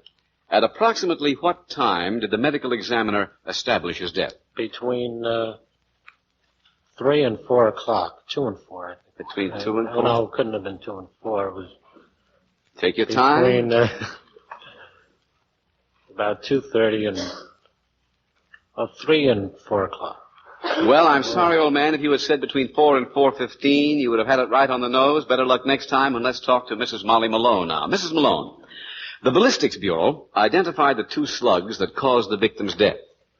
What caliber were these 2 bullets, do you know? 32 Smith & Wesson. 32. I see you are consulting all the data you have there. Very good. That's the way. Give this I thorough... knew the time he was killed. You did? Great. Well, I'm sorry, but we asked that the young man. But now here.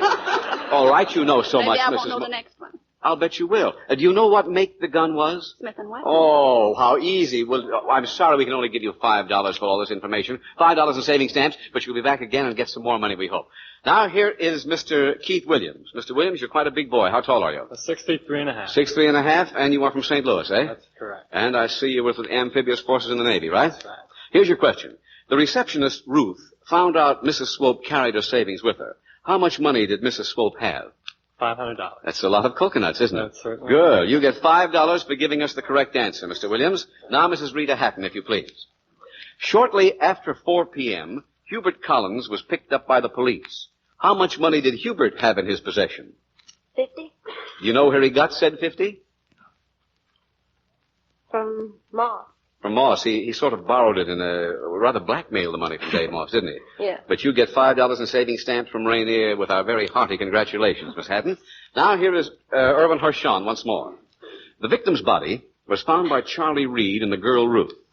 At about what time did this happen? At 4:45. A 4:45, I would say, would be very close to it. A few minutes before 5 p.m. Where did these two claim they were at the time of the killing? They were at a movie. And $5 to you, sir, courtesy of Rainier. Very good. Mrs. Malone, once more. Mrs. Malone, I see you have the books at hand again here. You're studying your Gladstone, I see. Here is your question. When did Bill Bailey say he last saw Dave Moss alive? Look it up. Take plenty of time. Let's go ahead. That's on page 4, I think, Mrs. Malone. What? This is, we're discussing Dave Moss. When did Bill Bailey say he last saw him alive? That might be in the footnotes there. Do you want to look for it? Haven't got No, at 2:30, he pulled the gun on Collins. it? He pulled the gun on Collins at 2:30. But now we want to know when Bailey's... That's the wrong page. Yeah, wrong page? Now the question, may I repeat the question? Granted. Here is the question. When did Bill Bailey say he last saw Dave Moss alive? Is your secretary here? We could send... No? Mrs. Malone has it all written down on the back of all envelopes, laundry bills, everything. No. What? Haven't got it? Would you care to make a stab in the dark? Now think this over. You heard the story. When did Bill Bailey say he last saw Dave Moss alive? Guess I don't know that one. Well, I'm sorry. It was in the morning when Moss and Charlie Reed forced him out of the office at the point of a gun. Too bad. Now, Keith Williams again. When Bill Bailey was tossed out of the Song Shark's office, did he have the printed copies of his song with him? No. Where were these songs? They're in the desk drawer. You're right. $5 more to you, young man. Now, Miss Rita Hatton, please. A nice hand for Mr. Williams. Good. Mrs. Hatton, rather. Bailey's girlfriend, Shirley Hobson, came to police headquarters with him. Shirley brought Bill's birthday present with her. What was this present? His song. Oh, what a present. $5 to you, young lady. Very good. And now let's see what this evidence revealed to you. Ladies and gentlemen, here is Inspector Burke to check the papers each amateur detective received at the start of tonight's mystery, on which to write who they think committed the crime and the one clue that reveals the criminal. Thank you, Larry. Well, I've checked the deductions of each of our amateur detectives, and I find that Mrs. Molly Malone of Springfield, Missouri, said that Charlie Reed was the murderer. I'm sorry to say that she's wrong. Mrs. Rita Hatton of Los Angeles, California, said also that Charlie Reed was the murderer. I'm sorry to say that she is wrong. However, Keith P. Williams of Clayton, Missouri, and Irwin P. Hershen of Hollywood, California, both said that Bill Bailey was the murderer, and they're absolutely correct, and both also gave the correct clue. Now let's see exactly what happened. We held Bill Bailey for the murder of the song shark, Dave Moss. According to Bailey's story, he claimed the last time he saw Dave Moss alive was on the morning of the murder, when Moss and Charlie Reed forced him to leave the office at the point of a gun. Now, immediately after Bailey left the Song Shark's office, the two swindlers looked in Moss's desk and found the 12 printed copies of Bill's song. Yet later, when Bailey's girlfriend, Shirley Hobson, appeared at police headquarters with Bailey, Shirley had all 12 copies of this song. Unwittingly, and in a state of righteous indignation, Shirley gave Bill away, because only by returning to Moss's office at a time later than he claimed could Bill have obtained these songs. It was this obvious slip-up that trapped Bill Bailey. Shortly before 4 p.m., Bailey returned to the office, demanded his songs. When Moss refused, Bailey started taking the place apart looking for his songs. Moss threatened Bailey with the gun. In the struggle that followed, Moss was shot and killed. Hurriedly, continuing his search, Bailey finally found his songs, left the office, taking the murder weapon with him. Bill Bailey pleaded self-defense.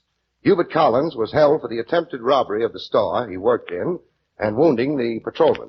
Charlie Reed and Ruth were arrested by the Bunko Squad. Their racket was exposed and smashed. Thank you, Inspector. And so tonight we find that Mrs. Molly Malone of Springfield, Missouri has won $5 in saving stamps.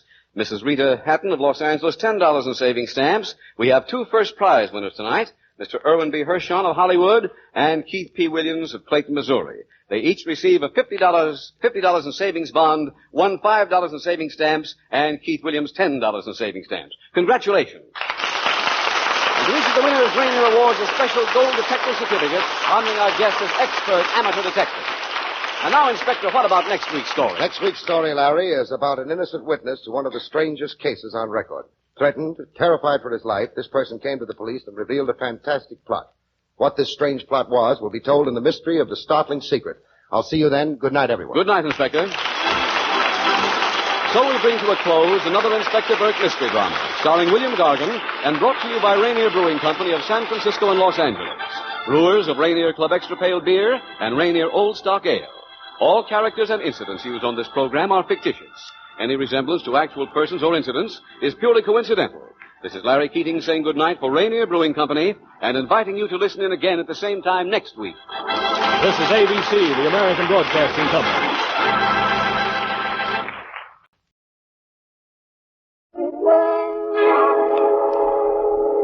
Murder Clinic. Stories of the world's great detectives. Men against murder.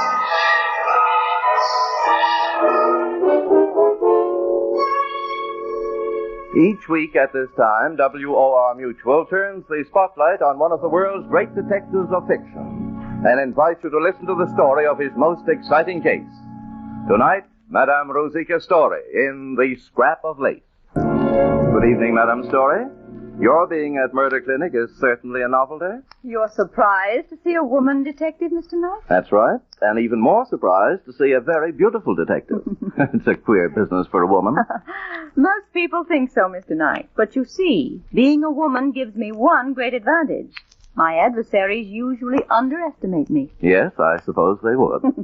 Now, what's the tale you're going to tell us, Madam Story? It's called The Scrap of Lace. I chose it because it seems to me so unusual a crime. A strange story of jealousy and death. Of course you know the great family of Kruger who ruled New York society for generations. When Mrs. Peter John Kruger III died, her mantle descended as a matter of course to Mrs. Peter John Kruger IV. This beautiful and charming young woman, Mimi by name, inherited not only her mother-in-law's scepter, but also Teresa de Guion. Teresa de Guion was the first and certainly the greatest of social secretaries. The story begins one summer morning at Caris Woods, the enormous and rather monstrous Kruger estate in Upper Westchester. Mimi and Teresa de Guion were together in the breakfast room. Oh, Teresa, must we go to that dull dinner at the Bransoms tonight? I think I'll call it off. Mimi, you simply can't do that. The dinner's being given for you. I was most insistent that I be consulted about the other guests. After all, my dear, you have certain responsibilities. Your mother-in-law, Mrs. Kruger III... Yes, I know. She was a paragon of the social virtues. She didn't mind being bored to death. Oh, Mimi, you are so lax. What would you do without me? You worry too much, Teresa. You're living in the past. Your little assistant, Louise Mayfield, could possibly take over very well. Louise? Louise Mayfield? That child. My dear Teresa, she's 21 and very competent. After all, you trained her. Yes, and I am very fond of Louise. She's like a daughter to me. But take my place? Why, surely you're joking, my dear. Oh, yes, of course. You know, Mimi, I'm a bit worried about Louise. She's been acting very odd lately. This party she's going to tonight, I have no idea where it is, or who her hostess is to be. Well, wherever it is, she'll have a better time than I will. You know, Teresa, I shouldn't be surprised if Louise has been acting strangely because she's trying to keep away from my handsome cousin, Jack Rowcliffe. She doesn't seem very grateful to you, Teresa, for arranging to marry him off to Vera McPeak. Jack Rowcliffe and Vera McPeak are a splendid match. He has family, position. Vera is young.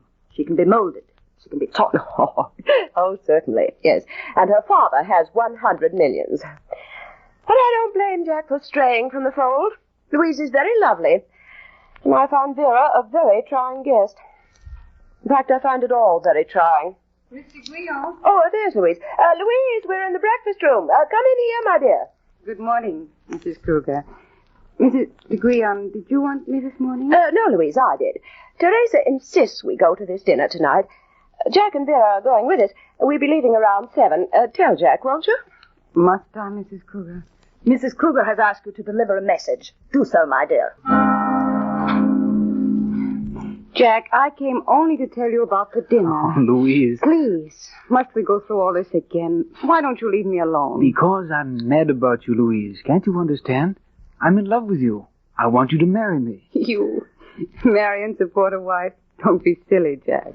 Does sound silly, doesn't it? But I'm changed, I tell you. You changed me, Louise. I love you. There's nothing I wouldn't do for you. And what about Vera McPeak? Oh. No, Jack. I'm afraid you've been bought, paid for, and delivered.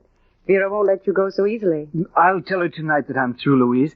I'll meet her at the dinner and tell her, and then I'll come back here to you. Come back if you like, Jack. Good, I'll be back at about... But I won't be here. Where are you going, Louise? Well, why don't you tell me? It's not a man. I know it's not a man. Who is it? Who is it? This nonsense has gone far enough. What I do is my own business. Do you understand that, Jack? No, it's my business. You're mine, Louise. Do you hear? You're mine.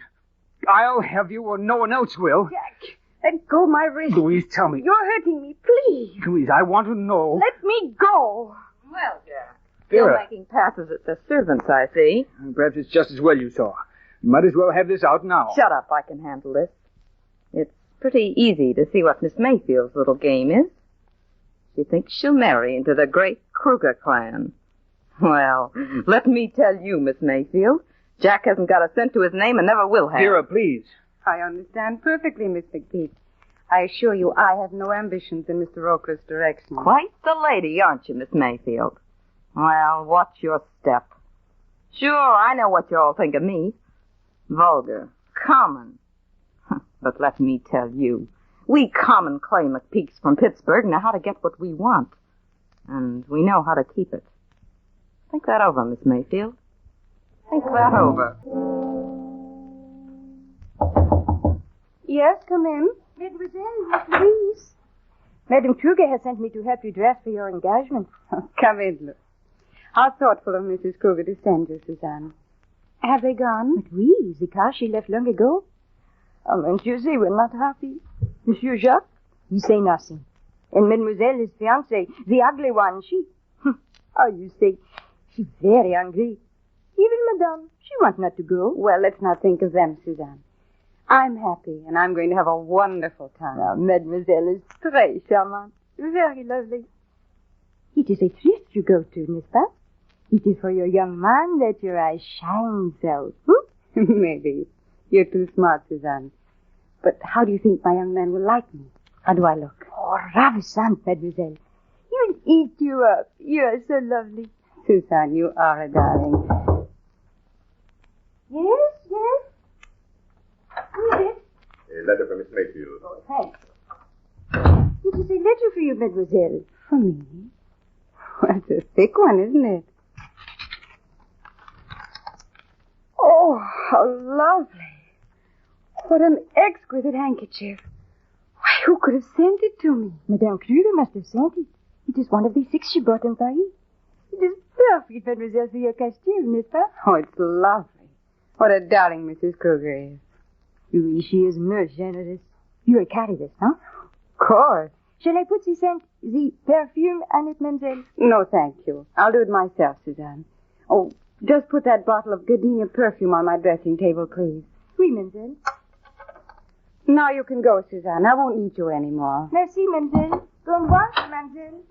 Good night, Suzanne, and thank you. Oh, it's so lovely. One more drop.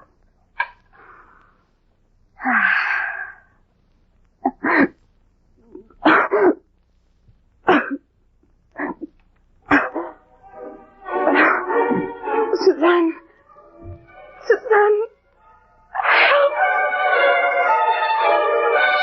Suzanne. Help. John. John.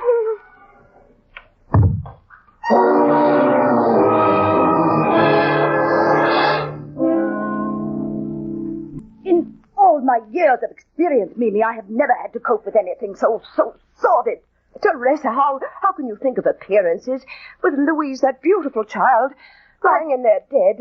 But I must think of them. After all, Dr. Plummer refuses to sign a death certificate. That old fossil with his hints of foul play. Well, maybe he's right, Vera. What do you mean, Jack? What do you know of Louise Mayfield's death? Well, Stop wrangling, you two.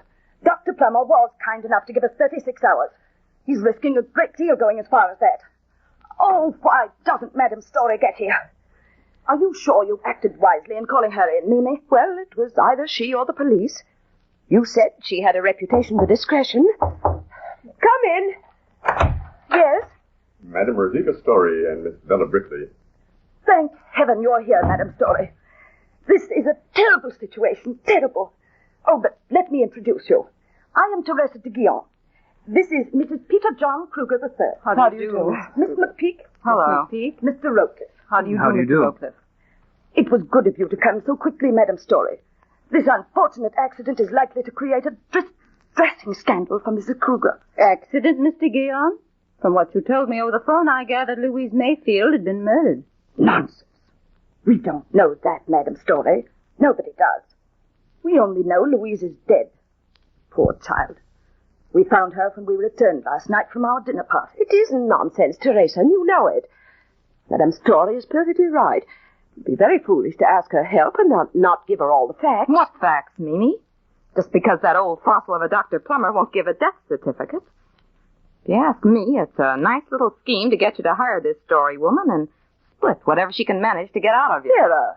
That's an interesting idea, Miss McPeak, though I must confess that so simple and clever a scheme would never have occurred to me. But surely Dr. Plummer offered some other reason for refusing a death certificate. Yes. He says... Oh, it's impossible, but... He says Louise was asphyxiated. No, fool, there isn't a gas outlet in the house. How helpful of you to know that, Miss McPeak. You won't mind, will you, if I check for myself? I don't mind what you do. Oh, what's the use of all this? We've nothing to tell. All of us were at a dinner party 20 miles from here together. When we got home after 11, we found Louise, well, that is Miss Mayfield, dead. I see. Mr. Guion, when you phoned me, you said something about some missing object. Yes. Suzanne, the maid, insists a lace handkerchief came in the mail for Louise as she was dressing to leave. When we found her, the handkerchief had disappeared. Very interesting. Suppose I start, then, by questioning this maid, Suzanne. Maybe she can tell me more about this missing handkerchief.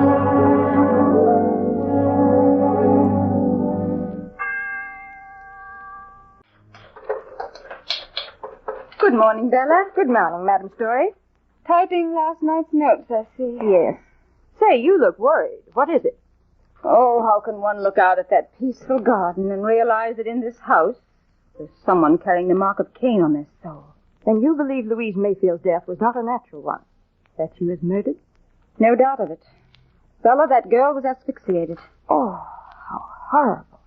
So young and so full of life. Yes, isn't it? And it's our job to find out who killed her. Have you finished typing those notes you took at our interminable interviews last night? Not quite. I'm almost finished. Well, then I think I'll step out on the terrace. Maybe the fresh air will help me think. Something is bothering you. Yes, Bella. What happened to that lace handkerchief Louise Mayfield received in the mail? I'm sure that was the thing that killed her. I must find it. You call me when you're through with those notes. Ah, Madam Story. You come out and shame the flowers and dim the sunlight. Do you always make such pretty speeches, even so early in the morning, Mr. Rocliffe? Ah, beautiful lady. You remember my name. Yours would be a difficult name to forget, Mr. Rocliffe.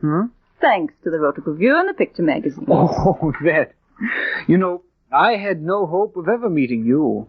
I can't aspire to your circle. Much too clever. It all depends. I should say that you were quite clever enough for your own purposes, Mr. Rocliffe. I'm just a lightweight. I wonder.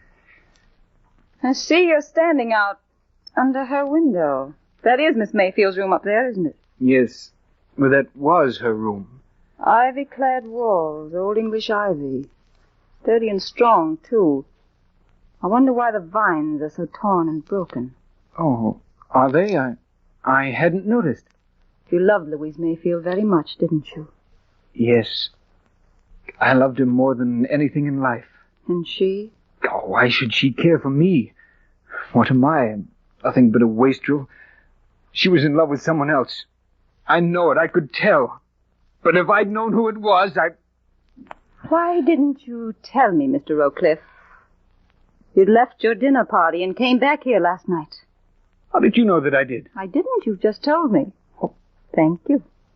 There, you see, I told you you're too clever for me. What time was it when you got here? Well, I don't know. It was about 9:30, I think. I see. You came around back here in the garden. You saw a light in her window. You called her. You got no answer. And you climbed that ivy up to her window, didn't you? Well, who saw me? Nobody, as far as I know. That broken ivy tells its own story, but not all of it. Tell me, what did you do when you got up there? I suppose you're thinking that I killed her. I wouldn't blame you if you did. I don't care much if you do. I've got nothing more. Please, Mr. Roker. I'm sorry. Well, I went in and found her lying there on the floor, dead. Then, like the coward I am, I got scared. How could I explain my being there? So I climbed down again the way I went up and drove back to Quaker Ridge.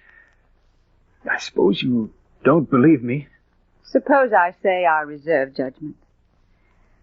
Now, will you give me the handkerchief that you took from Louise Mayfield's hand? And you're a wizard. How did you know that? It's obvious. I suppose that you took it as a remembrance of her. Yes, I did. It was the last thing she'd touched. Here it is. Madam Story, could you come into the office a moment? Certainly, Bella. We'll continue this talk later, Mr. Rowcliffe. Will you excuse me now, please? So this letter was pushed under the door. Did you open it, Bella? No, I saw it was addressed to Louise Mayfield, so I called you. I see. It's postmarked Briarcliff. Here's a notation on the envelope in pencil. Not a very literate correspondent, Bella. If you want to buy any more info about this letter, we can make a deal. I'll drop around at 11. Well, we haven't long to wait. Now, let's read the letter.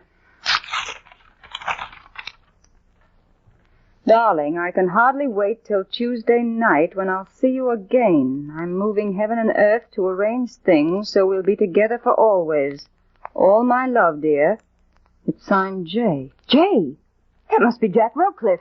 In the light of what we know of their relationship, does it sound like Jack Rowcliffe? No, that's stupid of me.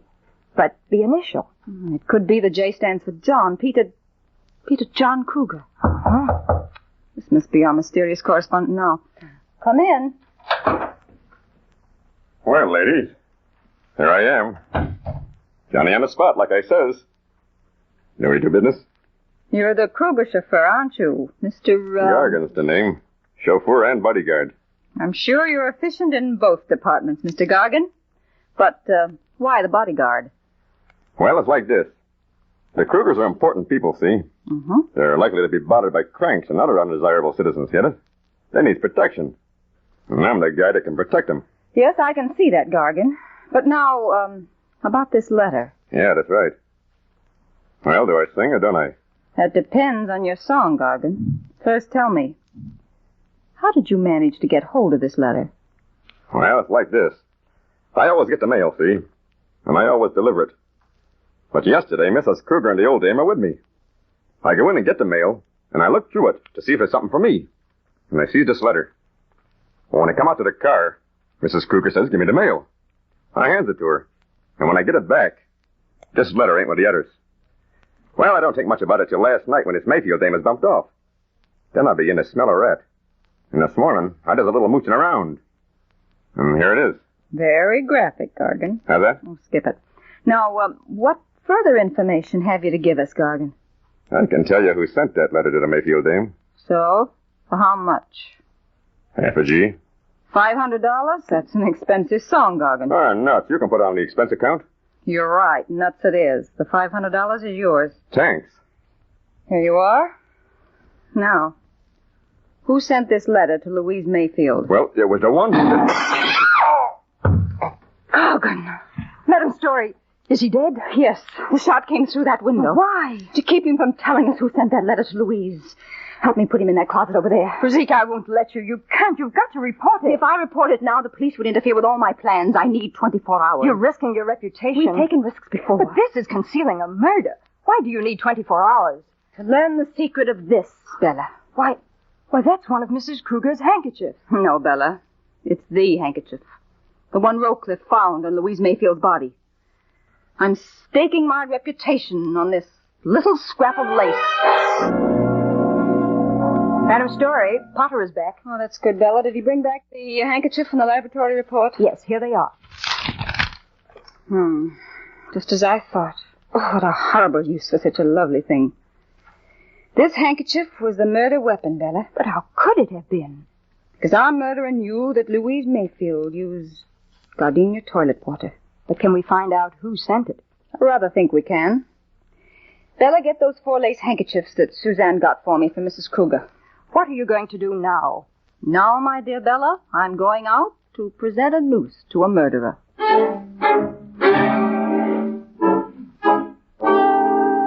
Mr. Rowcliffe, I wanted to return this handkerchief to you for safekeeping. I'll want it back tomorrow morning. I don't know how at present. But I feel this handkerchief will be the means of proving who killed Louise Mayfield. So, guard it carefully. Well, I'll do that. You can depend on me, Madam Story. Thank you, Mr. Rowcliffe. Miss McPeak, the greatest proof that I'm not against you is that I'm going to ask you to keep this handkerchief for me. The most important piece of evidence I have. I have no assurance the murderer would not kill me to get it back. But it would never be supposed that I'd given it to you to guard. Will you keep it for me until tomorrow morning? No, don't worry. I'll keep it safe. Thank you, Miss McPeak.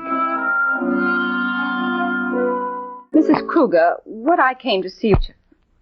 What? No, it's not. It's the handkerchief. It's the one that was sent to Louise Mayfield. Where'd you get it? Well, I can't tell you that now, but I'm afraid it was the cause of her death.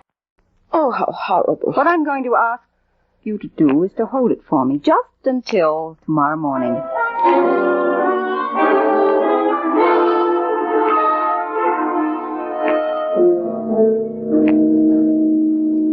But, Mr. Guion, you can help. What is the real situation, Madam Story? Oh, I wish I knew. I suspect, but I have no proof. I can go no further without the assistance from the chemists. Whom do you suspect? Oh, you know. I'm afraid I do. Well, what I want you to do is to keep this dreadful handkerchief for me until tomorrow morning. Mrs. Kruger, I've asked you, Mr. Guion, Miss McPeak, and Mr. Rowcliffe to meet me here this morning in order that we may determine who murdered Louise Mayfield. Why, what do you mean? You know, Madam Story? You know who killed her? I believe I do, Mrs. Kruger, but I hope to prove it. I know that lace handkerchief was sent to her through the mail was the murder weapon. Perhaps that can tell us something. May I have the handkerchief, please? Why, certainly. Sure, oh, here you are. Why, I thought I don't understand. I say, what is this? So, a trick. That's right, Miss McPeak, a trick. But one only a guilty person need fear. Guilty? But really, Madam Story, I don't understand. Yes, Madam Story. Please take the handkerchiefs one at a time. Mark each in pencil with the initials of the person from whom you receive it. May I have the handkerchiefs, please? Yes. One at a time. Well, all right. Now, Bella, spread them out on your desk with the initials turned face down. As you probably surmise, none of you had the original handkerchief. That has never left my possession. Here it is. But I don't understand. This handkerchief in my hand is impregnated with a deadly poison. When moistened with alcohol, it releases a lethal gas, which is instantly fatal. May I remind you that perfume is 90% alcohol. And a young girl about to go out on a romantic tryst would inevitably moisten it with perfume. How horrible. Yes, Mr. Guion, I agree with you. But surely you don't suspect any of us. Why not, Miss McPeak? I've found that a murderer is usually actuated by fear. Fear of what the victim might do to them. All of you faced that fear as far as Louise Mayfield was concerned. But one of you feared so deeply that you dared risk murder to protect what you had. You feared loss of position, prestige, supplanting by a younger, more attractive girl, loss of all that had made life worth living. That one person alone knew what the fatal handkerchief contained. I gave each one of you what you thought was that handkerchief. I was curious to see what disposition you would make of the evidence. Bella. Yes? Please examine those 4 handkerchiefs carefully. And when you've done that, tell me if any of them are changed since they left our hands last evening. Yes. This one has been washed. Washed? Well, I don't understand. Read the initials on it. T-D-E-G. Teresa. Teresa! Keep away from me. Keep away from me, I say. Keep away from me. I'll shoot. Why? Karen. She shot herself. Oh. It's all my fault. Poor Teresa. Poor thing. She was old. She couldn't stand it. She just couldn't stand it. No, Mrs. Kruger. It wasn't your fault. It was better so. The end of a passing world. Exit an era.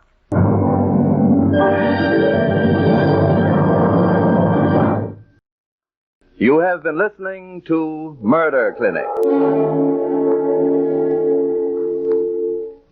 Murder Clinic, the WOR Mutual series which brings you each week one exciting case. One member from the select band of the world's great detectives. Next week, Murder Clinic will bring you Sir Henry Merivale, known to his host of admirers as H.M. in Death in the Dressing Room. This famous detective finds a brilliantly clever pickpocket and discovers an even more clever murderer. Tonight's detective was Madame Rosica Story, played by Elizabeth Morgan.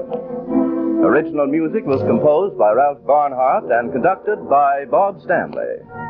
This program was an international exchange feature over the coast-to-coast network of the Canadian Broadcasting Corporation.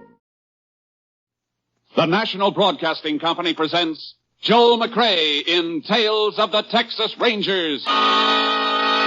Tonight, transcribed from Hollywood, another authentic reenactment of a case from the files of the Texas Rangers. Tales of the Texas Rangers, starring Joel McCrae as Ranger Jace Pearson.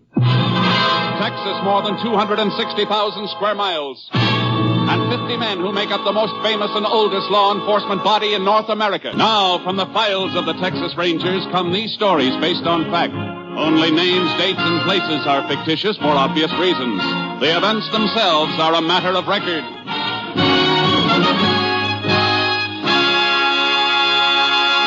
Case for tonight, Loggers' Larceny. It is mid-afternoon, September 7th, 1938. Two loggers employed by the Gulf Lumber Company are marking timber near a lonely stretch of company logging road in the Piney Woods region of East Texas. There. Cutting crew ought to be able to see that, Mark. Yeah. Well, looks like that's the last decent stick left in this stand of timber, too. Plenty more trees in the woods. Come on, we'll cross the creek and start working that stand up on the other side of the road there. We're already marked an awful lot of trees today. I think my axe is heavier than yours. I could do with a breather. Yeah, catch it on the run then. Come on. You'll get used to that axe. I told you I'd make a logger out of you. Just stick with me, kid. I'll put muscles like this on your arms. Hair on your chest, iron in your fists. Yeah, if I live through it. Bull, I'm about done in. Oh, man, that creek sure looks good. Yeah, don't let it fool you. Ain't fit to drink down here. Sawdust pile at the mill poisoned it. Well, what do we do, Wade? Sure, ain't deep enough to swim, is it? Or do you want to ride across piggyback? Hey, Bull, look. Huh? Over there on the other side. Up there against that old cut-over stump. That's a car. Yeah, upside down, all smashed up. Well, come on. Somebody might be hurt. Hey, Bull, that's one of the company cars on the mill. Yeah, I see. Sure is wrecked, ain't it? Yeah. Hey, smell that gasoline. Tank's busted wide open. Sure good thing there wasn't a spark. There'd been some fire if that gas had caught. Hey, look here, kid, in the front seat. Who is it, Bull? It's old man Hutton. What's left of him. He's the paymaster. Come on, we better get him out of there. No, we can't do nothing for him. But get a load of this bank bag. Hey, that's full of money. Payroll for the mill. Bull, what are you doing? What are you stuffing that money in your shirt for? Look, kid, we ain't been around here, understand? Hey, you've got no right to that money. Who's got a better one? Who's even going to know it's missing? Unless you shoot off your mouth. You twist my arm. I'll twist your neck right off your shoulders if you let out one word. Bull, the law. Forget the law. Just remember you'll get the worst beating you ever had. You understand? Yeah, I understand. Yeah, that's being smart. Here, throw this sack back in the car while I get my shirt buttoned. But there's still some money left in it. Sure, all the coins and a few bills. No use being a hog, is there? Besides, this is going to look right. Throw it back in the car, I said. Sure, Bull. Sure. You got a match? Crazy, Bull, a match with all that gasoline spilled around here? Wait and see how crazy. Give me a match. Okay. Here. There's only one left in the box. That's all you got? Yeah. Well, we'll make us some counting. Now, Get back out of the way.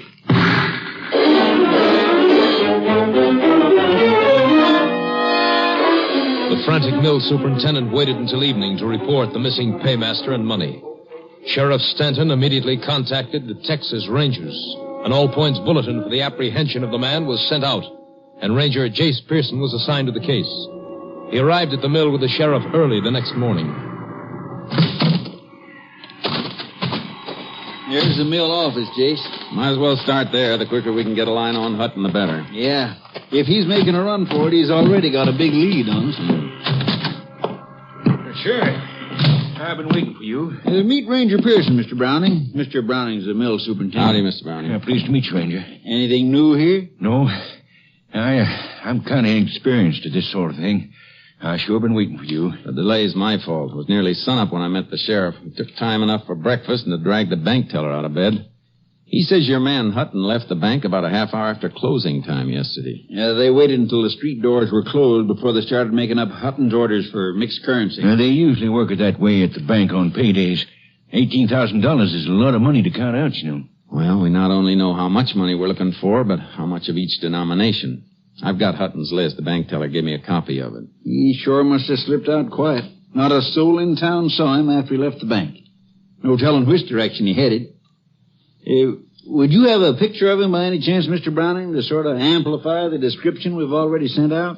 Well, there may be one among his belongings in his shack. You know, Sheriff, I still can't believe Bob absconded with that money. $18,000 is a lot of temptation, Mr. Browning. I know it, but Bob Hutton's been with us for years.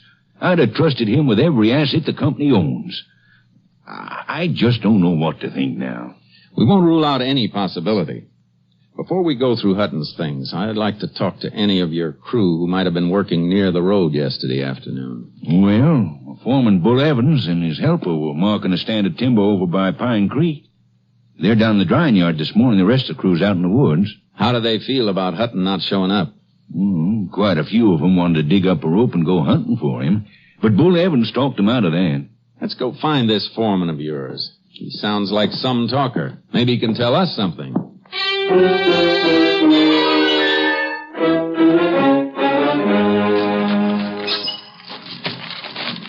Put your shoulder to the dolly, kid.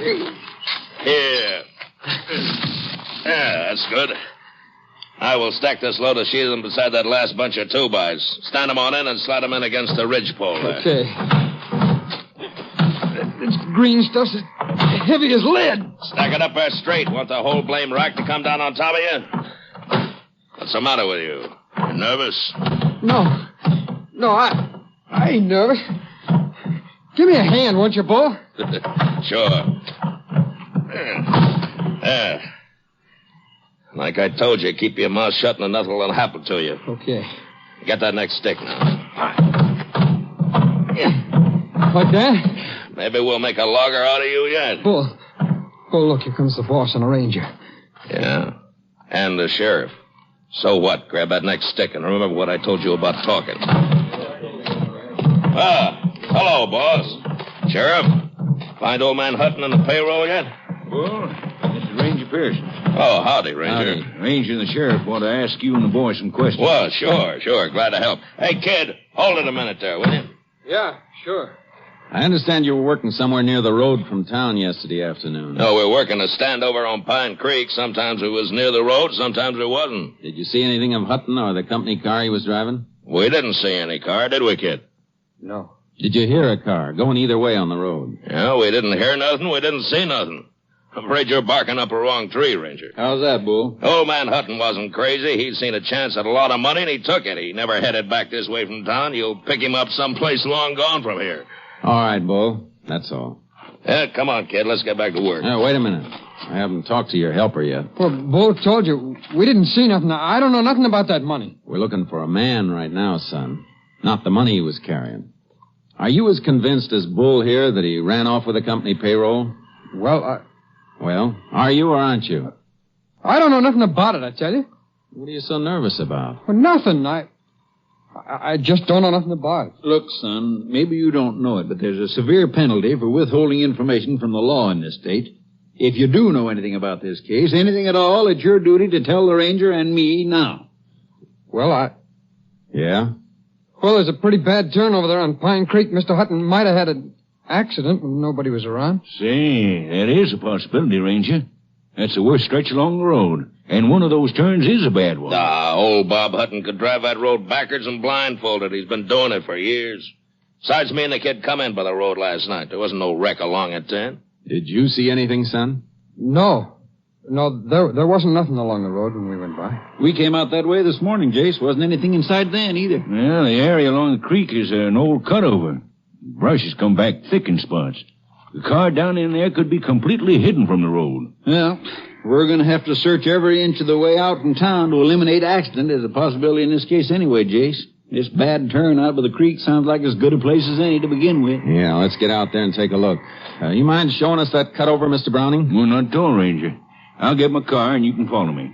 Bull, if anything comes up here while I'm going, you take care of it for me, will you? Oh, sure, boss. Sure. I'll take care of everything. Hey, don't you want me to go with you? No, thanks, son. You better stay here. Yeah, kid. You stay here. There's going to be plenty to keep you busy.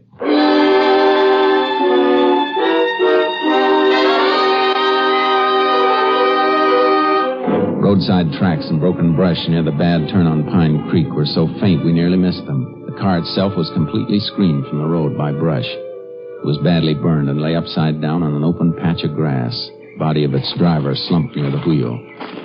It's an accident, all right, Jace. Seems like. Good heavens. What a way to die.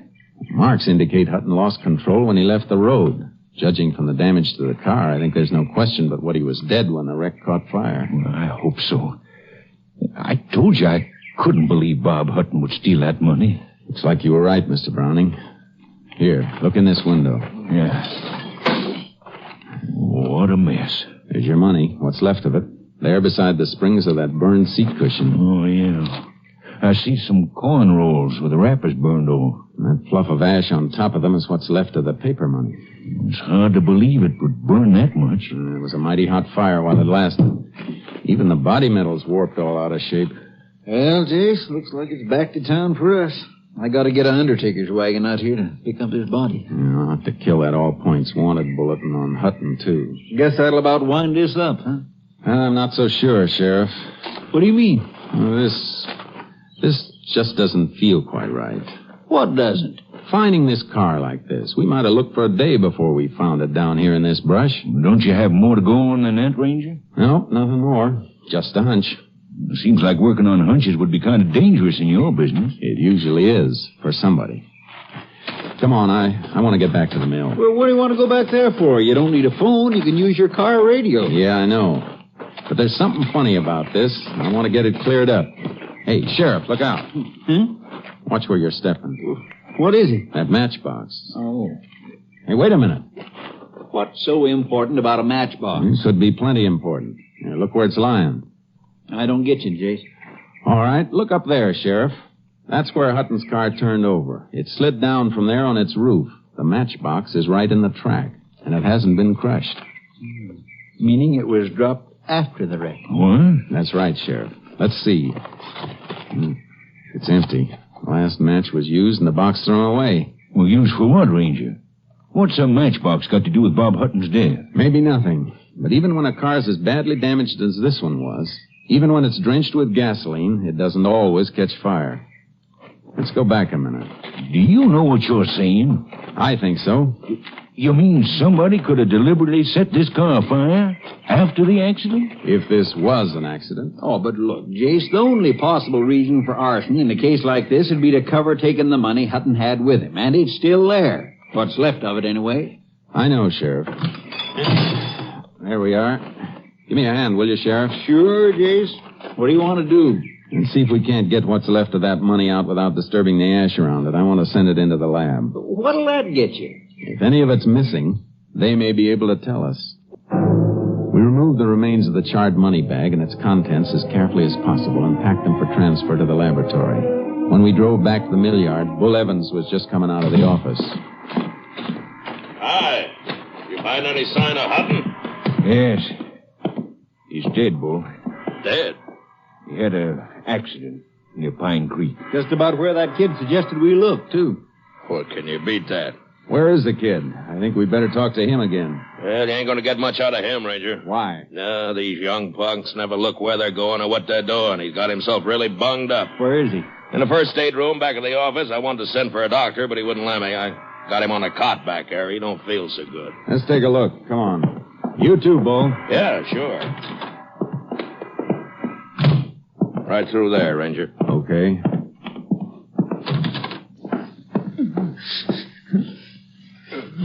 Easy, kid. Let's have a look at you. No.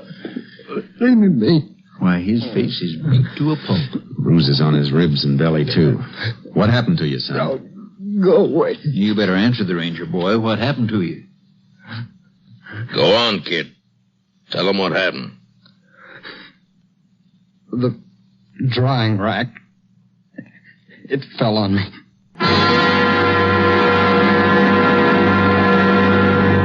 You are listening to Tales of the Texas Rangers, starring Joel McCrea as Ranger Jace Pearson. We continue now with tonight's case, Loggers' Larceny, an authentic story from the files of the Texas Rangers. The kid was in no condition for further questioning. When we were unable to persuade him to submit to medical treatment, the sheriff and I returned to town and had a talk with the justice of the peace. The next morning, the sheriff attended Hutton's inquest while I waited in his office for a call from our lab at Austin. It had just come through when the sheriff returned. Sorry to be so long, Jace. Oh, I was comfortable, Sheriff. You got a nice office. Thanks. Inquest over? Yeah. Death by natural causes, I suppose. Yeah, failure of the heart. Doc says Hutton was dead when his car left the road. An out-and-out accident. Oh, look, Jace, it's like the JP told you last night. That matchbox don't mean anything. It could have blown in on those tracks. I guess this isn't my week for hunches, Sheriff. Now, the lab report came in, too. How did it add up? Coins in the bank sack tallied exactly with the withdrawal slip the teller gave us. Oh, how about the bills, the paper money? There were traces of them in the ash. The quantity was small and might indicate some paper money was missing, but it burned so completely the lab couldn't be sure. Yeah, looks like that's that. Yeah. Well, Sheriff, guess I better get started. So long, Jason. Thanks. See you again on another case. Yeah. Call us anytime you need us. You know, Sheriff, it still doesn't feel right. You know, Jace, it doesn't to me either. There's that matchbox. Sure, it could have blown in there, but that kid at the mill. Yeah? What about the kid? If he had a hunch Hutton's car was wrecked and where it might be, why didn't he tell his boss that as soon as he and Bull came in from the timber? Yeah, that's right. As it was, he didn't tell us till we dragged it out of him. That turn out there didn't have anything to do with Hutton's death. His heart quit. He could have gone over the edge anywhere along the road. Yeah, but, Jace, he did go over at that turn. Sure he did. And that's why the kid couldn't have known the car was there unless he'd seen it. Then Bull Evans and the kid were lying. But why? That's what we're going to find out. That and why the drying rack fell on the kid. Kind of funny two accidents should happen so close together. Come on, Sheriff. Let's get out to that mill.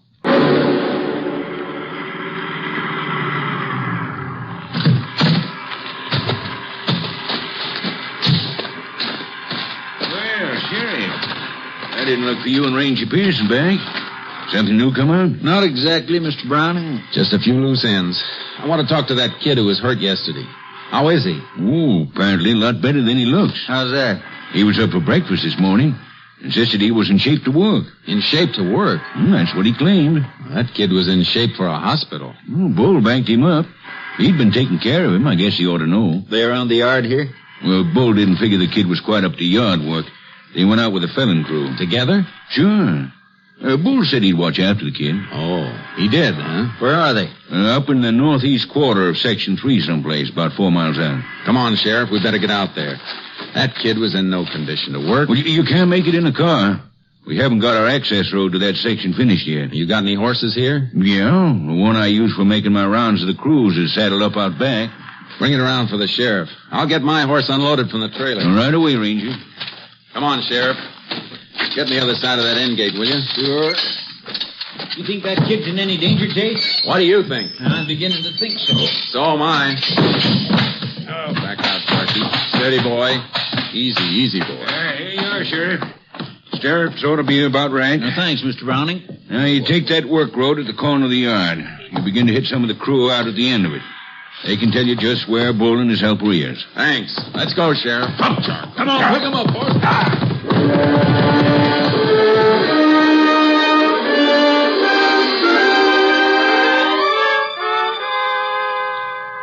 Following Mr. Browning's directions, we found some of his sawyers and axemen at work in deep woods.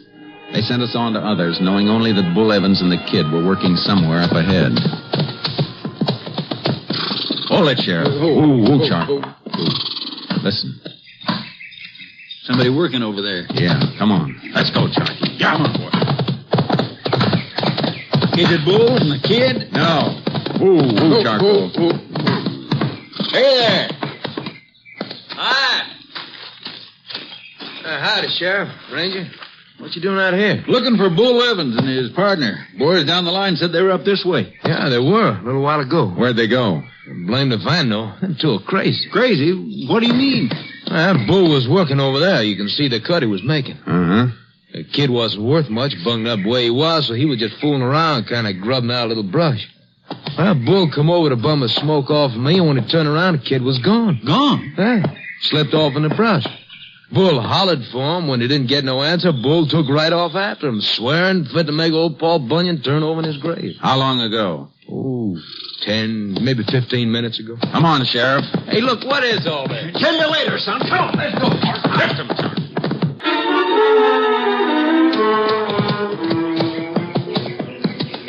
Here's the tracks again, on this soft ground. Yeah. Charcoal. Wait a minute, Sheriff. Steady, boy. What do you make of it, Jace? I don't like it. Where do you suppose that kid's heading? Yeah, beats me.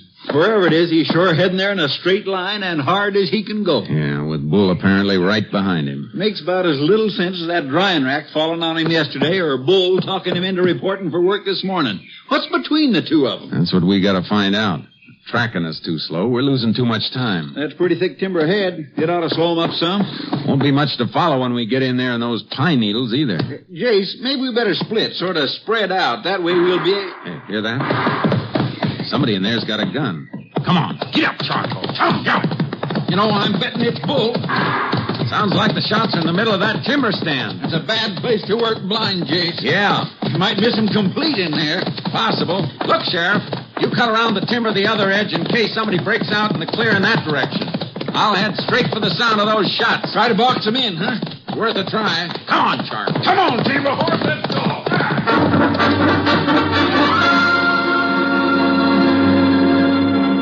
Deep into the timber, I stopped near a blowdown. A huge living pine tree blown over onto the ground. I wanted to listen for movement, but I knew an armed man was somewhere ahead of me, and Charcoal seemed to sense my tenseness. Whoa, Charcoal. Steady, boy, steady. Take it easy, Charky. Confound it, what are you shying away from? Whoa, boy. All right. Crawl out from under that blowdown. No, don't shoot. Nobody's gonna shoot, kid. Crawl out of there. No, get away, will you? Leave me be. He'll kill me if he finds me. Get hold of yourself, kid. Who'll kill you? What for? Bull. He almost caught me. You're all right now, son. Come on out. He shot at me. I crawled in there and he lost me. He ran on past. I heard him.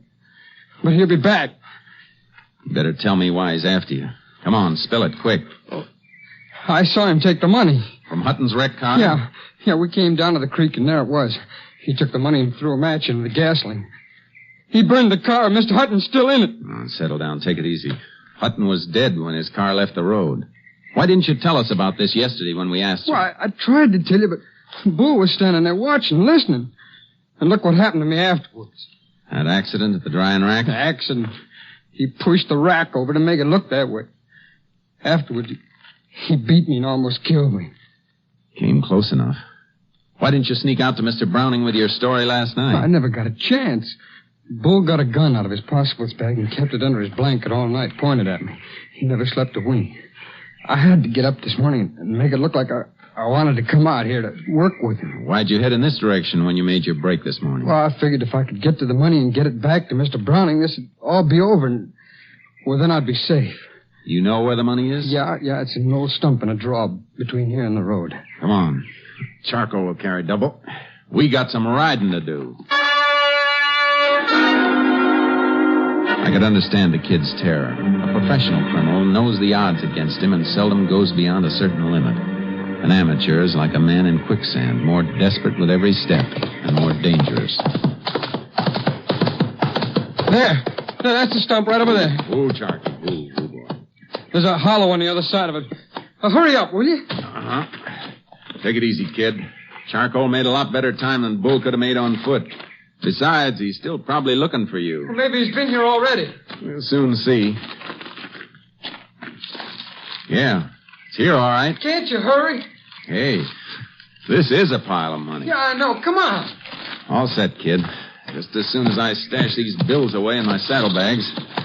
This is what you call valuable evidence. And this is what's called a gun, Ranger. Bull! Praise both of you. You're making a mistake, Bull. You've made yours. Drop them saddlebags. You ain't getting that money. It's mine. Now drop them. All right, get off that horse, kid. Get off, I said. All right. Now start backing away from my money. Both of you. I told you I'd kill you if you opened your mouth, kid. Now it's going to be both of you. You hurt, kid? No. No, are you okay? Yeah. Bull's gun just didn't shoot very straight. Boy, you sure did, and fast. That's what a spring clip holster's for, son. Case! Case! Ho, boy, ho.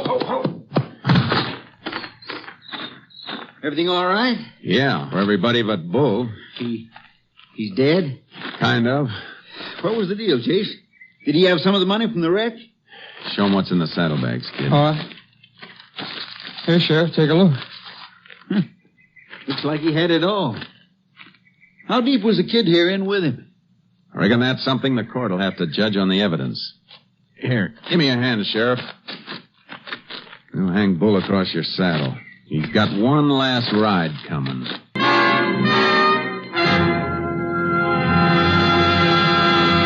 On November 12th, 1938, the kid was arraigned before the county court and found innocent of willful complicity in the theft from the paymaster's wrecked car. He was returned to society with a deeper appreciation and understanding of the duties of a citizen in the face of crime.